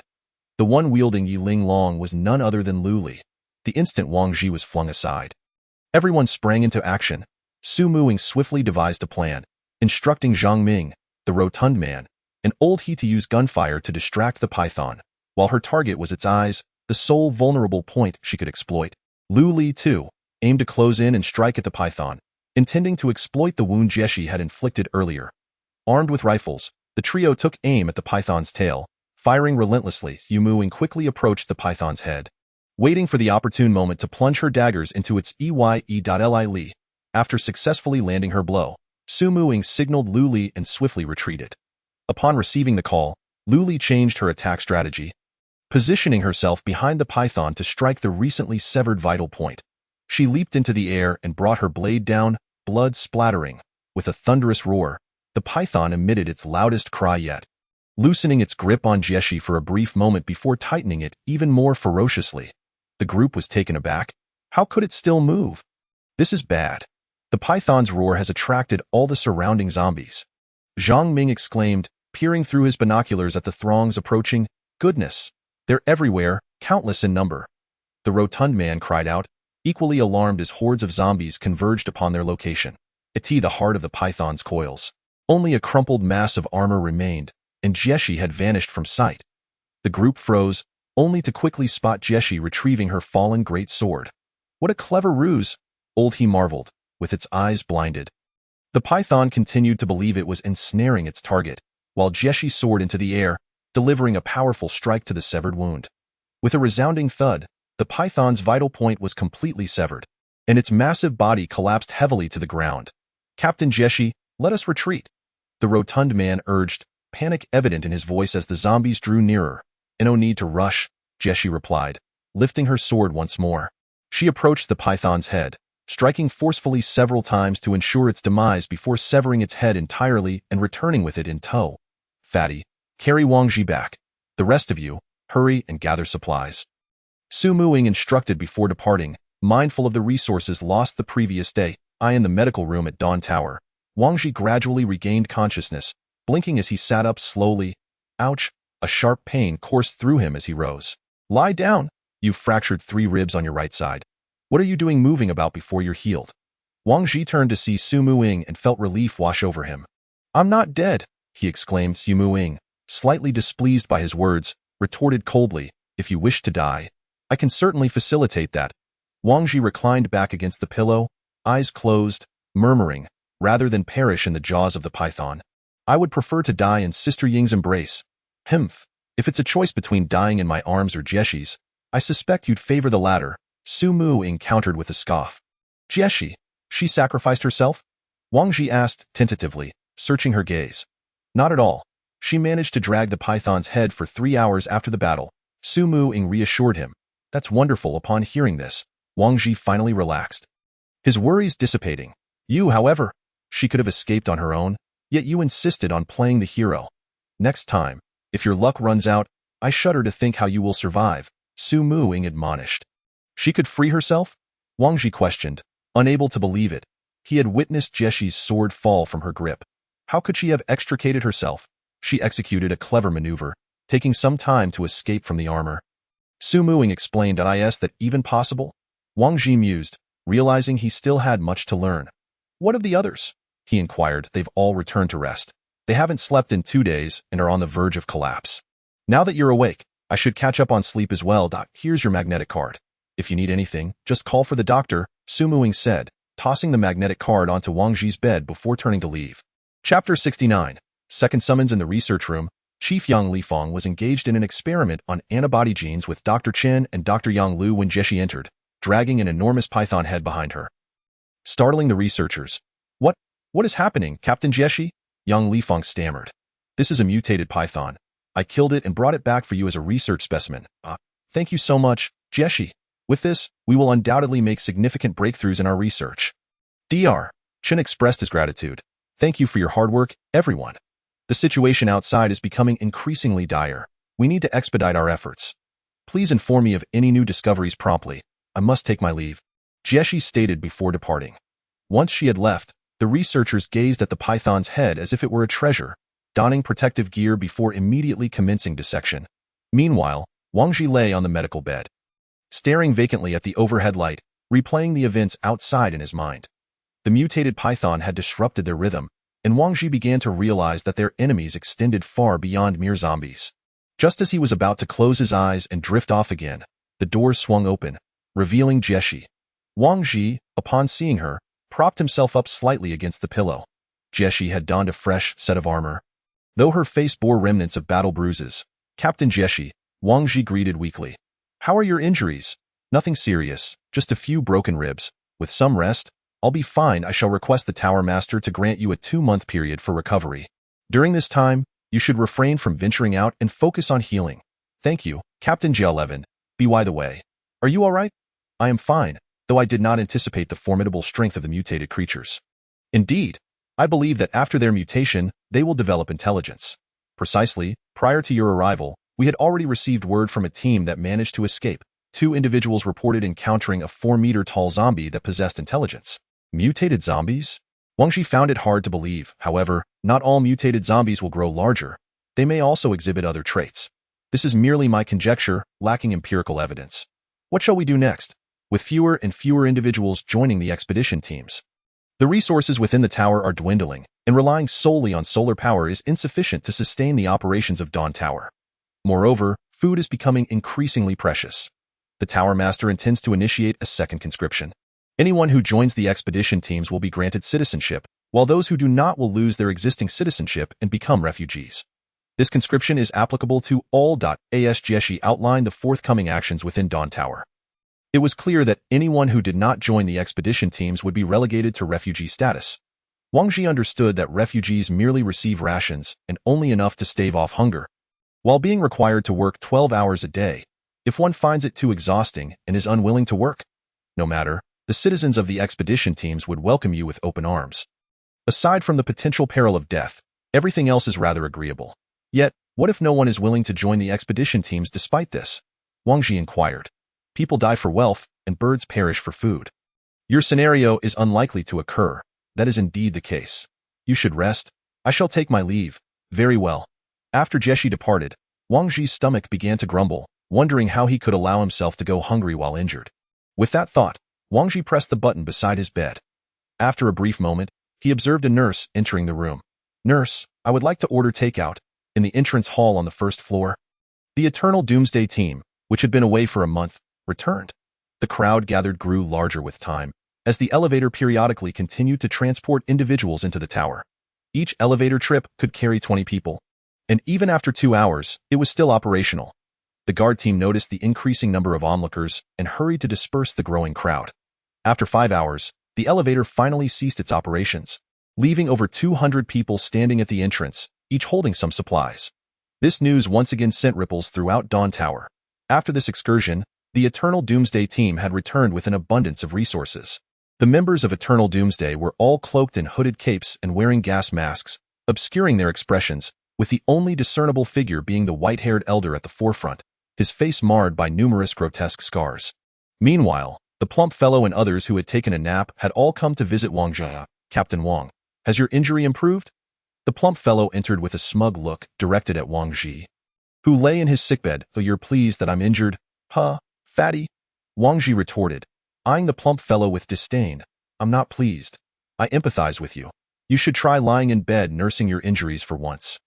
"Ha, I've grown accustomed to the rigors of training. Lying down feels utterly uncomfortable.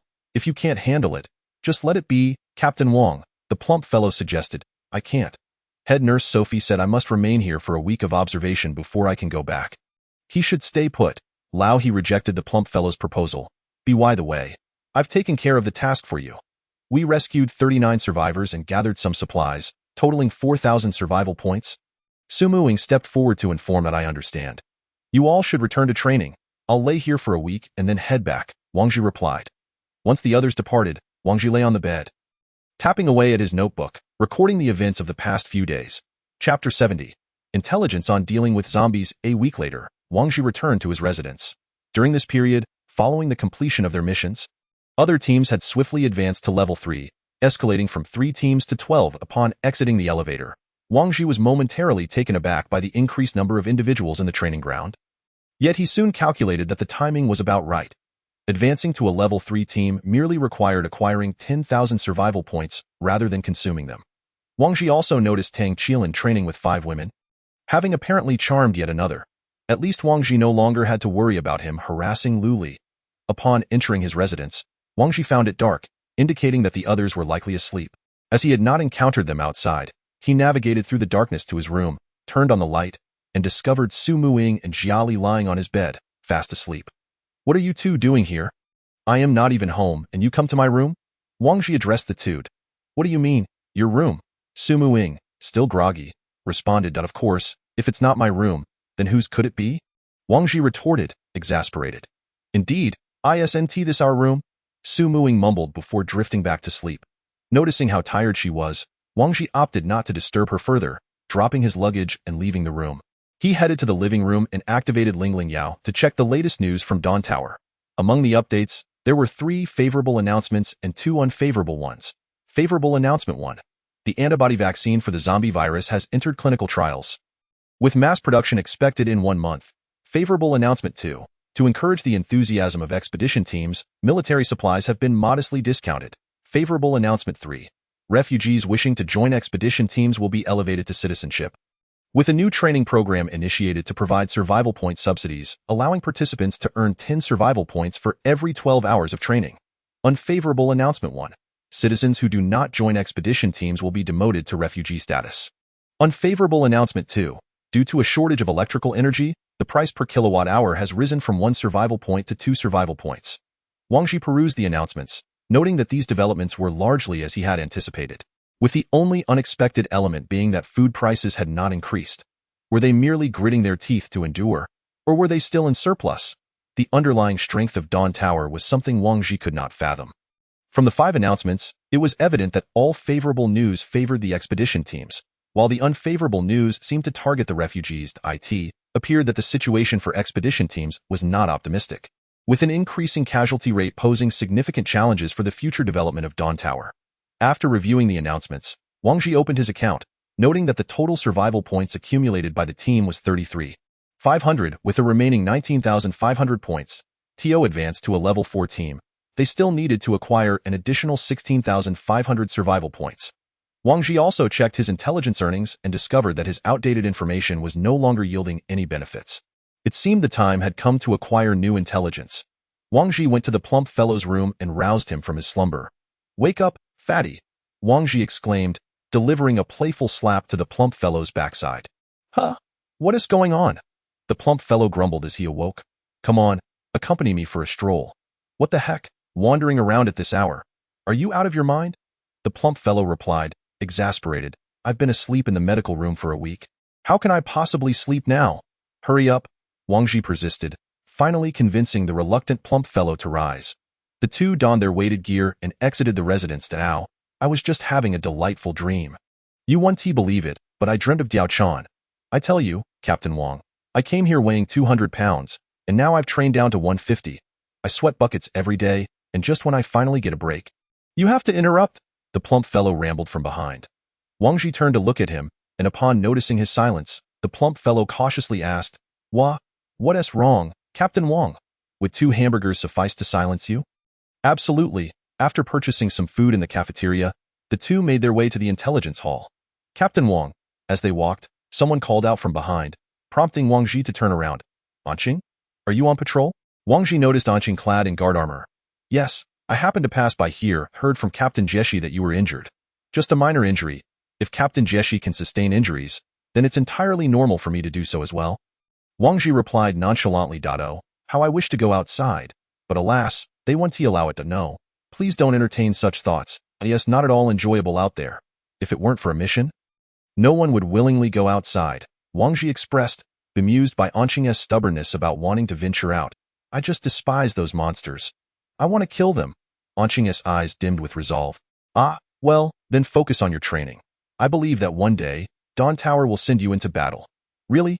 Yes. Once those of us in the expedition teams have mostly perished, it will soon be your turn. Now, hurry along with your patrol.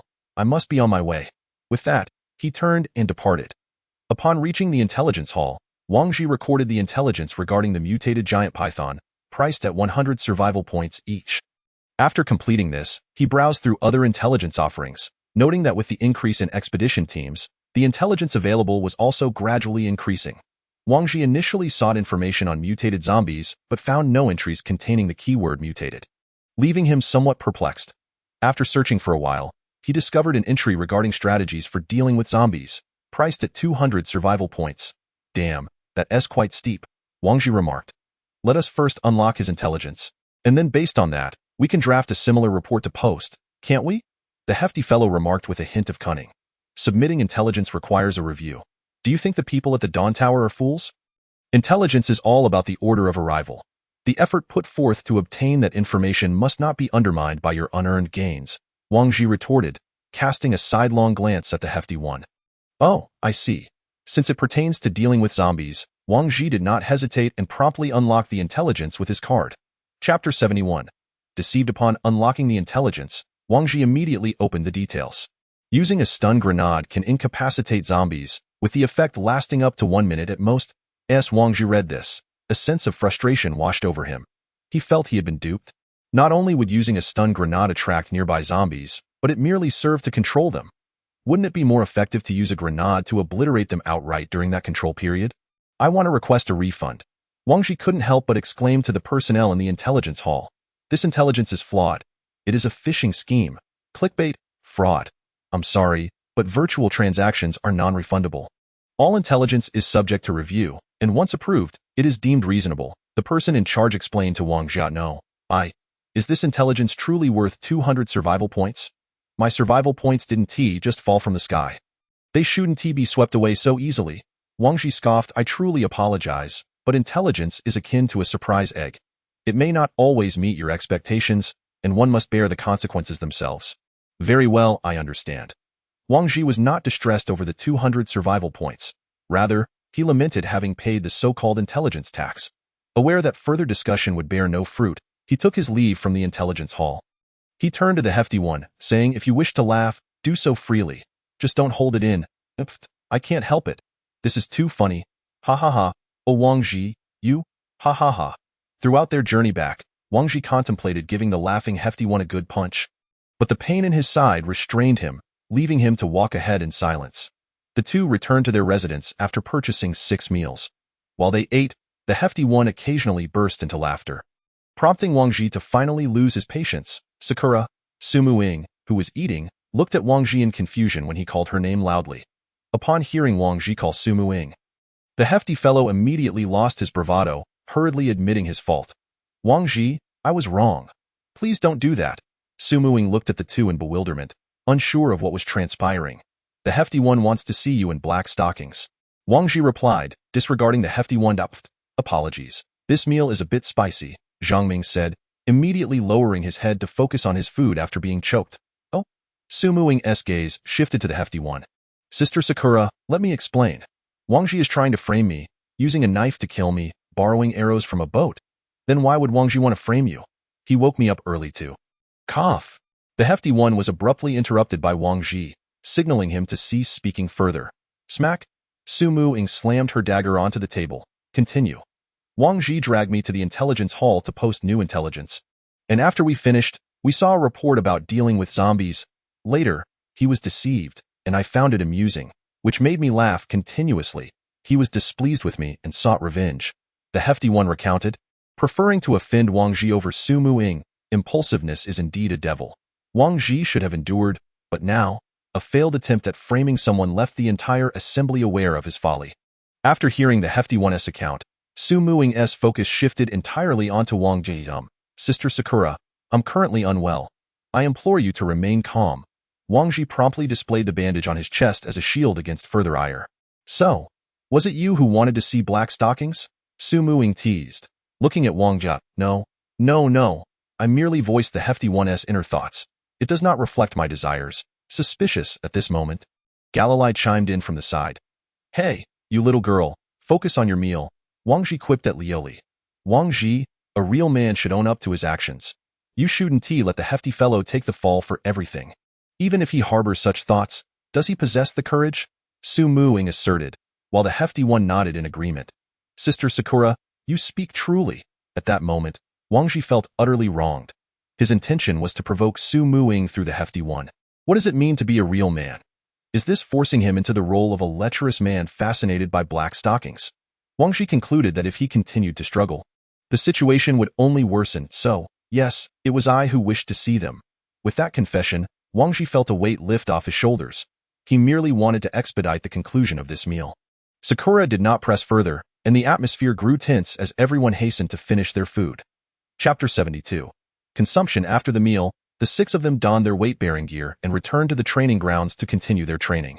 Since Wang Ji's injury had not yet healed completely, he could not partake in vigorous activities and was left watching the others train. Coincidentally, he spotted Captain Tang Qilin observing the team's training from the sidelines. Out of boredom, Wang Ji approached him. Captain Tang, are you overseeing training? Tang Qilin glanced at Wang Ji without uttering a word and turned back to observe the women training in the arena. How infuriating! He had almost forgotten Tang Qilin's haughty demeanor. I heard you encountered a mutated python. Just as Wang Ji was about to leave, Tang Qilin spoke. How did you know?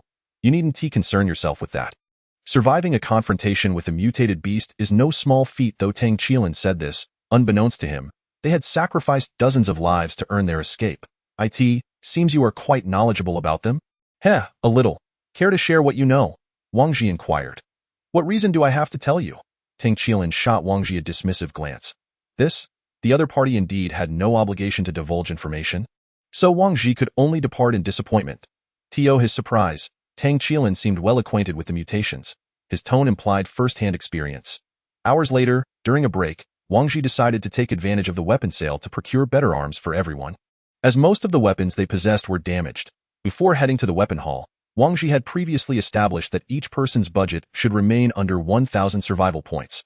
What they chose was inconsequential, as long as they did not exceed that limit. Having set the rules, the group arrived at the weapon hall, where the staff immediately greeted them with enthusiasm upon recognizing Wang Ji and his team. In the Dawn Tower, Wang Ji's group could be considered significant customers, frequenting the establishment for ammunition and arms. If VIP status were available here, they would undoubtedly award a card to Wang Ji's team. Most of the weapons had undergone slight price reductions. May I ask what you require? You carry on with your tasks. We will browse and find you when we are ready. After sending the staff member on their way, Wang Ji perused the weapon menu within the system. Ultimately, he selected a .50 caliber Desert Eagle and 2 military daggers, totaling 300 survival points. The hefty fellow purchased a P90, Hushao submachine gun, known for its rapid fire rate and large magazine capacity. Ideal for mid-range combat, complete with a suppressor, holographic sight, and 500 rounds of ammunition, costing 900 survival points. Galilei opted not to buy anything, merely having her Yuling Long maintained and reforged, incurring a maintenance fee of 50 survival points. Zhang Ming acquired an M10 Lexington pistol, specially developed by the Dawn Tower, boasting a magazine capacity of 18 rounds and comparable power to standard pistols, costing 500 survival points. Old He had long coveted Su Mu Ying's sniper rifle, so he purchased a Dawn Tower Research Chui Yi Lu Si sniper rifle, featuring a magazine capacity of 25 rounds, capable of precise mid-range shots, though lacking the firepower of a true sniper rifle. Costing 1,000 survival points, Su Mu Ying noticed that the Azura sniper rifle she had previously bought had dropped in price from 2,000 points to 1,600 points, now at an 80 discount. Regretting her earlier purchase, ultimately, she selected a dagger named Burning Heaven, which, according to its description, was forged from meteorite iron at a scorching temperature of 5,000 degrees, priced at 2,000 survival points. Oh my, Sister Sakura, did we not agree on a budget of 1,000 survival points each? Wang Ji lamented upon seeing the 2,000 survival points dagger in the order. But of course, our total budget is 6,000 survival points. We have only spent 3,850 points thus far, so why the panic? Su Mu Ying replied innocently. No. Is this dagger made of gold? Why is it so expensive? Wang Ji questioned skeptically as he gazed at the system order. This is worth more than gold. It is forged from meteorite iron. Taking advantage of the weapon sale, I seized the opportunity. My previous Azura was already at 1,600 points. Wang Ji, observing the extravagant spending of Su Mu Ying, chose not to argue further and promptly settled the bill to prevent her from unnecessarily exceeding the 6,000 survival points limit.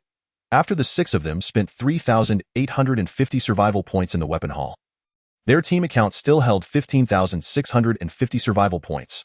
Following their meal, they engaged once more in training. That evening, after Wang Ji took a shower and returned to his room, he discovered Su Mu Ying and Liu Li playfully frolicking on the bed in black stockings. As Su Mu Ying noticed Wang Ji's arrival, she playfully extended her legs in a tempting manner and asked, "Do you like it?" Wang Ji responded in astonishment. "Where on earth did you two manage to acquire those stockings?" "They are available for purchase on the first floor." Su Mu Ying replied with a smile. "Surprised, aren't you? Well, it seems you two are resolutely set on leading me astray." Wang Ji chuckled, to which Su Mu Ying retorted fiercely, "If you dare to stray, both Liu Li and I will personally deal with you." Liu Li nodded in agreement beside her. "Hey, Liu Li, when did you start siding with Ying?" Wang Ji felt utterly isolated. And as for the hefty fellow, he was of no help whatsoever. Old He and Zhang Ming were certain to remain neutral, yet in such an unjust scenario, their neutrality essentially aligned them with the forces of evil. After all, silent bystanders are complicit in wrongdoing. Tonight, as we don our black stockings, you should feel honored to serve us, Su Mu Ying proclaimed, lounging on the bed with an air of arrogance as she gazed at Wang Ji. With no choice but to endure the overwhelming temptation, Wang Ji reluctantly provided the two with an hour-long foot massage. Once finished, he dashed to the bathroom for a cold shower, the icy water extinguishing the fiery passions within him before he finally returned to his room to sleep. Chapter 73. Another trump card in December 2025. Amidst the gentle snowfall, a month slipped by unnoticed. Wang Ji sat on the floor of the solar room, gazing through the glass at the swirling snowflakes outside. After a month of training and recuperation, his body had nearly recovered. Typically, the solar room was sparsely populated, and this occasion was no exception, with only a handful of individuals, including Wang Ji, seated in the vast space. Their eyes vacant as they stared at the sky, each seemingly harboring their own secrets. Over the course of a month, nearly all teams had embarked on their missions, beginning their journeys of conflict. Wang Ji had witnessed a complete team depart, only to return with just 1, 2, or 3 members. Since Wang Ji's last encounter with Jie Shi in the medical room, she had approached him on the third day to inform him that her request for leave from the Tower Master had been denied, with no reason provided. Since then, Jie Shi had not sought him out, nor had he attempted to reach her, for the Dawn Tower was currently preoccupied with the second round of conscription, under the alluring sway of a one-sided policy. A multitude of new citizens flooded into the second level. Out of curiosity, Wang Ji ventured to the area inhabited by the refugees, where they lived without identity, existing in a communal lifestyle of shared labor and meals, subsisting on merely 2 rations of hardtack and a bowl of broth devoid of rice each day.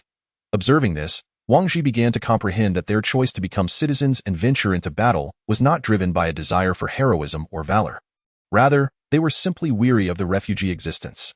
The training ground on the second level was teeming with individuals, some of whom had long been part of the secondary teams, while others were newly arrived primary teams. Watching them fumble through their training, Wang Ji felt as though he were gazing at a reflection of his former self.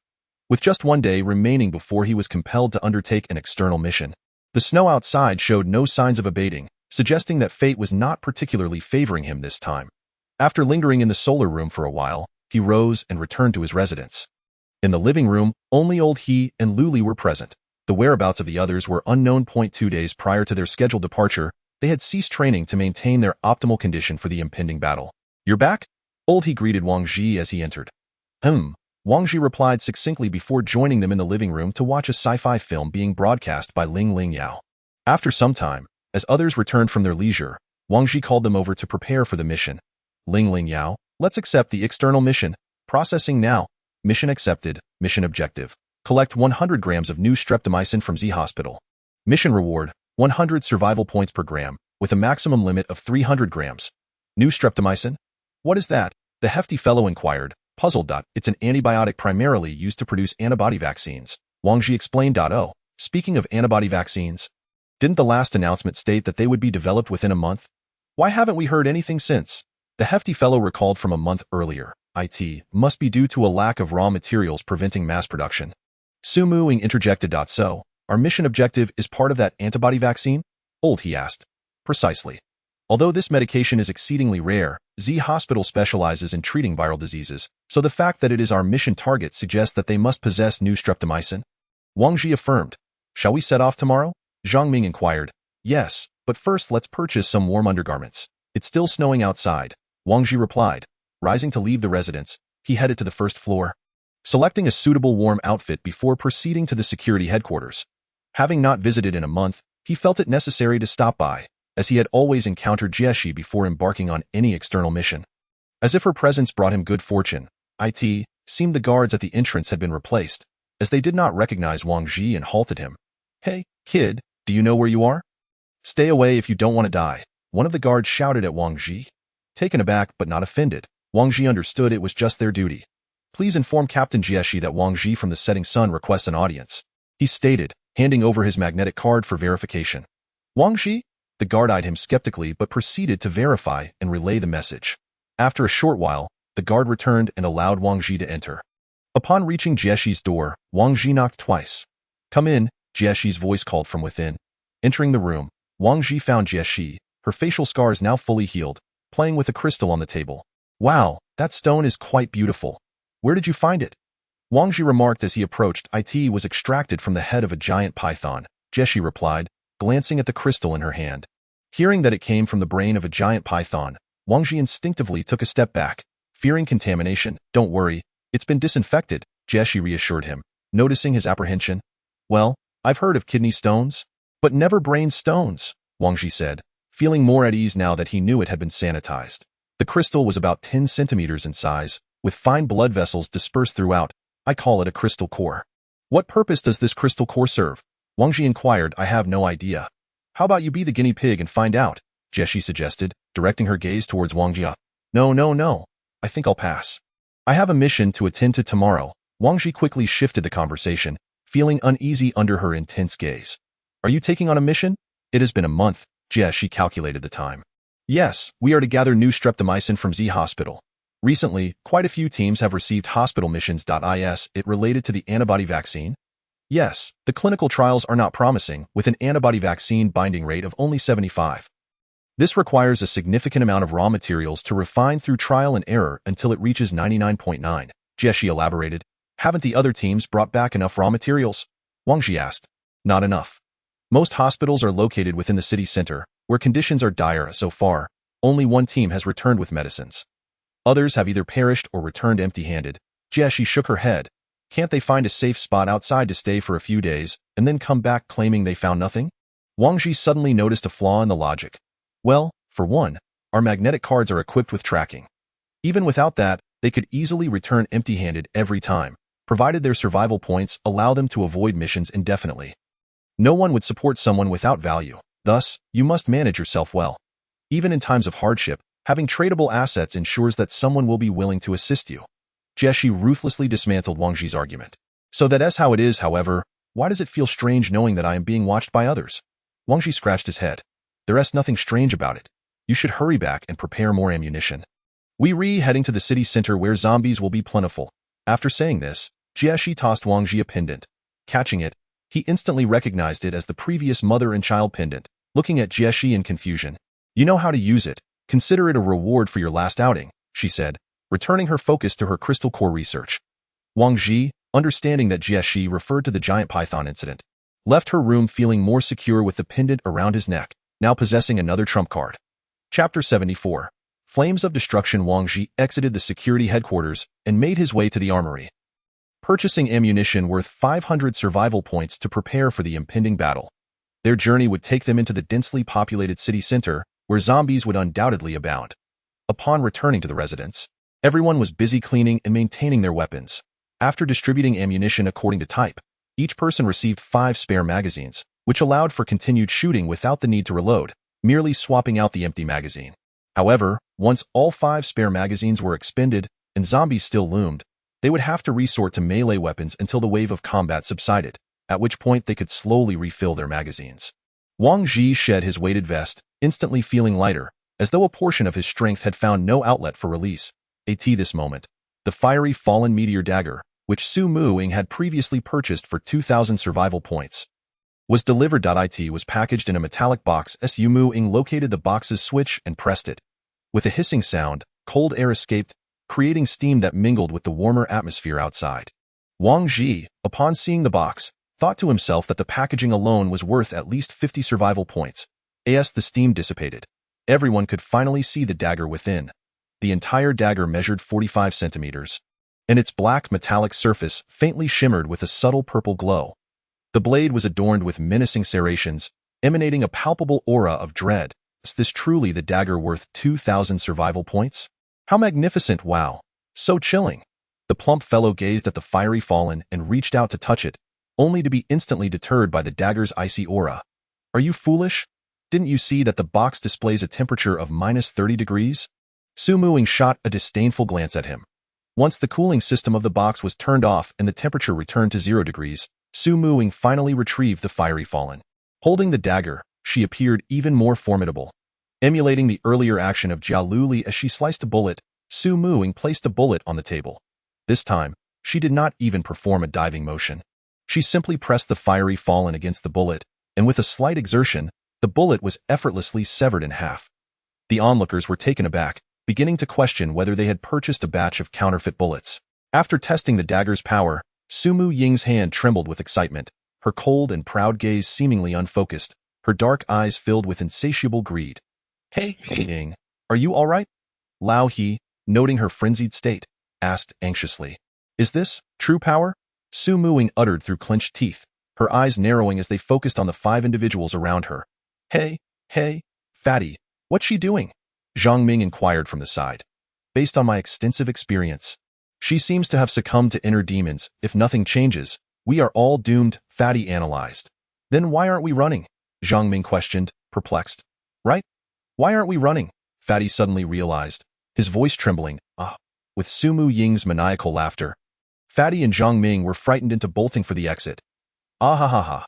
Su Muying continued her wild laughter. Hey, I say, Ying, could you perhaps behave a bit more maturely, like Luli? Wang Ji remarked, gazing at Su Muying, who was reveling in her theatrics, with indifference. Humph, how boring! Su Muying returned to her senses, stabbing the fiery fallen into the table before resuming her place on the sofa to watch the movie. Observing her return to normalcy, Wang Ji exhaled deeply, having nearly believed she had truly lost her mind, to the point of drawing a weapon. Meanwhile, Luli was equally startled, while Lao He remained steadfast, unwilling to leave due to pride. Chapter 75. Forward. A day swiftly passed. Wang Ji rose early from bed, feeling somewhat restless after 2 days of unexpected respite from his usual rigorous training. Upon entering the bathroom, he tidied his unshaven beard and long hair, preparing to venture out in a respectable manner. Gazing at his reflection, he noted how his face had gradually taken on a resolute appearance. His eyes growing sharper over the past few months, he suddenly found the person staring back at him to be remarkably unfamiliar. After the group had risen and eaten, they began to organize their supplies. Each of the 6 carrying their own ammunition, equipment, food, and medical supplies. They had contemplated concentrating resources under one person's responsibility to facilitate the other's combat. but realized that if all supplies were centralized and that individual encountered misfortune, the entire team would risk losing everything. Conversely, if resources were distributed, in the event of an incident, the remaining members could assess the risks and benefits, allowing them to abandon the mission if necessary. Finally, once all 6 donned their protective suits, they made their way towards the exit on the ground floor. Arriving at the elevator leading to the vicinity of Z Hospital, the guards in the hall noticed another team preparing to venture out. Raising their rifles in salute as a sign of respect for those departing, as they traversed the corridor, Wang Ji opened the iron door, and the biting snow immediately lashed against the faces of the 6. The snow had been falling for 2 days, accumulating to a depth of 20 centimeters, and despite Wang Ji wearing thermal underwear, the bitter chill penetrated through. The group's footsteps crunched in the snow underfoot. Wang Ji surveyed his surroundings, exclaiming, "This place feels so familiar. Is this the park we passed through on our way here?" Lao, he remarked, taking in the scene. Indeed. Wang Ji observed the conditions of the park, noting a few elderly zombies sluggishly wandering through the snow. The 6 exchanged glances, deciding to eliminate these aged undead with close-quarters weapons. Just as Wang Ji cautiously approached one of the zombies, it suddenly erupted into a frenzied charge, moving with a speed that rivaled those they had encountered at the outset. Wang Ji was taken aback but quickly regained his composure, evading the zombie's lunge, which fell to the ground in a heap. Before it could rise, Wang Ji swiftly dispatched it with a stab to the head. He wiped the blood from his dagger on the tattered clothing of the now-deceased zombie. To his surprise, it appeared that the zombie had been cunning, concealing its strength and waiting for the opportune moment to strike. As the others dealt with the remaining zombies, the group continued westward. The park was expansive, yet the number of zombies was sparse. Upon crossing the park, they reached a street that led directly to a square, where Wang Ji retrieved his binoculars to survey the area. Spotting a throng of zombies milling about. It seems we must find an alternate route, Wang Ji declared, lowering the binoculars.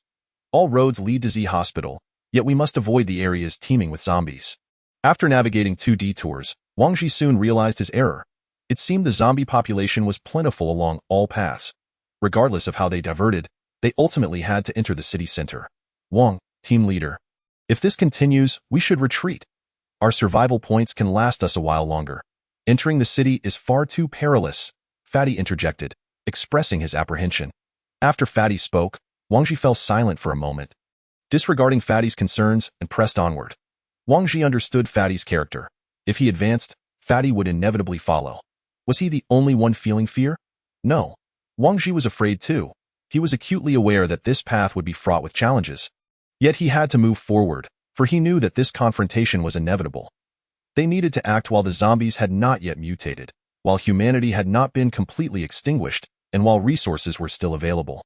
Upon hearing the commotion from Wang Ji's direction, the zombies in the street went into a frenzy, some slipping on the snowy ground as they stumbled toward the 6th. Wang Ji switched to his handgun, dispatching the 2 nearest zombies with headshots, while the others followed suit, firing at the approaching undead.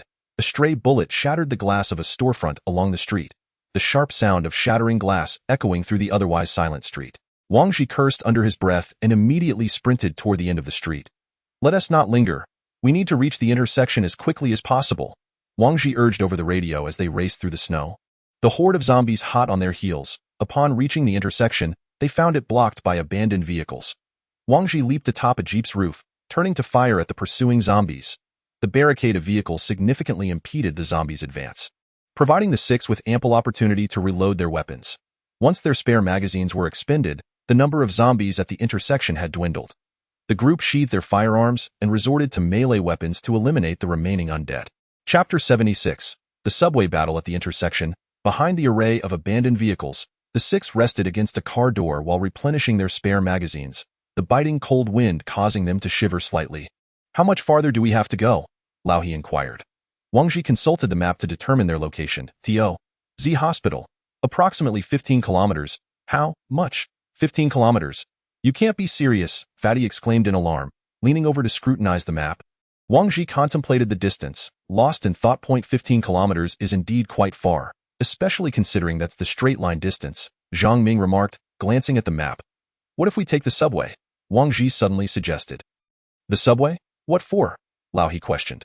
"Look, from our current position, the next intersection leads directly to the subway entrance. The next exit in the tunnel is precisely near Z Hospital. We only need to traverse one station," Wang Ji explained, pointing at the map. "In a way, There are bound to be even more zombies in the subway. It's far too risky. Su Muing protested. It's certainly safer than traversing the streets. We've only crossed one block and already used nearly 300 rounds. We can't afford to engage in skirmishes at every intersection, Wang Ji countered. Let us proceed via the subway. If it becomes too dangerous, we can always withdraw. Lao He agreed with Wang Ji's assessment. Seeing that everyone else concurred, Su Muing reluctantly acquiesced. After the six refilled their magazines, they set off toward the next intersection. Learning from their previous experience, this time they proceeded cautiously, keeping close to the walls and using melee weapons to dispatch any zombies they encountered. They did not attract too many undead, successfully reaching the subway entrance. The area below the entrance was shrouded in darkness, prompting the group to activate their night vision goggles. Upon entering the subway station, a wave of the scent of blood assaulted their senses. The walls and steps were stained with dried brown blood, and public facilities were in disarray, indicating that a fierce battle had transpired here previously. Wang Ji descended the steps with caution, and as he caught sight of the subway hall, a chilling scene sent shivers down his spine. At the end of the staircase, a dense mass of zombies was obstructing the way, their low growls resonating ominously through the air. Wang Ji immediately halted, retrieving a high-explosive grenade from his waist and gesturing towards his companions behind him. The five understood the cue and swiftly produced their own grenades, securing them at their belts for immediate use. With a decisive motion, Wang Ji pulled the pin from the grenade and hurled it downwards. This time, they had taken the initiative. As the grenade struck the ground, the horde of zombies surged forward in an instant.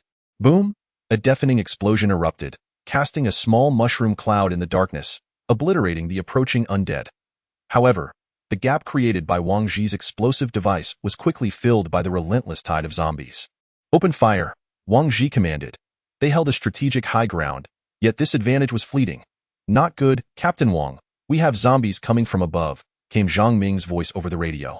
Wang Ji turned to glance back and, indeed, the entrance at the top of the staircase was being inundated with zombies. This was dire. Wang Ji realized he had to make a decisive break in one direction. Remaining trapped on the staircase, besieged from both sides, would inevitably lead to their demise. Throw grenades, break through downwards.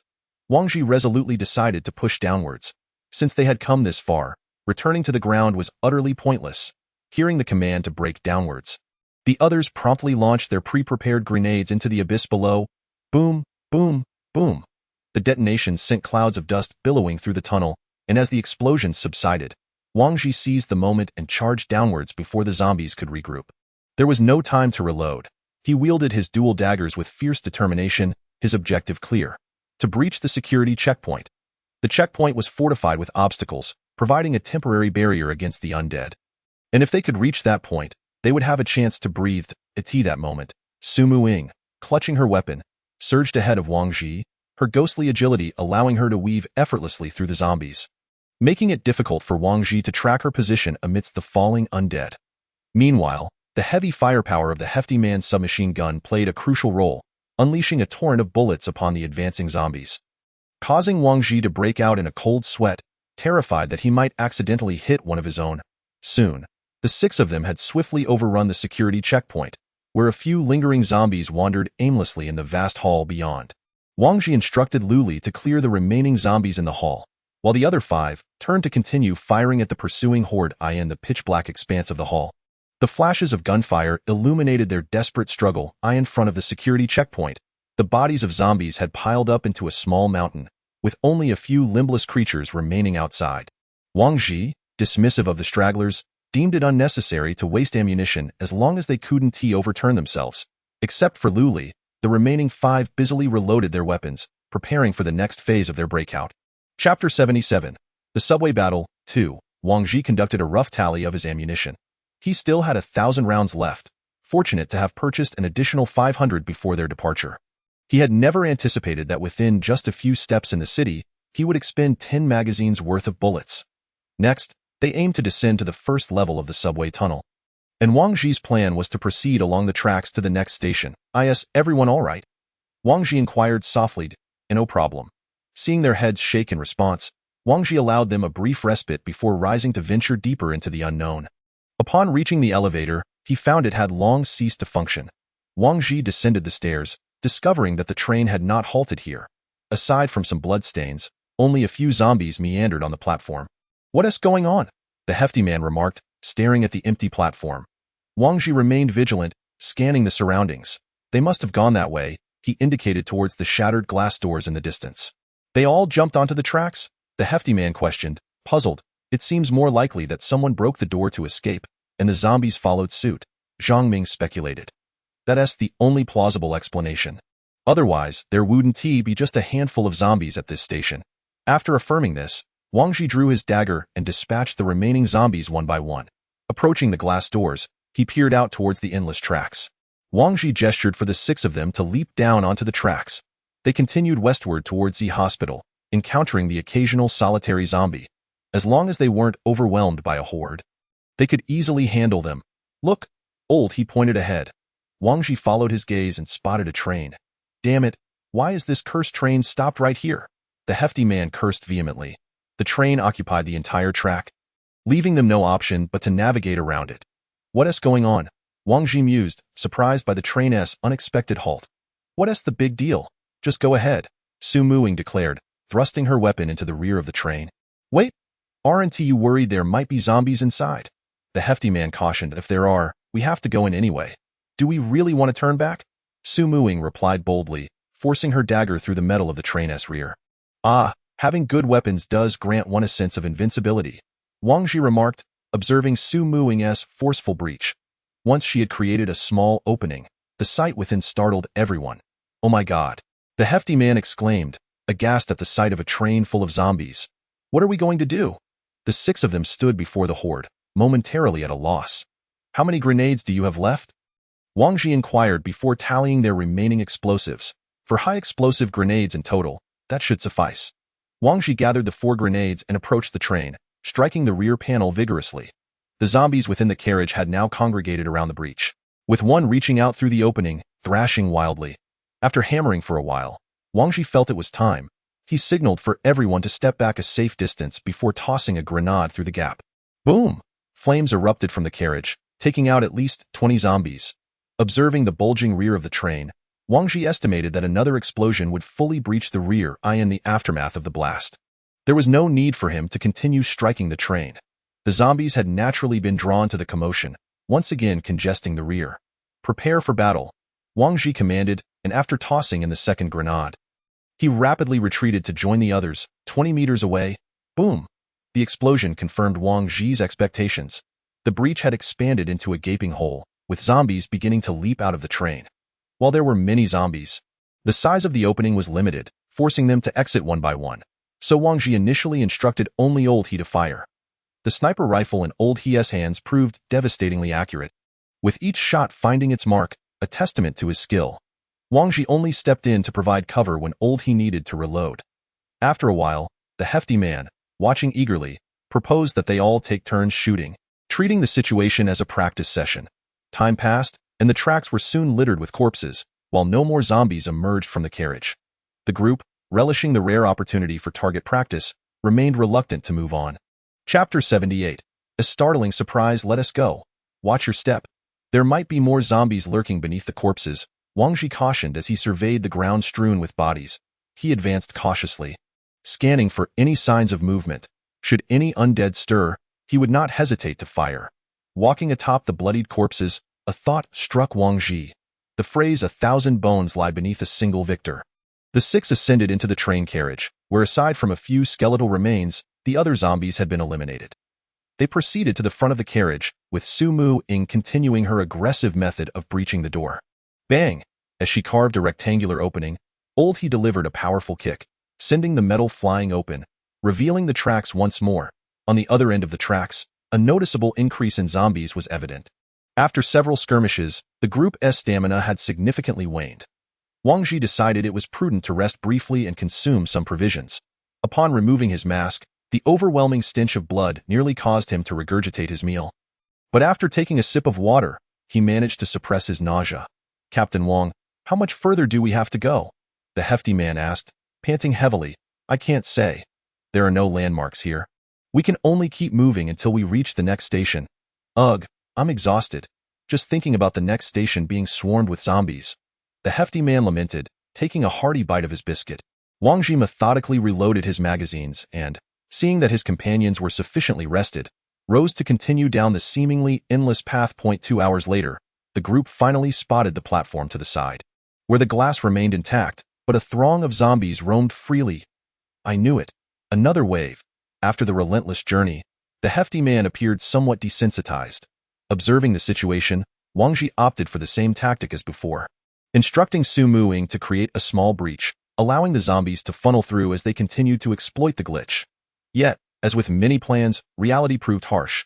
The quality of the glass doors on the platform paled in comparison to the train's iron shell.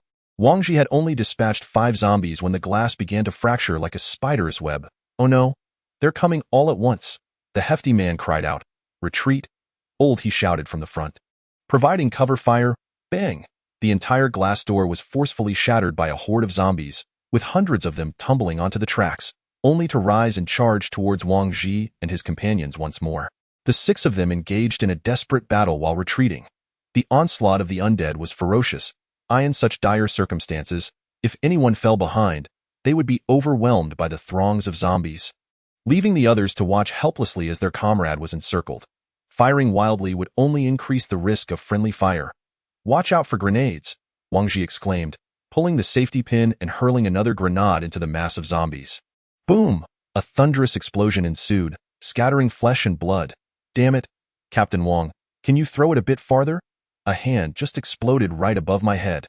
The hefty man complained, immediately discarding the severed limb he had caught. Enough chatter!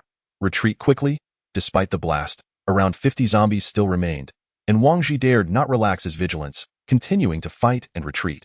The relentless horde of over 100 zombies pushed the 6 of them back by nearly half a kilometer, leaving the path ahead strewn with corpses. Is this the end? Zhang Ming remarked, gazing into the distance. It's over. It's over. If it doesn't end soon, I'll be the one finished. The hefty man slumped onto the tracks, lamenting. Let us take a breather. Don't rush back up yet, Lao He suggested. Are you tired, Luli? Wang Ji inquired, sitting beside Jia Luli, who was clumsily loading bullets one by one. Exhausted, Luli replied succinctly. Haha, Luli, are you regretting your decision now? The hefty man chuckled. Never regretted, Luli stated firmly. Aha, quite spirited. All right, you talk too much. Why don't you go check on Sister Ying?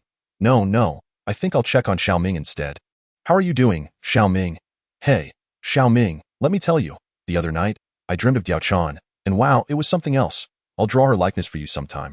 Are you interested? Is that for real? Pfft, would I lie to you? Upon hearing Wang Ji mention Su Muing, the hefty man shook his head and ran over to chat with Zhang Ming. Wang Ji couldn't help but admire Zhang Ming. How could he maintain a conversation with the hefty man? Glancing at his remaining ammunition, which totaled over 500 rounds, Wang Ji felt confident that if things went smoothly in the hospital, they would have enough bullets to ensure their return. Let us move up, Wang Ji declared, rising once more. The 6 of them cautiously returned to the platform, pressing against the wall, and Wang Ji leaped from the tracks onto the station platform. All the zombies had collapsed onto the tracks, and the 6 of them hunched over cautiously as they made their way to the elevator.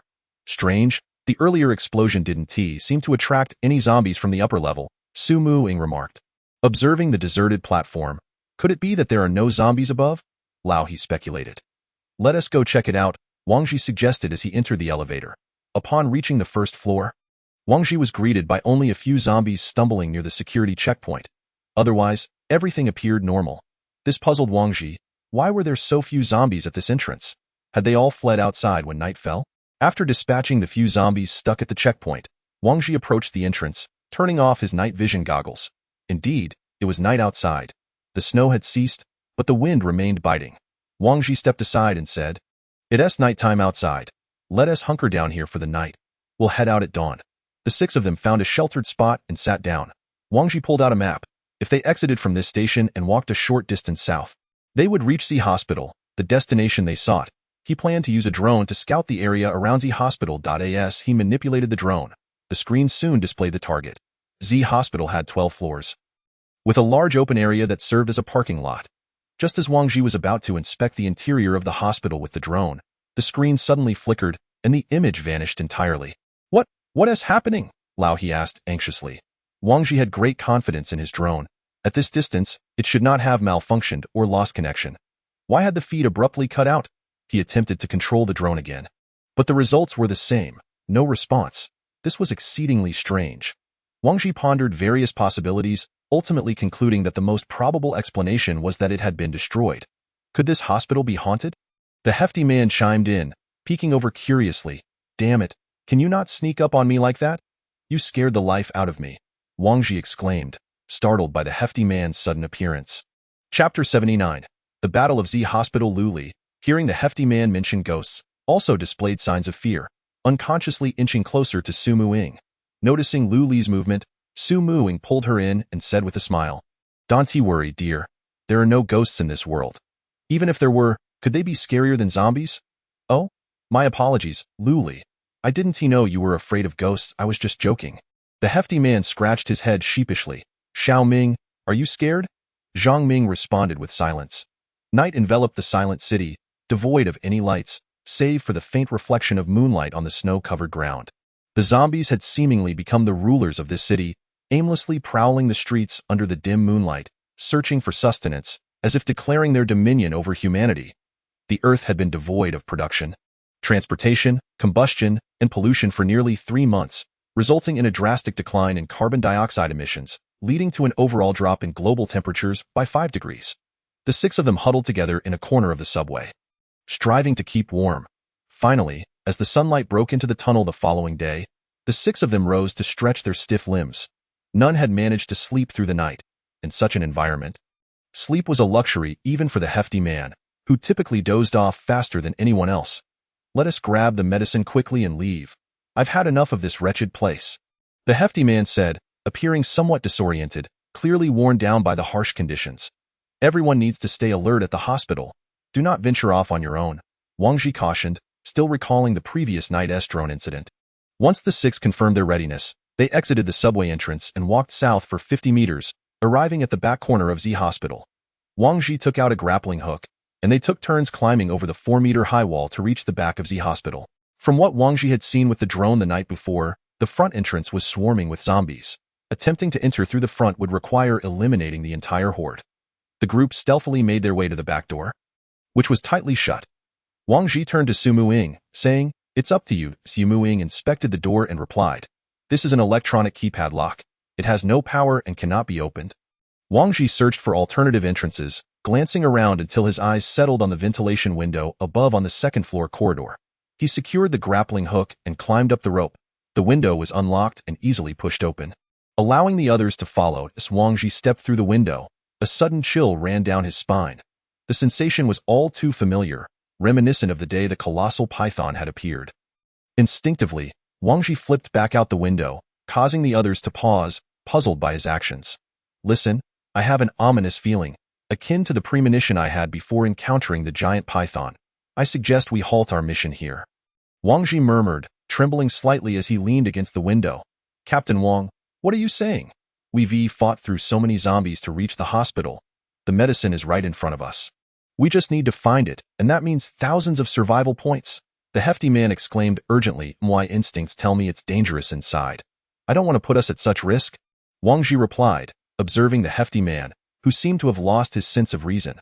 The others remained silent, their stances unclear. Instinct? What if your instinct is wrong? What if your drone just happened to malfunction? The hefty man continued, agitated. Listen, hefty man. I understand it hasn't been easy for us thus far. But are you truly not afraid of death? Wang Ji whispered vehemently. Then you should ask their opinions too.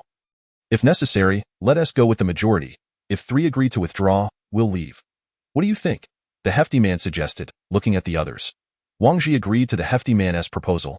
And they voted, minority yielding to majority. In the end, only Wang Ji chose to retreat, while the rest wished to press on. Even Jia Luli, who usually complied, stood with Su Muing on the other side. Seeing everyone else opting to continue, Wang Ji began to question whether he was overreacting. Wang Ji, the hefty man has a point. Since we haven't seen any danger, it would be futile to turn back now. Anyone in your position would feel the same, Su Muing said, regarding Wang Ji with concern. All right, we'll proceed as planned. We'll find the medicine and retreat immediately. Wang Ji finally relented. Once the decision was made, the 6 of them climbed into the second-floor corridor. This time, Wang Ji did not experience that ominous feeling. They planned to clear the first floor first, as the clinical laboratory was located on the second floor. Wang Ji slowly pushed open the corridor door, revealing a few zombies in nurse uniforms and white coats wandering about. Bloodstains splattered across the white walls, and claw marks marred the surface, creating a harrowing sight. Old He raised the sniper rifle and silently took down the few zombies. Wang Ji, disregarding the hospital room, stealthily infiltrated the pharmacy at the nurse's station. The 6 of them rummaged through the pharmacy in search of their target, the new streptomycin. After a brief search, they found only some injectable and oral medications, with no trace of the new streptomycin they sought. Wang Ji quickly surmised that such a medication would not be found in a commonplace location.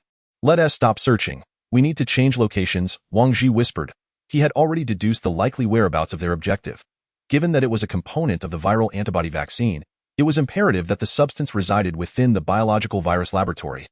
Now, they merely needed to locate that laboratory to acquire the new streptomycin. With a clear objective in mind, the search efforts of the 6 became increasingly swift. Upon reaching the 6th floor, Wang Ji realized that most of the area consisted of patient rooms, and the laboratory should not be nestled among them. It ought to be situated in a more isolated, less populated area. Therefore, the only potential locations left were the 12th and 11th floors, which could harbor the laboratory we were seeking.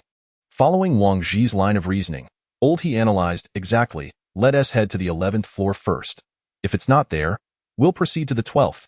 As Wang Ji spoke, he made his way towards the stairwell. At this moment, Wang Ji and his companions were oblivious to the fact that they had not encountered any zombies since the 4th floor. Chapter 80. The Battle at Z Hospital, 2. The 6 were ascending the stairs towards the 11th floor. "I told you, Captain Wang, you can't always rely on intuition. Just these few zombies, I, Li Feihong, could easily handle them all myself," the stout man boasted on the staircase. "Shuh, keep your voice down, fatty. It's best if there's no danger." "Do you think I want to return empty-handed?" Wang Ji retorted with irritation.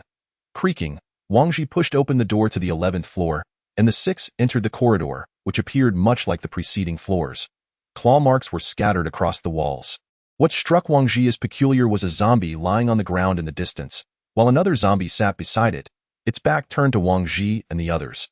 Just as Old He aimed to shoot the zombie in the head, the seated zombie suddenly spun its head around 180 degrees, fixating its gaze on Wang Ji and his group, its mouth still chewing on the innards of the fallen zombie. Wang Ji's pupils constricted. "Old He, shoot!" Just as Old He was about to pull the trigger, the seated zombie vanished into the darkness at the end of the hallway. "Did I just imagine that? It disappeared?" Fatty exclaimed in terror, staring at the spot where the zombie had vanished. "Could that be a mutated zombie?" Old He remarked, gun still raised, his eyes glued to the front. Wang Ji remained silent, contemplating whether they could withstand that mutated zombie. Fortunately, it wasn't he one of those gigantic mutated beasts. Otherwise, he would have definitely fled in fright. Could it be that it has the ability to become invisible? Zhang Ming speculated. Invisible? Upon hearing Zhang Ming's conjecture, the others immediately scanned their surroundings, realizing that if that zombie truly possessed the power of invisibility, it could appear at any moment. Just then, Wang Ji suddenly heard a low growl. "Be careful. It's nearby." As Wang Ji's words fell, the mutated zombie leaped down from the ceiling, targeting Wang Ji. "Watch out!" Zhang Ming, positioned behind Wang Ji, instinctively pushed him aside, only to find himself unable to dodge in time. The sharp teeth sliced into his forearm. After revealing itself, the other members immediately locked onto the target, drawing their melee weapons and lunging forward. The mutated zombie, having missed its initial strike, prepared to flee again. Just as the group was about to close in, the mutated zombie began to visibly dissipate, blending into its surroundings. Just as it seemed they would let it escape again, Su Muqing advanced, predicting the zombie's escape route, and thrust her weapon forward. Roar! With Su Muqing wielding the flaming sky, she stabbed at what appeared to be empty air, eliciting a scream from the mutated zombie, which was immediately followed by Su Muqing retreating several steps as if struck by an unseen force. Seeing that Su Muqing had hit the mutated zombie, Wang Ji and the others quickly drew their guns and fired at that spot. "Stop shooting? It's fled," Su Muqing said, pointing at the bloodstains left by the zombie on the ground. When the zombie had revealed itself, the group had clearly seen its form. It wore no clothing, was covered in blood, and its arms had morphed into serrated appendages reminiscent of a mantis. Upon witnessing the zombie escape, Wang Ji quickly turned to Zhang Ming, only to find that Zhang Ming's protective suit had been torn, blood gushing forth uncontrollably. "Zhang Ming, hang in there, bang bang," after Wang Ji's words. He immediately drew his Desert Eagle and fired 2 shots into Zhang Ming's arm. Zhang Ming screamed in agony. Wang Ji? What are you doing? Captain Wang, you. Old He and Fatty exclaimed in shock at Wang Ji's actions simultaneously. His arm is infected. Our daggers are stained with zombie blood. The only solution is to use a bullet, Wang Ji stated as he severed Zhang Ming's mangled arm, retrieving a first aid kit from his backpack to bandage and staunch the bleeding. Xiao Ming, it's all my fault. Hold on, you'll be fine. Fatty trembled, cradling Zhang Ming beside him. Once Zhang Ming's arm was bandaged, Wang Ji administered an injection of adrenaline to keep his heart active and consciousness intact. Fatty, support him. We're going to hunt down that mutated zombie. Since it's already injured, we can track it by following the blood trail. Wang Ji resolutely picked up the handgun from the ground. The group hesitated not. They had to seize the moment and eliminate the mutated zombie while it was wounded. Following the blood trail, they advanced until they reached a midpoint where Wang Ji noticed the blood trail had vanished. Immediately, the group began firing their weapons into the surroundings. Bang, bang, bang. In an instant, the walls around them were riddled with holes, yet the mutated zombie was nowhere to be found. Wang Ji looked up and noticed that a section of the ceiling had been smashed through, providing a clear view of the 12th floor above. Exchanging glances, the group realized that this mutated zombie had escaped to the 12th floor. Wang Ji quickly returned to the stairwell and ascended to the 12th floor. The six arrived at the gaping hole on the 12th floor, continuing to follow the blood trail until it veered into a room. Wang Ji halted, now certain that the mutated zombie lay in ambush within that room. Drawing the last high-explosive grenade from his waist, he carefully pulled the safety pin and hurled it into the room, where it exploded. Boom! As the explosion echoed, the mutated zombie burst forth from the room in a frenzy. Wang Ji beheld the mutated zombie, its body engulfed in flames, its flesh and blood mangled from the blast. Open fire! Spotting such an obvious target, the others unleashed a hail of bullets upon the mutated zombie. The creature soon collapsed to the ground, barely clinging to life. Wang Ji prepared to approach and deliver a finishing blow. The mutated zombie suddenly emitted a deafening roar, as if pleading for mercy or seeking to take them down with it. Roar!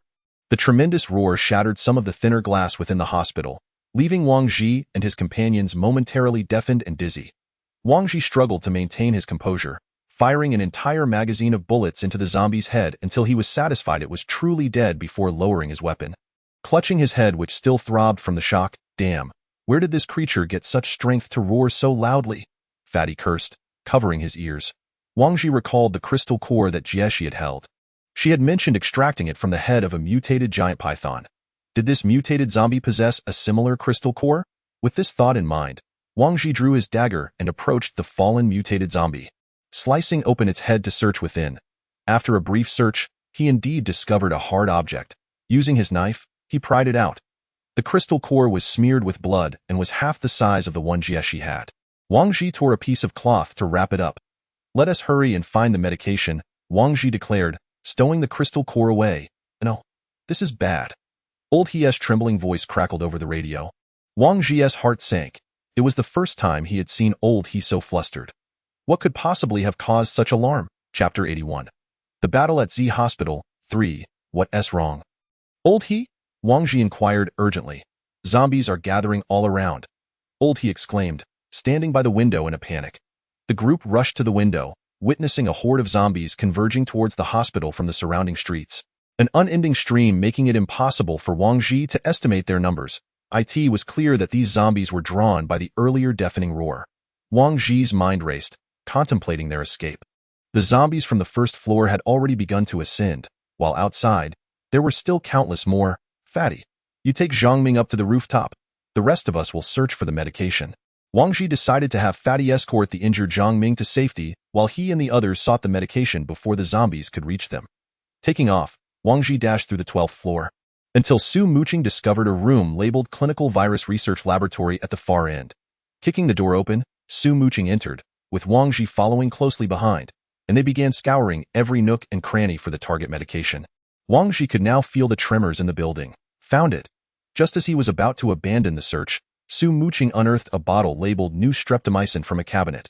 Without hesitation, she grabbed every nearby vial and stashed them into her backpack. Upon securing the medication, the four individuals had scarcely stepped out of the laboratory when an overwhelming horde of zombies materialized at the far end of the corridor, effectively blocking the stairway. The foremost zombies reached the remains of a mutated creature first, ravenously tearing into the carcass, and in an instant, the body was encircled. The zombies trailing behind, unable to feast on the mutated remains, turned their attention towards the quartet led by Wang Ji. Without hesitation, Wang Ji darted into an adjacent office, shutting the door and barricading it with a nearby desk. "Fatty, have you made it up yet?" "Fatty?" Wang Ji called into the radio. The four of them exerted all their strength to keep the desk in place against the relentless assault of the undead. "We're up. Where are you?" Fatty's voice crackled with urgency. "Hurry to the easternmost part of the rooftop. I'll toss you a grappling hook shortly. We're trapped in here," Wang Ji shouted. "All right, I'm on my way," Fatty replied. Sprinting. "Liuli, you go outside the window and throw up the grappling hook," Wang Ji instructed. The zombies outside were banging against the door with a deafening thud, while Wang Ji and his companions continued to push against the desk with all their might. After a tense moment, Fatty's voice came through the radio again. "All right, Captain Wang, I've secured the grappling hook. Sakura, you go first.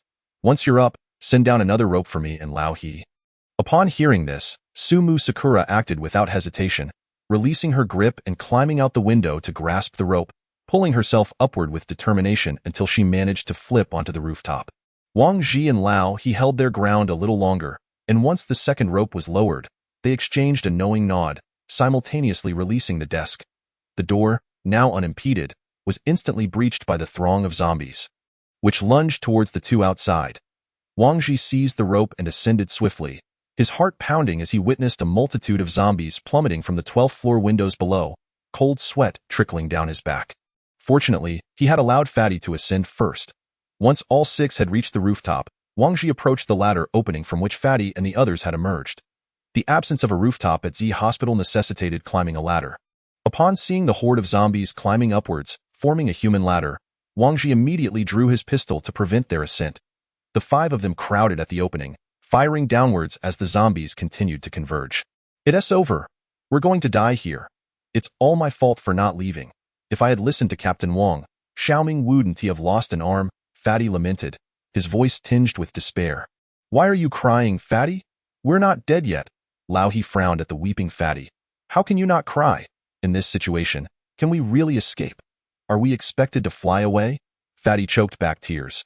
Lao He said nothing further, resigned to the consequences of their choices. After emptying his last spare magazine, Wang Ji retreated to one side, hastily grabbing a handful of the remaining 100 rounds from his backpack to reload. He observed the streets surrounding the hospital, where zombies continued to gather in droves, the entire building trembling under the weight of thousands of undead. Indeed, as Fatty had remarked, unless they could somehow take flight, there was no chance of survival, whether they remained atop the building or leaped to their doom. Wang Ji absent-mindedly touched the pendant that Jessie had given him, uncertain if she would arrive in time to assist him, or if they could hold out until her arrival. With no option of retreat left, he resolved to make an attempt regardless of the outcome. With that thought, Wang Ji yanked the pendant from his neck and tossed it to the ground. Bang! He fired his pistol, shattering the pendant into pieces. "Wang Ji, what are you doing? Reload and get over here," Sumu Sakura called out, noticing Wang Ji squatting to the side. "Coming, everyone, hold on. I've called for reinforcements," Wang Ji declared, feeling the need to instill hope in his comrades. "Reinforcements? Where are they?" Upon hearing of potential assistance, Fatty's eyes widened with renewed hope as he asked Wang Ji, "Don't rush. We need to hold our position. I've sent a distress signal to Jessie. She should be on her way." Wang Ji explained the situation to the group. "Let them all die," Fatty, encouraged by Wang Ji's signal for help, began firing his submachine gun downwards. After several rounds, the corpses at the base of the opening had piled high. Among the group, only Zhang Ming and Zhao Yuli had sufficient ammunition left, while the others were nearly out. Lao He rushed to retrieve Zhang Ming's L96A1 and resumed shooting at the advancing zombies, while Yuli handed her pistol to Sumu Sakura, with the rest assisting in refilling their magazines. 20 minutes had passed since Wang Ji sent the signal, and they now had only about 100 rounds of ammunition between two of them. Wang Ji glanced below. At this rate, in less than 5 minutes, the corpses would reach the opening, allowing the zombies to ascend without having to climb. Just as despair settled in while he reloaded his last few rounds, a shadow appeared in the distant sky. Upon spotting the silhouette, Wang Ji quickly grabbed his binoculars, and there it was, a helicopter. "We can finally escape," Wang Ji exclaimed with joy, setting down the binoculars to retrieve a signal flare from his backpack and firing it into the air. Chapter 82. Who allowed this? Soon, the helicopter hovered above the rooftop, following the signal flare, and lowered a soft ladder. "Fatty, you take Zhang Ming up first," Wang Ji shouted. Without hesitation, Fatty secured Zhang Ming tightly around his neck and climbed the ladder towards the helicopter. Once Fatty was aboard, Wang Ji and Liili followed suit up the soft ladder. Hurry up, Wang Ji urged as he grasped the ladder and turned to shout at Lao He and Sumu Sakura.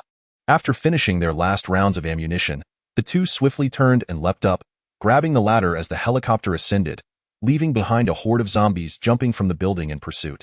Below the ladder, the two dangled, holding on with one hand, swaying in the air, until the ladder was fully retracted, allowing them to finally climb aboard the helicopter. Did you find the items? Jessie asked, her expression unreadable as she looked down. Yes, we found them, Wang Ji replied. Good. What happened to him? Jessie inquired, glancing at the injured Zhang Ming. He was scratched on the forearm by a mutated zombie. To prevent infection, I had to amputate, Wang Ji confessed, guilt washing over him. I'm sorry. Zhang Ming, no, don't blame yourself. It was my choice. We all opted to continue the mission, Zhang Ming said weakly, smiling foolishly with his eyes closed. Mutated zombies, Jessie repeated softly, then turned her gaze out the window, lapsing into silence. Wang Ji looked at Zhang Ming, fully aware that the loss of his arm was irreversible. No amount of training could restore his ability to fight. Zhang Ming's fate would likely involve remaining within the confines of the Dawn Tower. Yet perhaps this was for the best, allowing him to live out his remaining days in peace. Wang Ji resolved to allocate a portion of his survival points to Zhang Ming each month, ensuring his friend could sustain himself in the Dawn Tower. Minutes later, the helicopter landed at the base. As everyone disembarked, they promptly boarded the elevator back to the Dawn Tower. Upon reaching the interior, Wang Ji rushed out of the elevator, directing Zhang Ming to the medical room before heading to the disinfection area for a checkup. After emerging from the disinfection chamber, he hurried to the medical room to inquire with the nurse. How is he? Has he shown any signs of infection? So far, there are no signs of infection, but he needs to be observed here for a week, the nurse replied, shaking her head. Good. Fatty, go get some kanji for Zhang Ming. Wang Ji instructed Fatty. You all should head back, he added, turning to glance at the already slumbering Zhang Ming through the window, choosing not to disturb him. After a while, when Fatty returned with a bag of food, they entered Zhang Ming's room.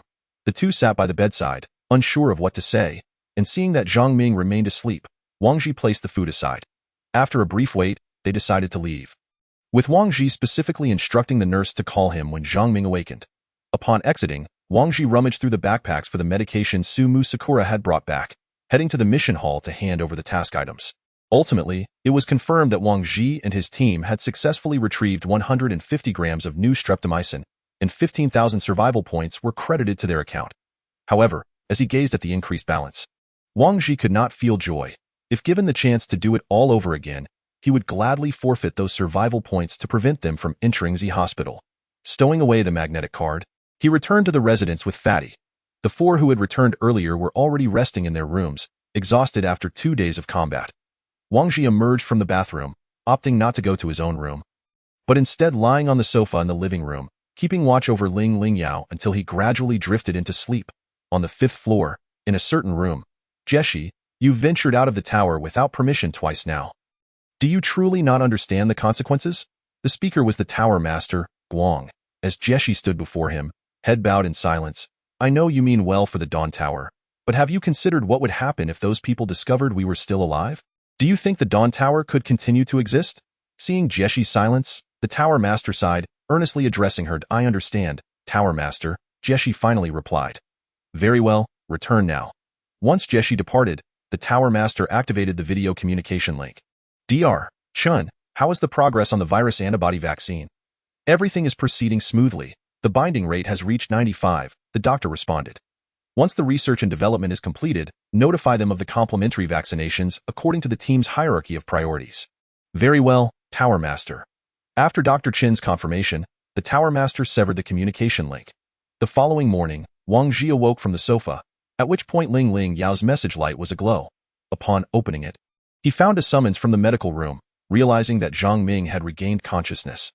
Wang Ji proceeded to the chubby man's room, intending to rouse everyone, only to discover that the chubby man was sound asleep at his desk. With a lamp lit and under his arm lay a portrait of a woman. Upon picking it up to examine, Wang Ji noted that the depiction of Diao Chan was quite remarkable, despite his unfamiliarity with her true appearance. Hey, chubby, wake up. Zhang Ming is awake, Wang Ji urged, giving the chubby man a gentle nudge. What? The chubby man jolted upright, glancing around in panic before recognizing his surroundings and relaxing. Subsequently, Wang Ji went on to awaken the other three, and together the five of them made their way to the medical room. Upon arrival at Zhang Ming's ward, they found the bed neatly made. But Zhang Ming was nowhere to be seen. At that moment, a nurse approached from behind, and Wang Ji turned to see her carrying a tray that held a piece of white paper, a magnetic card, and Zhang Ming's handgun, a lethal star. A sense of unease washed over Wang Ji, prompting him to step forward and inquire, "Where is Zhang Ming? What happened to him?" He has passed away." "Passed away? How did that happen?" Wang Ji's heart sank. He requested euthanasia and personally signed the death contract," the nurse murmured, her head bowed. "Who permitted you to take my teammate's life? Who authorized this? Didn't I instruct you to notify us immediately upon his awakening?" Wang Ji shouted, brandishing the handgun at the nurse. The nurse kept her head down, unperturbed by Wang Ji's fury, for she was aware that the weapon was devoid of ammunition. "Wang Ji, calm yourself," Lao He exclaimed, swiftly seizing Wang Ji's arm and disarming him. "Every individual has the right to determine their own fate. This was Zhang Ming's choice. Do not lay the blame on the medical staff," Xu Muing remarked coolly from the side. "I apologize." Wang Ji, realizing his overreaction, offered an apology to the nurse before retrieving the magnetic card and the white paper from the tray. Once the items were collected, the nurse hastily departed. Chapter 83. The message. Wang Ji lifted the white paper, revealing Zhang Ming's handwriting. "Captain Wang, Brother Fei Hong, Brother He, Sister Ying, Sister Liuli, and Captain Duan, my dear friends, I am truly sorry. I can only accompany you this far. Please forgive me for ending my life in such a cowardly manner. And thank you for granting me the opportunity to depart peacefully. I understand that I can no longer continue to fight. I refuse to live like a useless burden, wasting everyone's resources and food.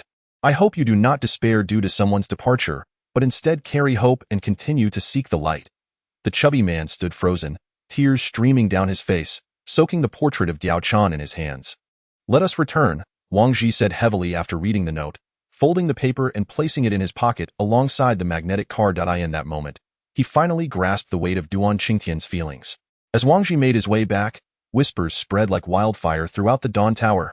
The once unscathed team, the Setting Sun, had suffered its first casualty during a mission.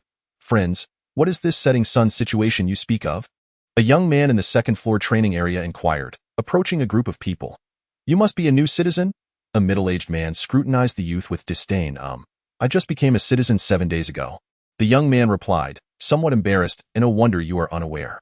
Let me tell you, this Setting Sun arrived at the Dawn Tower 3 months ago."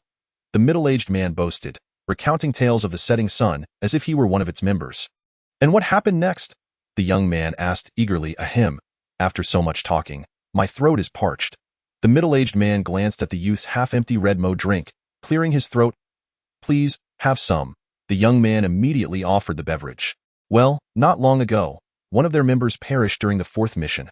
The rest, you should already understand." With that, the middle-aged man downed the drink in one gulp. "Huh. What happened to the rest?" The young man scratched his head in confusion. "Are you foolish? If such a strong team has suffered casualties, do you not realize the dangers lurking outside?" The middle-aged man scolded. "Oh, old Yin, stop boasting. Many teams have encountered casualties, not just the Setting Sun.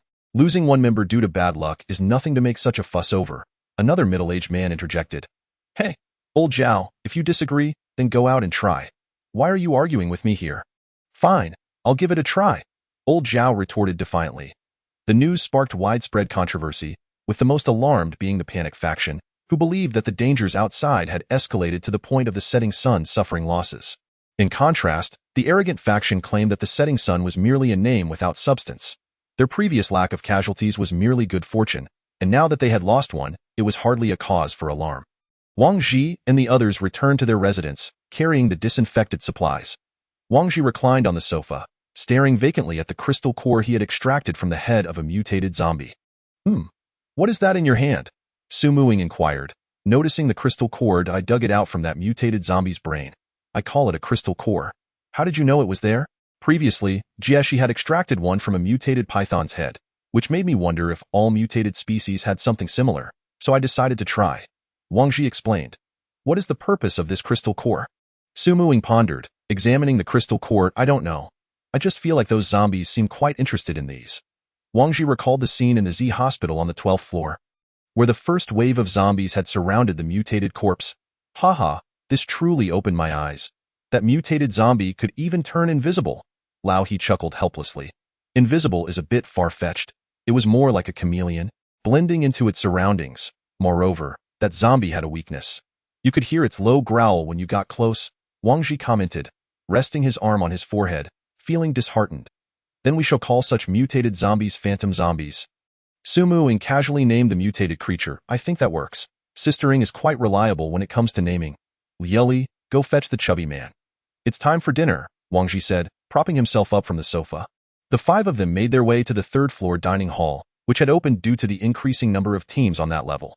Wang Ji teased the chubby man, whose eyes were slightly puffy, saying, Chubby, cheer up at this rate. I fear that if I were to disappear one day, you might follow me into the afterlife. Hey, hold on, Captain Wang. If Sister Ing were to be gone, I might consider it. But you? No, no, no. The chubby man shook his head vigorously while chewing on a steamed bun. You're still the best, Chubby. Here, let me treat you to a bun, Sumu Ing said, offering her own steamed bun to him. All right, thank you, Sister Ing, the chubby man exclaimed, happily accepting the bun. Ugh, love-struck fool, Wang Ji scoffed. After the meal, Wang Ji decided to grant the team another day of rest while the others engaged in leisure activities. He took Lioli to the first-floor guard headquarters. Upon arriving at the entrance, Wang Ji noticed that the same guard from last time was on duty. Assuming he would remember him, he greeted the guard and attempted to enter. However, he was stopped once again. Unbothered, Wang Ji presented his magnetic card for verification, and only after confirmation were they allowed to proceed. Wang Ji entered Jiexi's room and casually sat down in a chair. You are becoming increasingly presumptuous, Jieshi remarked coldly, observing Wang Ji. Wang Ji did not reply, simply producing the small crystal core and placing it before Jieshi. I extracted this from the brain of that mutated zombie. What was special about that mutated zombie? Jieshi inquired. Wang Ji recounted their first encounter with the mutated zombie and the subsequent killing. I see. With this, your intelligence can fetch a good price. Jieshi stated, returning the small crystal core to Wang Ji. So, Captain Jieshi, do you think there could be other types of mutated zombies? Wang Ji posed his conjecture. I am uncertain. Aside from your intelligence, Dawn Tower has yet to receive any reports of mutated zombies, Jieshi replied, her tone slightly grave. However, during a conversation with the leader of the reincarnation team, Tang Qilin, he mentioned something, but he seemed to know more than he let on when I asked him. Wang Ji recalled his previous dialogue with Tang Qilin. Chapter 84. Rebooting the Dawn Project. He does not share this information with you because he has no obligation to do so. He refrains from uploading it to the Dawn Tower Intelligence Hall because he believes the meager survival points gained from sharing do not outweigh the benefits of withholding it. He thinks that if everyone were to know and survive, his own value would diminish. Each person has their own agenda, differing only in perspective and position. Jieshi sat, polishing her large sword, and slowly conveyed this to Wang Ji. Indeed, as Jieshi has articulated, there exist individuals who find contentment merely by surviving within the confines of the Dawn Tower, while others aspire to relentlessly strive for progress amidst the apocalypse, albeit through differing methodologies. People often refer to the light within darkness as salvation. However, it is frequently the case that such illumination cannot redeem those who willingly descend into depravity. Jieshi continued, So, Captain Jieshi, do you harbor no alternative plans? Are we to remain here indefinitely? Wang Ji inquired, casting a glance at the somewhat desolate Jieshi. Oh? For instance? Jieshi retorted, lifting her gaze. For instance, one day returning to the surface and reclaiming the homeland that once belonged to us. Wang Ji declared with fervor. Haha. Then perhaps this momentous task should be entrusted to you. When that time comes, you may even reign as a sovereign upon the surface. I am certain the Tower Master would be quite pleased to learn of your aspirations. Jieshi replied with a smile. No, I lack the capability for such a feat. I wish to linger below for a while longer. Wang Ji hastily declined, feeling that merely facing one mutated zombie was more than enough, let alone proactively challenging them. However, what you mentioned has already been meticulously planned out by the Dawn Tower. What? Wang Ji exclaimed, his expression tinged with skepticism. It is called the Dawn Reboot Plan. I can only divulge this much, as it is the Tower Master's highest classified initiative. Jieshi's smile vanished, replaced by a grave countenance as she addressed Wang Ji. Moments later, Wang Ji, accompanied by Jiaoyulai, exited the headquarters, his mind incessantly replaying the details of the Dawn Reboot Plan. Lieli, what are your thoughts? Wang Ji asked, turning to her. I believe we should inform Sister Ing and the others, Jiaolai pondered for a moment before looking up at Wang Ji. Wang Ji gazed into Jiaolai's wise eyes, questioning why he had posed such a query to her. Quite astute, you are indeed aligned with my thoughts. Today's events must not be disclosed to outsiders, Wang Ji continued. Upon returning to their residence, they discovered the three rotund individuals huddled on the sofa alongside Su Muing, engrossed in a soap opera on Lingling Yao. Wang Ji observed the trio. Although the storyline was utterly mundane, they reveled in this fleeting moment of leisure. He joined them, and just as he settled down, Su Muing suddenly remarked, "Where have you taken my Lioli to frolic about? Sister Ing, can we find a different expression?" "What do you mean by frolic?" Wang Ji replied with exasperation. The rotund individual, who had been focusing intently on the show, immediately turned upon hearing Wang Ji's words, his eyes darting between the two. Hey, what kind of expression is that, fatty?" Wang Ji glared at the rotund one, who wore a mischievous grin. "Alas, my poor sister Lioli." Fatty shook his head, then resumed watching the show. "We just came from Jeshi's place. What are you all thinking? You really ought to purify your thoughts," Wang Ji remarked, observing the strange expressions on their faces. "Captain Wang, it is not that we wish to think this way. It is simply difficult for you to steer our thoughts in another direction." Fatty replied earnestly, "Come on, Fatty. You are undoubtedly the most lecherous here, and yet you have the audacity to accuse me?" Wang Ji retorted, eyeing Fatty's inexplicable self-assurance. "It is precisely because they are aware of my lewdness that they guard themselves against me." "However, Captain Wang, you are a wolf in sheep's clothing," Fatty continued. "All right, Lioli, why don't you enlighten them?" Wang Ji, weary of the debate, poured himself a glass of water. "Lioli, come here and tell your sister what Captain Wang has done to you." Su Muing beckoned, pulling Lioli closer. "The captain first asked me what I thought, then remarked how clever I was, saying we were on the same wavelength," Lioli recounted candidly. "Oh? And what else?" Su Muing raised an eyebrow. He also instructed me not to share today's events with outsiders," Lioli recalled. Pft, cough. Wang Ji nearly choked on his drink upon hearing Lioli's response. Fatty's eyes widened in disbelief, his mouth agape as he pointed at Wang Ji. Wang Ji was gradually befuddled. He had only exchanged 3 sentences with Lioli. Was that sufficient? He quickly replayed their conversation in his mind, realizing that Lioli had merely mentioned wanting to inform Sister Ing. If Su Muing were to persist in her inquiries about what Lioli had said, the mere mention of that would undoubtedly lead to— Wait a moment. Wang Ji suddenly sprang up from the sofa, exclaiming. The four stared at his sudden agitation, puzzled. "Allow me to explain." Wang Ji recounted his encounter with Jeshi in one breath, hoping to avert any misunderstandings. "The Dawn reboot plan? What sort of initiative is that?" Lao He inquired. "I am unsure." Jeshi stated it is the Tower Master's highest classified plan. However, from her tone, it seems related to our journey to the surface. Wang Ji reflected. To the surface? Why would one choose to abandon the comforts of below? What is the purpose of venturing to the surface? Fatty protested. There must be a compelling reason. Even if no one wishes to go to the surface, the Dawn Tower likely has a method to entice you. Just as they have managed to compel you to undertake missions, Su Muing interjected. Sister Ing is correct. The Dawn Tower possesses vast resources, and their intentions extend far beyond merely allowing us a peaceful existence underground. Wang Ji concurred. It is not impossible to venture outside. After all, there were camps that existed above ground previously, Lao He recalled. But they must have never encountered mutated entities. Just consider the giant python alone. It could obliterate that camp, Fatty remarked, somewhat apprehensive. Let us not dwell on such thoughts. We ought to focus on the present. Wang Ji rubbed his temples, feeling a headache at the mere thought of those mutated creatures. Once Su Muing finished watching the episode, Wang Ji instructed Lingling Yao to retrieve the team's data. Their accumulated survival points had reached a total of 48,000, meaning that with just 2,000 additional points, they could become the first level 4 team in the Dawn Tower. Chapter 85. New Intelligence. As Wang Ji contemplated his team nearing the status of the Dawn Tower's first level 4 team, he felt little excitement. Even if they met the criteria for promotion, he had no intention of rushing into it. Such ostentatiousness could attract trouble, and trouble often leads to unforeseen complications. Besides, their current level 3 team still lacked 1 member. He thought it prudent to allow other teams to ascend first before he quietly followed suit. Closing the information window, Wang Ji then perused the announcement details. The prices of food and water continued to rise. Electricity costs remained stable, and the firearms discount event still had 7 days left, while there were 15 days until the second recruitment concluded. Given the current circumstances, it was evident that for these citizens venturing out on missions, Luck played a pivotal role. With favorable fortune, they might scavenge supplies and return with survivors, accumulating survival points in the process. In contrast, with misfortune, they could encounter mutated creatures or a horde of zombies, resulting in complete annihilation. Yet the Dawn Tower remained indifferent to these outcomes. Whether or not missions were completed, they would incur no losses, and in fact, they would profit should the missions succeed. How remarkable! Wang Ji mused as he reviewed the announcements. Captain Wang, are you all right? Is it truly wonderful that prices keep rising? Fatty queried, perplexed.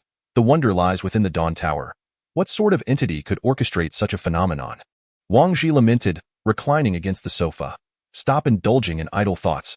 Let us unwind in a hot spring later to relieve our fatigue, Su Mu Ing proposed.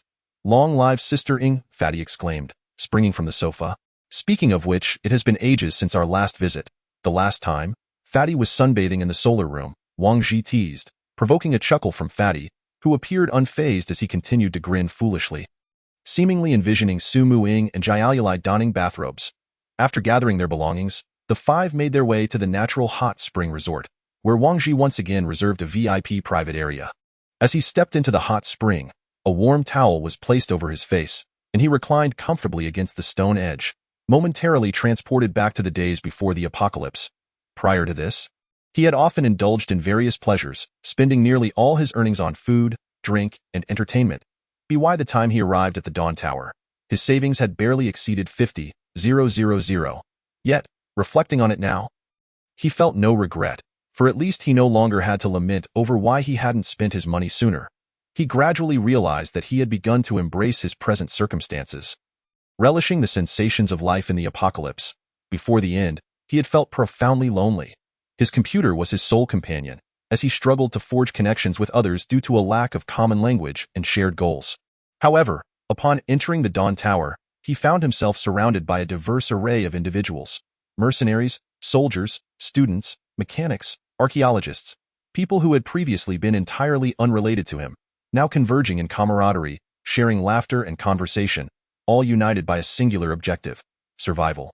As Wang Ji reminisced, he unknowingly drifted into slumber.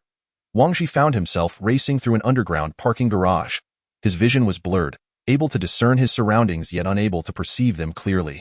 Blood flowed incessantly from his arm, and his firearm was devoid of ammunition. He had become separated from his comrades. The more he strained to clarify his vision, the more obscured it became, leaving him only to hear the distant screams and low growls of zombies emanating from the corners of the parking structure.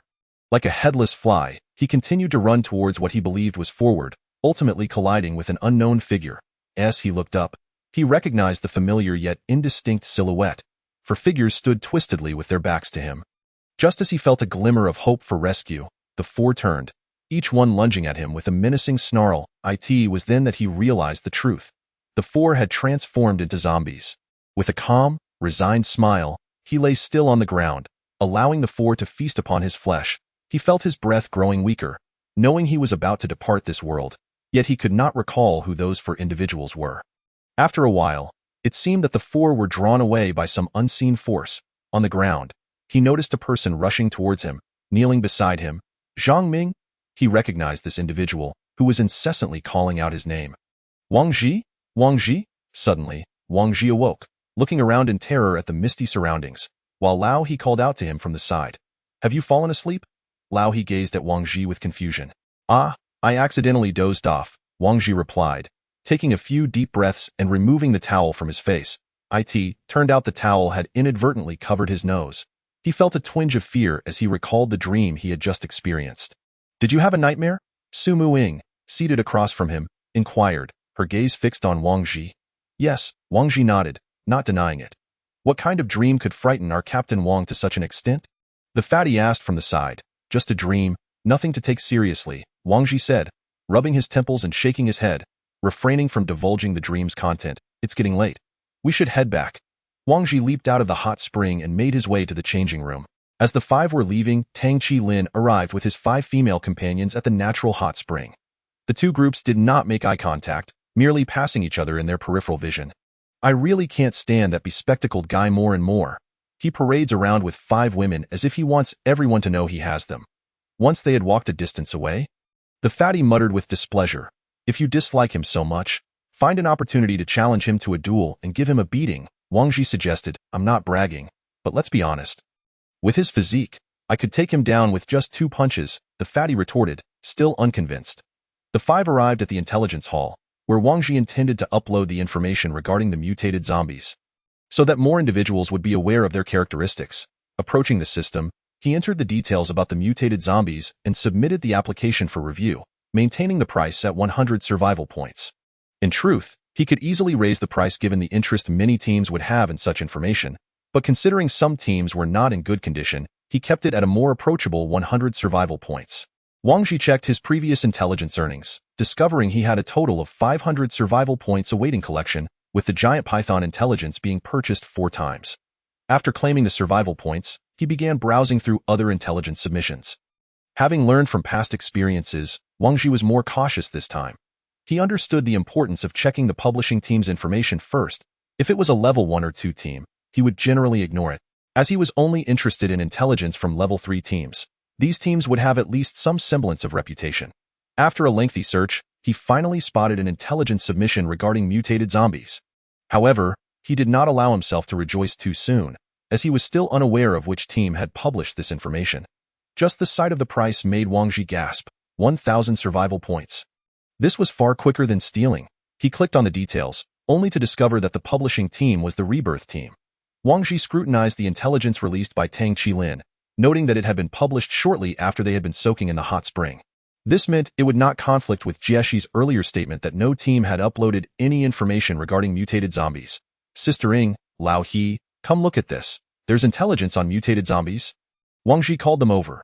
After some discussion, everyone agreed to purchase it, so even if Wang Ji found himself fooled again, no one would mock him. The deduction of 1,000 survival points was successful. Wang Ji unlocked Tang Qilin's intelligence and eagerly entered the content page. Having spent 1,000 survival points on this information, he was determined not to be deceived again. Otherwise, he would truly seek a duel with Tang Qilin. Speculation.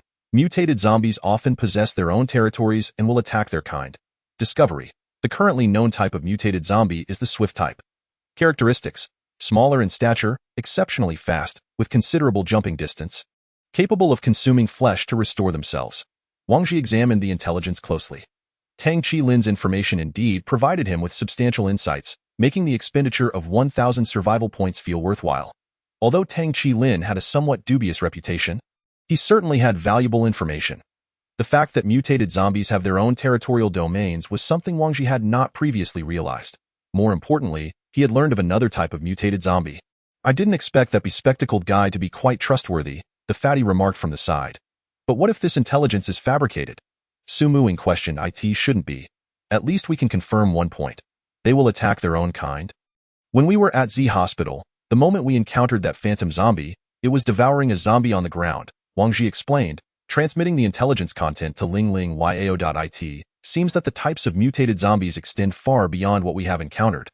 This could lead to complications, Lao He said, knitting his brows. Let's head back. It's best to rest early today and commence training tomorrow, Wang Ji concluded, turning to walk outside. That night, Wang Ji lay in bed. Tossing and turning, unable to find sleep, he continuously replayed the recent events in his mind. From the moment he entered Z Hospital and felt an inexplicable sense of crisis, he was convinced that this was no coincidence. He could truly sense that crisis looming. Sister Ing, I think I understand. Wang Ji suddenly sat up in bed. Hiss, I understand too, but let's discuss it tomorrow, Su Muing replied, frowning as she rolled over to embrace Jolly and drift back to sleep, leaving Wang Ji alone in the darkness, unable to rest. Perhaps it was due to his nap in the hot spring, or perhaps he was simply too agitated. Wang Ji got up and made his way to the living room on the first floor, settling onto the sofa to watch the movie being played by Ling Ling Yao. The next day, Wang Ji was awakened on the sofa by Su Muing, who informed him that Ling Ling Yao was still looping the movie from the previous night. What did you mean when you said you understood something last night? Su Muing asked, sitting across from Wang Ji with a cup of milk. I meant that I believe I can perceive mutated species. Wang Ji replied as he sat up from the sofa. Are you certain? Su Muing raised an eyebrow. Yes, my experience at Z Hospital is evidence enough, but it seems my sensing range is rather limited. Wang Ji explained. So, we can avoid mutated species? Su Muing inquired. If the mutated species do not detect us, theoretically, that should be possible, just as we were able to safely retreat from Z Hospital. Wang Ji affirmed. Not bad. Our captain's status is finally set to rise, Su Muing remarked, moving closer to Wang Ji and caressing his face with a mischievous smile. Cough. Lao He, who had just exited a room, stumbled upon the two engaging in a rather blush-inducing display on the sofa. With a resigned cough, he urged them to tone it down. Seizing the moment when Su Muing turned to look at Lao He, Wang Ji quickly swatted her hand away and shifted to another sofa. Where are the fatty and Luli? Wang Ji asked, having not seen the two for a while. They've been gone for quite some time to buy food. Why haven't they returned yet? Su Muing grumbled. Just then, the door swung open, and the fatty rushed in. Everyone! Incredible news! He exclaimed, rushing into the room. Calm down, sit down and tell us slowly, Wang Ji replied, taking a breakfast item from the fatty's hands. Listen up, according to insider information, the Doomsday Eternal team has been completely wiped out, the fatty whispered urgently. What? Where did you hear that? Wang Ji asked hastily. Although he had not interacted with this team, they were still a long-standing group. Back when they were a level 1 team, Doomsday Eternal had already been a level 3 team. If this news reached the other survivors within the Dawn Tower, it would undoubtedly incite unimaginable panic.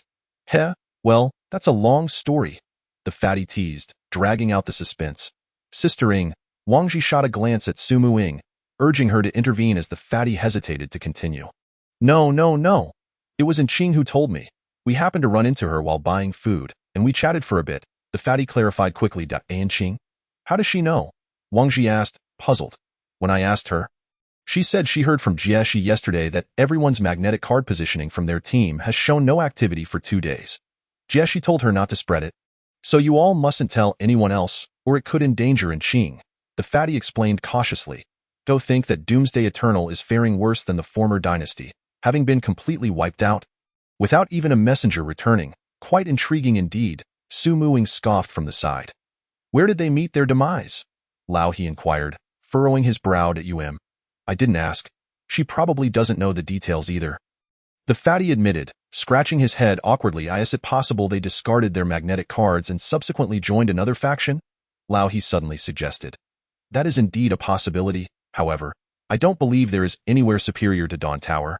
So the likelihood of that is slimmed. If there truly exists a more formidable organization than Dawn Tower, then our situation becomes even more precarious, Wang Ji analyzed. The implications of this situation sent a chill down Wang Ji's spine. If the Doomsday Eternal team had genuinely defected, it would mean the emergence of yet another clandestine enemy alliance. Wang Ji's gaze became hollow as he stared into the distance. There were only a few teams remaining on the 3rd level, which were just themselves and Tang Chi-lin's group. The 2 long-standing teams had already faded into obscurity. He was uncertain how many individuals were sacrificed daily outside the Dawn Tower, but he was acutely aware that the number of teams above them was dwindling, which filled him with an overwhelming sense of insecurity, as the strength of their allies waned. What did it matter if his own team was among the best? Chapter 87. The situation after their meal. The 5 donned their weighted gear and proceeded to the training ground. As time passed, the number of those promoted to the 3rd-tier teams steadily increased. Currently, excluding the Eternal Doomsday team, there were already 18 teams within the 3rd tier. The training ground was gradually becoming bustling with activity.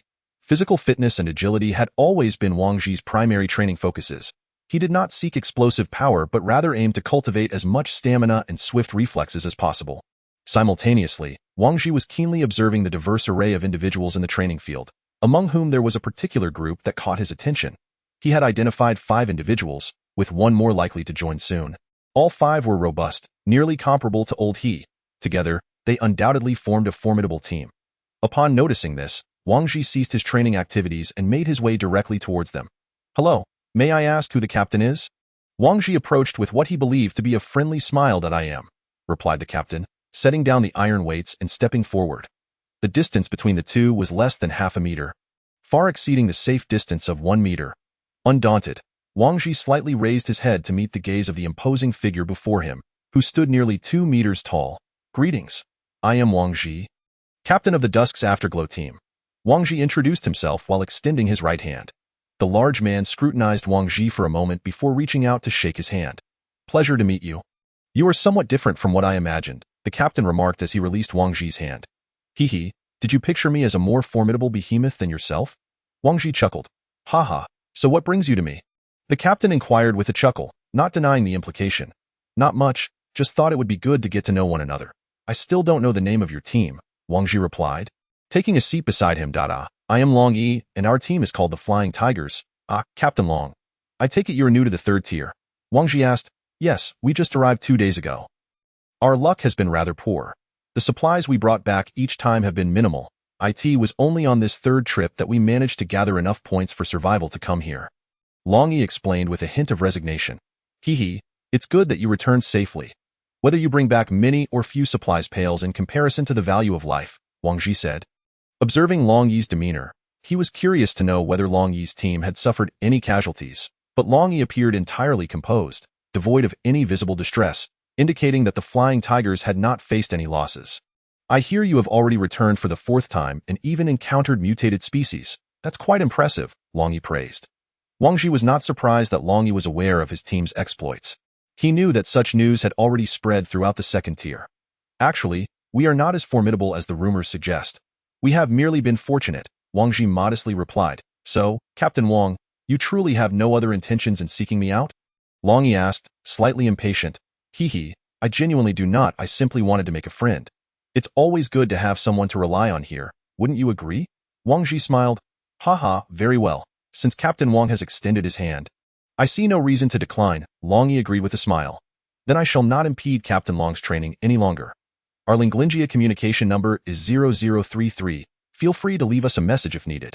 With that, Wang Ji rose to leave, not requesting Long Yi's communication number, as he believed that since he had taken the initiative to befriend them, he would not impose by asking for favors first. After Wang Ji departed, the amicable smile on Long Yi's face slowly faded. Boss, what was that guy here for? One of the team members inquired. He's the captain of the Dusk's Afterglow team, here to form an alliance. Long Yi replied nonchalantly. And did you agree? Let's first observe their actions. As long as we don't suffer any disadvantages, as he said, it's good to have someone to look out for each other here. Long Yi concluded, picking up the iron weights to resume his training. Meanwhile, Wang Ji was also analyzing the current situation. The outside world was becoming increasingly treacherous, and he believed that soon, the Dawn Tower would implement a cooperative system, fostering teamwork among the various teams. However, if that were to happen, the constraints of the Dawn Tower would be lifted, leading to inevitable infighting and resource plundering among the smaller teams. This was a highly paradoxical turning point. If the Dawn Tower were truly to take such a step, Wang Ji would have to strategize in advance to prevent such occurrences from affecting him. After a long day of training, Wang Ji collapsed onto his bed, exhausted.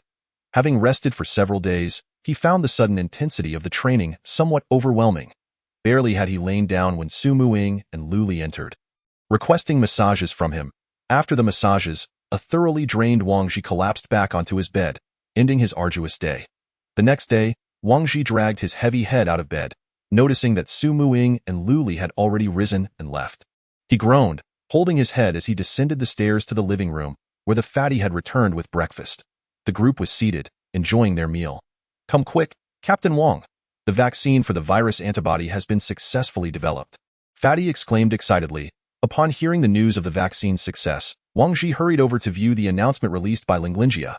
The virus antibody vaccine has been successfully developed. Teams that receive this notification are requested to proceed to the first-floor medical room for vaccination. Note: this vaccine has undergone repeated clinical trials, and its effectiveness has been verified. Please rest assured in receiving the injection.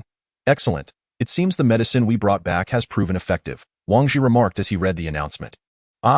If only this virus antibody had been developed sooner, Zhang Ming wouldn't have had to suffer a minor injury to his arm, Fatty lamented. With the virus antibody, we won't need to fear injuries anymore. He interjected with a hint of excitement. Are you really certain this vaccine is effective? No one wants to be a guinea pig. Even if Fatty were to receive the vaccine, would he dare let a zombie take a bite? Su Muing chimed in, polishing her nails. Even if animals are used for experiments and show immunity, it doesn't guarantee the same for humans. Are you suggesting that this virus antibody vaccine has not yet been verified on humans? He asked, puzzled. That's just my speculation. No one truly knows its efficacy, do they? Su Muing replied, her beautiful eyes shifting to Wang Ji, eager to hear his opinion. Chapter 88. Investigation. Wang Ji lowered his head. Eating breakfast while contemplating Su Muying's hypothesis, I think we should first observe the reactions of other teams after they receive the vaccine. As long as there are no significant side effects, we can certainly consider getting vaccinated ourselves. After all, there is nothing to lose. If we do happen to get injured, we can assess its effectiveness then. Indeed, That makes sense. After all, there's no risk involved. We can treat this vaccine as if it has no effect. He concurred. Once Wang Ji finished his breakfast, the five made their way to the medical room, only to discover that very few teams had received the notification. Tang Qilin's team was among them. He happened to be exiting just as they arrived. Fatty, go follow Tang Qilin and observe if they exhibit any abnormal reactions. Remember, be obvious about it. If he questions you, just tell him the truth. Wang Ji instructed in a low voice. Wang Ji's rationale for this approach was to avoid raising suspicion. Once suspicion arises, no matter what one does, the other party will perceive ulterior motives. Thus, Wang Ji opted for transparency from the very beginning, making their intentions clear. Got it, Fatty replied before turning to follow Tang Qilin. Luli, you should accompany Fatty as well, Wang Ji decided after a moment, still feeling uneasy about anyone going off alone. Even though order within the Dawn Tower was well maintained, a short while later, another team emerged, and the three followed. Wang Ji noted that those prioritized for vaccination were mostly from third-tier teams, allowing him to deduce that the Dawn Tower was administering the virus antibody vaccine selectively.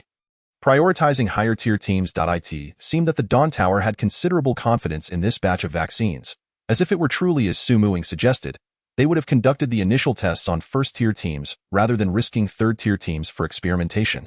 With this thought, Wang Ji's reservations about the virus antibody vaccine diminished significantly. The three followed that team for a full 2 hours, during which the opposing team's captain noticed them and approached Wang Ji. Upon learning they were merely observing their reactions post-vaccination, the captain scoffed at them, calling them cowards before walking away.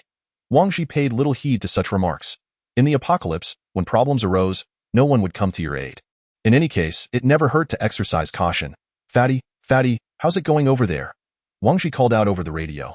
All is normal, Captain Wang, Fatty responded, catching Wang Ji off guard. Did Tang Qilin notice you? He did, but he seems indifferent, completely ignoring us. Understood. Let's regroup at the medical room.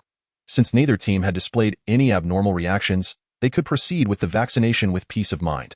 Once the five gathered, they entered the medical room, where the nurse who had delivered supplies to them previously was in charge of registration. Upon seeing Wang Ji and his companions, she paused momentarily before quickly regaining her composure and took their magnetic cards for registration.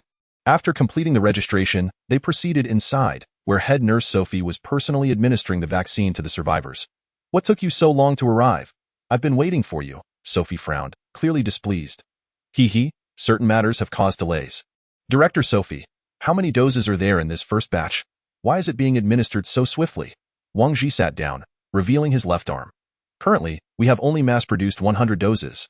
Due to a shortage of pharmaceutical raw materials, we still require survivors to gather additional supplies before we can commence the second round of production. All right, next, as Sophie spoke, she withdrew the needle. Director Sophie, don't your own people at the Dawn Tower receive the vaccine? The chubby man asked with a grin as he took a seat. It doesn't matter to us since we aren't going outside. Sophie chuckled lightly, as if amused by the chubby man's question. After all 5 individuals had received their vaccinations, they departed the medical room. When Wang Ji heard Sophie mention the shortage of raw materials, he realized that their upcoming mission would undoubtedly involve gathering such supplies. Typically, these materials are found within the city, and having traversed the urban area recently, he still felt a lingering fear. Had it not been for Jieshi arriving just in time that day, they might have been overwhelmed by the tidal wave of corpses. Upon returning to his residence, Wang Ji changed into a weighted suit and headed to the training ground. Since the resumption of the training task reward system, it seemed that everyone's motivation for training had surged. Tower Master, there are currently no signs of activity from the team searching for the Eternal Apocalypse, reported Adam, the commander of the troops, as he and Jieshi stood in the Tower Master's chamber. Not a single person survived? The Tower Master's voice carried a hint of anger. Did they reach their destination? Yes, they arrived near the Eternal Apocalypse. The Tower Master gazed upward. Shall we continue the pursuit? Jieshi asked, noticing the Tower Master's prolonged silence. How many survival points remain on the Eternal Apocalypse's magnetic card? The Tower Master inquired after a moment of contemplation. There are a total of 20,000 survival points left. Jieshi replied, Good Adam, go to the task hall and issue a bounty. Any team that can retrieve the magnetic card from the Eternal Apocalypse will be rewarded with 20,000 survival points, the Tower Master stated slowly. Tower Master, this might instill panic among the survivors, Adam cautioned. They have been living in fear, and what I wish to see is their ability to confront and conquer that fear when true terror arrives. Understood, Tower Master, Adam replied before turning to leave. The tower master sighed deeply as he watched Adam's departing figure. Jeshi, what is your perspective on this matter? The presence of 20,000 survival points on the magnetic card of the Eternal Apocalypse indicates that they did not intend to abandon their mission before leaving. It was an unpremeditated departure. Should they have encountered a stronger sanctuary than ours, they would likely have returned to convert the survival points on the magnetic card into resources to integrate into a new sanctuary. Even if they had attempted to use reverse psychology to return and plunder us, they would still require the magnetic card as a key to open the entrance. Furthermore, our pilots did not observe any signs of other sanctuaries within 100 meters of altitude. Thus, it is certain that the demise of the Eternal Apocalypse is genuine. There is a high probability that mutated species exist there. Jeshi articulated her viewpoint. Haha, Jeshi, you are as perceptive as ever. But tell me, why should I not abandon the pursuit? The tower master chuckled and turned his gaze toward Jeshi. I do not know, Jeshi responded after a moment of thought. From her perspective, it is most likely the work of mutated species, and there is no reason to continue the investigation. Doing so would only lead to greater losses. However, if they are indeed mutated species, then the goal must be to eliminate them. What could possibly warrant such a blood price? Could it be? As Jeshi arrived at this thought, she looked up in shock at the tower master, whose eyes glimmered with an eerie light beneath his platinum mask. Since you understand, you should hasten back to prepare. The tower master instructed, returning his gaze to the books on the table. Wang's team has encountered trouble again. The chubby man rushed over to Wang Ji. Observing the chubby man's demeanor, Wang Ji already knew something was amiss before he could even speak. What happened? Wang Ji slowly set down his equipment. The Dawn Tower has issued a bounty task, the chubby man said mysteriously. Oh? What is the bounty task? This is the first time I've heard of the Dawn Tower issuing a bounty. The task objective is to retrieve the magnetic card from the Eternal Apocalypse. What? Doesn't that mean everyone will know that the Eternal Apocalypse has been annihilated? I cannot say, but the reward for completing this bounty task is a whopping 20,000 survival points. 20,000? The chubby man nodded in satisfaction at Wang Ji's surprised expression. These 20,000 survival points are enough for a competent team to qualify for promotion to a level 3 team. However, the question arises. Wang Ji had learned of the Eternal Apocalypse's destruction 2 days prior through Anqing. In reality, the annihilation occurred even earlier, as Anqing did not inform the chubby man immediately. Wang Ji pondered the implications. Why did the Dawn Tower not issue the bounty task at the first opportunity? Instead, they concealed it for several days before announcing it. The only explanation he could conceive was that the Dawn Tower had sent their own members to the scene of the incident. But the outcome was less than satisfactory, resulting in their deaths. If this were the case, the Dawn Tower would certainly not let it go lightly. Let us not dwell on this. We're staying put this month. Focusing on training. Wang Ji and his companions had only just returned a few days ago, and he had no intention of taking on any tasks before the end of the month. Their team had nearly 30,000 survival points, enough to sustain them for quite some time. That evening, after finishing their training, the 5 returned to their residence. Wang Ji discovered a new message had appeared on Lingling Yao without him noticing. Lingling Yao, check the new message. Wang Ji instructed while changing clothes. The message was from the Flying Tigers, inquiring whether he was interested in joining them for the bounty task regarding the setting sun. Wang Ji chuckled softly upon reading the content. The Flying Tigers were indeed intriguing, seeking collaboration rather than assistance for the first time. However, Wang Ji had no intention of wading into this murky water. Since they had reached out to him, he felt compelled to offer Long Yi a word of advice. Do not participate. I suggest you observe. After replying through Lingling Yao, Wang Ji shut it down and retired to his room to rest. The following day, upon waking, Wang Ji checked Lingling Yao and noticed it had not replied. He decided not to dwell on it. He had already conveyed his message, and whether they chose to heed it was their prerogative. In fact, after the bounty task was announced, many level 2 teams were eager to participate.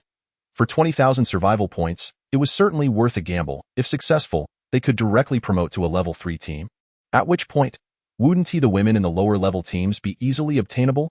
After lunch, Wang Ji headed to the training ground. Upon arrival, he noticed the Flying Tigers casually training nearby, seemingly taking his advice to heart by remaining observant. Do not act rashly. Do not act without comprehension, was the principle Wang Ji had established for himself.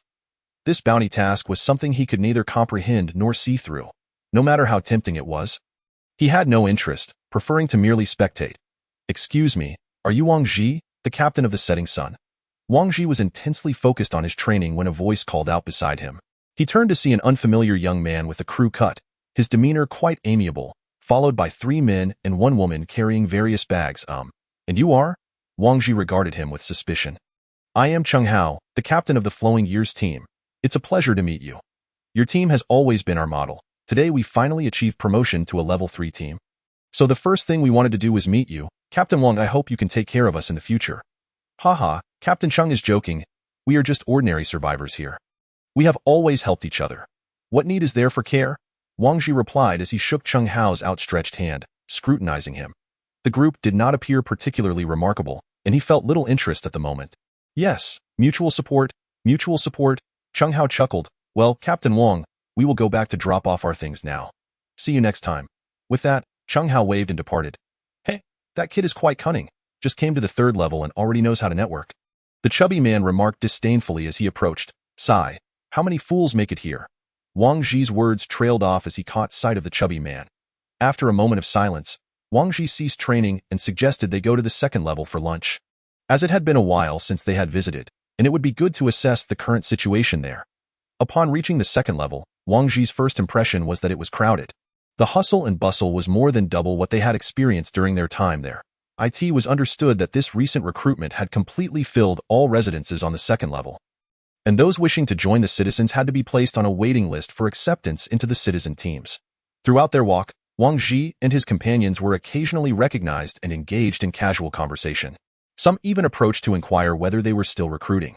Observing such fickle individuals, Wang Ji frowned.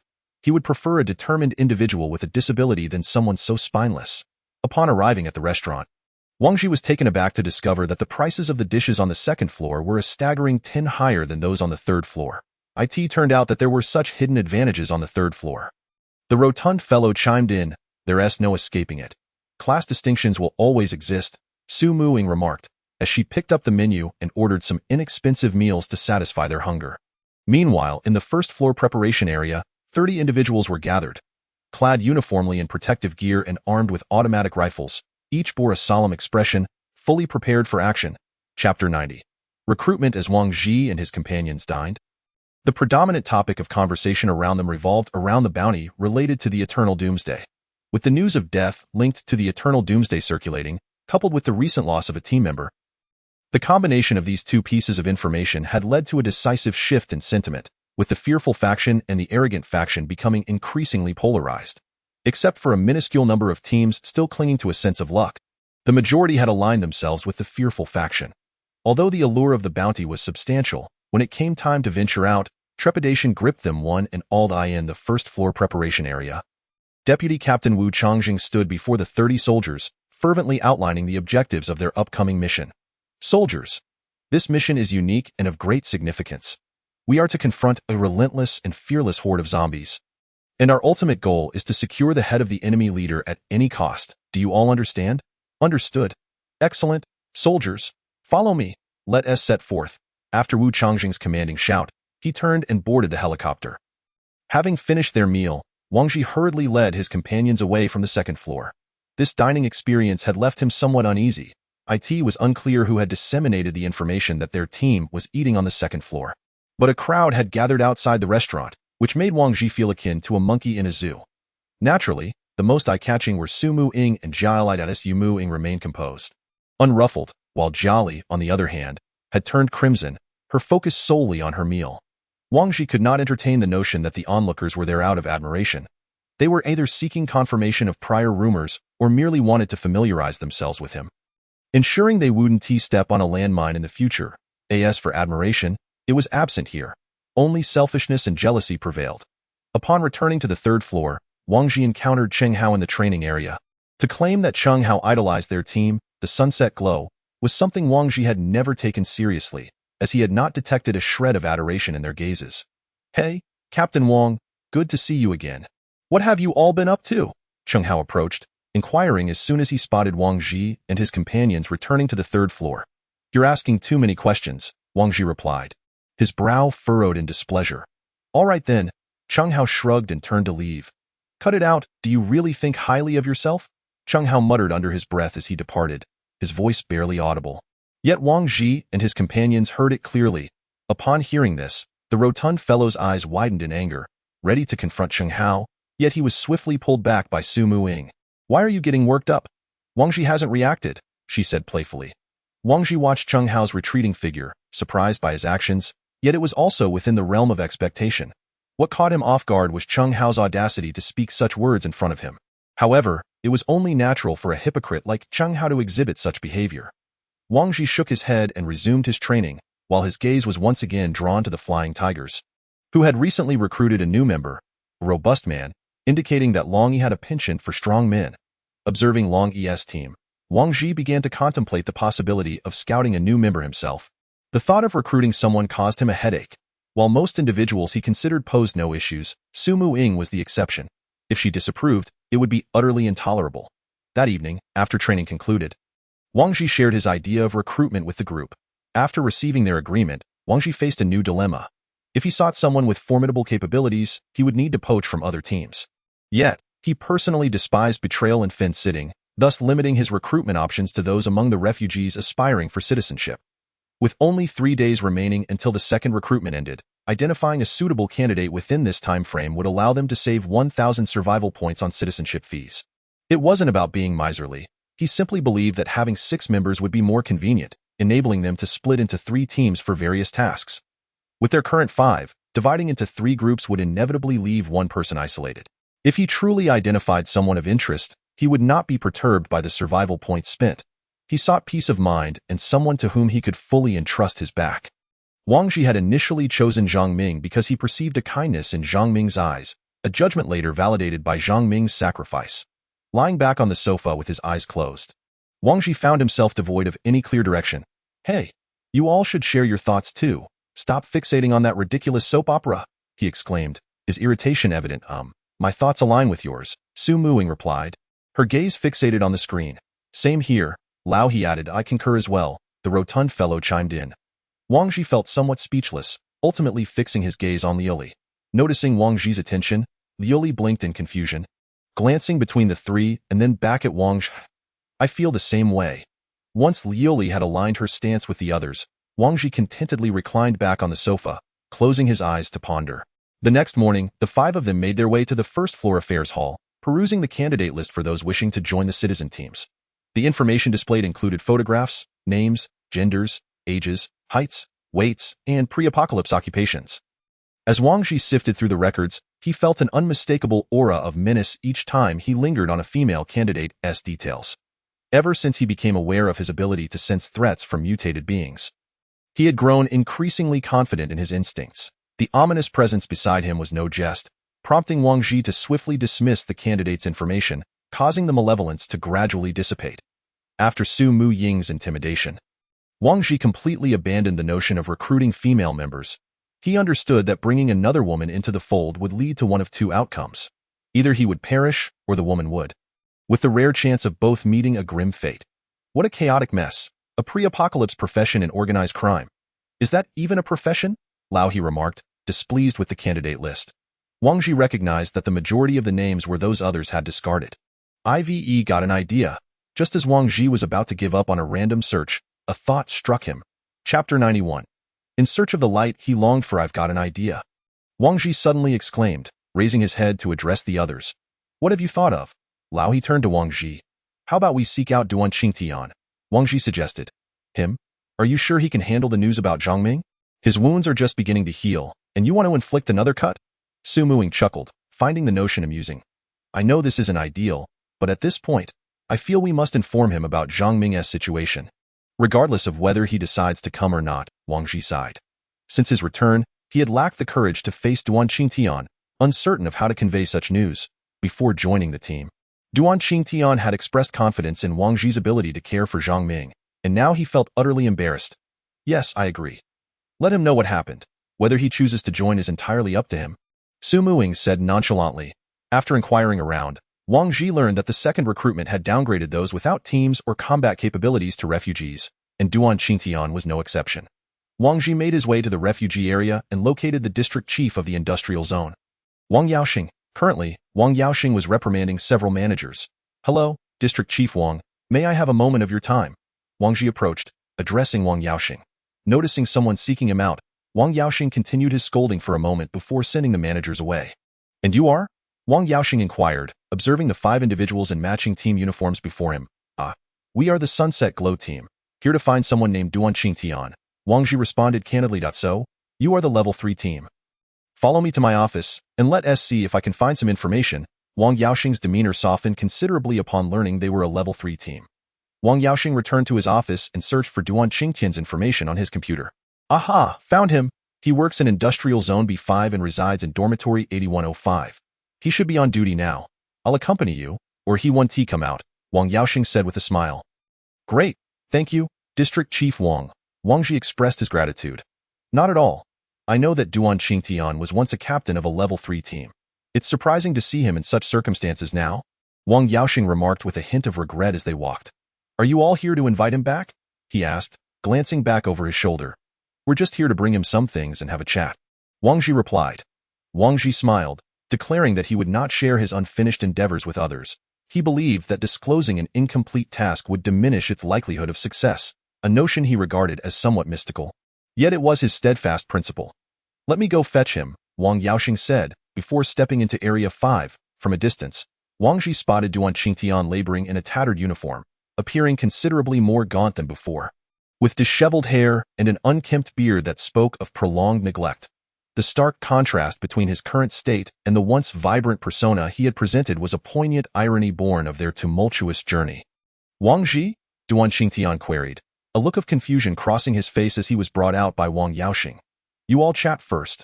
I have some matters to attend to, so I'll take my leave. Wang Yaoxing said, bidding farewell. It's been a while, old Duan. Wang Ji managed a strained smile. How did you all end up here? Where's Zhang Ming? Duan Qingtian glanced around at the 5, noticing Zhang Ming's absence. This is not the place for discussion. Let us converse in your dormitory, Wang Ji suggested. However, Duan Qingtian sensed an unsettling atmosphere. The group's mood was heavy, silence enveloping them save for the sound of their footsteps echoing on the ground.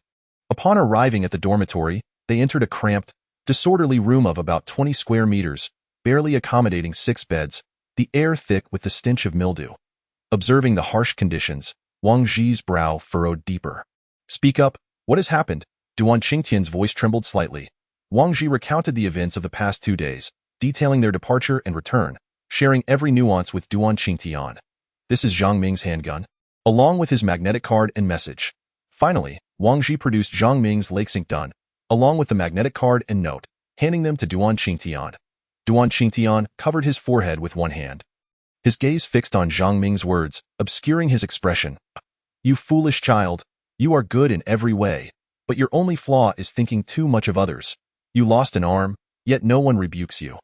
You could have come here to keep me company, he mused to himself, desperately trying to mask his emotions.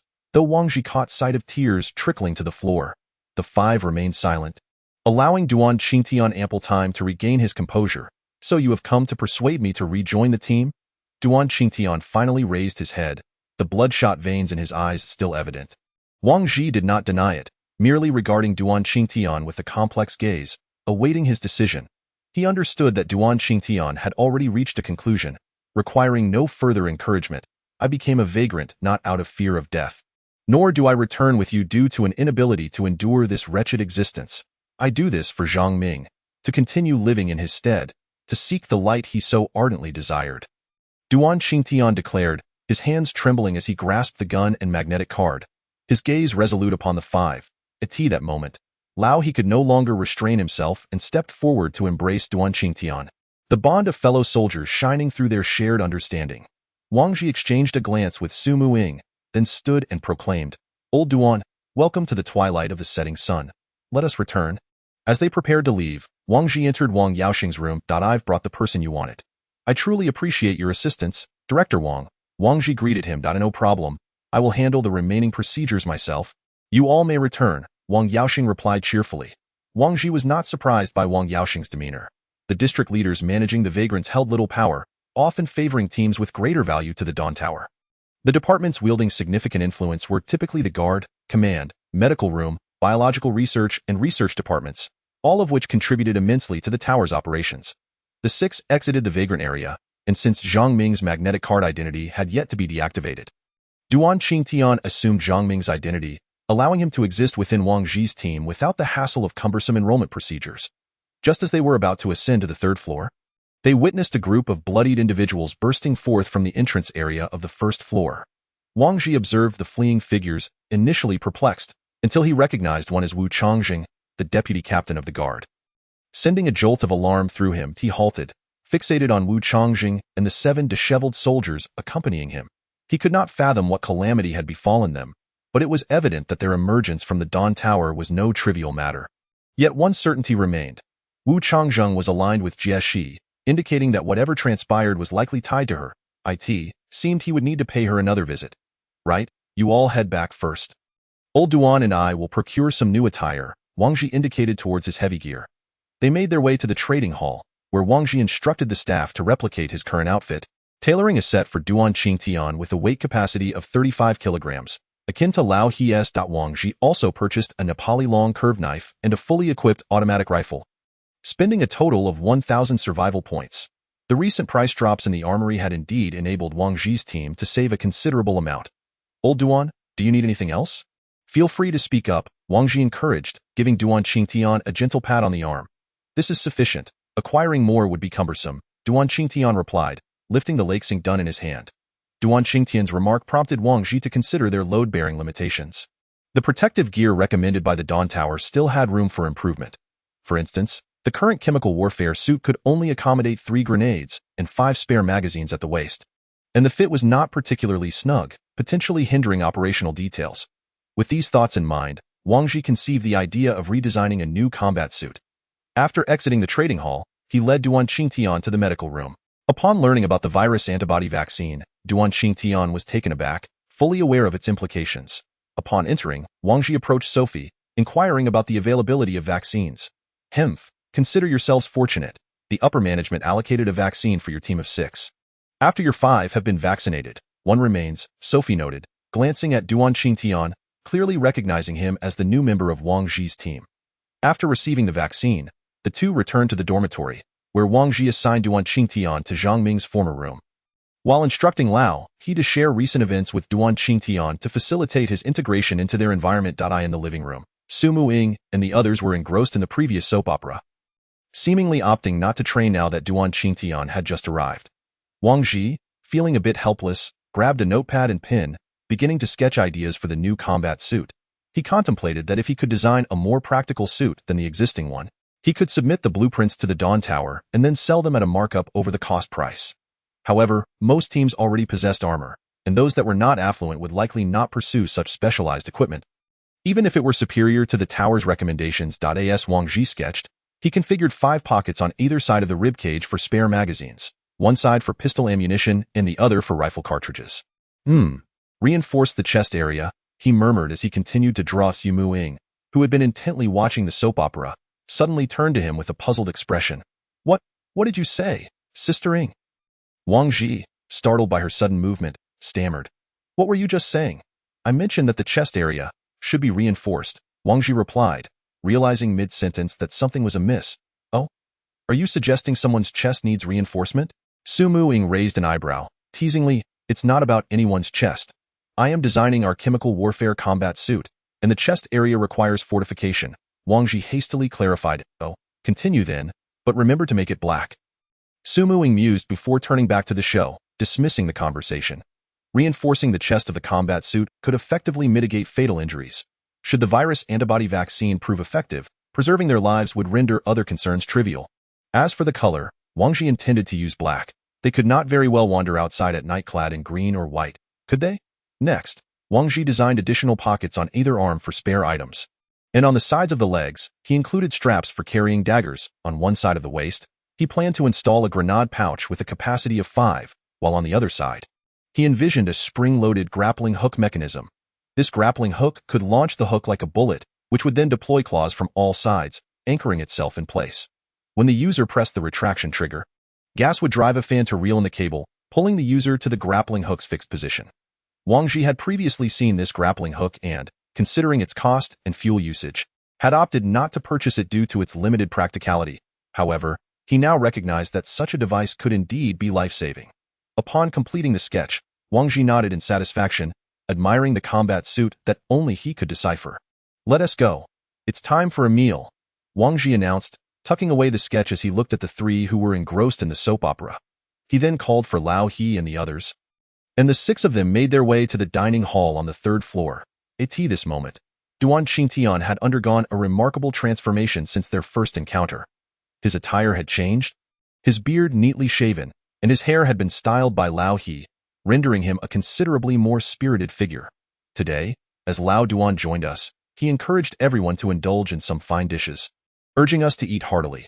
Wang Ji, primarily for the benefit of Duan Qingtian, ordered a selection of highly nutritious meals to help him swiftly recover from his temporary malnutrition. After the meal, they once again engaged in the clean plate initiative. With the presence of the plump fellow, Wang Ji and the others never left any leftovers. It's been ages since I've eaten so well, the plump man sighed, reclining in his chair and rubbing his stomach. Wang Ji had perhaps ordered a tad too much this time, spending 80 survival points. After the price hike, the five of them had previously managed to keep their meals within 20 survival points each. Having breakfast at 10 points and lunch and dinner at 20 points each, neatly offsetting their daily training expenses of 50 survival points. Upon exiting the dining hall, the six of them entered their free activity period. Wang Ji once again took Liuli by his side, heading towards the first floor's guard headquarters. His previous encounter at the entrance with Wu Changzheng and those 7 soldiers lingered vividly in his memory. Chapter 93. What will you exchange for? Wang Ji and Zhao Yeli arrived at the guard headquarters, where the same guard from their last visit stood at the entrance. The guard recognized Wang Ji, and this time, he presented his magnetic card before the guard, denying him the chance to speak. After the notification, Wang Ji entered Jeshi's room, only to be met with a chilling aura of menace that Jeshi exuded. He had never before sensed such a potent hostility from her. This time, she sat alone in the room, emanating an intense killing intent. Wang Ji felt a twinge of fear, apprehensive that Jeshi might direct her emotions towards him. Sit, Jeshi commanded, casting a glance at Wang Ji. Since entering the room, he had stood frozen 3 meters away from her, hesitant to approach, until Jeshi finally invited him to take a seat. Captain Jeshi, I saw Captain Wu and his team return from outside just now. Did something happen? Wang Ji inquired cautiously. They had originally set out with 30 individuals. Jeshi, her head bowed, struggled to contain her simmering fury. Upon hearing the number 30, Wang Ji was taken aback. The notion that only 8 had returned was staggering. What on earth was happening at the Dawn Tower? What had transpired out there? Wang Ji voiced his most pressing concern. Mutated zombies, Jeshi replied flatly. Mutated zombies? From what I know, they shouldn't be capable of killing that many people. Wang Ji expressed his bewilderment. He recalled the phantom zombie, which could barely manage to take 1 or 2 lives through a surprise attack before it was injured after revealing itself a few times. According to the survivors' accounts, they had encountered a zombie with exceptionally high defenses. Ordinary bullets and weapons were ineffective against its armored scales. High defenses, but that shouldn't account for so many deaths, right? If they couldn't fight back? They could have fled, Wang Ji pondered, realizing that such a scenario hardly justified the catastrophic losses. The most critical factor is that countless zombies were lying in ambush there. Once they entered that place, the mutated zombie would howl, summoning the surrounding zombies to converge from all directions. Then, how did Captain Wu and his team manage to escape? Wang Ji sought clarity on how the individuals he knew had avoided such peril. From what he understood, once surrounded by a horde of zombies, breaking free would be nearly impossible. Considering the potential for total annihilation, they had left 8 individuals at a distance to observe, ready to retreat if the situation turned dire, thus ensuring they at least retained some intelligence. At this point, Wang Ji was convinced that the location they had ventured to was a veritable death trap. What should we do next? He inquired, seeking to grasp the strategic direction of the Dawn Tower. Upon hearing this, Jeshi suddenly lifted her head, her gaze piercing as she fixed it upon Wang Ji. The information I am sharing with you comes at the cost of dozens of lives. You must contemplate what you are willing to offer in exchange for this knowledge. Wang Ji was momentarily perplexed, pondering what he could possibly barter. Nonetheless, Jeshi's revelations had indeed left him astounded. How could he possibly possess anything of equivalent value to those lives? Furthermore, what was it that Jeshi desired? A flurry of questions surged within Wang Ji's mind, interconnecting with the earlier notions of eternal death in the apocalypse. The Dawn Tower was uncertain about the nature of that place, hence dispatched individuals to investigate. When that yielded no results, they deduced that it was not another refuge, concluding there must be mutated organisms present. Upon learning of the existence of these mutated entities, the Dawn Tower immediately issued a bounty and sent Wu Changzheng to lead nearly 30 individuals back to confront the threat. Yet, what benefits could eradicating these mutated organisms bring to the Dawn Tower? Suddenly, it dawned on him. The crystal nucleus within the heads of the mutated organisms. The Dawn Tower sought the nucleus. Had they already uncovered its significance? If Jeshi had intended to acquire his crystal nucleus from the outset, she would have mentioned it earlier. Could it be that she aimed to use the crystal nucleus she possessed as leverage? Only then could she prevent further needless sacrifices in that perilous location. With this realization, Wang Ji spoke up, "I don't have the item on me right now, but I can bring it to you later. Conversing with you remains so effortless," Jeshi remarked, a faint smile gracing her lips. Wang Ji fell silent, patiently awaiting Jeshi's next words. "You've seen for yourself. The Dawn Tower's resolve is unwavering and its intentions clear. However, nobody anticipated that place would be so treacherous. For now, I can only act as I am. And the Dawn Tower will continue to gather these crystal nuclei." "Does that mean the Dawn Tower is already aware of the nucleus's properties?" Wang Ji exclaimed, his hands pressed against the table. A surge of excitement coursing through him. Jeshi shook her head, and Wang Ji felt the flicker of hope within him extinguished. "Yes, not that they have just learned. They have always known," Jeshi replied. "What? Then what about your earlier?" Wang Ji was incredulous, grappling with the idea that they had always been aware. Why had Jeshi claimed ignorance when she first presented the giant python nucleus? "What are you so excited about?" "I only have a superficial understanding. I don't know precisely how to utilize it. However, I can tell you its function," Jeshi responded casually. "I'm all ears," Wang Ji said, beads of sweat forming on his palms as he envisioned himself wielding extraordinary powers. "The function is quite simple. It serves as a key to unlock the shackles of the human body, elevating your physical capabilities from a limited ceiling to an unlimited potential, much like I have done," Jeshi explained. As she spoke, she swiftly struck a punch towards Wang Ji's face. In that moment, he was left dumbfounded. It felt as though Jeshi had unleashed her full strength.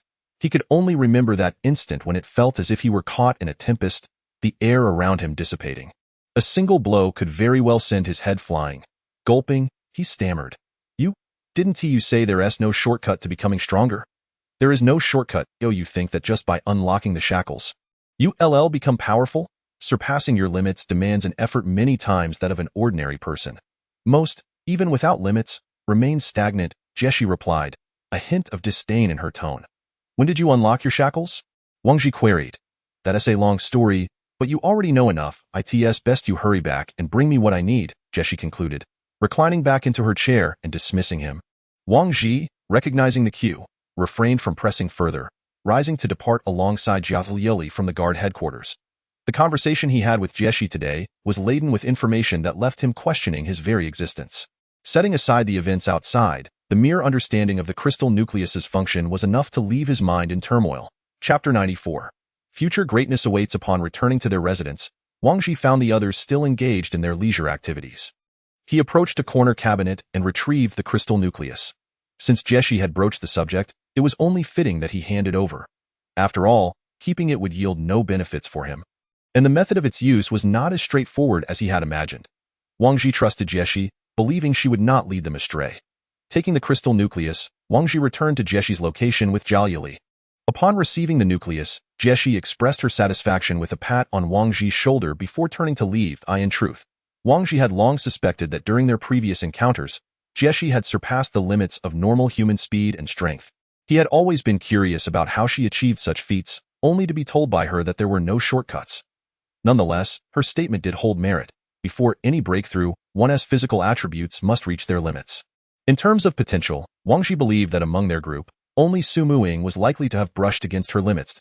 As for Duan He and the others, their physical capabilities were still somewhat distant from their corresponding limits. The remaining trio, Plump Fellow, Lioli, and himself, were merely at the threshold. In terms of physical fitness, the disparity among them was minimal, but when it came to strength and speed, they had a long journey ahead. One that could not be traversed overnight. 10 years to forge a sword. Why should I lose to those who sharpen their blades at the last moment? Wang Ji mused as he returned to the residence. Finding no one back yet, he resumed his position on the sofa, sketching his designs. After a while, the Plump Fellow and Su Muing were the first to return. "What have you got there?" Wang Ji inquired, noticing the Plump Fellow laden with numerous bags. "Sister Ing wanted to buy some things on the first floor, and I was dragged along as her laborer," the Plump Fellow explained as he placed the pile of items onto the table. "Wow, what is all this? So much," Wang Ji exclaimed, gazing at the table brimming with bags. Shampoo, body wash, skincare products, toothpaste, and a plethora of clothing. Truth be told, I can hardly recall the abundance of items. The hefty fellow, reclining on the sofa, rubbed his forehead and remarked. Upon hearing this, Wang Ji suddenly remembered that their sanitary supplies were nearly exhausted as well. Well, cleanliness is commendable. Wang Ji nodded in agreement. These items cost over 1,500 survival points. The hefty man whispered, leaning closer to Wang Ji. Goodness, is that? Wang Ji began to exclaim, but then recollected that Su Muing was rummaging through those items behind them. Thus he quietly asked, is it really that outrageous? Indeed, the hefty man affirmed with a nod. These aren't mere sanitary products. They are luxury items. Hey, what are you two whispering about? Su Muing inquired, noticing their secretive behavior. Oh, nothing. Just expressing our admiration for Sister Ying, who still cares about our hygiene. Wang Ji replied with a smile. Get lost. This is for me and Luli. What do you big guys need it for? Su Muing retorted disdainfully. Despite her words, Su Muing still purchased sanitary supplies for Wang Ji and the others. Here, use this. As she spoke, Su Muing tossed 4 bars of soap at Wang Ji. Wait, Sister Ying, you can't possibly expect us to wash our hair with soap. Can you? Wang Ji said, half amused, half dismayed. That's multifunctional soap. It can be used for washing hair, face, body, and even laundry. Su Muing shot back, glaring at the two. After hearing this, Wang Ji found himself at a loss for words.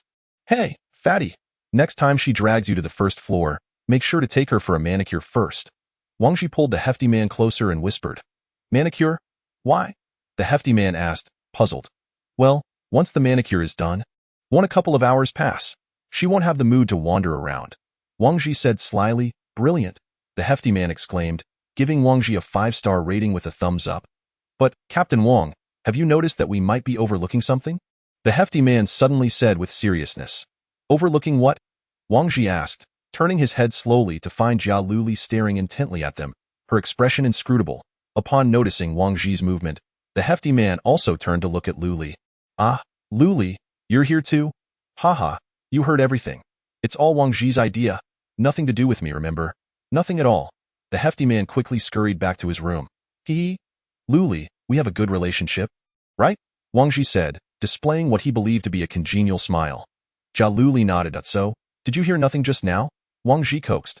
Jia Luli nodded again. Well, splendid. You are destined for greatness in the future. Wang Ji nodded approvingly at Luli and resumed sketching on his draft. After a while, Duan He and his companion returned, drenched in sweat, having just completed their training. Witnessing their discipline, Wang Ji felt a surge of admiration. With everyone gathered, Wang Ji summoned them all to the living room. Come, it's time for a meeting, Wang Ji announced, sitting upright on the sofa. Speak swiftly. We need to eat afterward, Su Muing said casually. Perched on the back of the sofa. It's about the eternal end and the crystal cores. Eternal end? What happened to them? Duan Qingtian inquired upon hearing the name of the team. Didn't Laoyi tell you? Their team was completely annihilated out there. We found the reason for their demise. There was not only a mutated zombie in that area, but countless ordinary zombies lurking nearby. Once you step in, you'll be buried under a horde of them, Wang Ji explained to everyone. But didn't Tang Qilin say that mutated zombies also attack their kind? Lao He raised a question. Tang Qilin was likely correct, but only concerning the agile zombies he described. The mutated zombies at Eternal End may have the ability to command and control the ordinary ones. Wang Ji hypothesized it. So, how did you come by this information? Captain Wang, the hefty man asked. Today, as we returned from the first floor, I witnessed members of the guard team fleeing in terror from outside. I gathered information from Jieshi. Had they not left a few behind to observe from a distance, none of the 30 would have returned. Goodness, if that's the case, then that bounty task is nothing but a trap. Anyone who ventures in will meet their demise. The hefty man lamented. There's no helping it. When the Dawn Tower first began, they had no idea what awaited there, Wang Ji replied helplessly. And what about the crystal cores? Su Muing inquired from behind. The crystal cores are significant, Chapter 95. It's just too simple. As soon as the topic of crystal cores arose, the others instinctively inched closer to Wang Ji. Even Su Muing, who had been lounging on the back of the sofa, settled down on the sofa, eagerly awaiting Wang Ji's words. The Dawn Tower has long been aware of the crystal core's functions, yet they have yet to devise a safe and effective method of utilizing them. What purpose do they serve? The hefty man asked anxiously.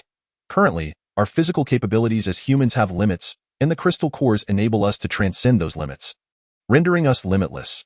Jieshi is in such a state now. Upon hearing this, the group fell into contemplative silence. each lost in thought, mirroring Wang Zhi's prior state of mind. No wonder when we confronted the giant python. Jieshi leaped nearly 5 meters high. I was left wondering if she was even human, Lao He slowly articulated. If we use the crystal cores to break through, can we also leap 5 meters high like Captain Jieshi? The hefty man asked, filled with yearning. Theoretically, yes, but it depends on how much you can train. Just like now, if you haven't reached your physical limits, the crystal core won't benefit you much, nor will it allow you to soar. Wang Zhi elucidated.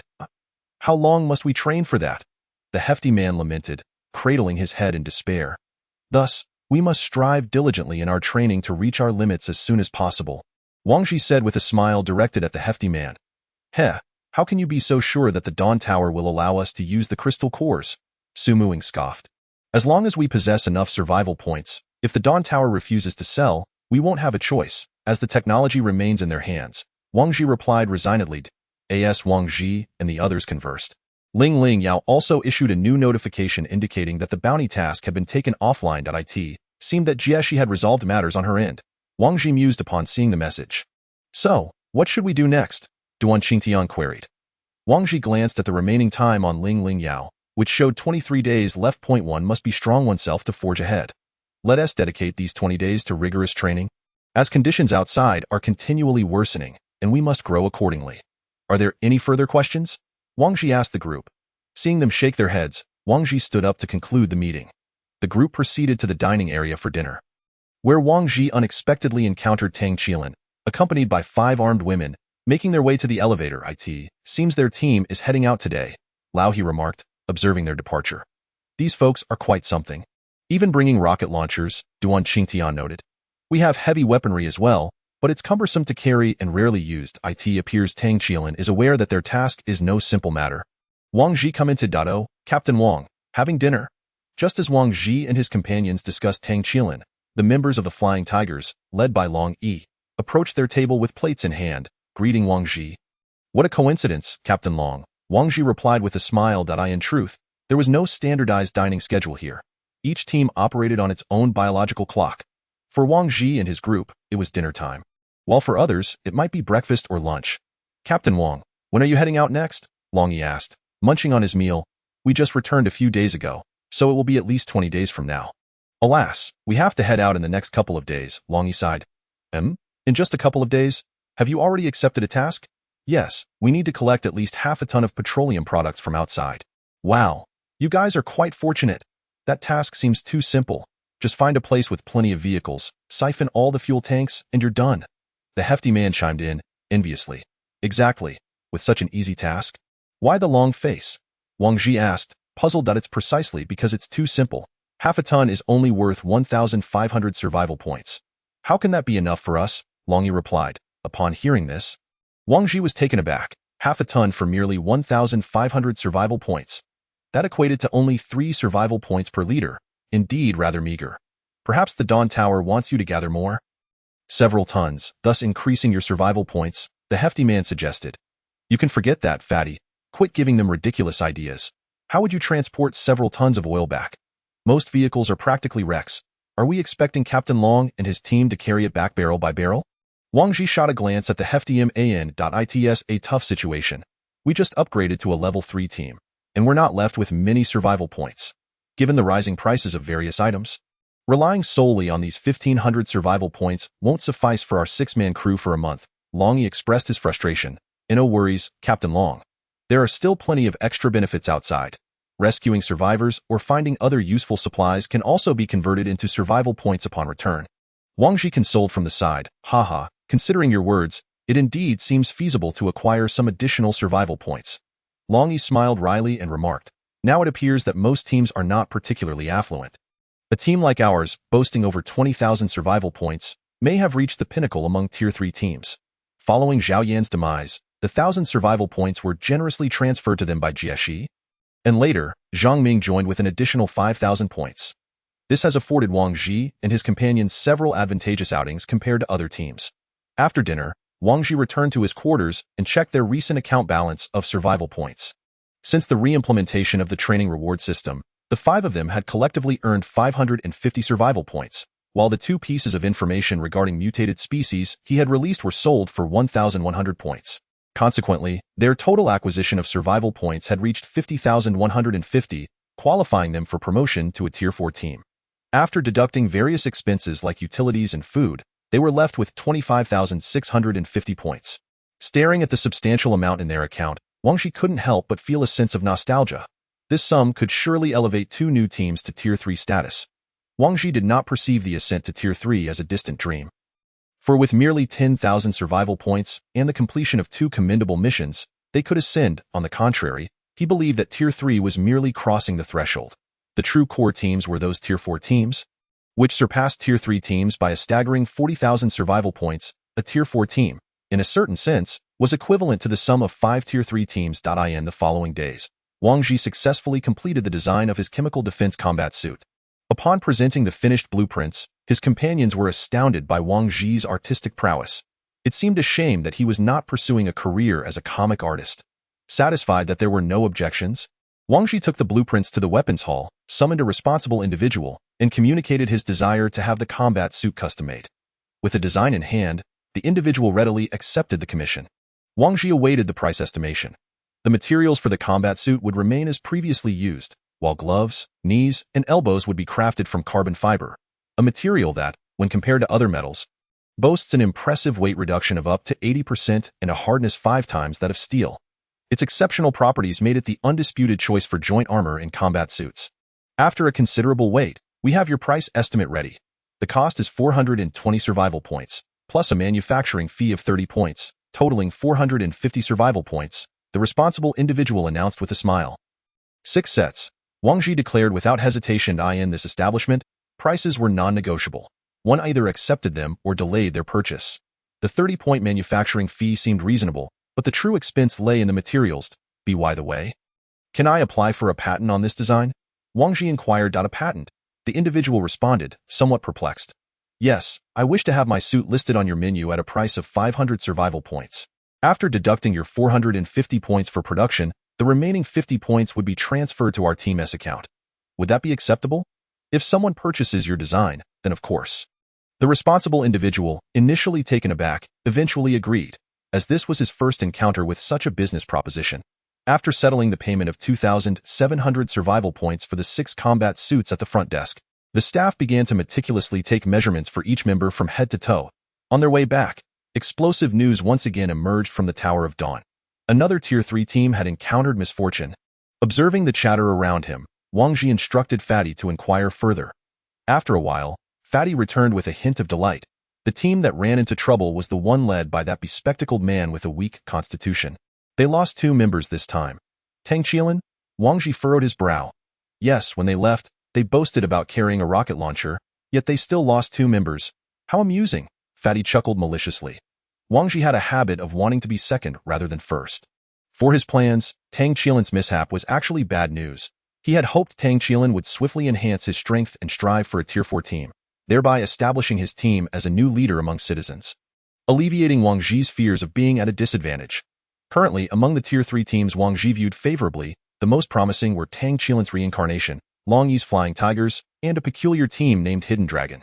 The latter was distinctive for its female leader, adorned with a dragon tattoo that cascaded over her shoulder, accompanied by 5 male members.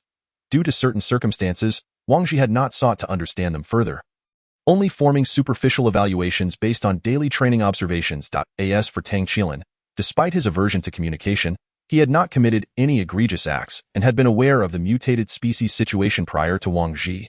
Thus, Wang Ji concluded that Tang Qielin was not as simple as he appeared. Conversely, Long Yi of the Flying Tigers was a team Wang Ji prioritized for future collaboration should the need arise. 3 days later, Wang Ji's custom-made chemical defense combat suits were finally completed. Upon receiving the goods, he could hardly contain his excitement and promptly donned the suit in his quarters. The craftsmanship from the Tower of Dawn was undeniably impressive. The fit was perfect, tailored to each individual's physique.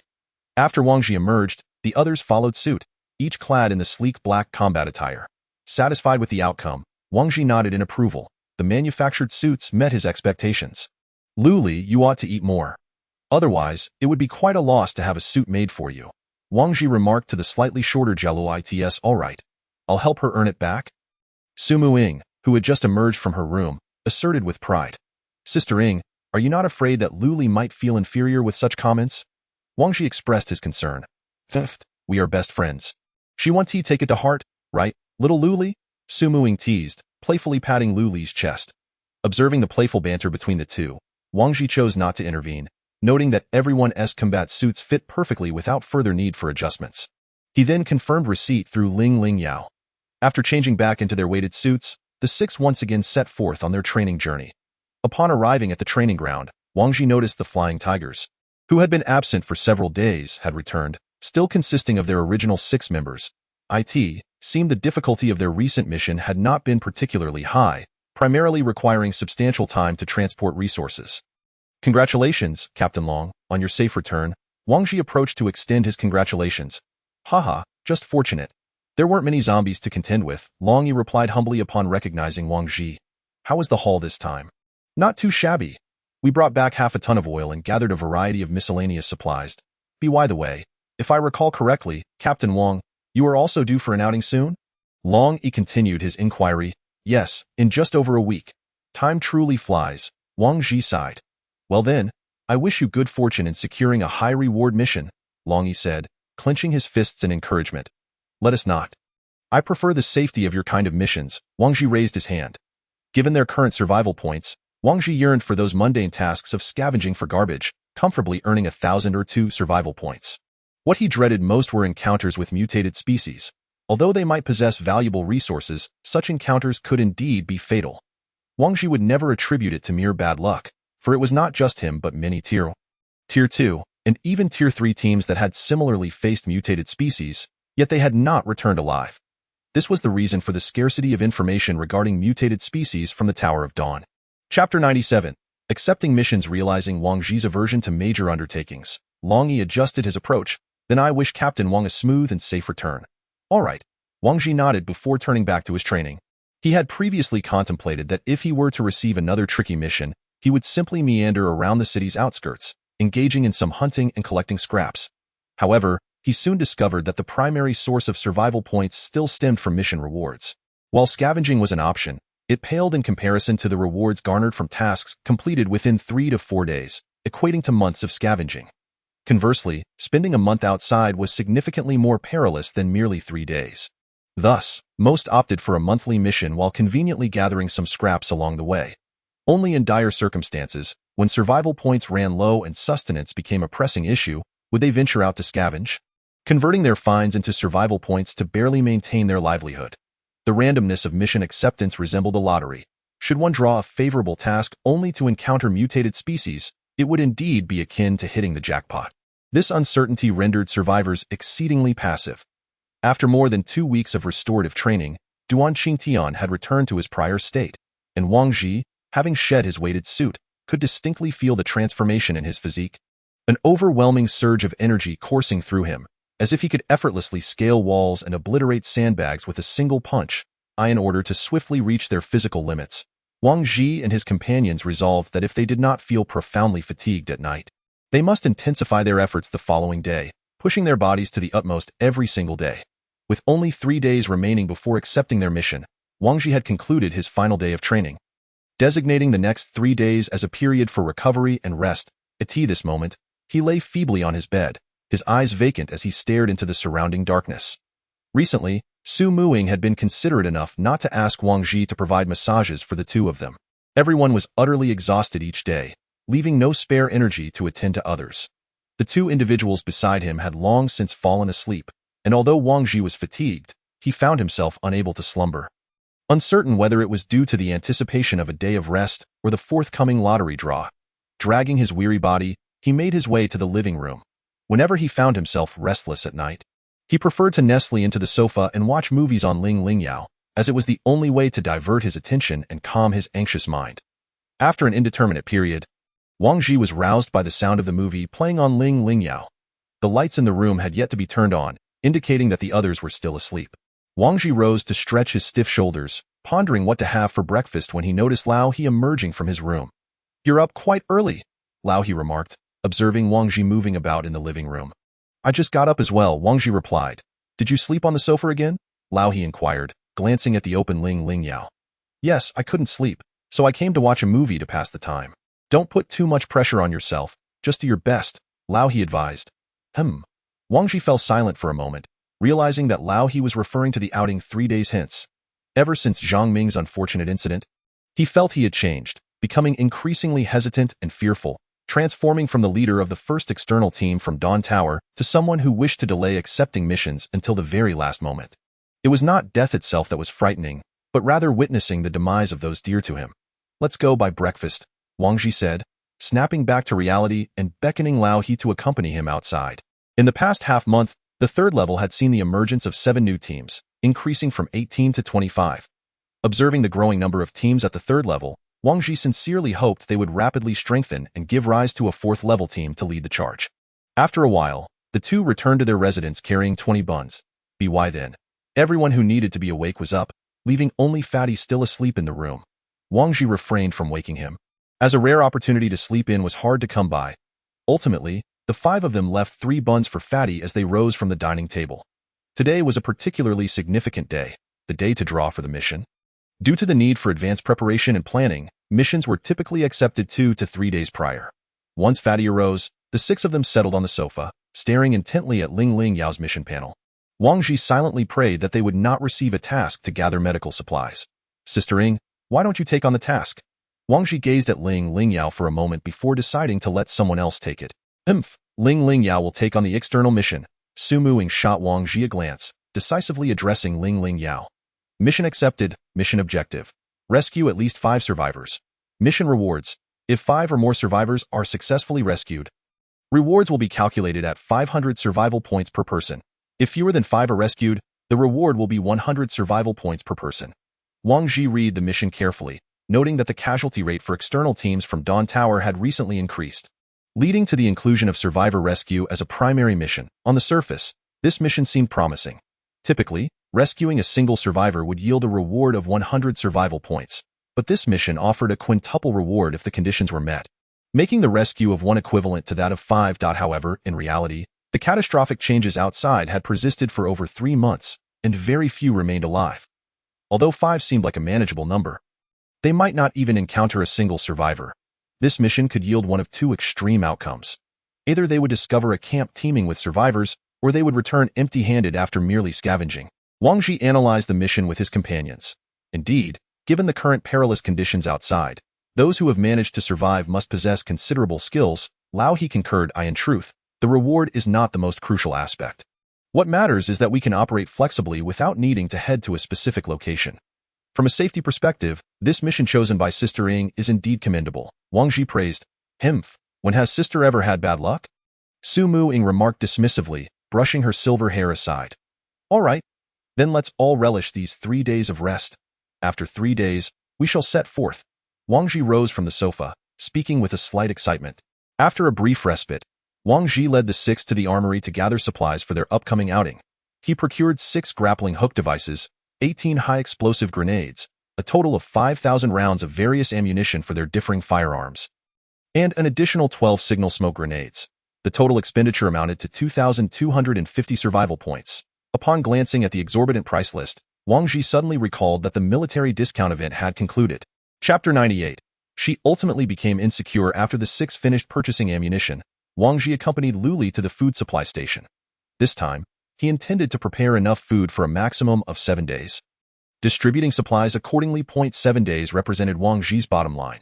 If no additional survivors were discovered during that period, they would have no choice but to withdraw and return. While Wang Ji was selecting provisions, he felt a tug at the hem of his clothing and turned to find Luli pulling at him. What is it, Luli? Wang Ji inquired. Captain, what can I eat to be like Sister Ing? Luli murmured, her head bowed. Upon hearing Luli's words, Wang Ji was momentarily taken aback, then glanced at her chest. She had ultimately succumbed to insecurity. Ahem. Luli, you are fine just the way you are. Wang Ji stumbled over his words, seeking to offer her comfort. Really? Luli raised her head, her curiosity piqued. Yes, Wang Ji affirmed with a nod, feeling it was imperative to instill confidence in her. Upon receiving Wang Ji's reassurance, Luli's lips gradually curved into a smile. Ultimately, Wang Ji spent 300 survival points to purchase 7 days' worth of food for the 6 of them. The 2 carried several large bags of provisions as they made their way back. On the return journey, A small girl suddenly blocked their path, appearing to be just over 10 years old. "Brother, sister, could you spare me some food? I haven't eaten in a long time," the girl pleaded, eyeing the food in their hands. Wang Ji observed the little girl, her clothing tattered and filthy, her face smeared with dirt as though she hadn't washed for days. "Little one, where are the members of your team?" Wang Ji asked kindly. "They don't want me anymore. Well, why not head to the ecological zone? They provide meals there," Wang Ji suggested, attempting to guide the girl away. However, she blocked their path once more, saying, "Please, I'm begging you. If I don't get food, they'll really kill me." The girl began to sob. Witnessing this, Lu Li could no longer bear to watch and was about to offer the girl some food when Wang Ji gently pulled Lu Li's hand away from the back. "That's your own matter. If you lack the ability, then return to being a vagrant and let those in need take the citizen spots," Wang Ji stated firmly, leading Lu Li away. Seeing that Wang Ji and Lu Li were outnumbered, the girl waved her hand, signaling. As Wang Ji took a few steps away, 3 men emerged to block their path. Wang Ji furrowed his brow. Was it his misfortune? Or was this level always like this? "Kid, don't be ungrateful. We won't make things difficult for you. Just leave half behind, and we'll let you go," one man with a scar on his face said arrogantly. "Wait a minute, doesn't the Dawn Tower oversee this?" Wang Ji questioned, perplexed by their audacity. "Ha, we neither kill nor harm anyone, so why should anyone care about us?" The scarred man retorted. "Oh? Interesting, if you neither kill nor harm, how do you plan to take something from me? By mere words?" Wang Ji replied, intrigued of course, by robbery. The scarred man declared, and the 3 men advanced towards Wang Ji and Lu Li, attempting to seize the bags from their hands. Just as the 3 approached, they were taken aback to see Wang Ji brandishing his Desert Eagle, aiming it at them as if ready to fire at any moment. What do you want? Are you going to shoot and kill here?" The scarred man stammered, suppressing his fear. Wang Ji shook his head. "No, I merely took it out to scare you." The 3 men paused, glancing at the scarred man. "Why are you all looking at me? Does he truly dare to shoot? Everyone, go." Just as the scarred man was about to step forward again, Wang Ji actually fired a shot at his feet. The sound of the shell clattering to the ground echoed, and the 3 men stood frozen in shock, gradually feeling the urge to retreat. They had not anticipated that Wang Ji would really pull the trigger. "If you want to beg for food, do it respectfully. If you want to rob, then go outside and do it," Wang Ji scoffed, casting a disdainful glance at the 3 before turning to leave. Just as he was about to depart, members of the guard team approached from a distance. Although Wang Ji's gun was equipped with a silencer and the sound was not loud, the situation could still be observed through surveillance. The leader of the guard was Deputy Commander Wu Changjing. This time, when Wu Changjing encountered Wang Ji, he did not apprehend him as he had during their first meeting. Instead, he approached and greeted. "Captain Wang, what brings you here?" "A few beggars have suddenly turned into robbers, and in my fright, I accidentally discharged my weapon," Wang Ji replied nonchalantly. Upon hearing this, Wu Changjing furrowed his brow, commanding, "Take all of them away." He then waved his hand dismissively. "Oh, and there's a little girl as well. She's in cahoots with them," Wang Ji added, gesturing towards the girl who had already fled, before turning to leave. For Wang Ji, there were no pitiable souls within the confines of the Tower of Dawn. Everyone was equal, equipped with hands and feet, just as they had been before the apocalypse and remained after. It was a matter of survival of the fittest. And he held disdain for those who sought to gain without effort, living off the labors of others. Upon returning to the residence, Wang Ji intended to find a suitable time to gather everyone for a practice session with the grappling hook. For such equipment was not typically employed lightly. When the time came to use it, it would undoubtedly be during a moment of crisis, and he needed to ensure their stability and safety in its operation. He summoned the rest via radio, instructing them to don their combat gear before leading them to a training ground surrounded by stone walls. Wang Ji produced the grappling hook, explaining its usage to Fatty and Lioli, while he deemed it unnecessary to instruct Duan Hang and the others. After covering the theory, they moved to practical application. The method of launching the grappling hook was akin to that of a handgun. Aim at a point and pull the trigger. Clang! Wang Ji embedded the hook into a wall 6 meters above, then pressed the retraction button, causing the cable to retract. With a slight push from his legs, he found himself standing on the 6-meter-high wall. To retrieve the hook, he merely had to press the retraction button once more, and the iron claws lodged in the wall would retract, allowing the cable to detach from the surface. "Now, you try it," Wang Ji instructed before leaping down from the wall. The 2 then drove the grappling hooks into the high wall and jumped up together. After several rounds of practice, they gradually became accustomed to the sensation before advancing to higher-level training. This involved leaping from one high wall to another, requiring a considerable degree of proficiency to complete both the securing and retracting actions before landing. They practiced for a while, until the gas fuel ran out, at which point Wang Ji called a halt. Chapter 99. Cozy Village, January 1, 2026. Overcast. 3 days had swiftly passed, during which Wang Ji frequently consulted the map, examining the surrounding layout. Ultimately, he chose the area accessed by Elevator No. 9, which was relatively underdeveloped with a smaller population, an area he currently favored. Inside the residence, the 6 individuals were inspecting their gear, and Fatty had shed his earlier jovial demeanor, silently organizing his backpack. "It's about time. We should be on our way," Wang Ji remarked as he glanced at Lingling. With that, the 6 donned their backpacks and made their way to the first floor. Upon reaching the first floor, passers-by turned to look at them, captivated by their complete array of gear. Some gazed with envy, while others shot them glances of jealousy and disdain. The 6 stepped into passage number 9, and as the elevator reached its destination, Wang Ji ascended the stairs slowly. With each step upward, he began to feel the cold outside, which was even more biting than during his last excursion. His brow furrowed. In this frigid winter, the survivors outside had no air conditioning or heating, and would have to rely on burning wood for warmth. Without proper insulation or heating measures, they risked freezing to death. After walking for a while, they arrived at an iron gate leading to the outside. The 6 prepared their firearms, ready to confront any unforeseen circumstances. Once everyone was set, Wang Ji activated the iron gate. The cold wind rushed into the tunnel, and despite wearing insulated clothing, he felt an icy chill. Surrounding them was a wild area, marked only by some withered weeds and a few figures moving slowly. Wang Ji observed the figures in the distance, noting that they still wore tattered short sleeves. He couldn't help but admire their resilience. These creatures seemed too tenacious to perish in the freezing temperatures. Fatty, spotting the sluggish zombies, discreetly unsheathed his dagger and approached. The limited number of zombies emboldened him. However, as he neared within 10 meters of the nearest zombie, it became aware of him and turned to run in his direction. From afar, Wang Ji observed the zombie's movements and noted that its speed had significantly diminished compared to their last outing. It appeared that the extreme cold had indeed suppressed the zombie's activity. In the midst of his contemplation, Fatty had already dispatched the few figures, striking a pose he deemed impressive for the others. Wang Ji classified this behavior as a form of courtship. "Where to next?" Duan Qingtian inquired. Wang Ji surveyed the desolate landscape, noting a rural road leading towards the city on the map. "Let's head to the rural road ahead and see if there are any villages along the way." He tucked the map away and proceeded forward. Wang Ji believed that villages were relatively safe due to their sparse populations, reducing the risk of being besieged by hordes of zombies. As the 6 arrived at the rural road, they found it to be a vital route leading to the provincial road, littered with abandoned freight trucks and tankers. Wang Ji approached one of the tankers, discovering that it had long since been drained of its contents. He shook his head, lamenting the loss. Had there been a well-preserved tanker, it could have brought wealth to a team. Some construction materials within the trucks remained intact, though they offered little benefit to Wang Ji and his group. "Stay close to the roadside. Watch for zombies behind the vehicles," Wang Ji cautioned, as they moved along the edge of the road where a few zombies occasionally sprang out from among the vehicles. With the zombies' speed diminished, the journey was considerably easier for Wang Ji and his companions. How much further? Half an hour later, Su Muing withdrew Wentiang from a zombie's head, frowning at the overgrown weeds around them.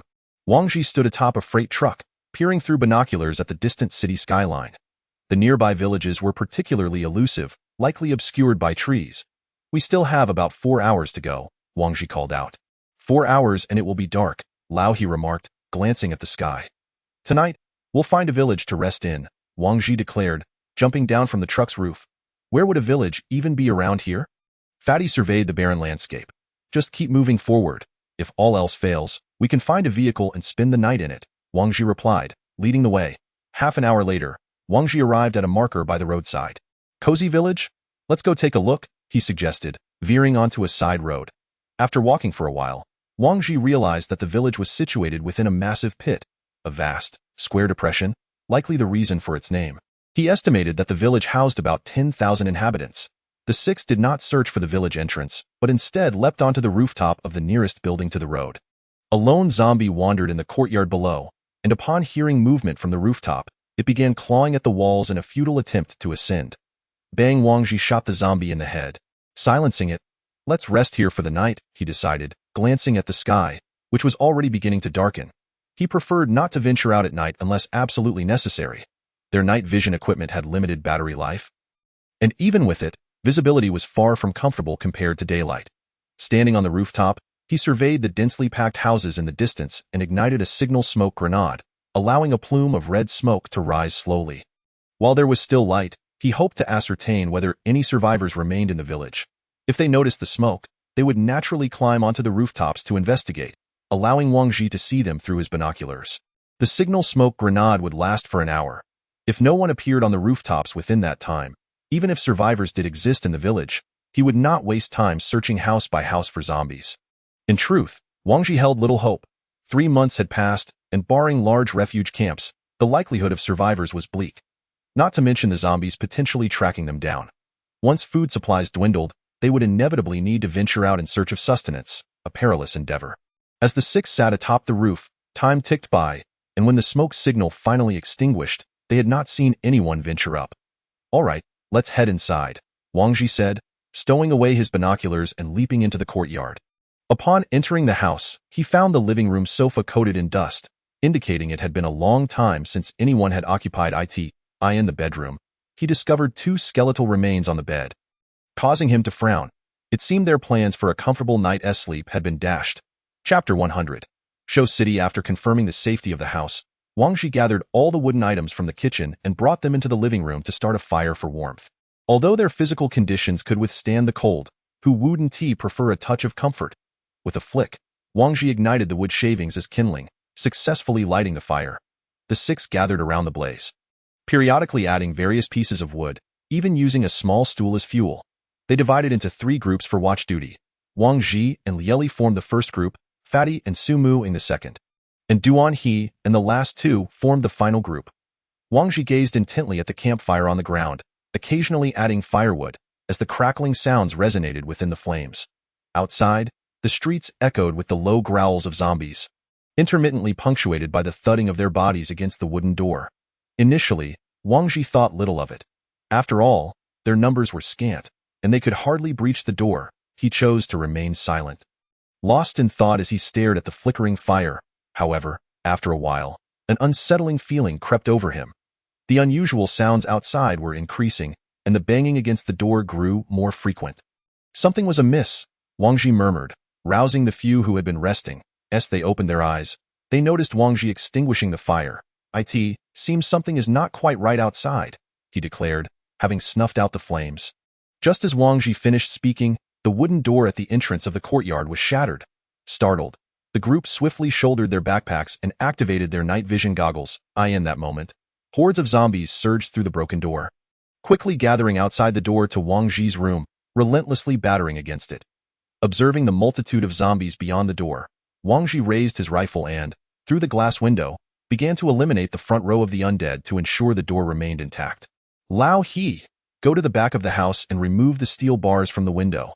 We'll escape through there shortly," Wang Ji commanded loudly. In no time, the door had been rendered to splinters by the group's gunfire, while the front was barricaded by the hefty figure of Fatty. "The window is cleared," came Lao He's voice over the radio.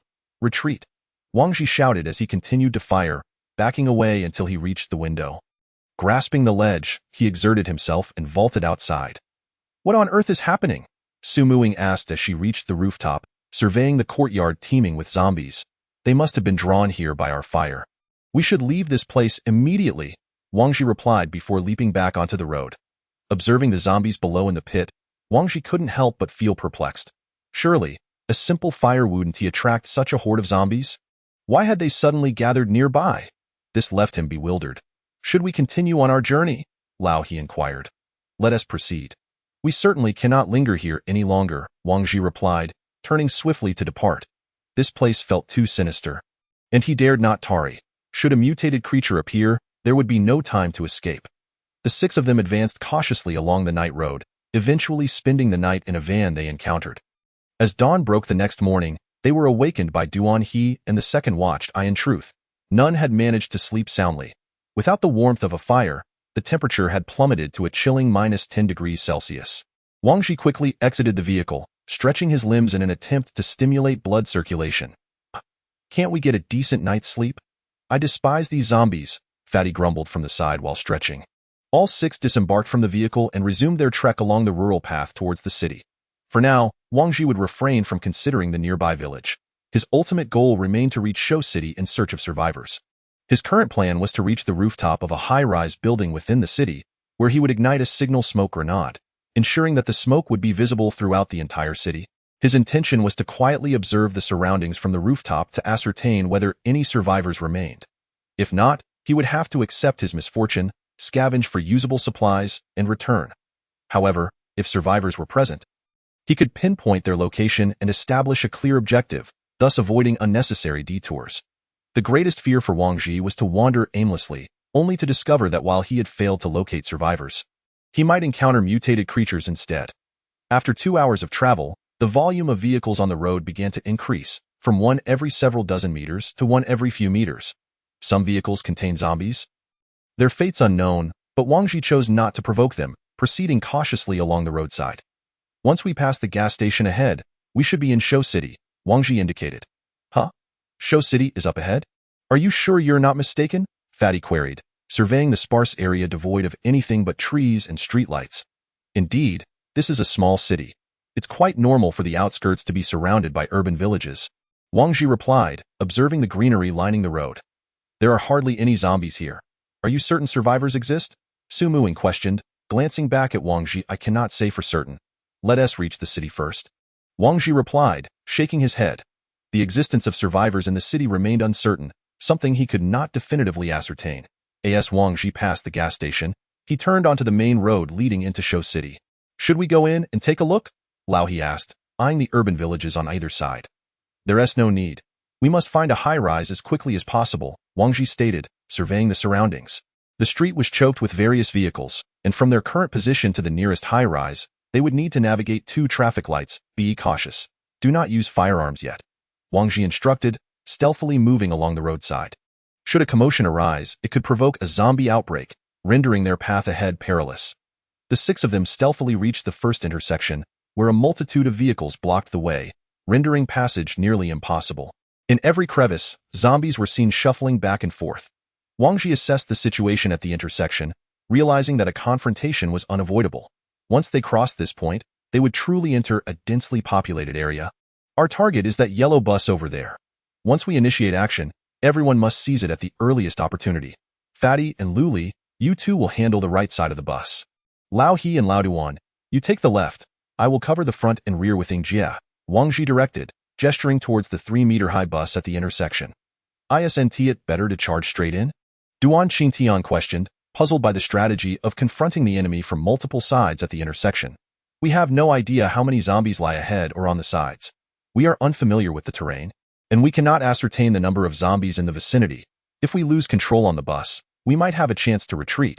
But if we charge through the intersection and something goes awry, we would have no escape route, Wang Ji explained to Duan Qingtian. Indeed, it is imperative to always maintain an avenue for retreat, Su Muing concurred from the side. Chapter 101. Shou City, 2 now.